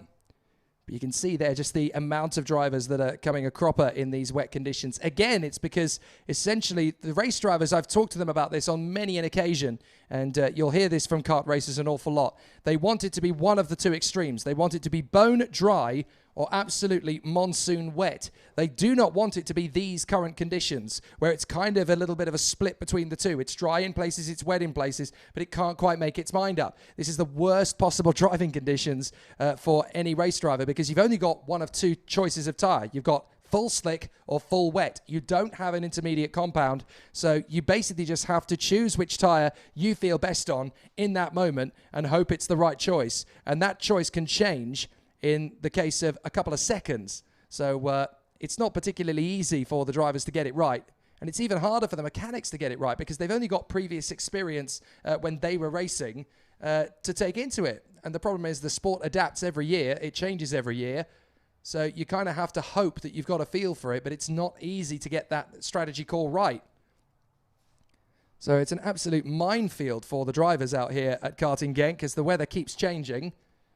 It's just about still raining as I look out the commentary box window. It is still raining a little, but it's certainly not raining intensively. But it looks as though it's still very much going to be wet tyres for the right drivers to make the call. But it is a very interesting and a very complex scenario for the competitors at the moment. They're all trying to obviously work their way to the front, but it's trying to get the tyre call right. And this place does not lend itself to making an incorrect strategy call. It's a very punishing circuit. So next out onto the circuit, we obviously know it's going to be the junior category drivers in qualifying heat B versus F. Once again, a lot of very talented racers in the field for this coming race. And it will see Andrés Cardenas get another chance up at the front end of the field alongside Lucas Samalisto. Two drivers who have shown incredible flair in qualifying, have struggled to convert it into decent race results, but have not been impossible. Maxime Verbruge and Hugo Herrerin, two of the French drivers who this weekend have been incredibly impressive up at the front end of the grid in qualifying. Great to see them put on some great speed. Yan Puchu really seems to have got himself some confidence as well. Up in 5th place, the young man from China, and Matias Ferreira from Brazil. It's great to see some of the names we wouldn't normally see towards the front of the field in junior as well, because all it takes is that one good result, that one good qualifying moment, and these guys really start to get a little bit of momentum behind them. Absolutely. And mentioning Maxence Verbruge that we just had at our microphone, very impressive indeed. And we saw actually back at the time when he was competing with the Belgian team of VDK Racing, he was already showing some flashes of strong improvement. But it's fair to say that since he changed team, actually, I went for Ricky Flynn, you can really feel ever since the season started, a more maturity, or more in the way he's driving, in the way he communicates. And I was actually surprised to hear and to talk to him in English, actually, because just a couple of months ago, of course, he was still struggling a little bit to learn the language, but going to a British team, and he just made massive improvement both in his communication skills and driving skills. So. Oh, there you go. And we shall see what's going to happen. He has one win under his belt already so far this weekend. Andrés Cardenas in pole position then from Lucas Samalisto and Maxime Verbruge. Hugo Herrerin and Yan Puchu from Matias Ferreira and Jaden Teen. Jan Pisavovsky and Oscar Wirtz, Miguel Costa and Tigran Bonatian from Max Popov, Leon Hoffman, Kieran Thijs, Edgar Anpiligov, Flavio Olivieri and Augustin Bernier. Then we have Lenny Reed, Carl Clark, Artin Dorison from Mark Kastelic, Emma Felbemeyer, Tom Callender, Keanu Bloom, Simone Bianco, Heitor Dagnabol Farias, Rito Comata, Evan David, Phil Strangi, Alvaro Simevara, Aurelia Nobles, and Maximilian Obst. For a total of 33 drivers making their way onto the track. 8 laps to go through, everybody in. And at the moment, still the famous gamble about tires. And some of them went for a slick, some of them the majority went for a wet. We shall see what's going to happen in this race, how it's going to plan out for those young drivers of the junior category. With Andrés Cardenas, still no win for him yet. Unlike, of course, Maxence Verbruge just behind. Verbruge will be starting just behind him, so he might have the tow. We shall see what's going to happen, of course, in turn number 1 as the drivers make their way into the last corner of the track. Those beautiful Alonso Kart colors once again for the DPK Racing Team, Car Republic alongside, and the rest of the field.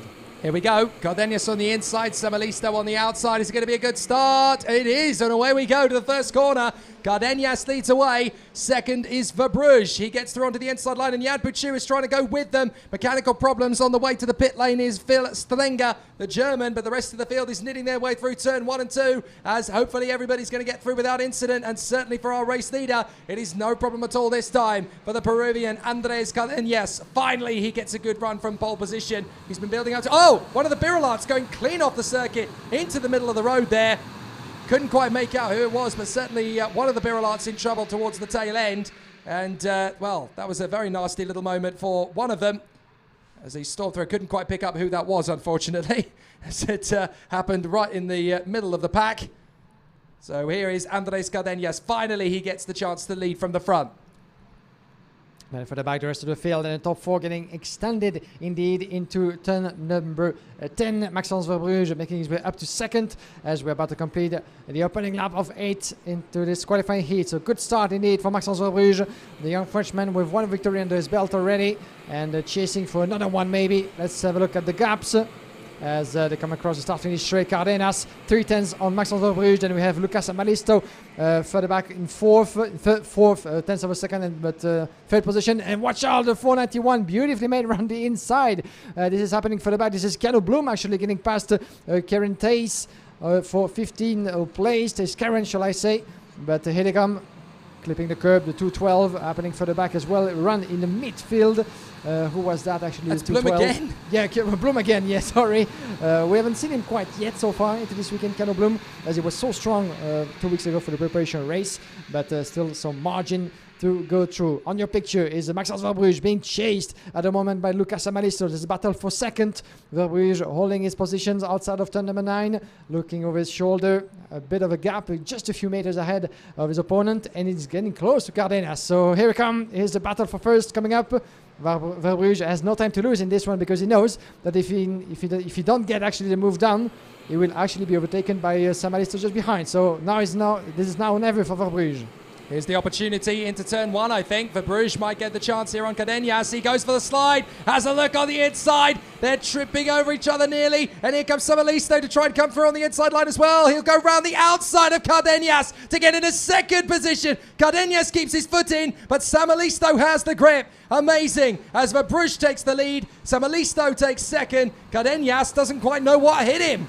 Yeah, and Samalisto just did a Camara on this one, going around the outside as the Brazilian did 2 weeks ago in numerous occasions. But beautifully made indeed from Samalisto, up a place in second.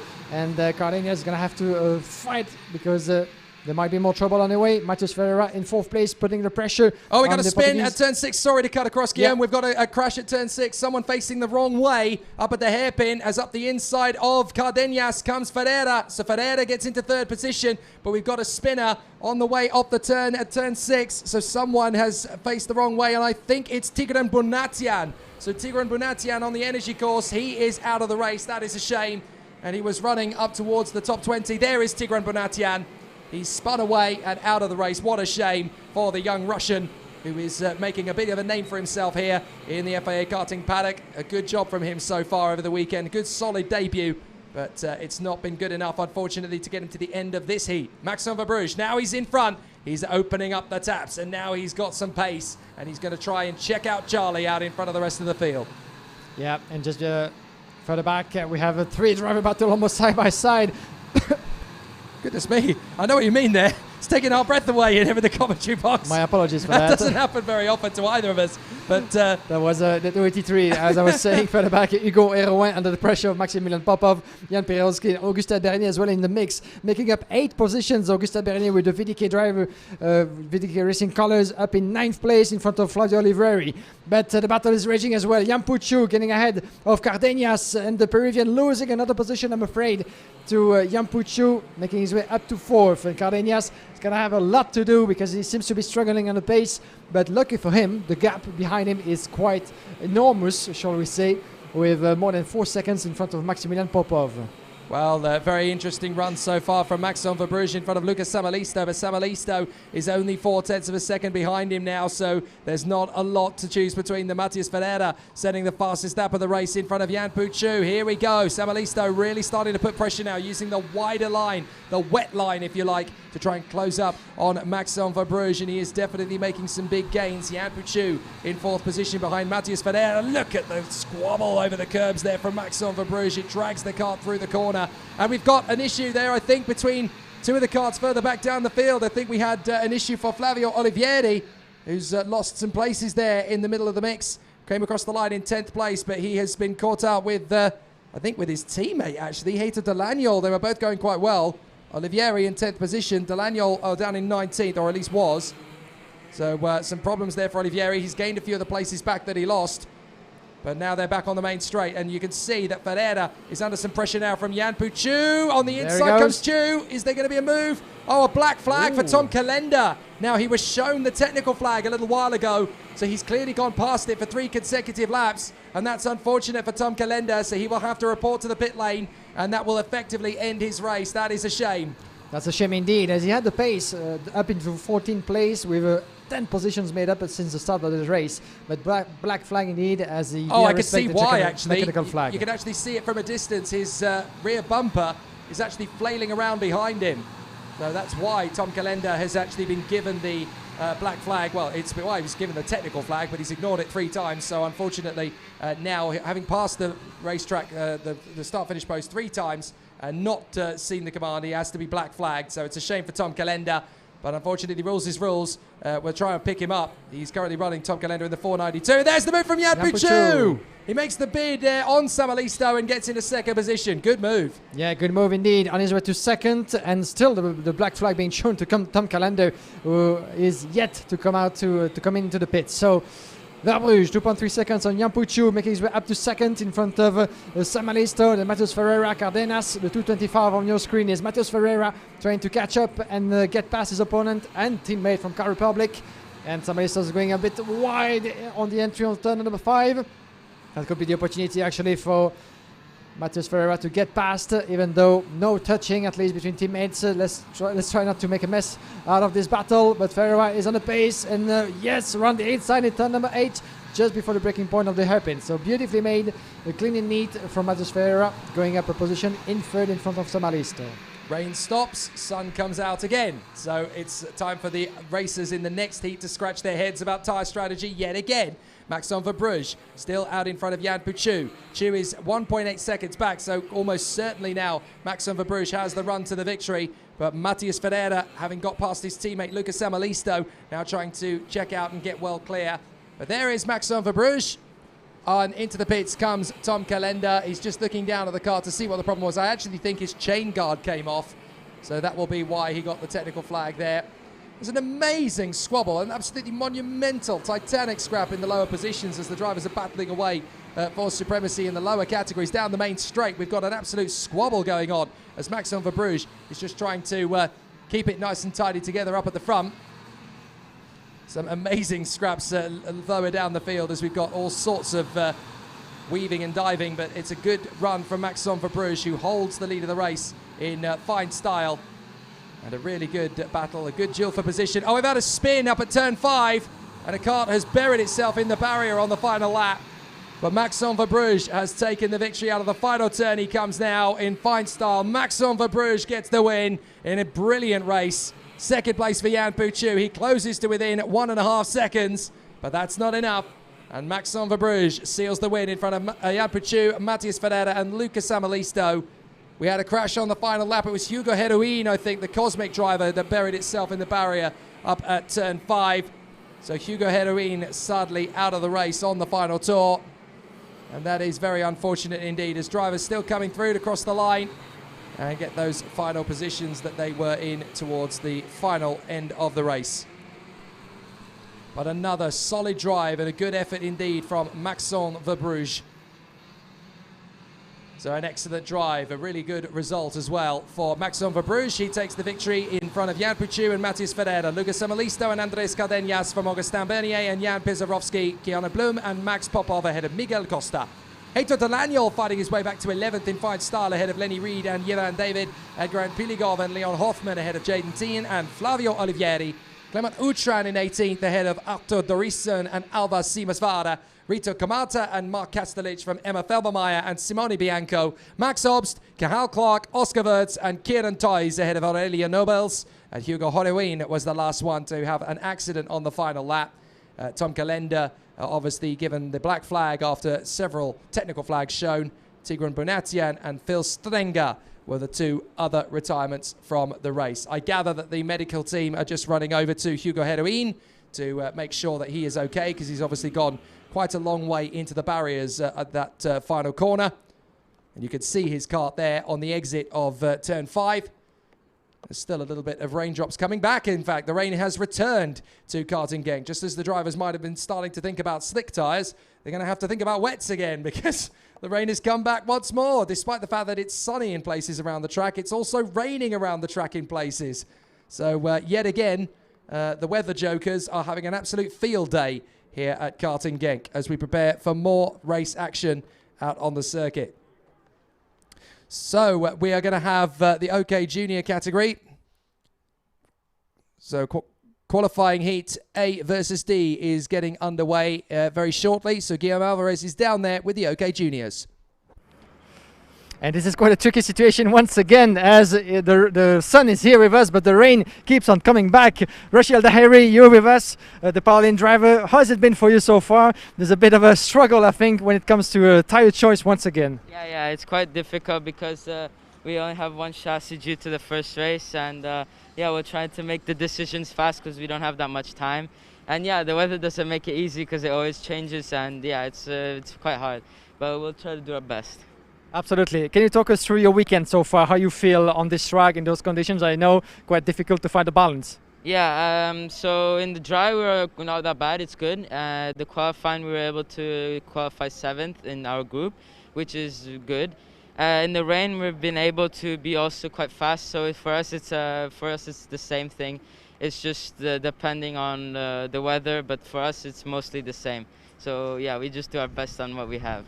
Absolutely, that's a good spirit. Thank you very much for talking to us. Good luck out there, Rashid Al-Daheri. All the best. Okay, we'll see you later on, hopefully, on maybe one of the steps of the podium, even though he's going to have a lot to do to recover. And with those conditions, it's never easy, isn't it? Back to you, Jake. Thank you. Just looking down into the holding area when we were watching Guillaume Alvarez chatting there with Rashid Al-Daheri, it looked absolute pandemonium down there as the rain came back. The sun is out in various places. The rain is out in various places. And if you look down at that holding area once again on the dummy grid as drivers are waiting to go out, some of them are going for slicks, some of them are going for wets. None of them have any idea which is going to be the best choice. Look, we've got the drivers down there on the grid and we're having a look at the different options that they're going for.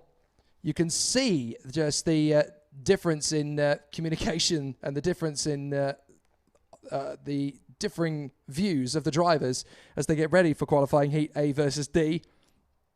Akshay Bora, pole position with slick tyres. Freddie Slater, world champion, on the outside of the front row with slick tyres as well. Third position, the 211 Josh Erfen is also on slicks. Enzo Deligny is there on wets in row 2. And then on the third row, they're both on slick tyres. Anatoly Kivalkin and Maxime Rem. Row 4 of the grid looks like it's a slick shod row again.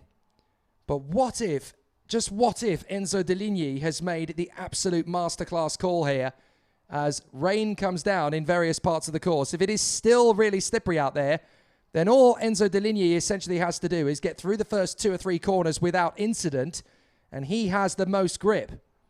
But there are several drivers down the order who have all gone for differing strategies. There's quite a few of them on slicks. But Enzo Deligny and the Paralympic Motorsport team seem quite clear. Wet tyres seems to be the order of the day for him. Let's see what happens. Let's see what works out. We've seen, obviously, in the past that if in doubt, the wet tyre seems to work quite well here at Karting Genk. So let's see what happens. Very interesting. So it's Akshay Bora and Freddie Slater on the front row of the starting grid. Josh Erfen and Enzo Deligny on the second. Anatoly Kivalkin and Maxime Rem. James Igotzi and Julius Dinesen from Rashid Al-Daheri and August Turbo. Then it's Salim Hanna and Nacho Tunion from Alta Poulain and Marcus Saiter. Kevin Lantinga and Shimo Zhang from Jules Caranta and Maxim Orlov. Joel Bergstrom and Alexander Kubenko. Dwayne De Decker and Alvin Storeysen. Lucas Flusha and Anaya Frey. Len Nice, Alexander Bondarev, Time Salah, Xander Reed, Juan Cota, Ekaterina Loisha, Max Schleichenmeyer, Will McIntyre, Tobias Clausen, and Maciej Gledij. What a thrilling pole position battle. Race victory battle, I should say, in qualifying heat A versus D. This is going to be. It's clearly still raining in places around the circuit. There is sun trying to push through. There is rain trying to push through. And we've got split strategies. Enzo Deligny on wet tyres. Everyone else in the top 10 on slicks. Who's got this right? Who's got this right? That's the question that everybody has been scrapping his head for since we got into this weekend properly. But you can see, was it actually Bora or Enzo Deligny? I think that's Deligny. I think he's saying, come on, rain. I'm on wet tyres. I need rain. Come on, bring it on. Absolutely. Bring on the rain. Looking to the sky and wondering what's going to happen next. But yeah, that's going to be interesting, that's for sure. But as you heard, Rashid Al-Daheri as well in the mix, trying to do the best he can, and asking actually Bora, do you know what tires you on this race? He said, I have no idea. Let's see what happens in just the last few seconds before making it onto the pre-grid. So that gives you a perspective. Well, they look like slicks to me, actually. I hope they're the right choice for your sake. Let's find out. Here we go at Karting Genk. And straight away, Akshay Bora cuts across on Freddie Slater. Slater dives for the inside, though, to take the lead early doors. And Slater's got the lead. Excellent run from the world champion. Akshay Bora coming straight back at him as they go through turn 2. And there's a spinner in the pack. That's one of the Ricky Flynns. It's Salim Hanna again. Salim Hanna Hernandez, no luck at all on the opening laps of these races. And the Colombian, who qualified brilliantly, is struggling to get these karts stopped in the heavy braking zones. Now Josh Erfen having a look at Akshay Bora as drivers are squabbling for grip on the far side and up to third. Oh, 3 of them have gone in turn 5. So that's the 245. That is We have Alexander Kubenko involved. Kubenko is in there. We've got the 245 of Maciej Gledij in there as well. Oh, there's more of them on the exit. My goodness. There's 6 of them up at turn 5. All gone together. And there's 2 more gone at turn 6. Here comes Deligny on the inside in a second place. It looks like wet tyres were the right call after all. So Kubenko's gone. Lenais is gone. So is Zander Reed, Juan Cota, Max Schleichenmeyer, Maciej Gledij. And we've also lost Julius Dinissen and August Turbo. There they are. So 8 of them gone on lap 1. Make that 9 with Salim Hernandez. And in the meantime, Freddie Slater was able to pull a 0.6 of a second gap on Enzo Deligny, making up 2 places as the 242 is going to try to get going again. I'm sorry, Julius, that's not going to work. Yeah, indeed. As he was one of the fastest in qualifying practice in this category, but unfortunately, and another driver, that's one of the shots. Oh, big off! They're all going off on the far side. That's 2 of them gone in. 2 of the Paralympic carts going off the 213. That's Rashid Al-Daheri. And also in is Anatoly Kavalkin, his teammate. They're all coming off up at the far side. It must be raining very hard indeed up at that far side because there's a lot of carts now going off. Ricky Flynn, Motorsport number 211, cannoning off there as well. That is Josh. That's one of the Ricky Flynn carts going off at the far side. So the 269 has gone off. That's a Katarina Lucia. And Tobias Clausen is the other one, the 271. They must have got into a separate incident. But there's multiple drivers now coming off on the far side. But the marshal's working quickly to clear the track so racing can continue. And what's interesting and intriguing is that by the look of it, from outside our perspective, it's not raining actually on the track. So that means that there's a wet patch, very much slippery on that particular part of the track along the motorway that maybe took much longer to dry. It's not even dry yet. That's why actually it all went off in this particular corner. Look that at one the actually. Flotsam and jetsam around turn 5. There's drivers getting out of the way. Marshals. Yeah, I think there's something in the middle of the circuit. Yeah, maybe it's water from the cart or something that's been left down. Maybe there's been a big accident somewhere and there's reduced grip on the far side. Got another driver cannoning off the road at the end of the course there. That's the Ricky Flynn Motorsport 236. Now that is Enea Frey, the Swiss. So Enea Frey going, look at that. There's almost more carts. There's almost more drivers at Marshall Post 3 than there are on the racetrack. Let's go for a bit of a chat, shall we? Who's got cards? We'll have our own little race. We'll have a little thumb war. Unbelievable. So many of them off the road. Now here is the race leader. That's Akshay Bora, or at least it was. Freddie Slater's got back through.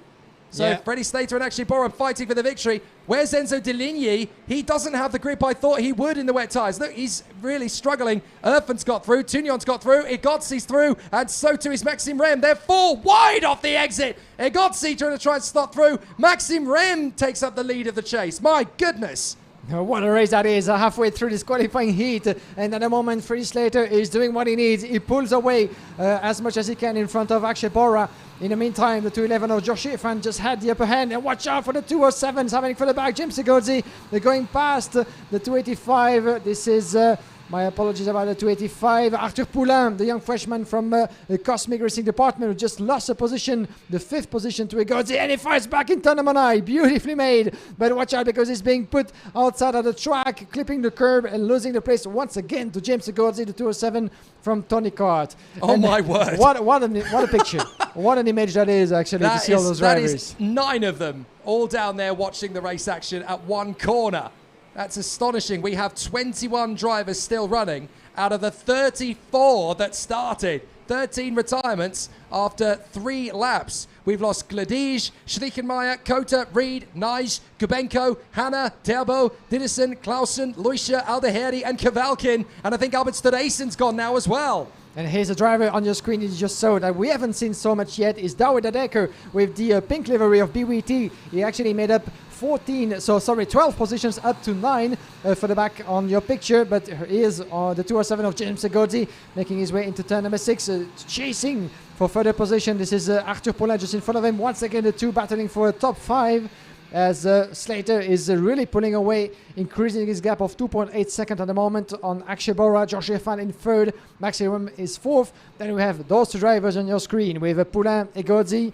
Further back is Kevin Lantinga, Nacho Garcia, Dawood Adeker, the young Belgian who has his best results in his hand so far in what has been a tricky weekend for the Car Republic driver. In front, in 10th position of Joel Bergström. Another good recovery as well for Bergström.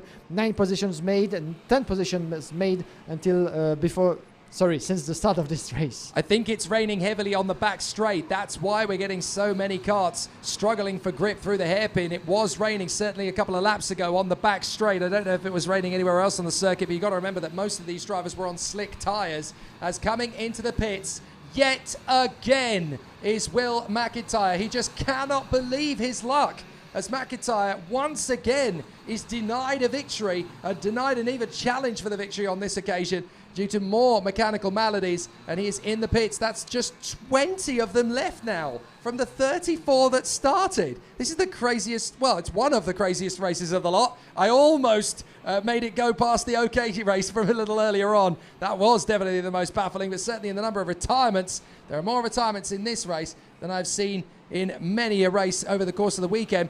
And Lucas Flusha just drove right round the outside of his teammate Nacho Tunion and disappeared into the distance, because I think his tyre choice might have been the wise one. His teammate has gone on a different tyre, and that as a result means that he is now struggling. So Akshay Bora in second place, trying to keep close to Freddie Slater.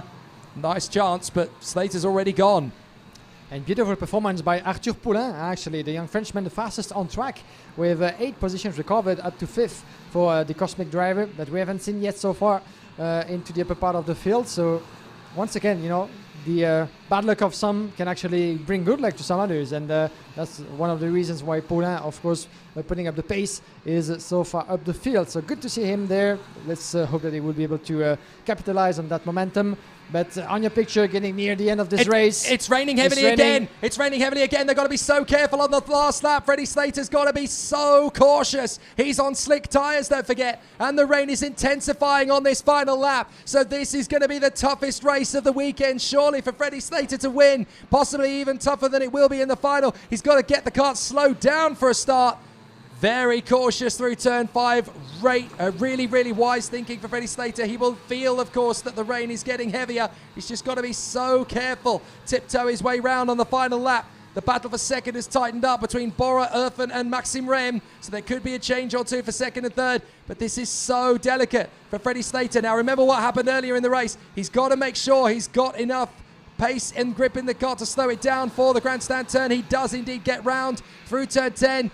But the rain is intensifying on this final lap. He's got to be so delicate, so careful into the final corner. Good boy, Freddie. Excellent, calm, smooth, controlled, consistent. No wonder he's the world champion. He's done it again here at Karting Genk as the rest of them slide through in the final turn. And Rem gets third from Irfan.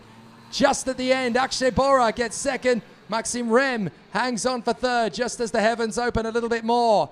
But Freddie Slater, maturity and wisdom beyond his young 12 years. What an astonishing run again from Freddie Slater, even with the rain coming down on the final lap on slick tyres. He's just measured himself, he's realised he's got a gap, and he has not hit the panic button. Excellent run.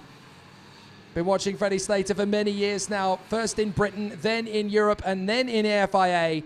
And my goodness me, has this kid got talent.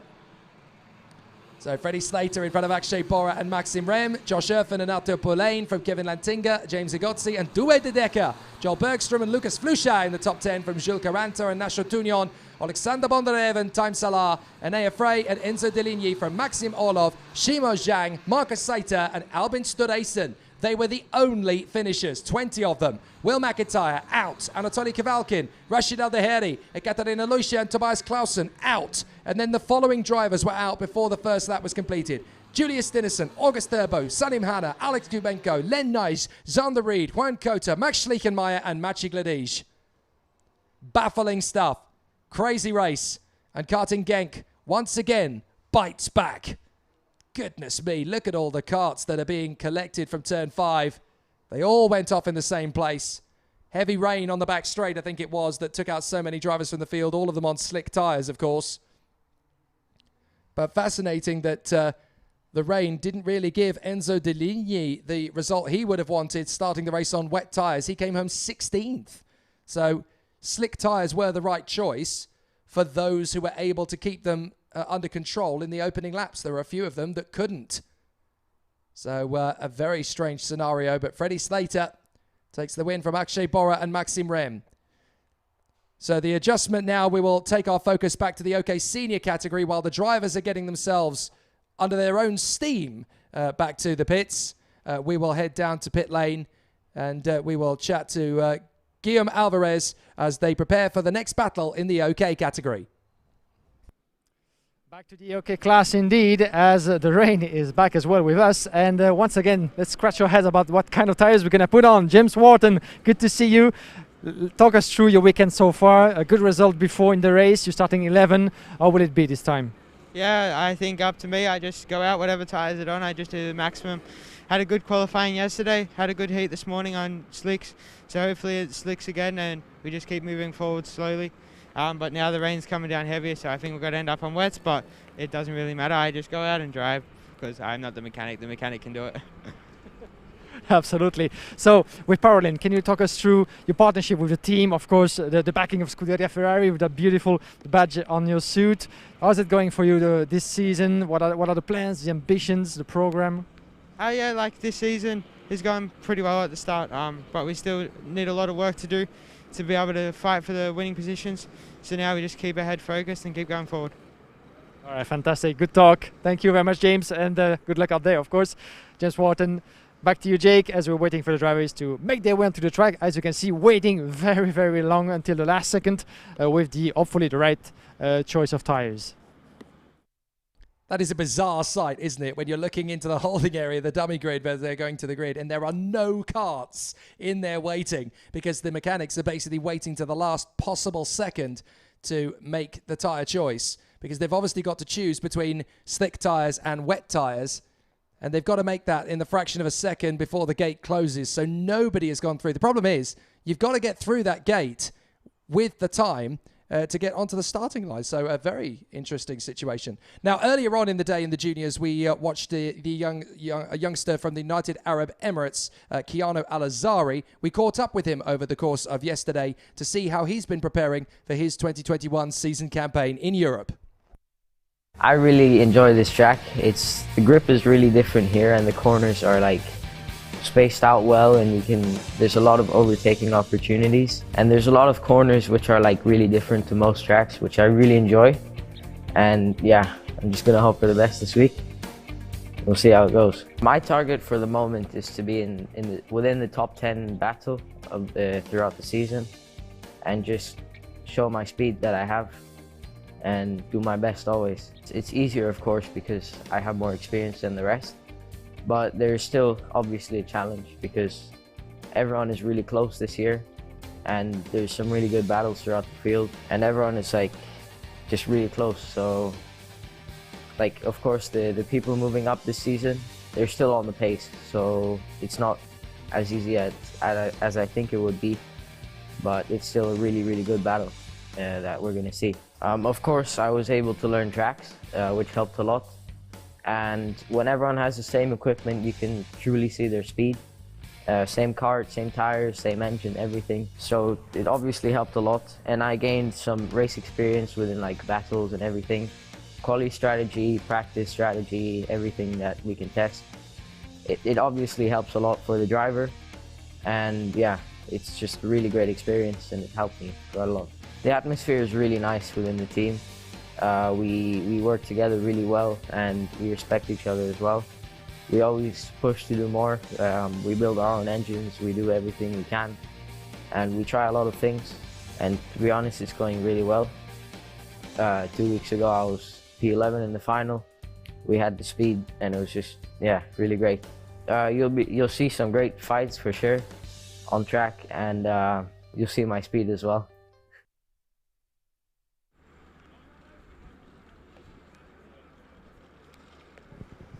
So we're back live, and another guest in our interviews, Tuka Tapanen. Good to see you. So talk us through your strategy here, because the rain is here, still a very slippery track. And how has it been for you so far this weekend? Everybody have now rain tires, and I think it's correct because it's raining all the time a little bit. So we see. What kind of conditions do you prefer? Dry, half dry, half wet, completely wet? Dry or completely wet. This is not my favorite. Yeah, we shall see. Good luck to you. Do your best, of course, and this will be interesting to see. Tuukka Tapanen, our microphone. As you can see, the drivers just made their way onto the track. Once again, a very short timing for everybody to make that final decision about which tires to put on. But the wet seems to be the safest choice at the moment. Back to you, Jake. Thank you. That is what pandemonium looks like. The drivers and mechanics all trying to get themselves to the grid in good decision and trying to make the right strategy call. Fortunately for them, their hesitation and their delay means that the rain helped them make the call. They realized it was starting to rain again, which it has, and so they went, right, wet tires. We'll go to wet tires because it started raining again. Better to be safe than sorry. So with the rain deciding to come back, it looks like wet tyres for all. I can't see anybody down there on the starting grid who has decided to take the gamble this time for slick tyres. They've obviously seen some of the earlier heats and thought, you know what, wet is probably the safest option here at Karting Genk in conditions like this. So they've all gone for the wet compounds of tyre. Qualifying heat A versus B about to get underway then as the drivers are starting to go to the grid. So it's Hugo Chukwu from pole position, Arvid Lindblad in second place, Tuukka Tapanen third from Andrei Zhivnov, then Juha Valtonen and Ariel Elkin, Nicolas Solov and Marlon Hernandez, Laurence de Certua and Bruno Del Pino, James Wharton and Jenis Savico from Christian Bertucca and Artem Severukin, Evan Gilter and Igor Shepil, Nicolas Lacorte and Hugo Besson, Alfio Spina, Jose Gomez, Magnus Löfqvist, Roman Andriolo, Lucas Malek and Sebastian Gravlund, Florian Russo and Joel Mesh, Ruben Wang, Senja Phoenix, Luca Inderfoot and Frederick Lunt. Well, there's one or two of them struggling to get away. That's Christian Bertucca struggling to get out. 129, a little bit delayed going out as well. That's Laurence de Certua of the LLK Belgium squad. And right at the back of the grid, we've got someone in trouble there as well, trying to get out on track. Everyone get out of the way. We've got a driver trying to come out on track again. That's the 197 of Ruben Wang. So Ruben Wang gets it. Oh, and Christian Bertucca did not make it to the grid. Christian Bertucca did not make it out. Problems for Bertucca. That's not good news for Birolard. So Christian Bertucca has now got to have the stress of trying to get started again and join in at the back of the field. Big problems for Christian Bertucca. Can they get him started again? That's the big problem for them now. They'll have to try again. So for Christian Bertucca, already a terrible start to the race then for the Italian. And Bertucca would really have hoped to have joined up with the rest of the field. But that is a very difficult start indeed. So as the rain comes back to Karting Genk, the decision on tyres is there. Look at this, frantic from the mechanics. One mechanic can work on the kart. The other one can stand there and say, look, let's do this, let's do that. But they can't put their hands on the kart. It's got to be one mechanic. So you've got to be careful. And the insistence, the urgency to try and get the kart out on circuit can sometimes get the better of people. So you've got to be careful.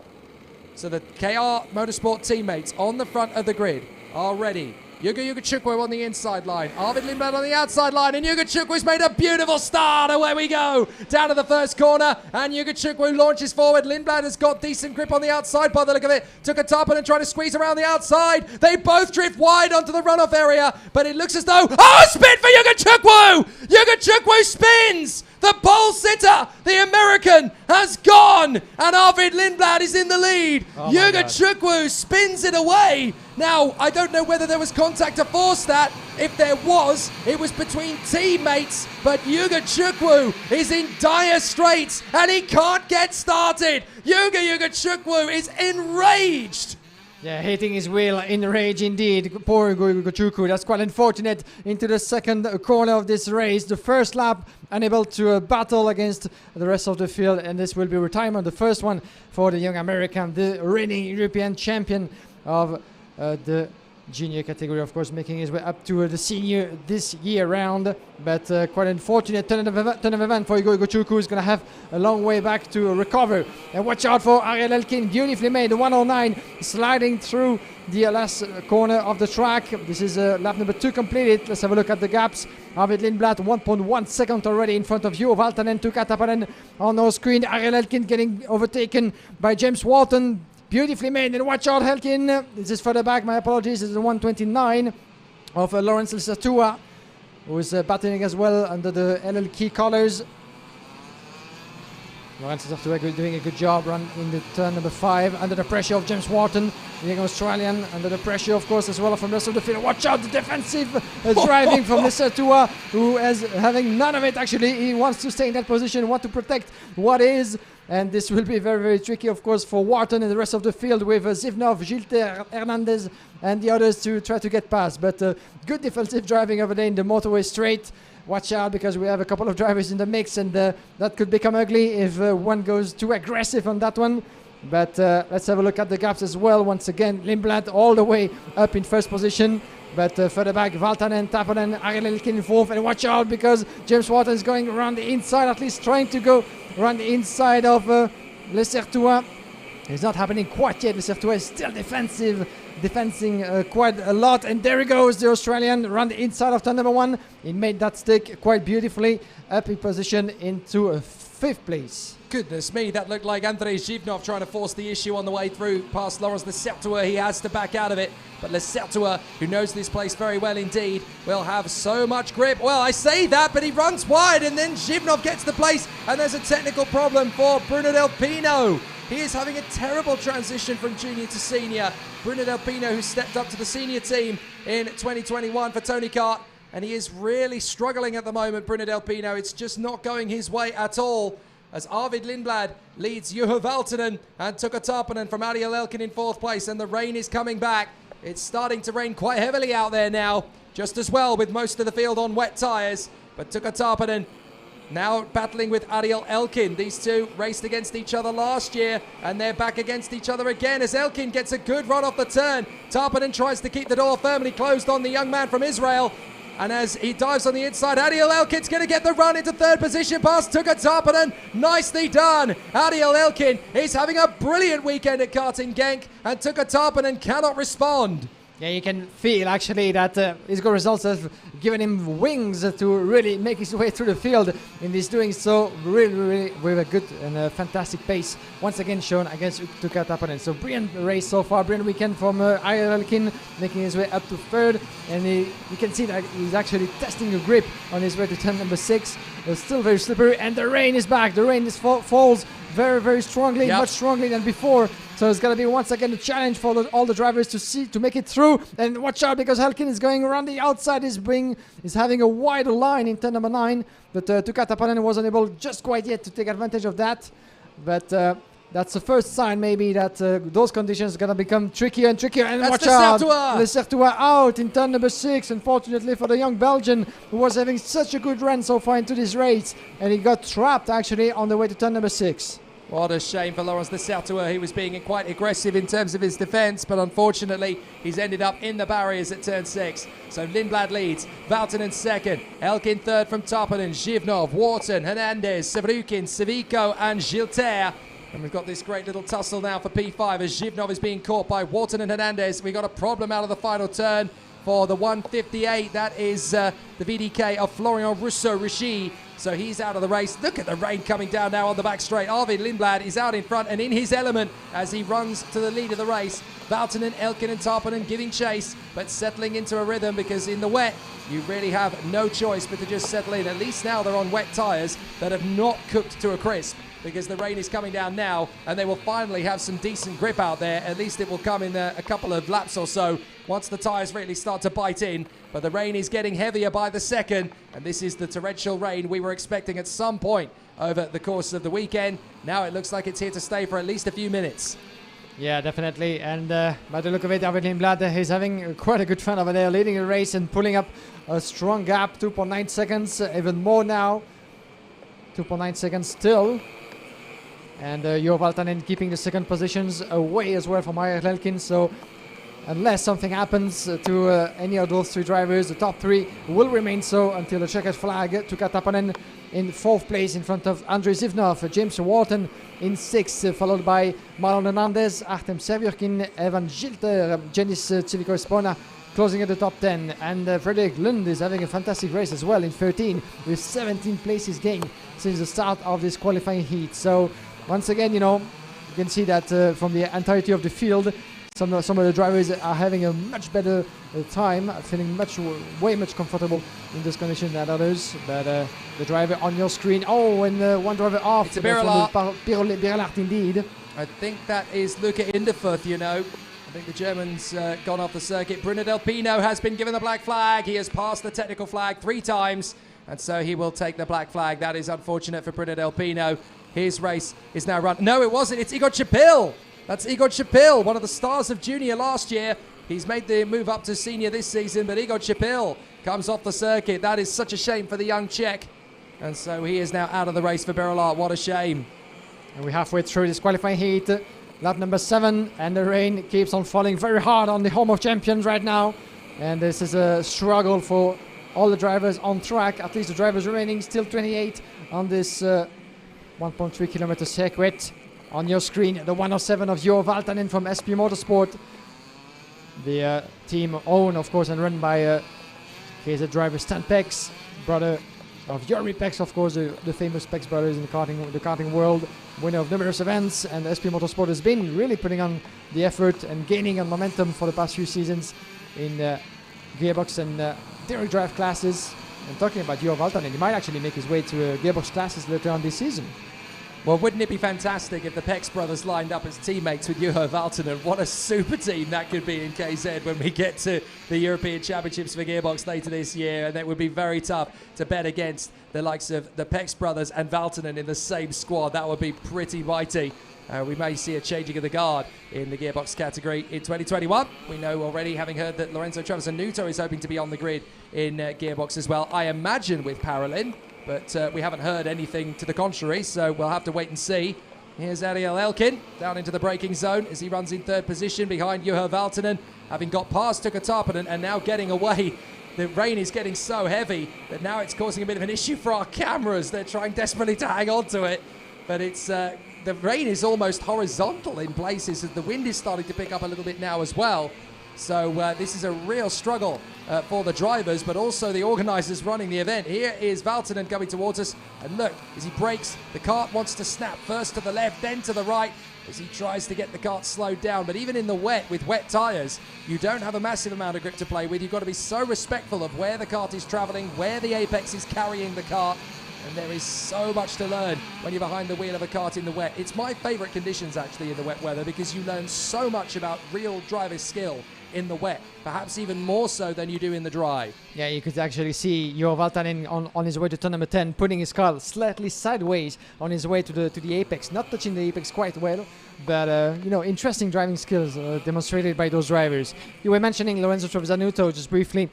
Last weekend he competed on national level, actually, in the KZ category with Parolin, so that might be a first sign of more races to come between the two, but we'll leave that for the next time around. Here is the battle. The 117 is Tuukka Tarponen with James Wharton by his side, really putting the pressure on the Australian driver, who has been making up 6 places since the start of this race, up to 5th. And can he make it up to 4th? But Wharton, who will finish 6th in his previous heat, is really on a much better pace ever since the start of the weekend, as he was telling us earlier on the pre-grid. With, you might have noticed the prancing horse on his suit, of course, James Wharton, being part of the all-road management structure, and one of the few drivers as well into this OK class, and with the backing of a strong Formula 1 name. But watch out, can actually Wharton goes through? Yes, he does in turn number 9, and this is upper position for Wharton, overtaking Tuukka Tarponen. Has he done it? Yes, on his way to the grandstand. That will do nicely for James Wharton. He needed to make light work of that manoeuvre. He didn't want to stay behind Tarponen much longer than he had to. He needed to make a clean pass. Tarponen now coming back at him, coming into the final hairpin. There's Lindblad ahead of Valtanen and Elkin. I'm so impressed with Ariel Elkin this weekend. He really has been sensational, and a phenomenal job from him thus far. He just keeps on bringing in these fantastic results. Here's the battle for 4th. They're 6 seconds behind the rest as Tarponen makes the lunge on the inside. Wharton cuts back for the undercut, gets back through on Tarponen. So these two swap positions in the same corner.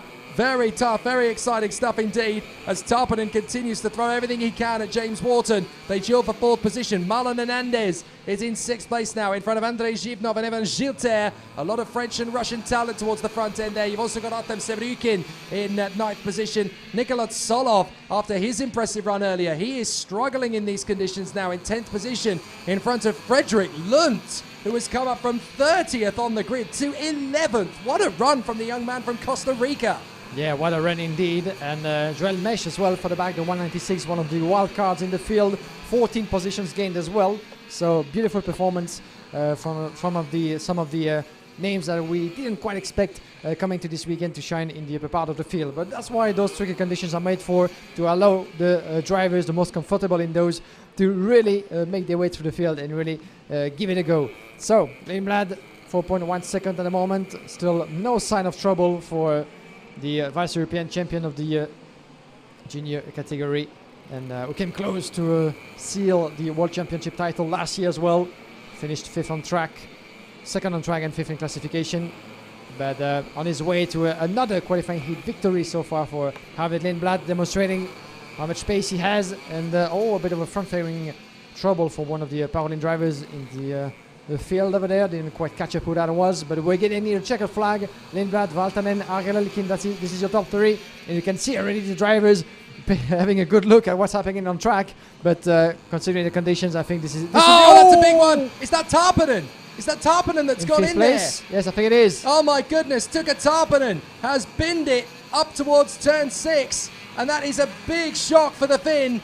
That is an unbelievable exit for Tuukka Tarpanen. Just when he was getting on terms with James Wharton, and he has now fallen from the fray. What a disaster for Tuukka Tarpanen. We go into the final lap. It is now the wettest it has been all day here at Karting Genk, and we're now settling in for a real wet show for the rest of the day.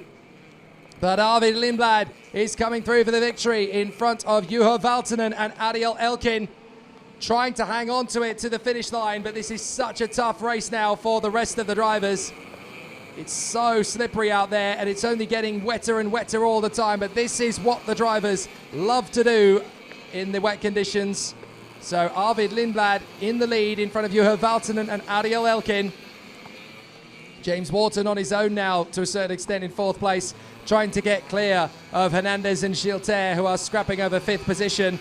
So Arvid Lindblad is coming through, 5 seconds clear of Juho Valtanen. This is why Red Bull had a look at him and said, you know what, there's something special about this boy. He's been under the tutelage of Oliver Rowland for the last few seasons, the Formula E race winner. And it's no major surprise that Arvid Lindblad is really unlocking his potential here. When the pressure's on, when the chips are down, he comes back with something pretty special every single time. And Arvid Lindblad out of the final turn splashes his way down the main straight. That's a win he can be very happy about. And that's an important one as we get to the closing stages of the heats here in Karting Genk. He'll have one more race this evening and one race tomorrow. But Arvid Lindblad is still victorious, still towards the front, and still giving it everything he's got in the latter stages of the weekend. Needed to make it work, needed to make it count, and he has done so in fine style here at Karting Genk, putting on a good show.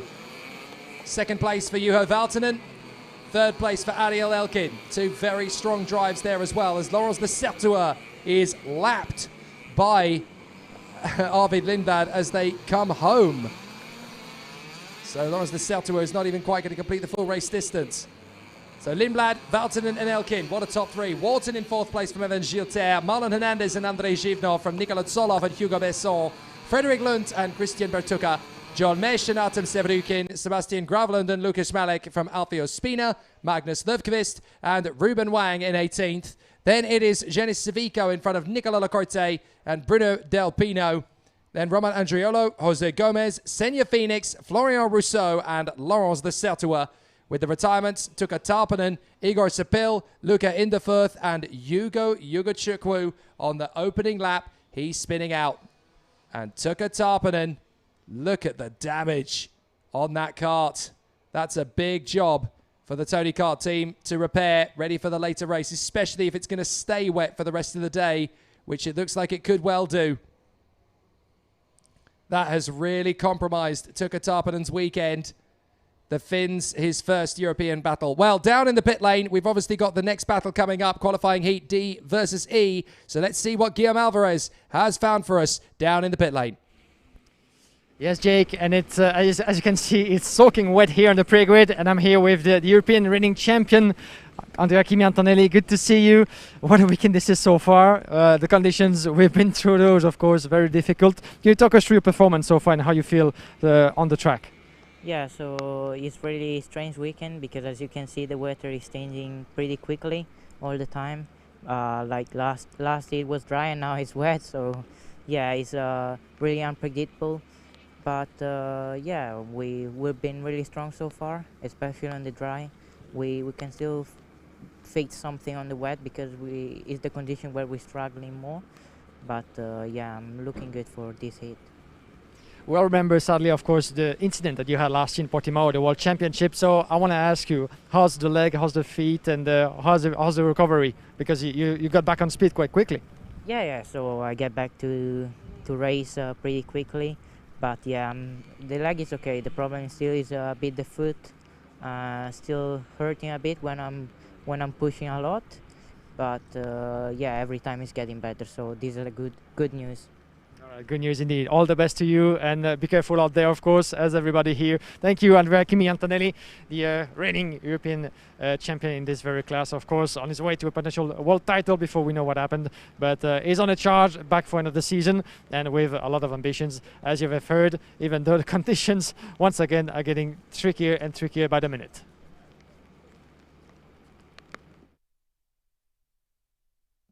I think it's just as well you found an umbrella there, Guillaume, because it is getting pretty wet out there now, to be fair. It's almost swimming in various points of the circuit, never mind karting. Poor Tuukka Tarppanen. What a big end to his race there, that was. And of course, as well, to Yuga Chukwu at the start of his race, spinning out big scalps to this title battle in the European Championship. And those retirements are definitely going to cause a big issue for a couple of drivers out there.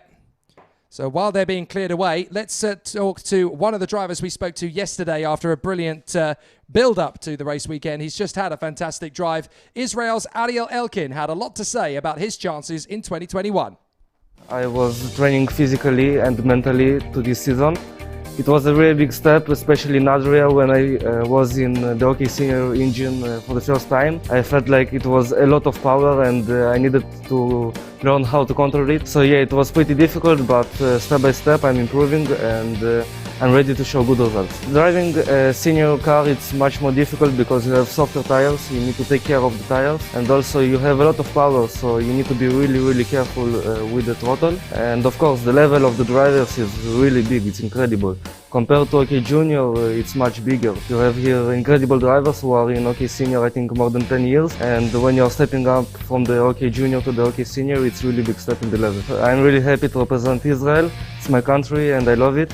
And thank you very much to all the people in Israel back home that you are supporting me. In the level of the drivers, I don't really think about the level of them. I just go for it. If I need to overtake, I overtake. If I need to defend, I defend. I do what I need to do. For me, a driver is just a driver. It doesn't matter if he's 10-time world champion or 0-time world champion. I do what I need to do. Yeah. So on the track, of course, we have a rivalry, but off the track, we are good friends. And for me, I don't have any friends on the track, really. So if my teammate is in front of me and I need to overtake, I will overtake, even if a few more drivers will overtake him. It's better for me, and of course I'm a team player, but first of all I gotta think about myself.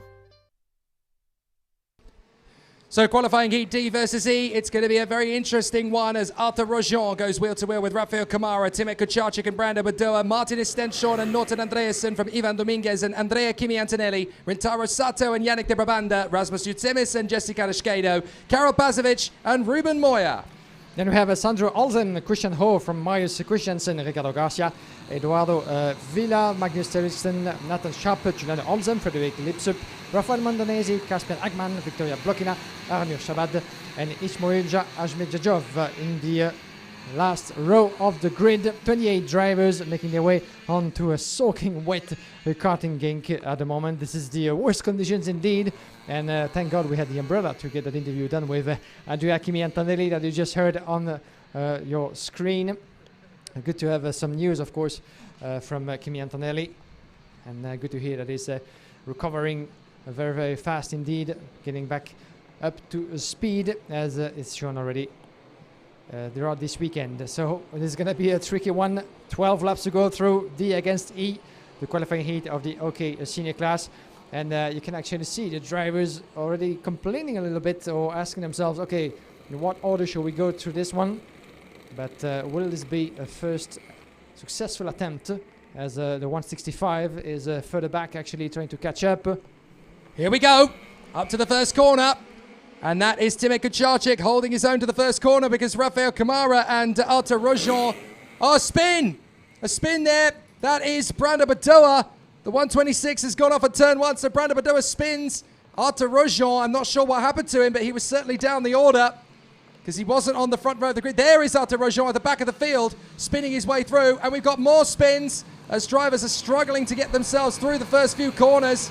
And that is the 185. That's Marius Christiansen, the hero of the hour earlier on. But Marius Christiansen now spins. Unfortunately, normal service is resumed as he finds himself in trouble down at the lower part of the course. Double wave yellows as he desperately tries to get himself back together. Marius Christiansen trying to salvage his dignity there, but he's out of the race. What a shame. Brando Badoa has got going again, but he is down at the back of the field. And so now it's Timur Kucharczyk who leads the way in front of Rafael Kamara. And this is such an important race for them all to win because they know how slippery the conditions are. Rafael Kamara has a look on the inside of Timur Kucharczyk. That's where he places the Kubica kart. And as they come onto the main straight once again, it's all looking good for Timur Kucharczyk. And lap 1 completed, and let's have a look at the gaps. Timur Kucharczyk 2 places up, 3 tenths in front of Rafael Kamara, Stenholm, Antonelli, Ivan Dominguez. By the look of it, it was very brief, and the 145 is being overtaken at the moment. This is happening further back. Giuliano Olsen being passed by Karol Pasiewicz, the 119 for 12 positions.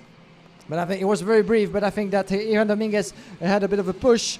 Hopefully not a front fairing issue over there in the quite agitated mix of the field in the opening lap. But at the moment, Kucharczyk, the Polish driver driving the Robert Kubica chassis, trying to find his way and keep the positions in the wet. Of course, such a slippery track, and there goes through Rafael Kamara. The young Brazilian likes the wet, he likes the rain. And he's shown this, of course, on numerous occasions before. But once again, the Czech Republic driver is putting himself up a position in front of the lead. So Kamara in front, Kucharczyk in second, Martinez Stenholm in third, being chased by Andrea Kimi Antonelli in fourth place. Antonelli making up 4 positions already from the third row on the grid. So quite a good start as well in this qualifying heat for the young Italian. Dominguez in fifth, following by Giuseppe, Sato, Villa. Let's have a look at the gaps as they come across once again. The start finish straight, I was going to say in front of us, but we're actually in front of that start finish straight in the middle of the track. But at the moment, Stenholm was overtaken by Antonelli. So Ruben Moy is pitting in. Sorry, Ruben Moy is pitting in. His race is over as well now as the rain intensifies again. It's getting very heavy indeed out there. And Andrea Kimi Antonelli has got a mechanical problem flag, technical flag. And it's because we think his bumper might be out of position. Either that or his chain guard has come loose or something. But certainly something there is amiss for Andrea Kimi Antonelli. And he has a technical flag. That is a disaster for the 101. The reigning European champion, Andrea Kimi Antonelli, is going to get a technical flag. What a disaster for the Italian. And there is one of the Paralins out of the race. That is the 146 of Onur Shabdur of Kazakhstan. But it is a big problem for Andrea Kimi Antonelli, the reigning European champion. He's going to be out of the race with a technical flag. Yeah, it's quite hard to see from a perspective, but is it the front fairing that actually might be declipped a little bit, or is it something else? But there is the confirmation. There it is. Yeah. And Andrea Kimi Antonelli, look, there was a little shake of the head there, I think. Yeah, because I'm not sure that he knows what that could be. Actually, for him, maybe everything's fine, and I don't see. There's no reason why a mechanical flag would be given for front fairing, or maybe if it gets dangerous or the position itself. But by the look of it, the front fairing seems to be all right. But very, very concerning about what could be wrong with Antonelli in this case. But I guess that the officials and marshals have seen this better than we did, despite the fog, despite the wet, and despite the rain on track. But Antonelli is still very much in this race. Will he stay on, as he didn't seem to agree, of course, with the decision? Will he stay on the track and risk, of course, a black flag? Let's wait, because he has within 3 laps to obey to the order of the officials and get back to the pit lane. But still fighting very much Antonelli with Kucharczyk, the young Polish, in second place. Rafael Camara, in the meantime, once again has been able to pull away from the rest of the field with a 3-second gap, taking advantage of the situation between Kucharczyk and Antonelli, fighting for second. Then we have further back in 4th place Martinus Tenzon, wearing the Charles Leclerc colours, of course, of his Birla chassis. Ivan Dominguez, Rasmus de Chimis, that's your top 6, followed by Villa, Carrasquedo, Yannick de Brabander, Rintaro Sato. That's your provisional top 10 in this qualifying heat. After this one, we'll switch once again back to the juniors, and 2 more heats for the Oka class in this very wet afternoon of racing in Genk. Rafael Camara, the fastest on track, with not much of a surprise there, considering that the Brazilian has no one else in front and no one else as well behind. 2.3 seconds, quite easy enough to put up qualifying laps, even though you still need to be careful in those conditions. Anything could happen, and you don't want to throw an easy victory like this in the bag.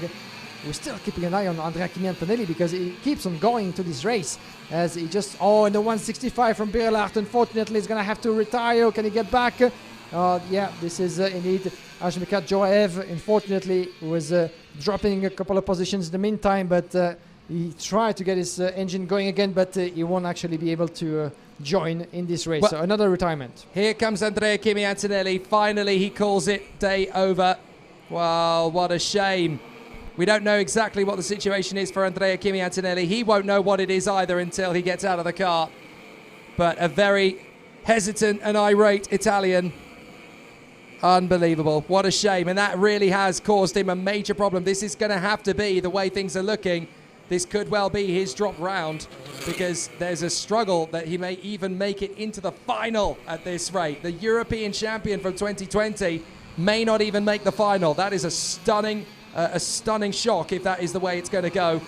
Great racing in the wet, but one man definitely no longer in it. Rasmus Utsemis dives up the inside, and it looked as though there was going to be a big lunge from Eduardo Villa down the back straight. Villa keeping his foot in. Villa to the inside and takes the place. Nicely done from Eduardo Villa. He gets both men in one fell swoop.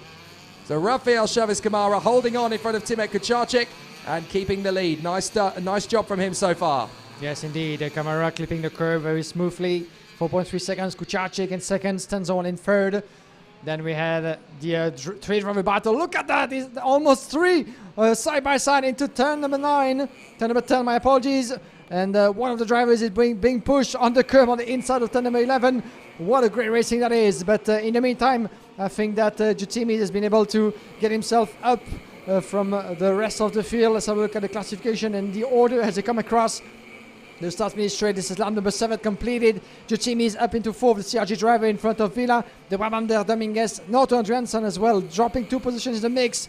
And watch out, making their way into turn number 2 and 3. A very tight sector as the 151, the Pauline driver, Carrasquedo, is trying to find a bit of a space over there, but it's not an easy task, that's for sure. Ivan Dominguez, the 148. Yannick de Brabander, no, sorry, that's Ivan Dominguez indeed. The Brabander, the 148, 142, the young Belgian of 30 years of age, just going through Azzy. Quite hard to see, but on turn number 6, the 1 to 3 of Rasmus Uchimi is having a hard time defending against Eduardo Villa. He's battling all over the place into the upper part of the mix. Beautifully made, the 112 going through. This is Norton Andriansen forcing his way through in turn number 9. Watch out for what's going to happen, but beautiful driving skill put together by Norton Andriansen, who saw the opportunity, the wall racing driver. He took advantage of the tussle and really and a bit of a problem for one of the RFM driver, the 153. Let's see who that is. This is the Rintaro Sato. This will be retirement from Rintaro Sato. Unfortunately, the young Japanese living in Britain who will have to retire from this race as we get a near checkered flag and still battling all throughout the field with Jutimi's Villa, de Brabander, the young Belgian that has been collecting good and strong results over the years in the supercar category that we had not seen at this stage and at this level for quite a while. But what a race that is! So the battle continuing on, and it is Rafael Kamara 5 seconds ahead of Timek Kucharczyk.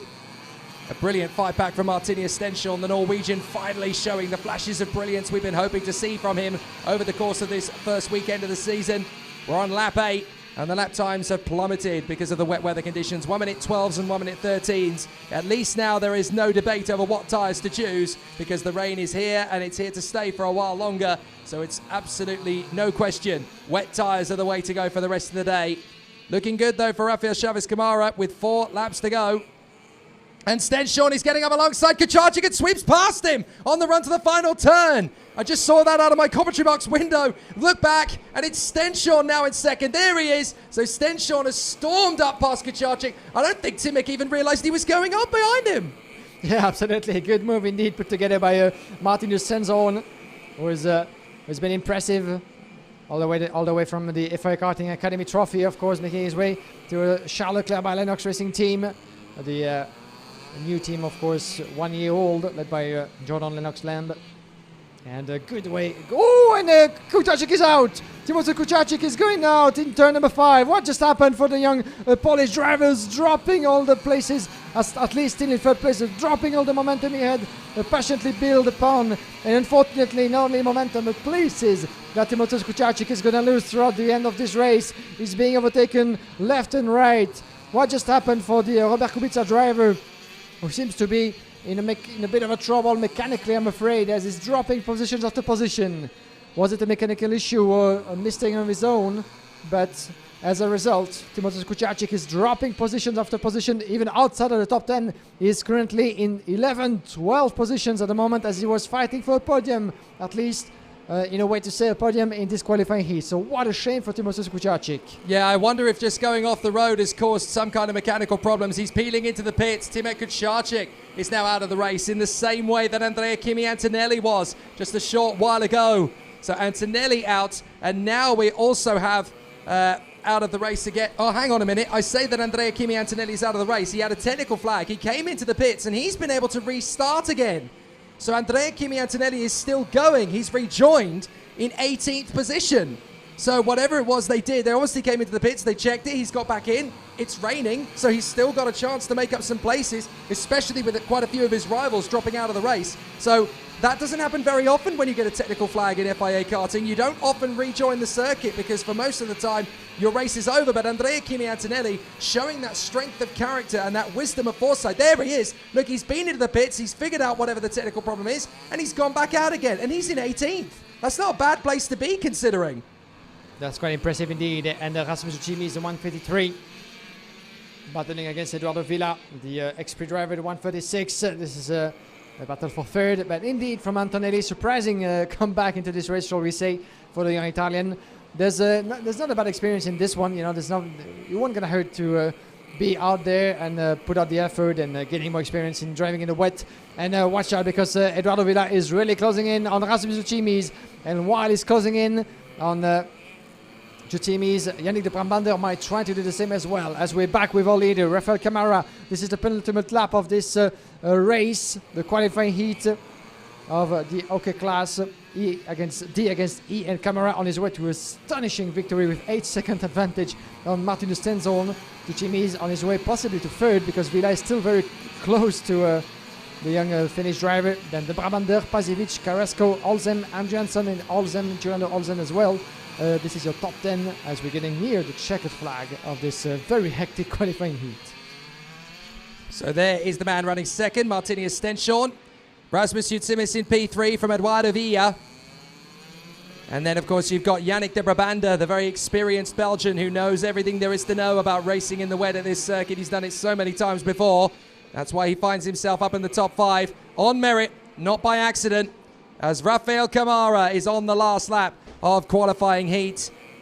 D versus E. It's an important race for him. He wanted to get a good result out of it.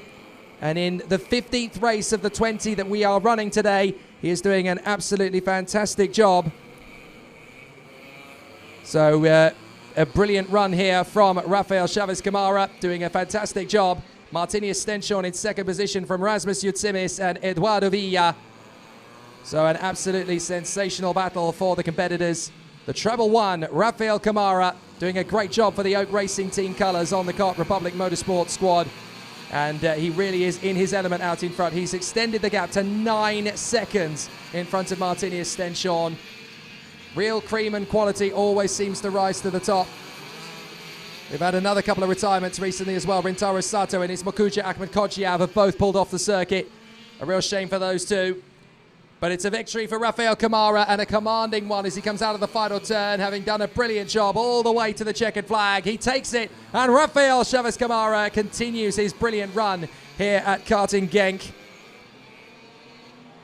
So a brilliant run so far from Rafael Chavez Kamara doing an absolutely amazing job out in front. 12 laps and 16.32 very wet kilometres of racing here at Karting Genk. And my, oh my, has it been a sensational battle and a great run.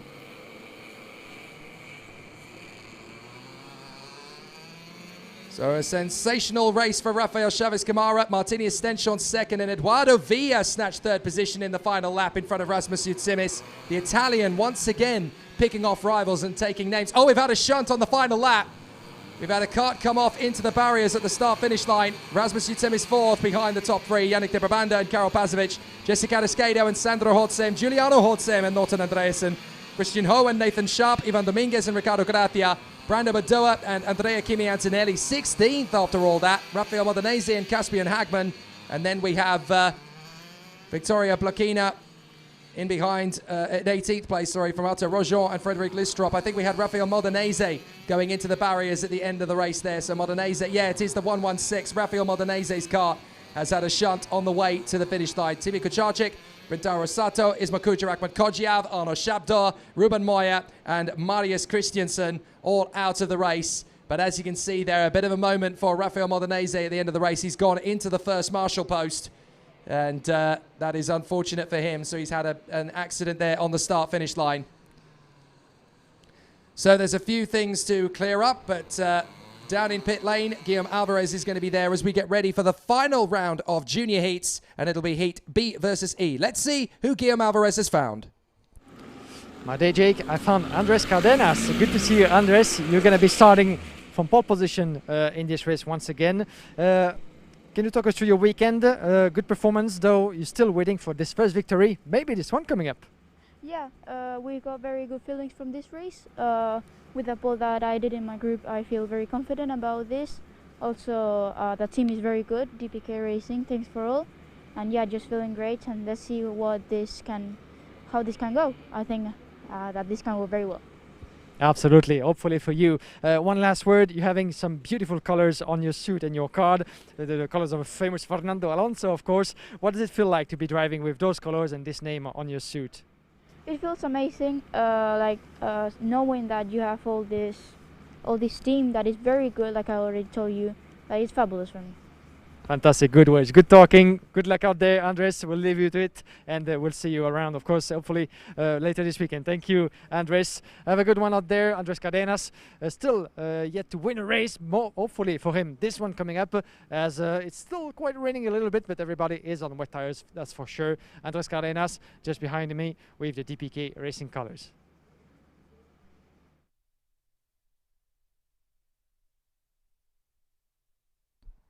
Back to the action once again we will go then. It's been a very thrilling day of race action so far, but the rain very much coming down in the offing here. What a sensational challenge for the battles in position. My goodness, it's been very, very close quarters racing, hasn't it?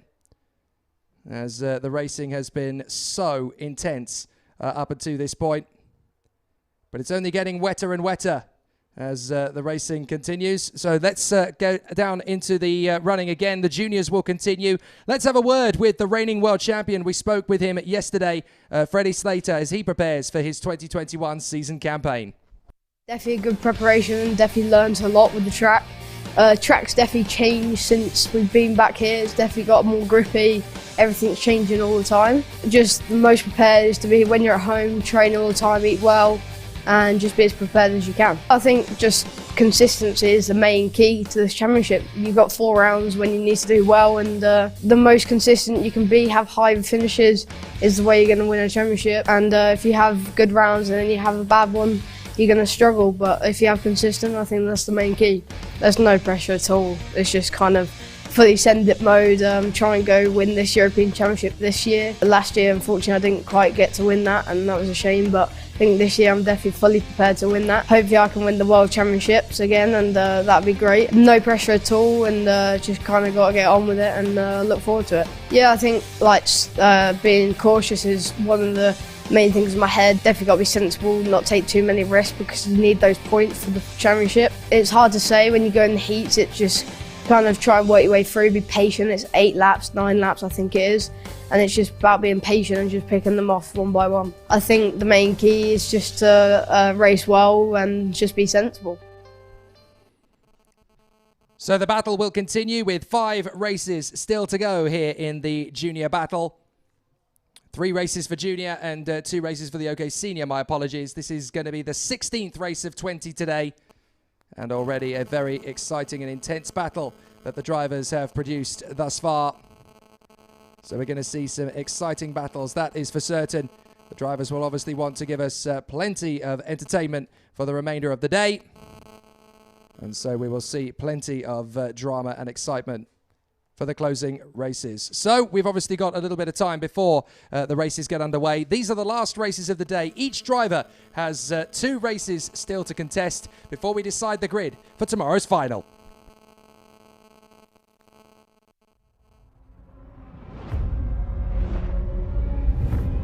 Every day, 3,500 lives are lost on roads around the world.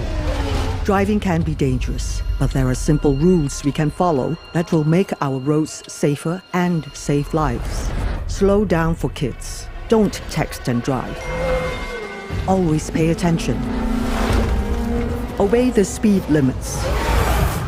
Stop when you are tired. Never drink and drive. Check your tires. Rules keep us alive. Your life is in your hands. Respect the rules.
Let's get underway for qualifying Heat B versus E. Andres Cardenas and Ian Eichmans from Max Verbruggen, Kiel Nakamura-Berta, Jan Pichu and Thomas Stochemanis, Jaden Tien and Hardy Keeble from Oscar Wirtz and Kirill Kutskov, Tigran Bonatian, Zachary David, Leon Hoffman, Kai Sorensen, Edgar Piligov and Benjamin Sylvesterson.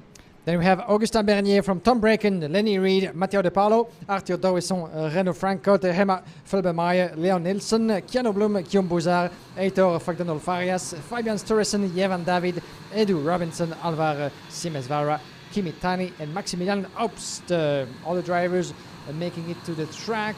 Hopefully everybody. Yes, 8 laps to go through for this OK Junior qualifying heat. The last heat races indeed for this class, and then we'll have 2 more for the OK, and we'll be done for the day already. 20 races out of 27 on this Saturday. And as for now, the rain has stopped falling. For how long? That's the big question, always.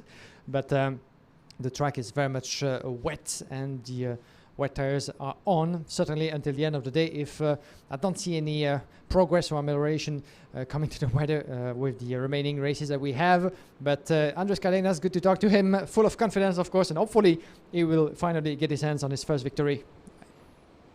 So Ian Eichmans knows the circuit. Andrés Cardenas has got another opportunity from the front of the grid. Maxime Verbruge has already won twice this weekend. Love that from Andrés Cardenas. Just a little cross as he comes out of the final turn. Obviously wanting to be kept safe. A little prayer out of the final corner. Andrés Cardenas going for the victory. Here we go! To the first corner. He gets the lead from Maxime Verbruge up to the first corner. And there's going to be an awful lot of flotsam and jetsam on the way through. A little spin or two and up in the lead. That's one of the Kart Republic machines. 2-3 karts going off. The 490 is one of them. That is a big problem in the middle of the field from Jaden Tian. And we've got 2 Kart Republics off. That's the 256 is one of them. That is the new boy in the mix. That's Kirill Kutskov. And who is that that's gone with him? I think that's the 249 that's in there with 248 even. That's Zachary David. So Kirill Kutskov and Zachary David have gone together there. What a shame. Out in front, it's Ian Eichmans. Oh, and that's the CRG that's gone as well. So that's Max Obst. Max Obst has gone there at the end of the field. And we've still got more drivers trying to squabble their way through. Now, I think that's Yan Puchu that's in second place. Yet another fast start from the Chinese star. And in third place, it is Andrés Cardenas. Yeah, Cardenas losing 2 positions. Oh, and one of the Kart Republic. That's Zach David trying to get going again, I think. Yeah, indeed. And this won't happen, I'm afraid, for Zachary David, who won't be able, indeed, confirmation to rejoin the rest of the field. But Cardenas losing 2 positions in the opening lap, trying to protect himself from Maxence Verbruge, the young Frenchman from Ricky Fling, doing a great weekend so far. But once again, as you can see, Ian Eichmans will be able to pull away at the end of this first lap. 1 second already advantage. We had a major incident for Alva Simasvara. He went clean off the road at turn 8, went off the circuit, span away backwards, managed to get the kart going, having rejoined the circuit after turn 3, and then rejoined the track again on the approach to the grandstand turn 9. I've never seen anything quite like that before from Alva Simasvara, but managing to keep going regardless. As Ian Eichmans leads the way from Chu, Cardenas, and then we've got this battle for 4th place. Verbruge, Stochamanis, and Nakamura Berta. Now, Stochamanis looking very comfortable in the Energy Course chassis, trying to get close to Verbruge. And that's Kia Nakamura Berta, always very good in the wet, but getting his elbows out wherever he goes, as we know. So this will be an interesting battle. And I think that Stochamanis had a bit of enough coming to turn number 9, very slight, but I think he put one wheel just too close to the apex on the inside line, but still no momentum lost for Stochamanis. Interesting to see how many corrections those young drivers have to make with their wheel in order to stay onto the track in those tricky conditions. They're really battling with the machinery to get the pace they need. Oh, and one driver actually on the wrong side of the track. This is the 494 just in front of us. That is Lenny Reed. Lenny Reed has gone off the circuit there, right in the path of the other drivers. So Lenny Reed is now trying to get the kart going again. But the only way to do that might be to go through the pit lane, and that's a spin at the final corner. That is one of the Paralins. Guillaume Bouzard, unfortunately. Yep, Guillaume Bouzard, who's already had his fair share of misdemeanors this weekend. And there's the other one in trouble. There's Lenny Reed trying to start the kart through the pit lane, because I think that might be the only way he can get started again. He can drive through the pit lane, of course. There's no reason why not to, but I don't think he's going to get that kart started again, unfortunately. Here's the bid from Maxime Verbruge to get through into 3rd place past Andrés Cardenas and trying to get himself in there as well. Stochamanis, neither driver backing down, and Stochamanis goes off the road and onto the grass. Cardenas has to yield, but that's not the way to make an overtaking move, and that's another off a little further back as well. That is Matteo De Palo, the Italian. So Matteo De Palo going off there, the 226. And here's the move from Nakamura Berta on the inside. Now, Andrés Cardenas, that's Verbruge! Maxime Verbruge goes off right into the path of his opponents. And a couple of karts are having to run wide to avoid him. It's all gone wrong for Verbruge. And the 209 of Tigran Punatian has spun in avoidance. Oh, Maxime, what a heartbreaker. Yeah, what a heartbreaker. He's trying to get going again as much as the 209 further back as well. The two drivers involved, but it's not going to happen for neither of those drivers, unfortunately. Dear. For Maxence Verbruge, as well as... Look at Maxence Verbruge. He is so angry with himself.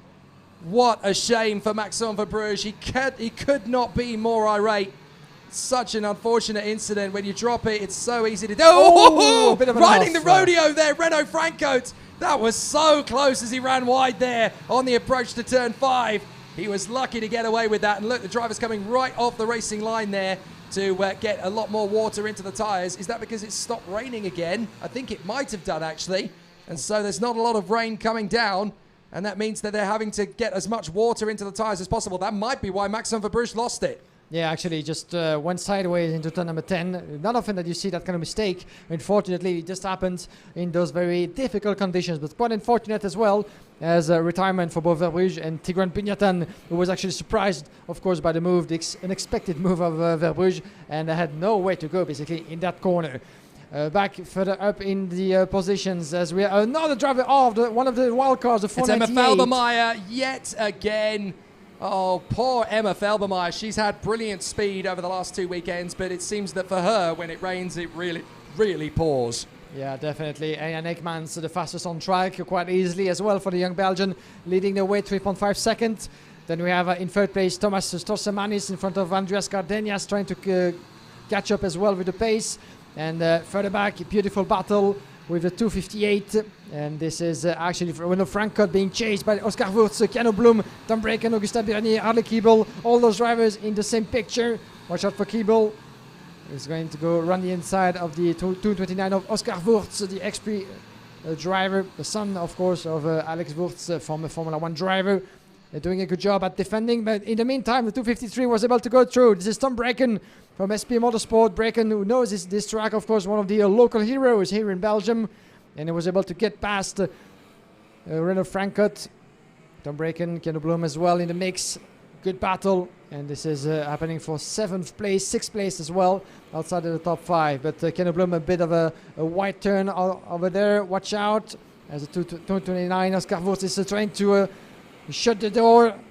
But Tom Braken is having none of it. And side by side onto the start finish straight. Tom Braken not quite able yet to get past the young Austrian driver. Maybe run the outside, crossing the line into turn number 1. It's not happening quite yet, but watch out because the 205 of Harley Keeble is going away as well, getting a position up in the field. And Keeble keeps on going into turn number 3. Beautifully made by Harley Keeble, but watch out for Wurz. He's fighting back. What a battle that is. Beautiful between Wurz and Harley Keeble. This will be for potential 7th place into this race. But at the moment, Harley Keeble still doesn't have the upper hand against Wurz, making their way into turn number 6. Beautiful battle between those two, and no mistakes whatsoever. It's good to see Oscar Wurz getting back up to his best again. He obviously had some difficulties in the build-up to this, but he is really good in the wet, is Oscar Wurz. You see, their family is full of sideways DNA. You've got to remember that their grandfather was a rallycross racer in VW Beetles back in the day. Before Alex Wurz went into Formula 1 and Le Mans, he actually did a lot of motocross as well. So there's a lot of sideways action in the Wurz family. So it's clear that Oscar Wurz still just as good at it as his grandfather and father were. Oh, and this is an opportunity, is it, for Harley Keeble? Not when Oscar Wurz is holding on. This is a great defensive drive from Wurz as he hangs on to it here. Brilliant racecraft and good control. Harley Keeble will try again, but Oscar Wurz keeping it very neat and tidy in the X-Grid up front. There's no way through for Harley Keeble for the moment. And that could open spaces actually for Tom Braken just behind. And watch out for Keeble, goes through into turn number 3. A bit of a sideways attack, and he just made that stick beautifully. Harley Keeble upper position in 7th place, Wurz in 8th. And Tom Braken, watch out because Braken is coming back very strongly behind Wurz.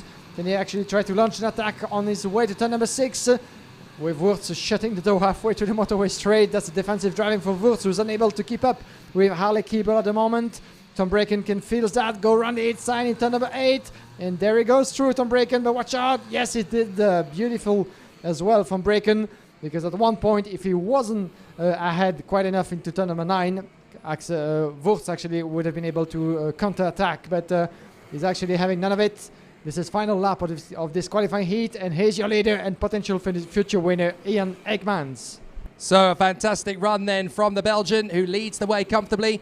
Jan Puciu in 2nd place, and Thomas Stolchemanis, the Latvian, really starting to get back to his best as well in 3rd position, leaving the rest of the field behind, a dozen seconds adrift of the race leader.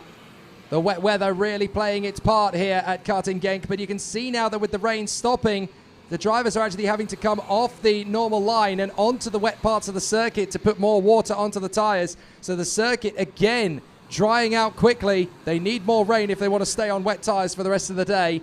But Karting Genk is throwing up a few surprises, yet more as every race continues to progress.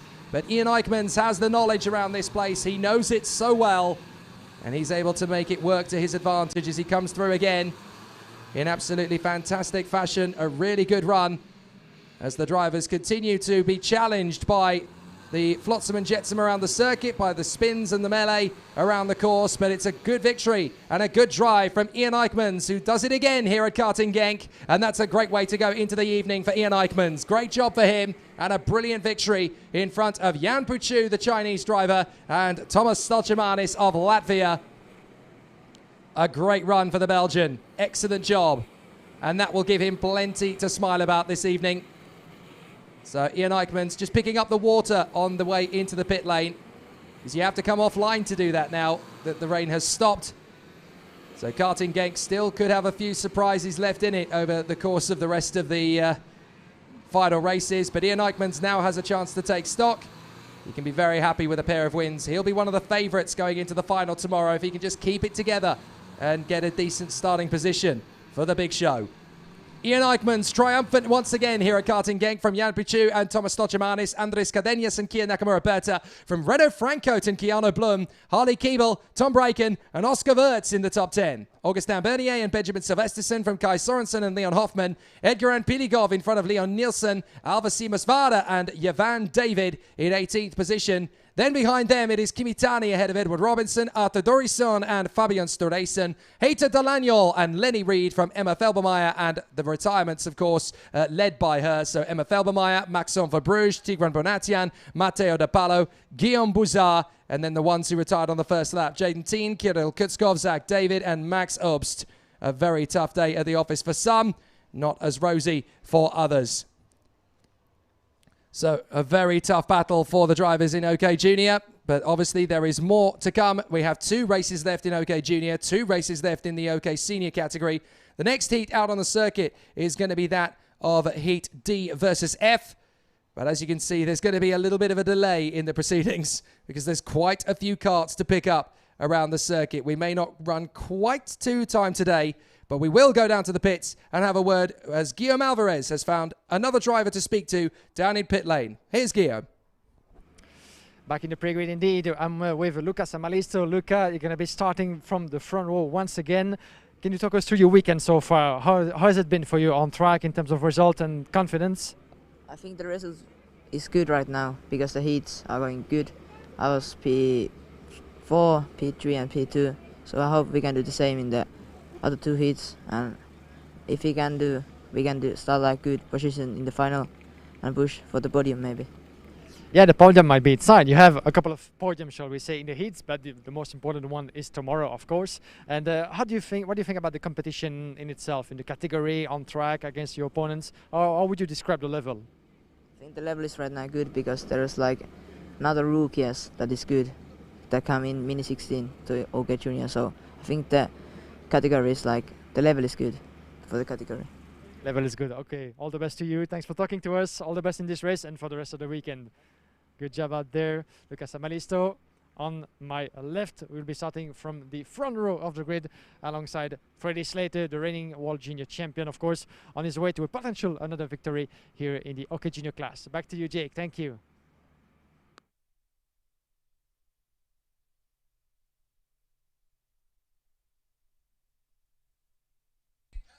Well, what a fantastic situation. Every day, 3,500 lives are lost on roads around the world. Driving can be dangerous, but there are simple rules we can follow that will make our roads safer and save lives. Slow down for kids. Don't text and drive. Always pay attention. Obey the speed limits. Stop when you're tired. Never drink and drive. Check your tires. Rules keep us alive. Your life is in your hands. Respect the rules.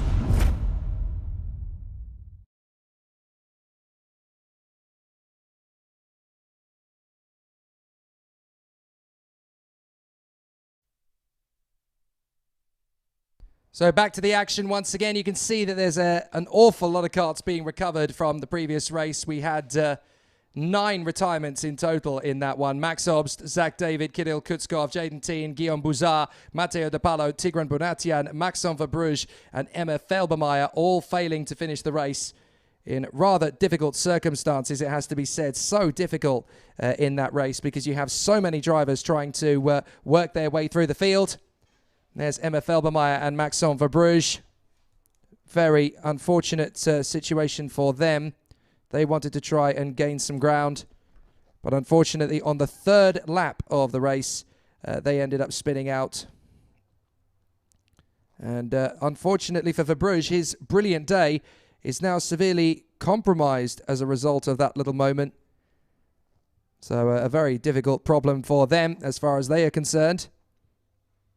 But we now have plenty of opportunities for drivers to fight their way forward, because obviously there's going to be some big dramas for the remainder of the day, as we have 4 races still to go. And looking out of the commentary box window, it is raining a tiny bit.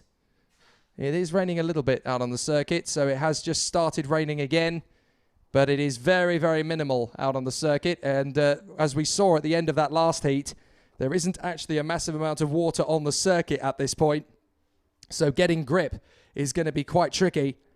But you've got the likes of Freddie Slater in pole position for this one on the inside line. Beside him on the grid, the 252 of Luca Samalisto. So this will be very interesting as the drivers get underway.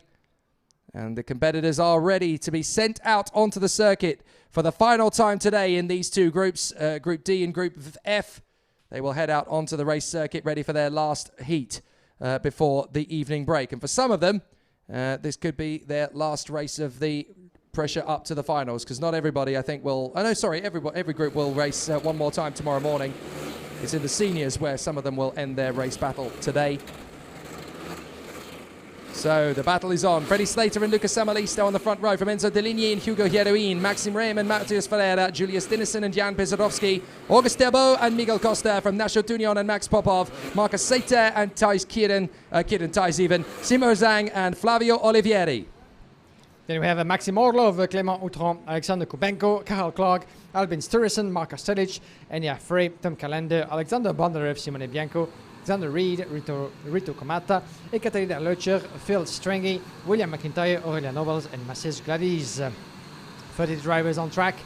Everybody in. Let's have a look. Yes. For the in-lap, a warm-up lap as well. The qualifying heat representing D and F groups. Good to have a quick chat with the young man starting from the front row of the grid. Luca Samalisto from Finland, who has been in a couple of occasions in a good position to score a victory into this qualifying heat, but still a run of good results, the 2nd and the 3rd and the 4th, that put him in good contention for a starting place in the first 2 front row of the grid. That's for the final tomorrow, and if he can actually get his hands on a victory into this race, this might be now or never. But Freddie Slater, of course, will be certainly the strongest positions he can have, with 2 wins already for the reigning World Junior Champion. So back into the action. Can Slater hold on to this out of the final turn? It's going to be a very interesting run for him as he holds on. Alongside him, Lucas Samalisto off the grid. And now they've bolted away. It's a false start. There was a little bit too much hanky-panky in the middle of the field by the look of it. And, oh, there's a car actually off the road there at the back. One of the CRG drivers going off the road. That is the 273 towards the end of the field. That's Simone Bianco, the Italian, who had all sorts of problems in qualifying yesterday. Couldn't get a lap in. So he's been having to fight his way through from the back every single heat. And it's been a bit of a tough hill, a steep hill for him to climb. But it's getting towards that point of the day when drivers are desperate to try and get away from the rest of the pack, especially in these wet conditions. So they just want to be a little bit eager on the throttle. Yeah, definitely. That's what you need to do. And just to make sure to finish the day in one piece. All the drivers onto the motorway straight. And this is another attempt for them to queue themselves up the right way, coming to the start-finish straight. Nigel Edwards, of course, our race director, has been doing this particular and very difficult job for quite a number of years now, as of course all of his eyes quite open onto the track to make sure to make the good decisions, and that's what he does, of course, pretty much most of the time. But once again, you know, that was the riders' move to decide to go for another lap. Here we go in just a couple of corners. Freddie Slater on the left side of your picture with Luca Samalisto by his side, 252. Then for the back, we have Enzo Delini and Ingo Erwin. These are the two front starting rows. Here they come. So out of the final turn, is Slater going to get the good start he needs, or is Samalisto going to hit the throttle fraction of a second early? They're keeping each other honest. Slater gets another good start. I think this is going to be the one. It is. Slater and Samalisto charge forward to the first corner.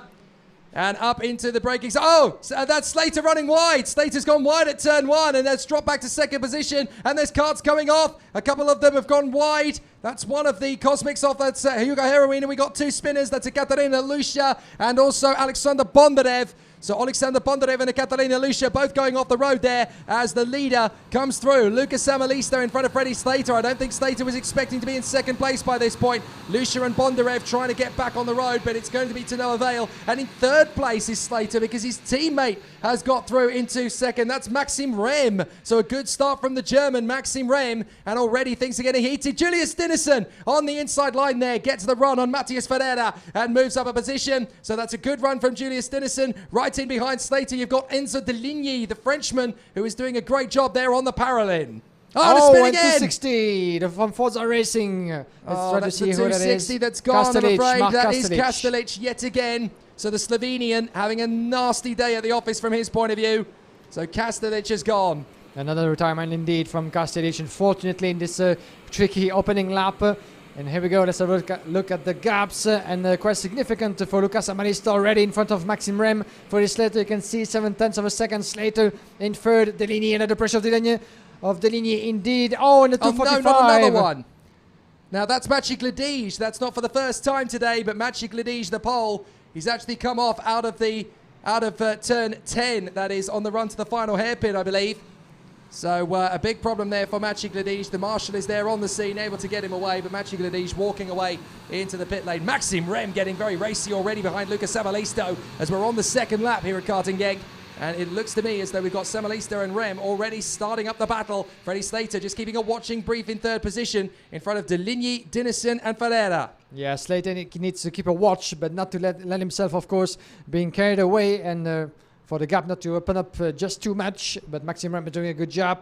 He was away of more than 7/10 of a second, just reduced that gap to less than 3 tenths.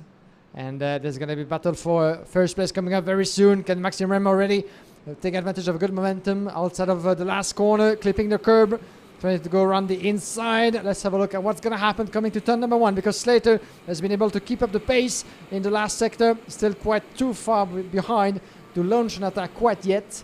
But those two, of course, teammate and at the same time. Oh, and there's a change for first, and Maxim Rem actually lost a bit of a... Oh, sorry, there was a misconception from behind, but it seems by the look of it that Samalisto lost a bit of momentum into turn number 2 and 3, and Maxim Rem was able to catch up, but it was another view, actually another angle. But as you can see, the top 3 drivers really getting close to each other under the close watch of Enzo Deligny in 4th. Watch out, because Samalisto knows that Rem is just behind. He's already slightly shutting the doors on his way to turn number 6, but this run to the hairpin might be the good one already for Maxim Rem. Can he actually try to cross his line and surprise his opponent? It's not happening quite yet, but good defensive driving from Samalisto. Oh, that's one of the parallels that's gone, the 234. That's Maxim Orlov. So Max Orlov, I'm afraid, has gone off the circuit there up at turn 5. So he is there on the way to the motorway straight. Drivers still changing their lines of trajectory at the grandstand turn, still making choices as to which way they will go at turn 10.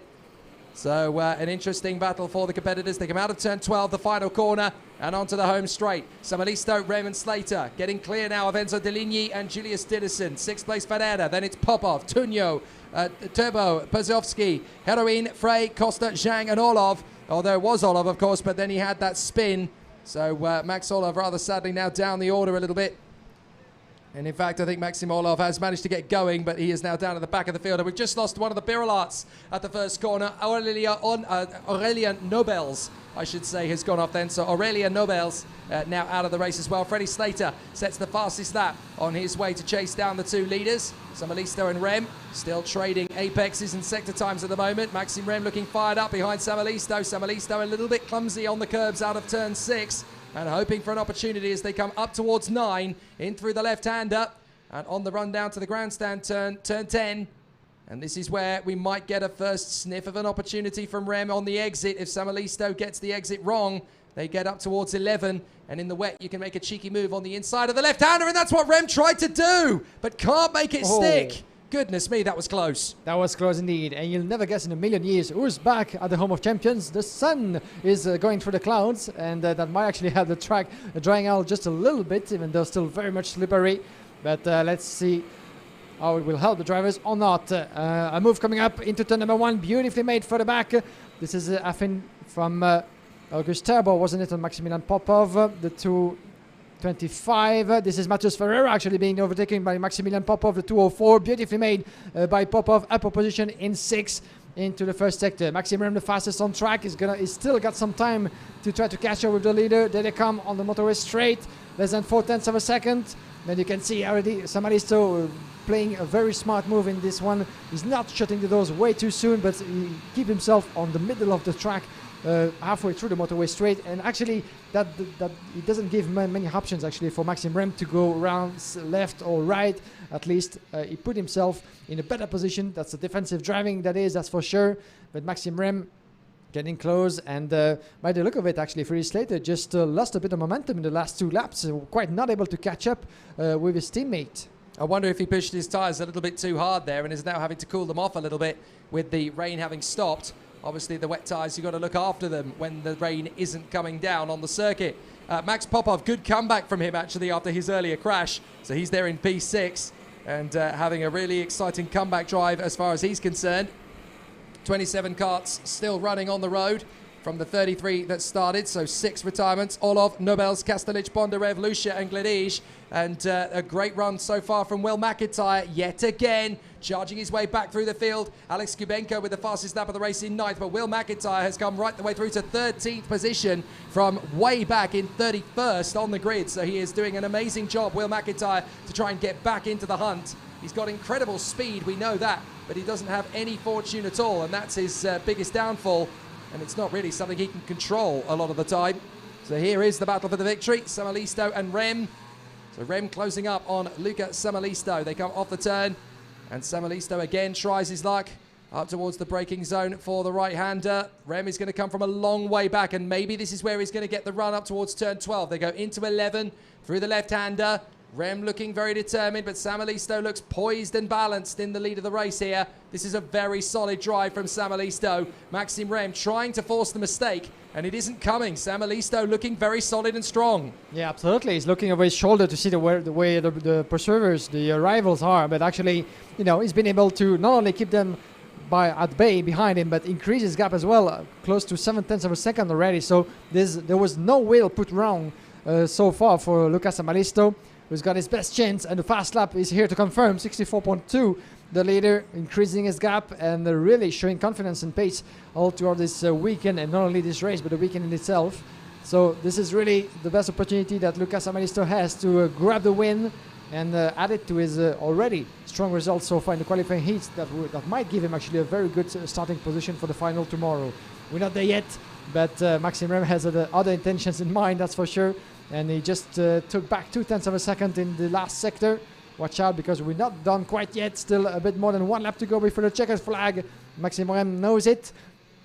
He wants that victory, but in the same time, that would be silly to make a mistake and lose the momentum and the second position with a better exit in turn number 11 from Maxime Rem, but still not quite able to make that overtaking move click. This is so smart from Samalisto. He's kind of opening the door and inviting Maxime Rem to come in on the inside. Then he slams it shut by the time he gets close to the apex. It's like, there's no way, mate. You can try any trick you want, but I have got the lead of this, and I'm not cracking under pressure. I am not losing ground. Luca Samalisto doing a sensational job in the front of the field. The latest superstar from Finland, Luca Samalisto. He's been building up to this over the last couple of seasons in his native Finland, and he's been racing in a couple of European campaigns, but certainly not at FIA level. It's great to see him make his swan song now here in the FIA European Championship in the junior category, and Luca Samalisto is definitely a name you need to bookmark. He's got a great ability and a natural talent under his right foot, and he's holding on here in front of established names such as Maxime Rem and Freddie Slater,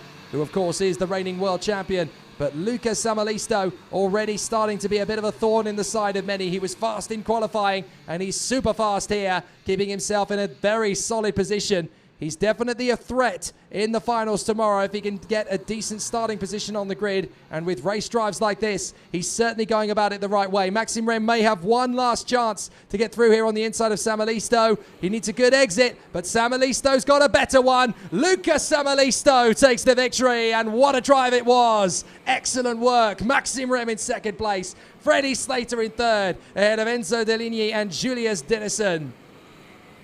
Lucas Samalisto can take the moment there.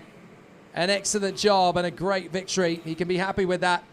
We've had a spin on the final lap, and that is Phil Strenger, I believe, who's had a spin on the way to the finish line. So a bit of an issue there for the German Phil Strenger, who spins just as the race comes to an end. But it is Lucas Samalisto who is victorious after an absolutely thrilling race battle. An excellent job from the Finn, who has definitely deserved his place on the top of this race result. Lucas Samalisto in front of Maxime Rem and Freddie Slater, Enzo Deligny and Julius Dennison from Max Popov and Matthias Ferreira, August Derbeau, Alexander Kubenko and Will McIntyre. What a fight back to the top 10. Jan Pierzavovsky and Enea Frey from Tom Calenda and Nasho Tunion, Hugo Heruin and Marcus Seiter from Albin Stureysen and Miguel Costa. 19th behind them is Shimo Zhang, then Zander Reed and Kieran Tice, Clement Utran and Rito Kamata, Simone Bianco and Cahal Clark, then Phil Strenger in front of Flavio Oliveri. In fact, Phil Strenger crashed out on the last lap. I do apologise. So Flavio Oliveri did beat him to the line. Maxim Olov, Aurelia Nobels, Mark Kastelich, Alexander Bondarev, Ekaterina Loisha and Maciej Gledij were the race retirements from this one. And it looks as though Guillaume Alvarez has already found the driver he's going to be speaking to this time, the youngster from Singapore, Dion Gauda, who has been very, very fast over the course of the weekend. Great to see just how much hard work he has been doing. So we will head down into the pit lane, as obviously it's going to be interesting to hear what the young man from Singapore has to say. I know that Guillaume Alvarez is down there with Dion Gauda, the young man from Singapore, and I have to say he is definitely a character who will be very interesting indeed to hear from. So it'll be an interesting battle. We'll have to wait a moment. So a fantastic challenge from Dion Gauda. We will hear from him in just a short moment, but there's still plenty of drivers up on the far side who are really struggling over the course of the race. There's the recovery crew goes to pick up positions, pick up the carts from around the course. Several drivers unfortunately end their Saturday of rain and thunder in very difficult situations as they are recovered on the back of the recovery truck. All sorts of highlights that we will be able to bring you heading into tomorrow, because there's been a very exciting day at the office. I know that everybody has been all agog about the race action from earlier on. Incredible to report. I know that there's several people who've been tuning in based on the interesting incident that we had earlier on in the day. But I can tell you, fortunately, that there was not a single driver hurt in those incidents, which is very, very pleasing indeed to hear. And I'm sure everybody will be aware of that. So one of the drivers we spoke to a little earlier in the weekend was out racing in that previous heat. Let's hear from the new female racer within the Birolart Richard Mille Talent Academy from Switzerland, Ekaterina Lucia, who we spoke to yesterday. I feel like it's a good opportunity for me also, who gave me also Richard Mille to drive here, to be here, to make an experience and also progress, to learn more, have more experience, of course. That's what I like. I learn much with languages, talking, and of course like with the telemetry, because before I never did telemetry. So I learned much also from other drivers like Marin, who did always video, like watching and everything, and finding out what I do wrong and improving everywhere, and trying to find my mistakes and what can I improve for the next time, also with the race report. I feel like it's a very good track, but for sure tricky with the weather, because it always changes from wet to dry, then to a not grippy circuit or like very slippery. So it's like always a little bit different. As a driver, you need to concentrate and you have to suit in to the weather or to the temperature or to the condition. Like, I feel like what I always see is like the positive side, and I want to see that I make progress. this is also what the people say to me. I don't need to be first because it's very hard. For sure I want to be, and I'm here to win, but for sure I first need to like do a progress and learn. So I take the pressure, but like I try to put it in a positive way so I can do it more good. My goal for this weekend, to take the best of it, take the experience, take whatever is here and take all improvements, all the things they say to me that I can improve. Will be very interesting to see how the Richard Mille Talent Academy youngster gets on. It's going to be very exciting to see how Ekaterina Lucia develops out on the circuit. And obviously she'll be working under the tutelage of one Marijn Kramers, the reigning European champion in KZ, and of course won the World Championship in 2019. The OK Juniors for qualifying heat A versus C head out onto the circuit, and it's an all Singapore front row in qualifying heat A versus C. Akshay Bora and Dion Gouda, then Josh Erfen and Alex Powell, Anatoly Kavalkin and David Walter, James Agotzi and Dimitri Madvi from Rashid Al Deheri and Tim Gerhards, Salim Hanna Hernandez and Adrian Maliero, Arthur Poulain and Sonny Smith from Kevin Antinga and Keanu Alazari, Jules Caranta and Konstantin Krapin from Joel Bergstrom and Theodor Odmark, Douay de Decker and Martin Molnar, Lucas Fluscher and Adam Hiedeg from Len Nice, and Thomas Kinsey from Tame Saleh and Gustav Wisniewski, Juan Coto Alonso and Dinan De Vos, Max Schleichenmeyer, Adrian Ferrer, Tobias Clausen and Nathan Tai. 15 degrees air temperature. Track is still wet, but it's certainly not soaking wet at the moment. It is a little damp circuit at the moment, which obviously means that the drivers are going to be working very hard indeed to try and get temperature into the tyres in the first lap. But then once they're up to temperature, they're actually going to have some trouble in the latter stages of the race in cooling them down, because you've got to remember you have a set of wets, a set and a half of wets, I should say, and a set and a half of dries, because you end up having 3 front tyres and 3 rear tyres over the course of the entire weekend, from qualifying all the way through until the final on Sunday. Then you get a fresh set of tyres for the final, but you have to make the tyres last from qualifying all the way through to the final heat. And you only get 3, as I said, 3 fronts and 3 rears of dry and wet. So it's all about tyre management and making the right choices over the course of the weekend. So the drivers will work their magic. It's a little bit hectic out of the final turn. Is it going to be a good start? It certainly looks to be. And it's an amazing start from Dion Gouda. From Akshay Bora, the other Singaporean, as they go to the first corner. Dion Gouda trying to set himself into the top 3. It's a big lunge up the inside from one of the Paralins, and off the road. That looks like 493. One of the DPK drivers going off. That's Tame Saleh. So Tame Saleh gets back onto the road, but a few big moments there for a couple of the drivers as they skate around.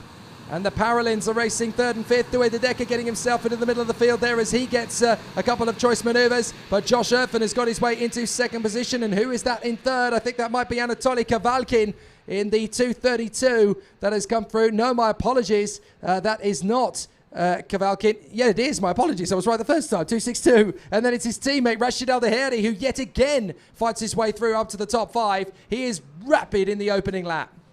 And this is Car Republic against Paralin so far into this opening lap of the qualifying heat, opposing A against C. This is the last one of the day for the junior class, the one when everything can happen, and the teammates are going to have to work together if they want to make it through in one piece. We've got results hopefully in the bag as well. So let's have a look at the gaps. We have up front Akshay Bora in front of Josh Erfen, Anatoly Kavalkin, Rashid Daheri and Al Daheri, the Emirati, going through into turn number 1. Exchange of position between the teammates. Al Daheri up to 3rd, followed closely by Anatoly Kavalkin. Is going to try to keep up with the pace and stay in the shadow of his teammate just to make sure to grab the points as well. And in the meantime, really try to pull away from James Egozi in 5th place. In the rest of the ranking quickly, we have Tim Gerhardt, Alex Powell, Salim Hanna, Adrian Maleosune and Kevin Lantinga closing out the top 10. In the opening lap, it looks as though we lost David Walter from the action. Look at Rashid Al Deheri really starting to get close to Josh Erfen as they come through turn 6. He got a massive amount of advantage there. The momentum came to the Paralin kart as he came off the turn, and now Josh Erfen is swarming around behind his teammate Akshay Bora. Akshay Bora with a little bit too much curb on the way through the hairpin at turn 9 as they come down to the grandstand turn into the right-hander, and now you've got Akshay Bora swarming. A spin for that's Anatoly Kavalkin, and trying to take avoiding action also in there. That is Tim the 291 of Gerhardt. Adrian Maliero. So they've spun as well. Oh no, it's Tim Gerhardt. And And another another one. spin. Oh my goodness, that was close. The There's a 206 206 goes round again this time. Now that is Konstantin Krapin. And a big mistake for Anatoly Kavalkin. He can't believe his misfortune. He spins. Gerhardt avoids him. Oh, and that's another one gone. That is Salim Hanna. What does he have to do to cut a break? And that's the same kind of mistake as we've seen with Maxence Verbrugge one race before, and quite unfortunate. Oh, there's a bit of a bad sign over there shown. That's not what we like to see on a racing track, gentlemen. But we can understand frustration. But the mistake was indeed in that turn out of the grandstand, and unfortunately it caught up other drivers in the mix. Oh, here we go. Rashid Adaheri going for second place here on the inside of Josh Erfen. Snatches the position away. Good move from the young man from the United Arab Emirates. He really has been. Oh, and that's another big one. That's the 271 this time. That's Tobias Clausen. So another of the Ricky Flynn drivers falls by the wayside. What a shame. That's up at turn 1.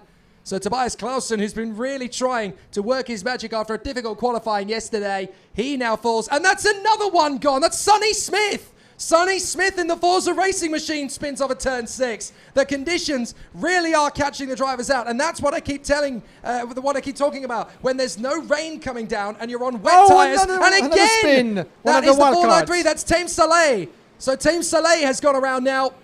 When you've got wet tires on that are old, that are worn, that are struggling for grip, and you're on the rain tires when there's not enough water on the circuit, you can't get traction. It's so easy to spin. Yes, indeed. And another disappointment for one of the wildcards as we get back with the top 2 drivers with Akshay Bora. That's Al-Daheri leading. Actually got past. I was confused just a little bit. Al-Daheri just got past Akshay Bora for the first place. There we go. And that's a great opportunity for the Emirati driver to snatch that victory in the qualifying heats. That's the best position that he has so far throughout the weekend. And he's fighting against 2 Car Republic teammates, of course, Bora and Josh Irfan. They both need to work together to try to decrease the gap, and watch out because Irfan seems to be on a better pace than his teammate at the moment, shutting all the doors. But by doing so, they both lose time on Al-Daheri. And that's a big off as going off on the circuit, rejoining the 238 there in the middle of the pack. That's Gustav Wisniewski, the pole. He loses ground as a result of that one, runs wide at the turn 6 hairpin. But Rashid Al-Daheri now at the front end of the field, and the young man from the United Arab Emirates finds himself out in front of the 2 Kart Republics as we look at the Flotsam and Jetsam on the inside line at turn 10. So many karts parked up at the grandstand turn, but look at this young man from all the way in the Middle East in the United Arab Emirates. He's been so strong in Italy in the preseason as Josh Erfen sweeps through on the inside of Akshay Bora and gets into second position. But Rashid Al-Daheri and the Paralin team have been threatening to do this in OK Junior all season long. Last time out in the warm-up race, they had a bit of a problem getting up to the speed, but now it looks as though they've unlocked that pace again. And Rashid Al-Daheri is back into strong, prominent form at the front end of the field, and it's great to see him there. Josh Erfen in second, Akshay Bora in third, still with good confidence and still with good speed underneath him, but now they're going to have to chase down the young man on the Paralin. Yeah, beautiful driving indeed, and that might be a sign of more things to come. The way of Rashid Al-Daheri coming to tomorrow, of course, as we have a couple more qualifying heats before the final to go through. But it's very interesting to see that kind of a pace and performance unlocked at the end of a busy day like this, meaning that maybe indeed in terms of setup things have been changed and they've been able to put the fingers on the right setup and tire pressures. But that's another debate, of course, even though the conditions really find it difficult to find the right balance, of course, for all those drivers. But Rashid Al-Daheri is very much back in contention. He will have his word to say in the fight for the points and maybe a podium place in the end. There are all the karts parked up at the side of the road. You've got Konstantin Krapin there, you've got Tim Gerhardt's there, the 262 in there is Anatoly Kavalkin, and then there's also Tim Salah, the 493.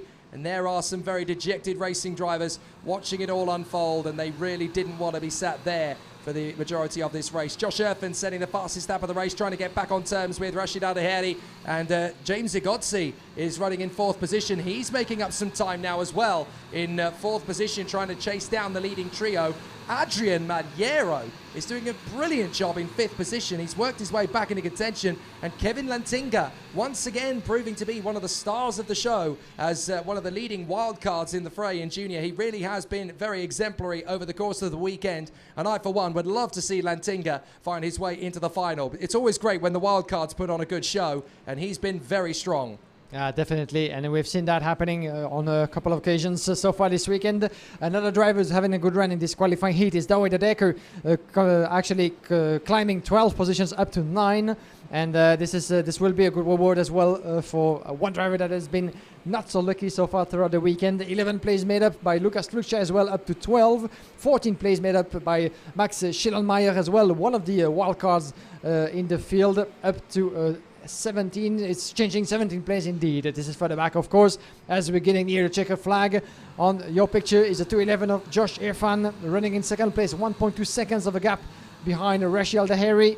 This will be, I'm afraid, just too short of a time for Josh Irfan to try to decrease his gap and switch position with the Emirati driver. But still, there was worth watching. Good effort by the Czech Republic driver, and Akshay Bora making it into the top 3 as well. But Al Daheri is really sending a strong signal to everybody in the field. I'm still here, I struggle a little bit through the conditions so far, but my pace hasn't gone anywhere, and I'm here just to fight for the win. Well, he's been able to make mixed conditions work in his favour because, of course, he comes from the United Arab Emirates racing scene where they do have reduced grip anyway, even in the dry, because the circuits are very dusty, very greasy. They don't get a lot of rubber put down on them, so you do have a lack of grip. And this is definitely helping Rashid Al Daheri. He's tapping into his natural raw ability as a competitor up at the sharp end of the field. Josh Irfan in second, Akshay Bora in third, and James Zigotzi in fourth. And Rashid Al Daheri doing a fantastic job, tapping into that raw, natural ability that makes him a superstar of the future. It's been a long wait for the country of the United Arab Emirates to put a driver up to the top of the sport. And they've got 2 major megastars at the moment working their way through the karting world. You've obviously got Keanu Al-Azadi, who's been in the other races, and you've also got this man, Rashid Al Daheri, and it's a race between the 2 of them, essentially, as to who can get to Formula 1 first, and they may well see each other on that grid, you never know. But Rashid Al Daheri, a fabulous job on the Paralymp, an excellent run from him today in this particular heat. He's got a good opportunity to finish off in style, and this sets him up rather nicely for tomorrow's race. So Rashid Al Daheri getting a great opportunity and taking it with both hands. He can be very happy indeed with this one in front of Josh Irfan and Akshay Bora. He really has been very calm, cool and collected throughout. That's how you win races in the wet at Karting Genk. It is Rashid Al Daheri. A brilliant run. He takes the victory from Josh Irfan and Akshay Bora. An excellent run as they come through one final time. And Rashid Al Daheri is on the top spot. And the flag for the United Arab Emirates is on the graphic. Amazing stuff. For Josh Irfan and Akshay Bora, they are second and third. Jules Gotzi doing a very calm and collected job there in fourth position behind them.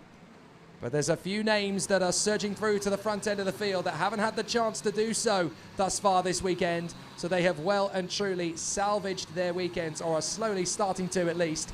And it gives them a bit of a chance in tomorrow's final heats, which will take place on the Sunday morning.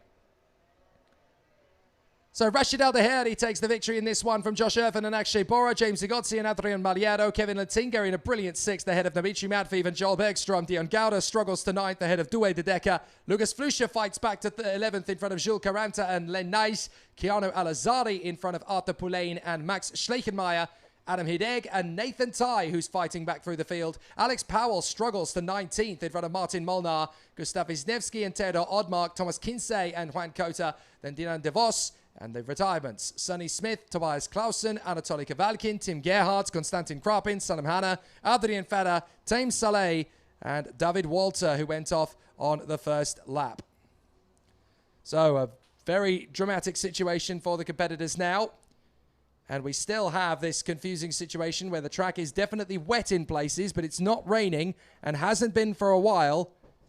And the drivers and the competitors are trying to work out which tyre choice is the right one to make. So far, the safe choice is, of course, still wets, but the track drains very quickly, and there is a dry line developing on the circuit. It's worth pointing that out. So whether or not you make the decision to go to slick tyres basically makes you either a fool or a genius. But it's a very fine line to making that decision, Guillaume. We've been seeing them come in and out of the holding area trying to make that decision, and it's impossible to get it right. Impossible indeed to get it right, and it's quite interesting to see, to be able to witness that kind of tension that builds up between drivers and mechanics. Between that that fence that's just the fence between the Parc Fermé. I mean, when the drivers can work, this is the waiting grid, shall we call it, the pre-grid. That tiny fence actually is the frontier between actually a weekend that can be successful and a weekend be thrown in the bag because of just a few seconds. So it's all down to making the right decisions in the right space of time. And as you said, it's quite impossible to really put your finger on the right setup at the right moment and being successful in your decisions all the time. But that's the kind of unpredictability that we like in the sport, in motorsport and in all sports in general, but especially in karting, when you have really not only to jungle with the data, jungle with the feedbacks, and jungle with the setups. That's really very much a technical and complicated sport, especially at such a young age, when you need to get yourself used to that kind of new language, and in order to become better, faster, to improve yourself as a driver. That's part of the job, and that's also why the mechanics and the coaches are here in each team to translate, of course, what the driver feels behind the wheel into data improvement and setup improvement. But still, the question with tires in karting is always, especially when it comes to those changing conditions, it always comes down to scratching your head over and over again through each of the races, and it's fascinating to see.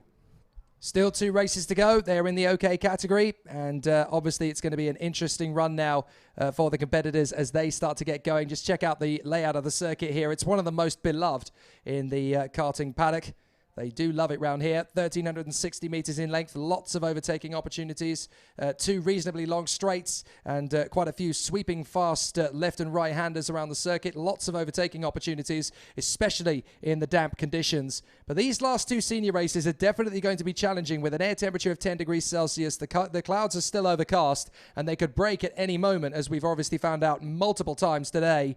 But the safest option after the big rain showers that we had earlier are wet tyres. But the track is drying, and there's no 2 ways about it. At some point, it's going to be dry enough that the wet tyres won't work effectively. But the question is, do you risk that going into the heat that could keep you in the fight or knock you out of it? It is so very difficult and very complex, and it's a tough mission for all of the drivers. They have to try and figure out which is actually going to be the right method, and which is the gamble that you take. Do you go conservative or do you go dramatic? Yeah, a lot of gambles, a lot of tricky decisions indeed for all those youngsters and the mechanics. So we're still waiting for the start of this penultimate qualifying heat of the day. As you can see, the drivers, the unlucky drivers are still being recovered all the way back to the Parc Fermé. And once again, one left to pick up. We have to thank once again the recovery team, all the officials and marshals down to the track, because we don't thank you enough, guys, but we think of you, of course, a lot, and because we've said this before and we'll never stop of saying it. But without all these people involved in the running of those events, there would be no motorsport and no karting whatsoever. So once again, a big shout out and hats off to everybody here involved in the brilliant making of this FIA Karting Championship run, on track, outside, surrounding us, everybody involved. So that's a big shout out to all the people involved. Yes, indeed. The Orange Army, as we refer to them around the circuit here. We do adore them. They are absolutely fantastic. They keep us safe and sound. And even through some of the difficulties that we've had over the course of the day and some of the incidents that have already gone viral around the internet, I've noticed. Fortunately, there have been no major injuries and no huge causes for concern. So that is great to see. We've just seen Adrien Ferrer coming into the pits with all of the rest of the drivers holding his rear wheel in his hand. That's going to be a tough night ahead for the CRG mechanics, isn't it? The qualifying heat for A versus C groups in the OK category. 2 races to go for them today. They'll have 2 heats tomorrow that will set the grid for the final. But for these guys, this is very much a last chance. Yuga Chukwu and Matthias Mogato, Tuka Tapanen and Luigi Coluccio, Juho Valtonen and Joe Turney from Nicolas Solov and Nicolas Pirtelati, Lawrence de Sertua, Lars Van Vaak, James Wharton, Bo Heijmans, Christian Bertucca and Emili Koivisto. Then we have Evan Gilter, Awan Kim, Nicola Lacorte, Morgan Porter, Alfio Spina, Gerard Chi, Magnus Lökvist, Erling Randini, Lucas Malek, Vincent Andinato, Florian Russo-Ricci, Christian Loven, Ruben Wangtoyip, Gianni Andrizani, Luca Inderfoot and Kuba Rutsky. And not for the first time today, Christian Bertucca in trouble. Last year, one of the stars of the junior brigade, stepping up to senior this year, and he's just had no luck at all mechanically. Yeah, what's been happening for Christian Bertucca, unfortunately, indeed, as we had seen so much effort and so much progress throughout the end of the 2020 season in Portimao for the FIA Karting World Championship.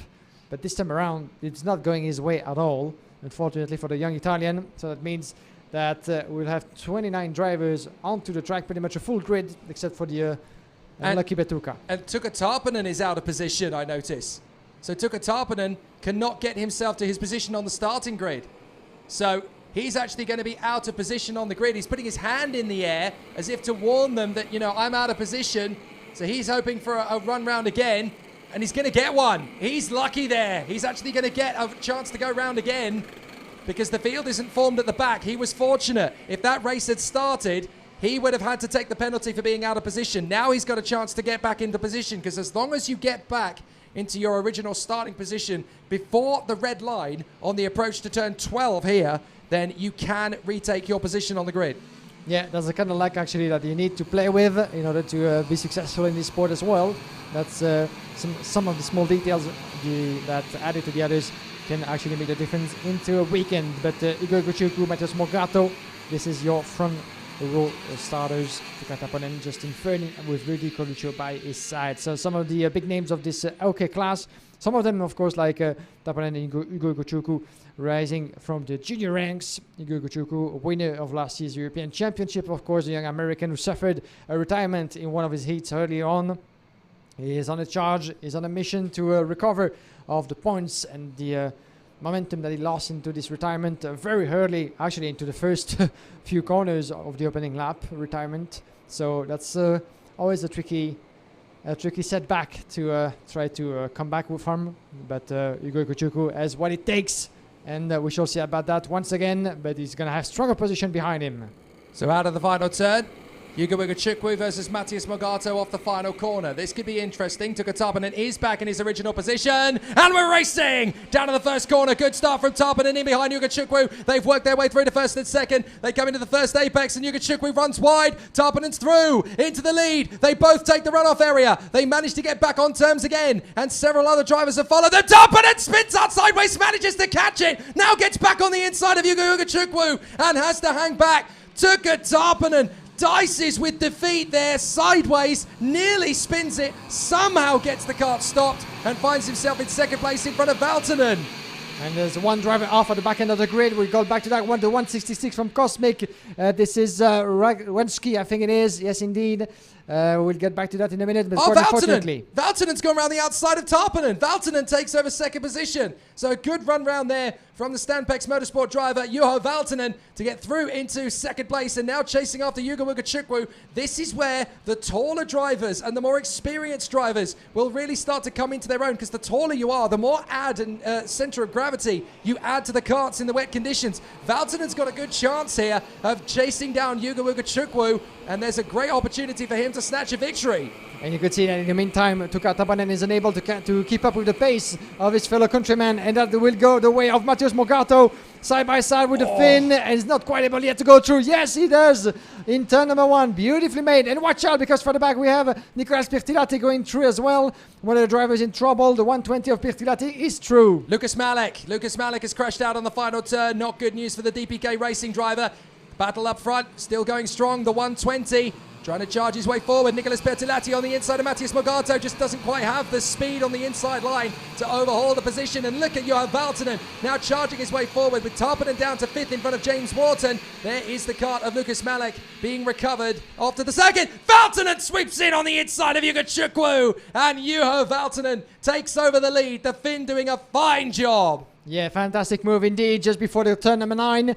And it's all down to Igor Guciucu to keep up with his opponent and try to keep up the pace as well. He's going around the outside a little bit of the grandstand corner.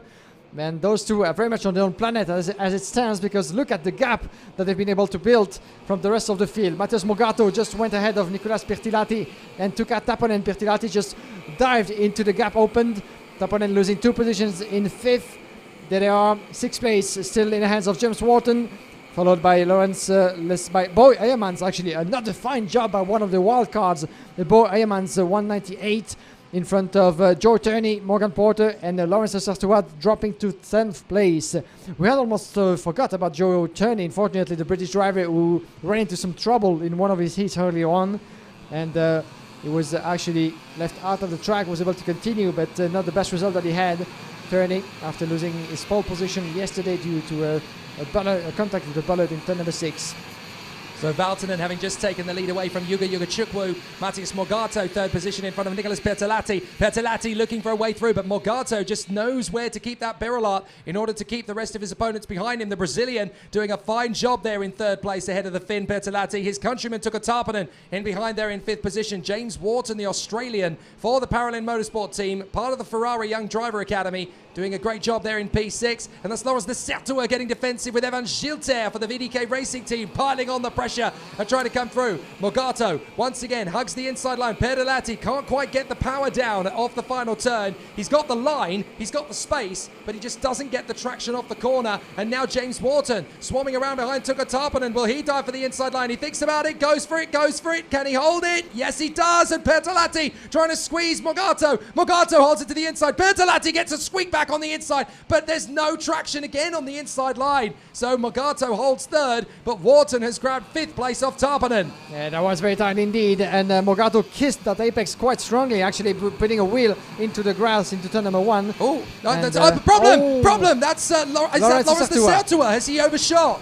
I think the Sertois has missed part of the circuit and rejoined on the back straight. And we've got a CV Performance in trouble. That is the 140. That's Warang Kim of Korea. So Warang Kim has gone off the road there. His teammates getting on with it. Look, Morgan Porter, as the rain, I believe, has started to come down again on the circuit here at Karting Genk. Yes, it is. You can see it there on your screen. So Warang Kim trying to get going again, but he's not going to make it happen.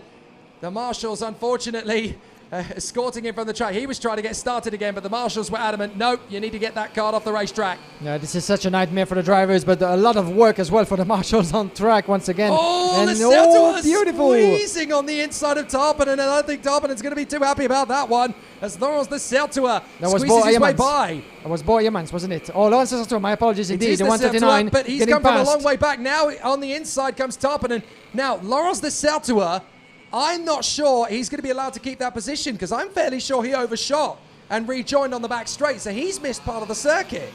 Yeah. So I don't think he's going to be able to keep his position long term. We'll have to see what happens there. It's obviously up to the officials what they do.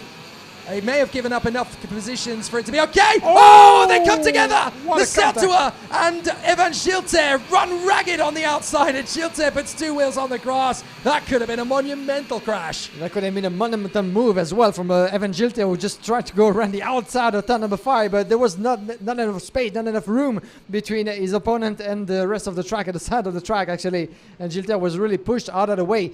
Quite unfortunate for the young Frenchman who has been so good with his new VDK Racing colors over the past few weeks, but quite unable to really translate that momentum and pace into results so far this weekend. Now, for those watching this sport for the first time, thinking, well, they're on rain tyres, so the fact that it started raining again, well, that's an advantage. Well, it could be for some of them, but for others, it's come at the wrong time, because essentially, whilst they've been out there on the wet tyres in a relatively drying track, the tyres have been burning, they've been getting hot, and obviously the tread has been wearing down, so now that the water has come back onto the circuit, they're going to struggle to bite the water into the tread, so they'll really struggle for grip. The other thing to bear in mind as well is that these guys have got 3 front tyres and 3 rear tyres of both compounds, slick and wet. So they've got to try and balance when they use the new tyre to match up to the other other tyres of the set.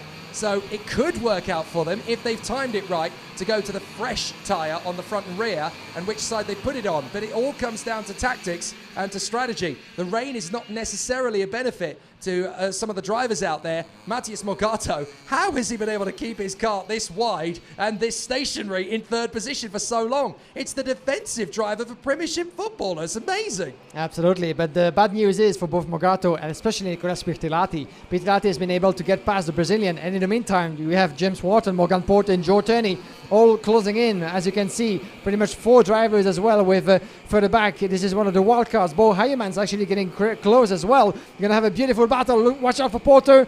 He's going to go, at least going to try to go around the inside of James Wharton. Very close indeed, but he's not quite able to make that stick. But Morgan Porter, very, very threatening indeed. He loves those conditions. We've seen his recovery earlier today, but right now he's being taken to sandwich, really being stuck behind James Wharton, and further back Joe Turney. The Turney trying to get back into contention around the inside. He doesn't have quite the momentum he needs outside of turn number 5. There's going to be another opportunity coming up for Turner, for any of those drivers actually, because they're very, very close to each other, and actually can go all the ways, right as wrong as well as wrong. So let's see what's going to happen as we just passed halfway through this penultimate qualifying heat of the day for the senior category.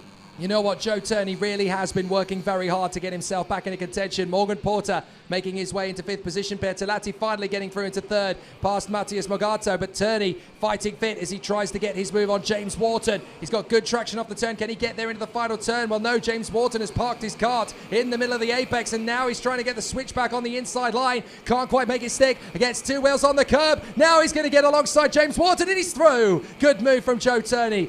Pure defense, pure aggression from each driver as they try and hold their ground. But Joe Turney was the one with the momentum, and he's just going wherever Morgan Porter goes. It's like the two of them are going through the field together, like Sly Stallone and Kit Pardue in the old Driven movie. They are absolutely flying through the field. Is this going to be a run from Porter on the outside of Morgato? He goes the long way, slings shots, gets good power. Watch him into turn 6, because Morgato is suddenly going to find Morgan Porter down the inside line. And Porter gets there. There's not going to be a lot of opportunity round the outside. Turney's going to hold it to the outside. What a slingshot from Joe Turney. Boom, that was magic. Yeah, what an inspiration that was from Turney. Actually, we came close actually to get past not only 1 but 2 drivers, but Porter was actually fast enough to shut the door.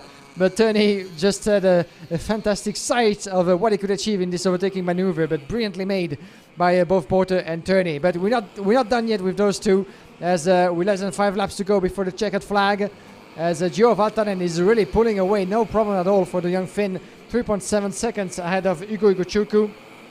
As well as you can see, Nicolas Pertilati, actually the 2 leaders are just out of sight at the moment, and the interest is on Pertilati, Porter, Turney, Matheus Morgato in 6th, in front of Bo Heyeman's, Wharton, Tappinen and Lessertua still very much in this race, but with an interrogation mark related to what might have happened to the Belgian crossing the track or not. But let's watch Nicolas Pertilati with the Forza Racing colors, trying to put as many meters behind himself and Morgan Porter as humanly possible into turn number 6, clipping the curbs at each corner. Watch out not to have any slide or unexpected move from the chassis. We've seen that happening in turn number 10, just out, in front of the grandstand. Some of the junior drivers actually unable to keep control of their car on what was, of course, a much more slippery track. Seems to be drying out for the past few minutes now. Was that Turney getting past Porter behind I just saw there? I think Turney, yes, Turney's got through. Turney's got through on Porter, and now they're side by side as Porter gets back through. Turney holds to the inside. Porter drives the car right round the outside. Watch, he carries the speed. He's going to get back on the inside line as Yuga Mugachukwu continues to charge after Juho Valtanen, and Turney holds on in front of Morgan Porter for the moment of the first corner. Yuga Mugachukwu just trying to salvage some decent results after his spin out earlier on.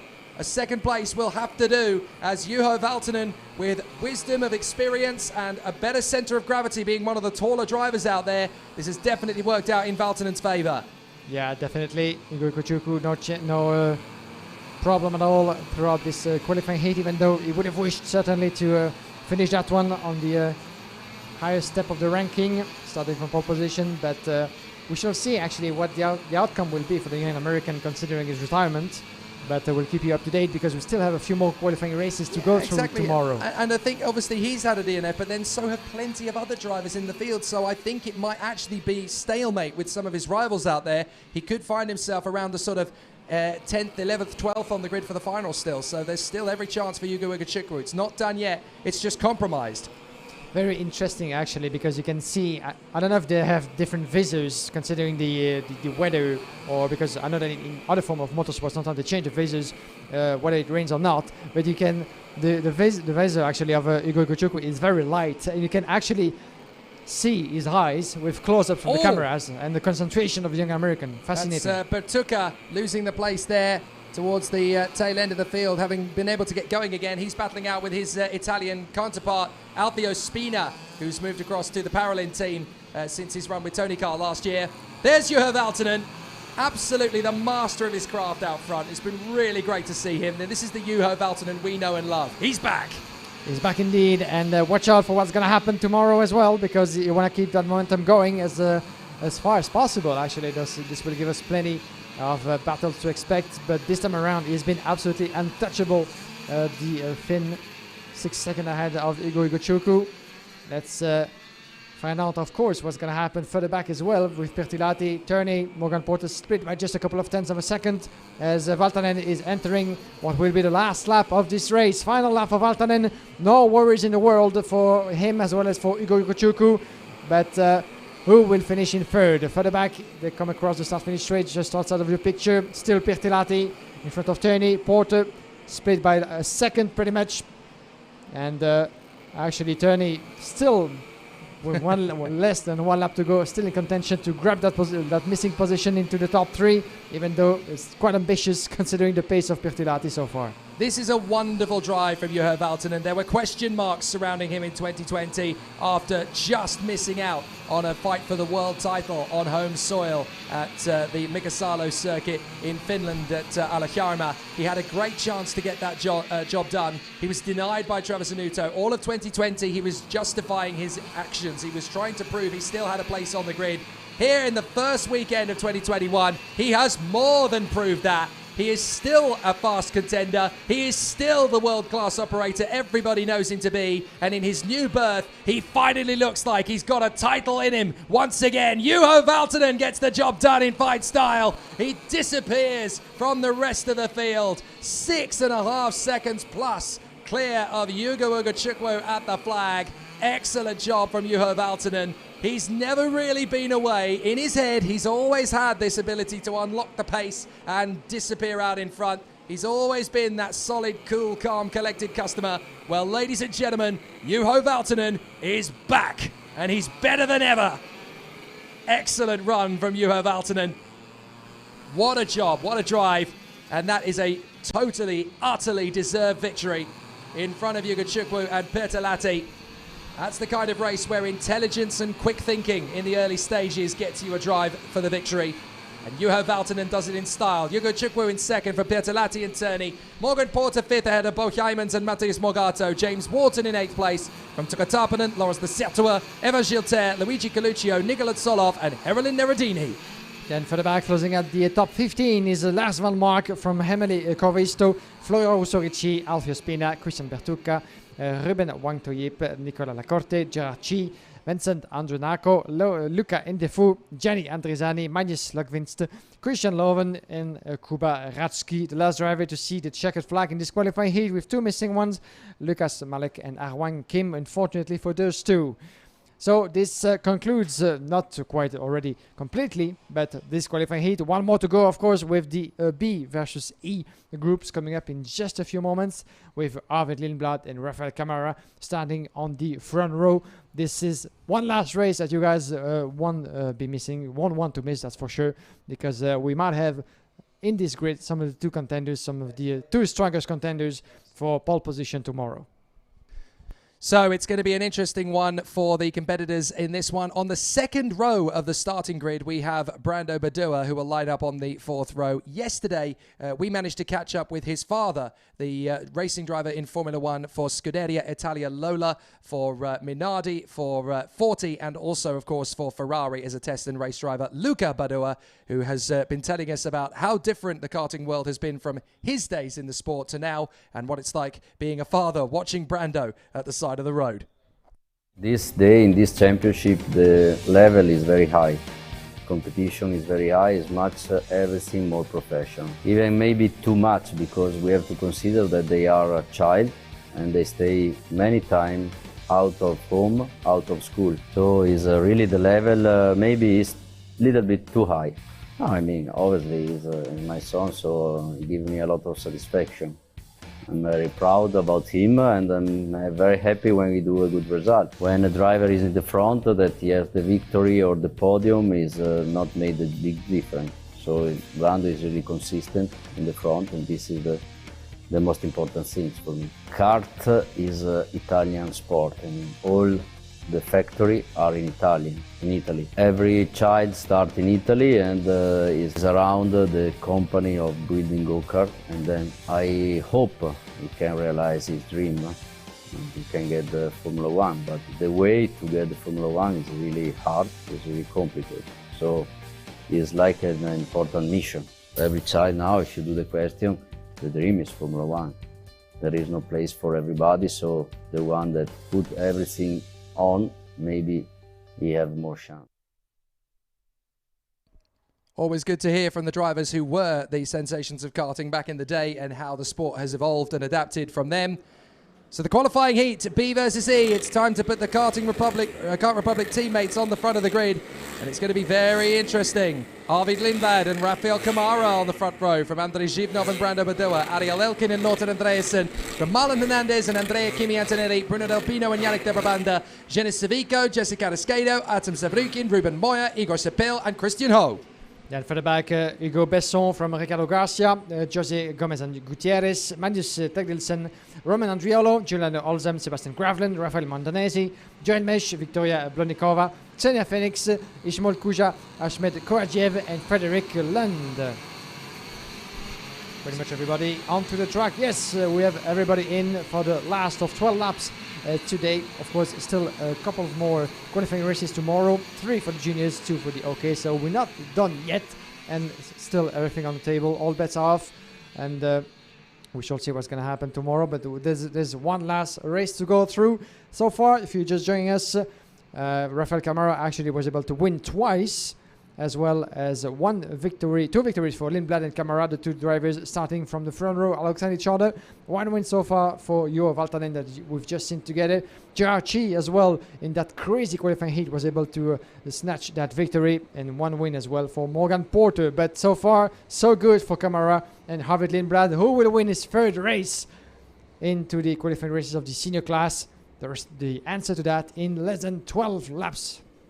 Well, Lindblad versus Camara is going to be interesting, not the least because the track is drying very quickly and they're all pretty much on wet tyres. There's going to be maybe one or two that might take the gamble towards the back, but will they have the grip in the early stages to sustain it? Here they come off the final turn. Looks like a good start to me, and it's an absolute launch from Arvid Lindblad and Andrei Zhivnov. They get through past Rafael Camara. Perfect getaway. They come into the first corner. Zhivnov dives in on Lindblad, gets through, wrestles with Camara. Camara drives around the outside. Zhivnov blocks his path, and Lindblad back into the lead with Brando Badua trying to squeeze through into second place. Great run from Lindblad. Brilliant opportunism from Brando Badua.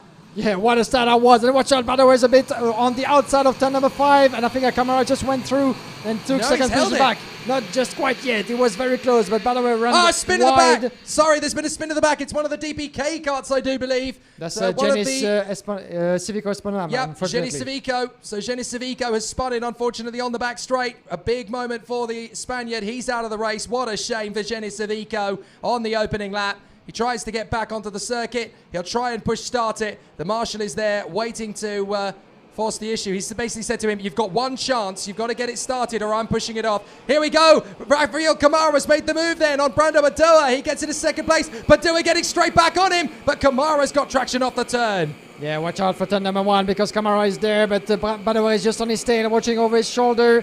Let's see what's going to happen. The Brabander is in 4th place. Good start as well for the young Belgian, who actually made up 6 places in just 1 lap. But the battle is on, and it actually could join this battle. Yannick de Brabander, what a race, and what a momentum he has so far. The driver, 30 years of age, driving with the Praga colors this weekend. Not quite used, of course, to see him at such a level, as he's been collecting great results over the past few years in Superkart for the past few seasons. But he's a former KF1 World Championship and European Championship winner, Yannick de Brabander. And unfortunately for Marlon Hernandez, this will be hopefully not retirement. Can he get going again, the Czech Republic driver? Yes, he can. So Hernandez are quite disappointed, of course, to lose so many positions. And he's on your screen. Badoer struggling as well against the camera. And the Brabander in fourth. Further back as well, we have Andrei Zivnov as Ariel Elkin running in the top 5. So the battle continues. Arvid Lindblad in front of Rafael Camara. They come onto the main straight once more. Brandon Badura in third position, trying to fend off from Yannick de Brabander, but de Brabander doing a great job on the Praga. He'll dive through for the inside line here on Brandon Badura, and Yannick de Brabander gets into third position. A great run from the Praga. They've really struggled in the direct drive category in recent years, but Yannick de Brabander is fighting his corner to get himself a decent result up at the sharp end, and I'm sure the Praga boys will be absolutely delighted with that one. Yannick de Brabander doing an absolutely fascinating job there, and I know they've got a really smart team of competitors in there, and it's going to be an interesting one to see if de Brabander can hang on to it. Ariel Elkin again going well in these conditions, running in 5th position behind Brandon Badua. So Brandon Badua doing a sweet job, and into the pits after his earlier spin comes Jenis Savico. He's out of the race, unfortunately. So Lindblad checking out in the lead. Kamara second. De Brabander in a brilliant third. And that is one of the Birolats. That is Ismakuja Akhmatkodjiav. So the Uzbekistani is out of the race. What a shame for Ismakuja Akhmatkodjiav. His weekend very nearly at a close now. And that's a rather unfortunate situation for him. A couple of retirements already. Andrea Kimi Antonelli on the switchback move. Gets past Andrei Zivnov. That was so tight, that little space between the curb and the opponent. And Zivnov could actually... There's nothing actually that Zivnov could have done in this one, and Antonelli is upper position in 6th place. Oh, that's the move from Elkin. Elkin gets Brandon Badua on the exit of turn 2. So Ariel Elkin, the young man from Israel, gets through on the exit of 2 into 3, and now they're at 5. Elkin now closing in on Yannick de Brabander. He just seems to get a brilliant wave of confidence in himself. The second he gets one overtaking move, he just gets into a rhythm, and he's full of self-confidence and belief once he's performing. Ariel Elkin, fabulous to watch when he's got his dander up. Yeah, let's see if Brandon Badaway in the meantime will be able to keep up with the pace and stay with those trains just in front of him. Oh, de Brabander switched on Kamara! What happened there? It seems that Kamara lost a bit of momentum outside of turn number 9, and Badaway and de Brabander was there to take the position. That's just what he did beautifully. Is this sign of trouble for Kamara, or is he maybe... I don't know, but that's strange actually, but that was a beautiful move put together by de Brabander, upper position, but watch out because Kamara, there might be sign of trouble, more trouble to come for Kamara as Ariel Elkin goes through the Brazilian around the inside of turn number 1, and there's a bit of a push for Kamara, who's losing a position, not particularly happy about it, I'm sure. But Elkin and de Brabander go through in 3rd and 4th respectively. I think this is tyres for Kamara. I think he's pushed them too hard, and obviously if they're getting hot, they're getting worn, and he's running out of traction off the turns. Into the corner, he can get the kart slowed down perfectly well, but it's getting out of the next bend. He just can't quite get the power down, and it's because the wheels are spinning, they're not gripping the road. He's not able to get traction off the turn, and he's just disappearing backwards. That's how we saw de Brabander get his move. That's how we saw Elkin get his. And there's a problem there further down the field, I think, for one of the Forza Racing drivers after an earlier incident. That's the 135 of Ricardo Gracia. So Gracia recovering after a moment of his own. But Arvid Lindblad out in front of Yannick de Brabander and Ariel Elkin. Rafael Kamara struggling in 4th position, having some tyre issues by the look of it. Badua, Antonelli, Zivnov, Christian Ho. Then it is, oh, look at that, down the straight, Carrasquedo in 9th position. But Lindblad weaving his tyres as he comes on the main straight. He's trying to get water into them again, you see. The track is drying too rapidly, too quickly, and they're going to burn the tyres. That is a spin at the final corner for Joel Mesh. So Joel Mesh has spun. What a shame for Joel, as he's now going to try and get the kart going again with the Aston Martin colours resplendent on the kart. It's not going to be too long before we've got the entire Formula 1 grid. I wonder if we should get the guys from Alpine on the grid. I'm sure they wouldn't mind putting their colours on a kart at some point. There is Ismakuja Akhmatkodjiav watching along. Joel Mesh with the warning flag for his troubles, so maybe the punishment has fit the crime, so to speak. But Yannick de Brabander doing a great job here in 2nd in front of Ariel Elkin. What has happened to Kamara? He is falling into the clutches of Brandon Badua. Those tyres are really not working for him at the moment. Yeah, it's quite a shame for Kamara actually, as he was able to gain 2 victories so far in his qualifying heats, the same amount as Arvid Lindblad on his way to a 3rd. This will mean, if everything stays the same, that Lindblad is more than likely to start from pole position for tomorrow's final in this OK class. We're not there yet, but not really the outcome that Rafael Kamara had foreseen in his head, that's for sure. on your screen. Yannick de Brabander being put under pressure more and more by Ariel Elkin on his tail, very much the Israeli from VDK Racing. And can he actually trying to find a little bit of a gap for going up a position in second. I would say that so far Brabander has done most of the job that he needed to do. And watch out because they're going to go side by side. Brabander goes defensive and shut the door on his way to turn number 6. Oh, that was tied. But Yannick de Brabander is having none of it. And halfway through the motorway straight, he shut the door and said to Elkin, no, my friend, it's not today that you're going to pass me. And Elkin's going to have to try once again as we just went through the halfway point of this qualifying heat. So still a couple of laps and time on his hands for Ariel Elkin to try to fight back against the Brabander. But even though there's quite an age difference between those two, as Elkin is just not even 14 years of age and the Brabander is 30 years old. So that's quite different generations, that's for sure, but battling for the same position, for the same results into this qualifying heat. But let's see what's going to happen between those two. Very, very close indeed. Interesting again to watch Lindblad and Kamara on the home straight, darting their kart across to the inside line to try and get more water into the tyres. De Brabander with the fastest lap of the race, a 1:05.1 for the Praga. But look at Elkin, he's really good off turn 5, and he'll get the run down the back straight. De Brabander moving across the line to try and get a little bit more water onto the tyres, because there is scarce water on the racetrack anymore. And he gets a little bit of a trip up through 6. Elkin with a very hungry run towards him again. So Elkin might get the opportunity on Yannick de Brabander. Great to see these two drivers battling away. Yannick de Brabander, the seasoned campaigner, and Ariel Elkin, the young Israeli coming of age, doing a fantastic job at the front end of the field here behind Arvid Lindblad, who is away and clear, 2.5 seconds in front. But these two scrapping away over second place, and it is an amazing duel. Elkin just staying patient behind Yannick de Brabander. He doesn't need to rush this. He's got time. He's got 4 laps to try and get the move on him. And again, look, drivers having to dart off the racing line to try and get some water onto the tyres. Here's Brando Badoa all over the back of Kamara. And he's got a chance now, Brando Badoa. He almost got him at the start, didn't he? He had a good opportunity into turn 5 on the opening lap, but he just tripped over the curbs. So Brando Badoa now working hard to get close up behind Rafael Kamara as they duel over 4th position. Another new fastest lap of the race from Yannick de Brabander as he hangs on in front of Ariel Elkin. I think that Kamara is really going to struggle to keep Brando Badoa at bay, and through the turn, Brando Badoa's got through. Brando Badoa into 4th position. Great work again from the Italian. He really is on it. He's on it indeed, back into contention as we get a near checkered flag, but Badoer is up a position into 4th, Kamara 5th, then Andrea Antonelli. We almost forgot about the reigning European champion, but such a struggling weekend so far for the young Car Republic driver, but he's back into it as well, and we might have a 3 driver battle coming up our way very, very soon. As you can see, Badoer so far is not quite able to build a bit of a gap in front of Kamara, just a couple of meters. Let's have a look at the gap. Lindblad de Brabander just 2.5, no worry, 1.8, sorry, no worries at all. Elkin, Badoer, Kamara, Antonelli, and the Belgian actually keeps on pulling qualifying lap over there, trying to decrease his gap on Lindblad, but time will be running out, I'm sure, for the Praga Racing driver. But watch out for Antonelli, he's getting close to Kamara into turn number 5. Can he take the toe into the motorway straight, looking over his shoulder? There's no one behind your mate.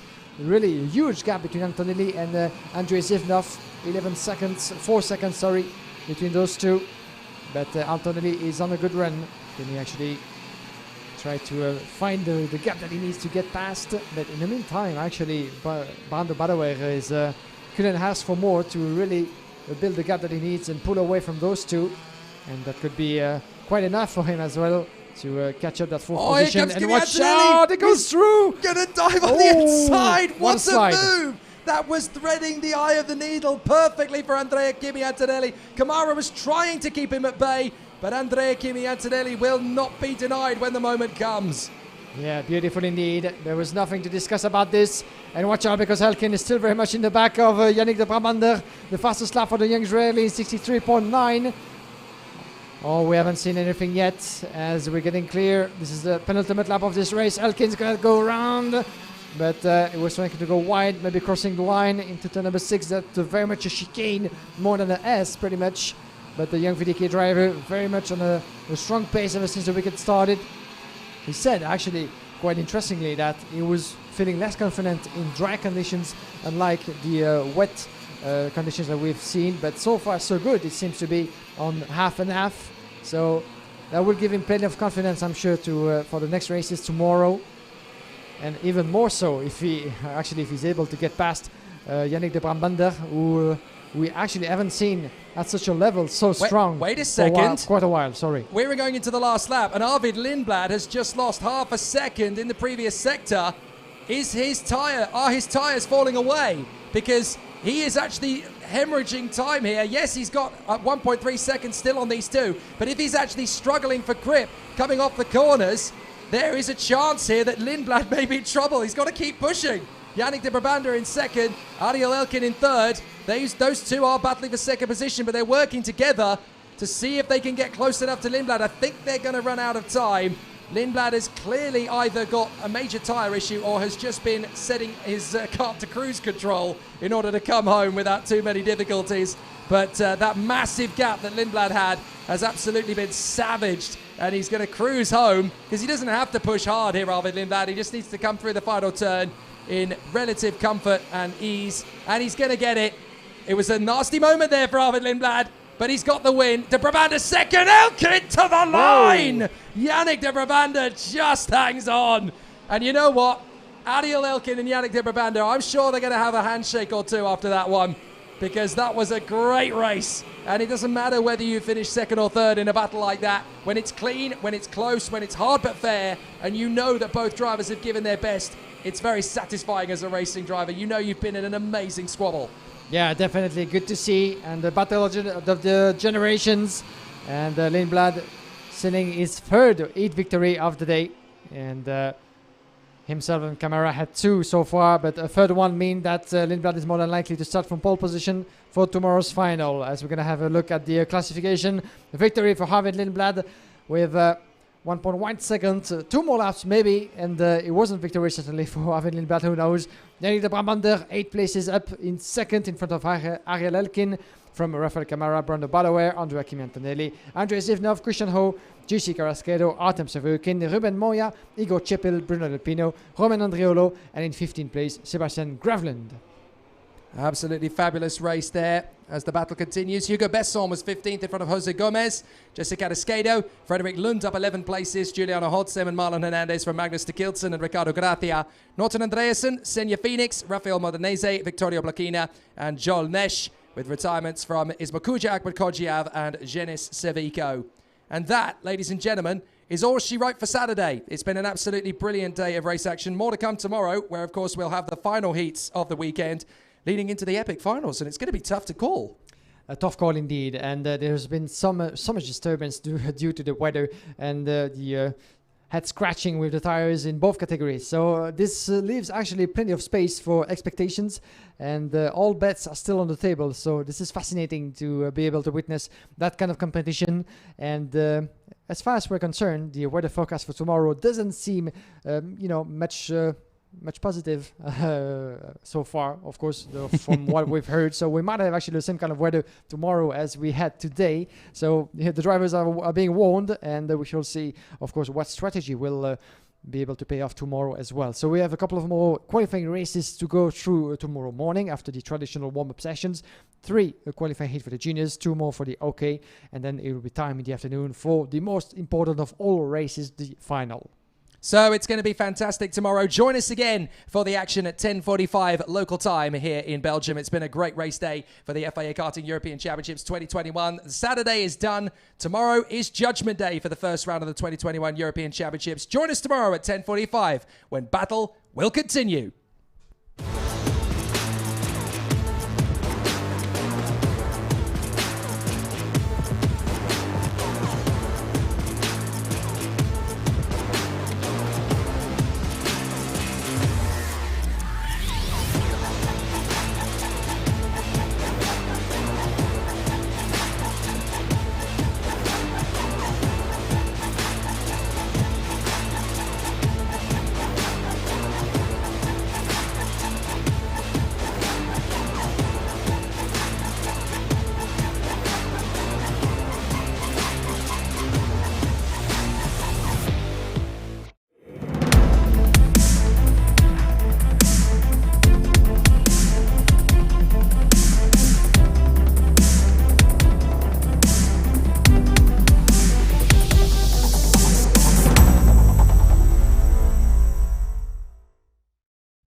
Every day, 3,500 lives are lost on roads around the world.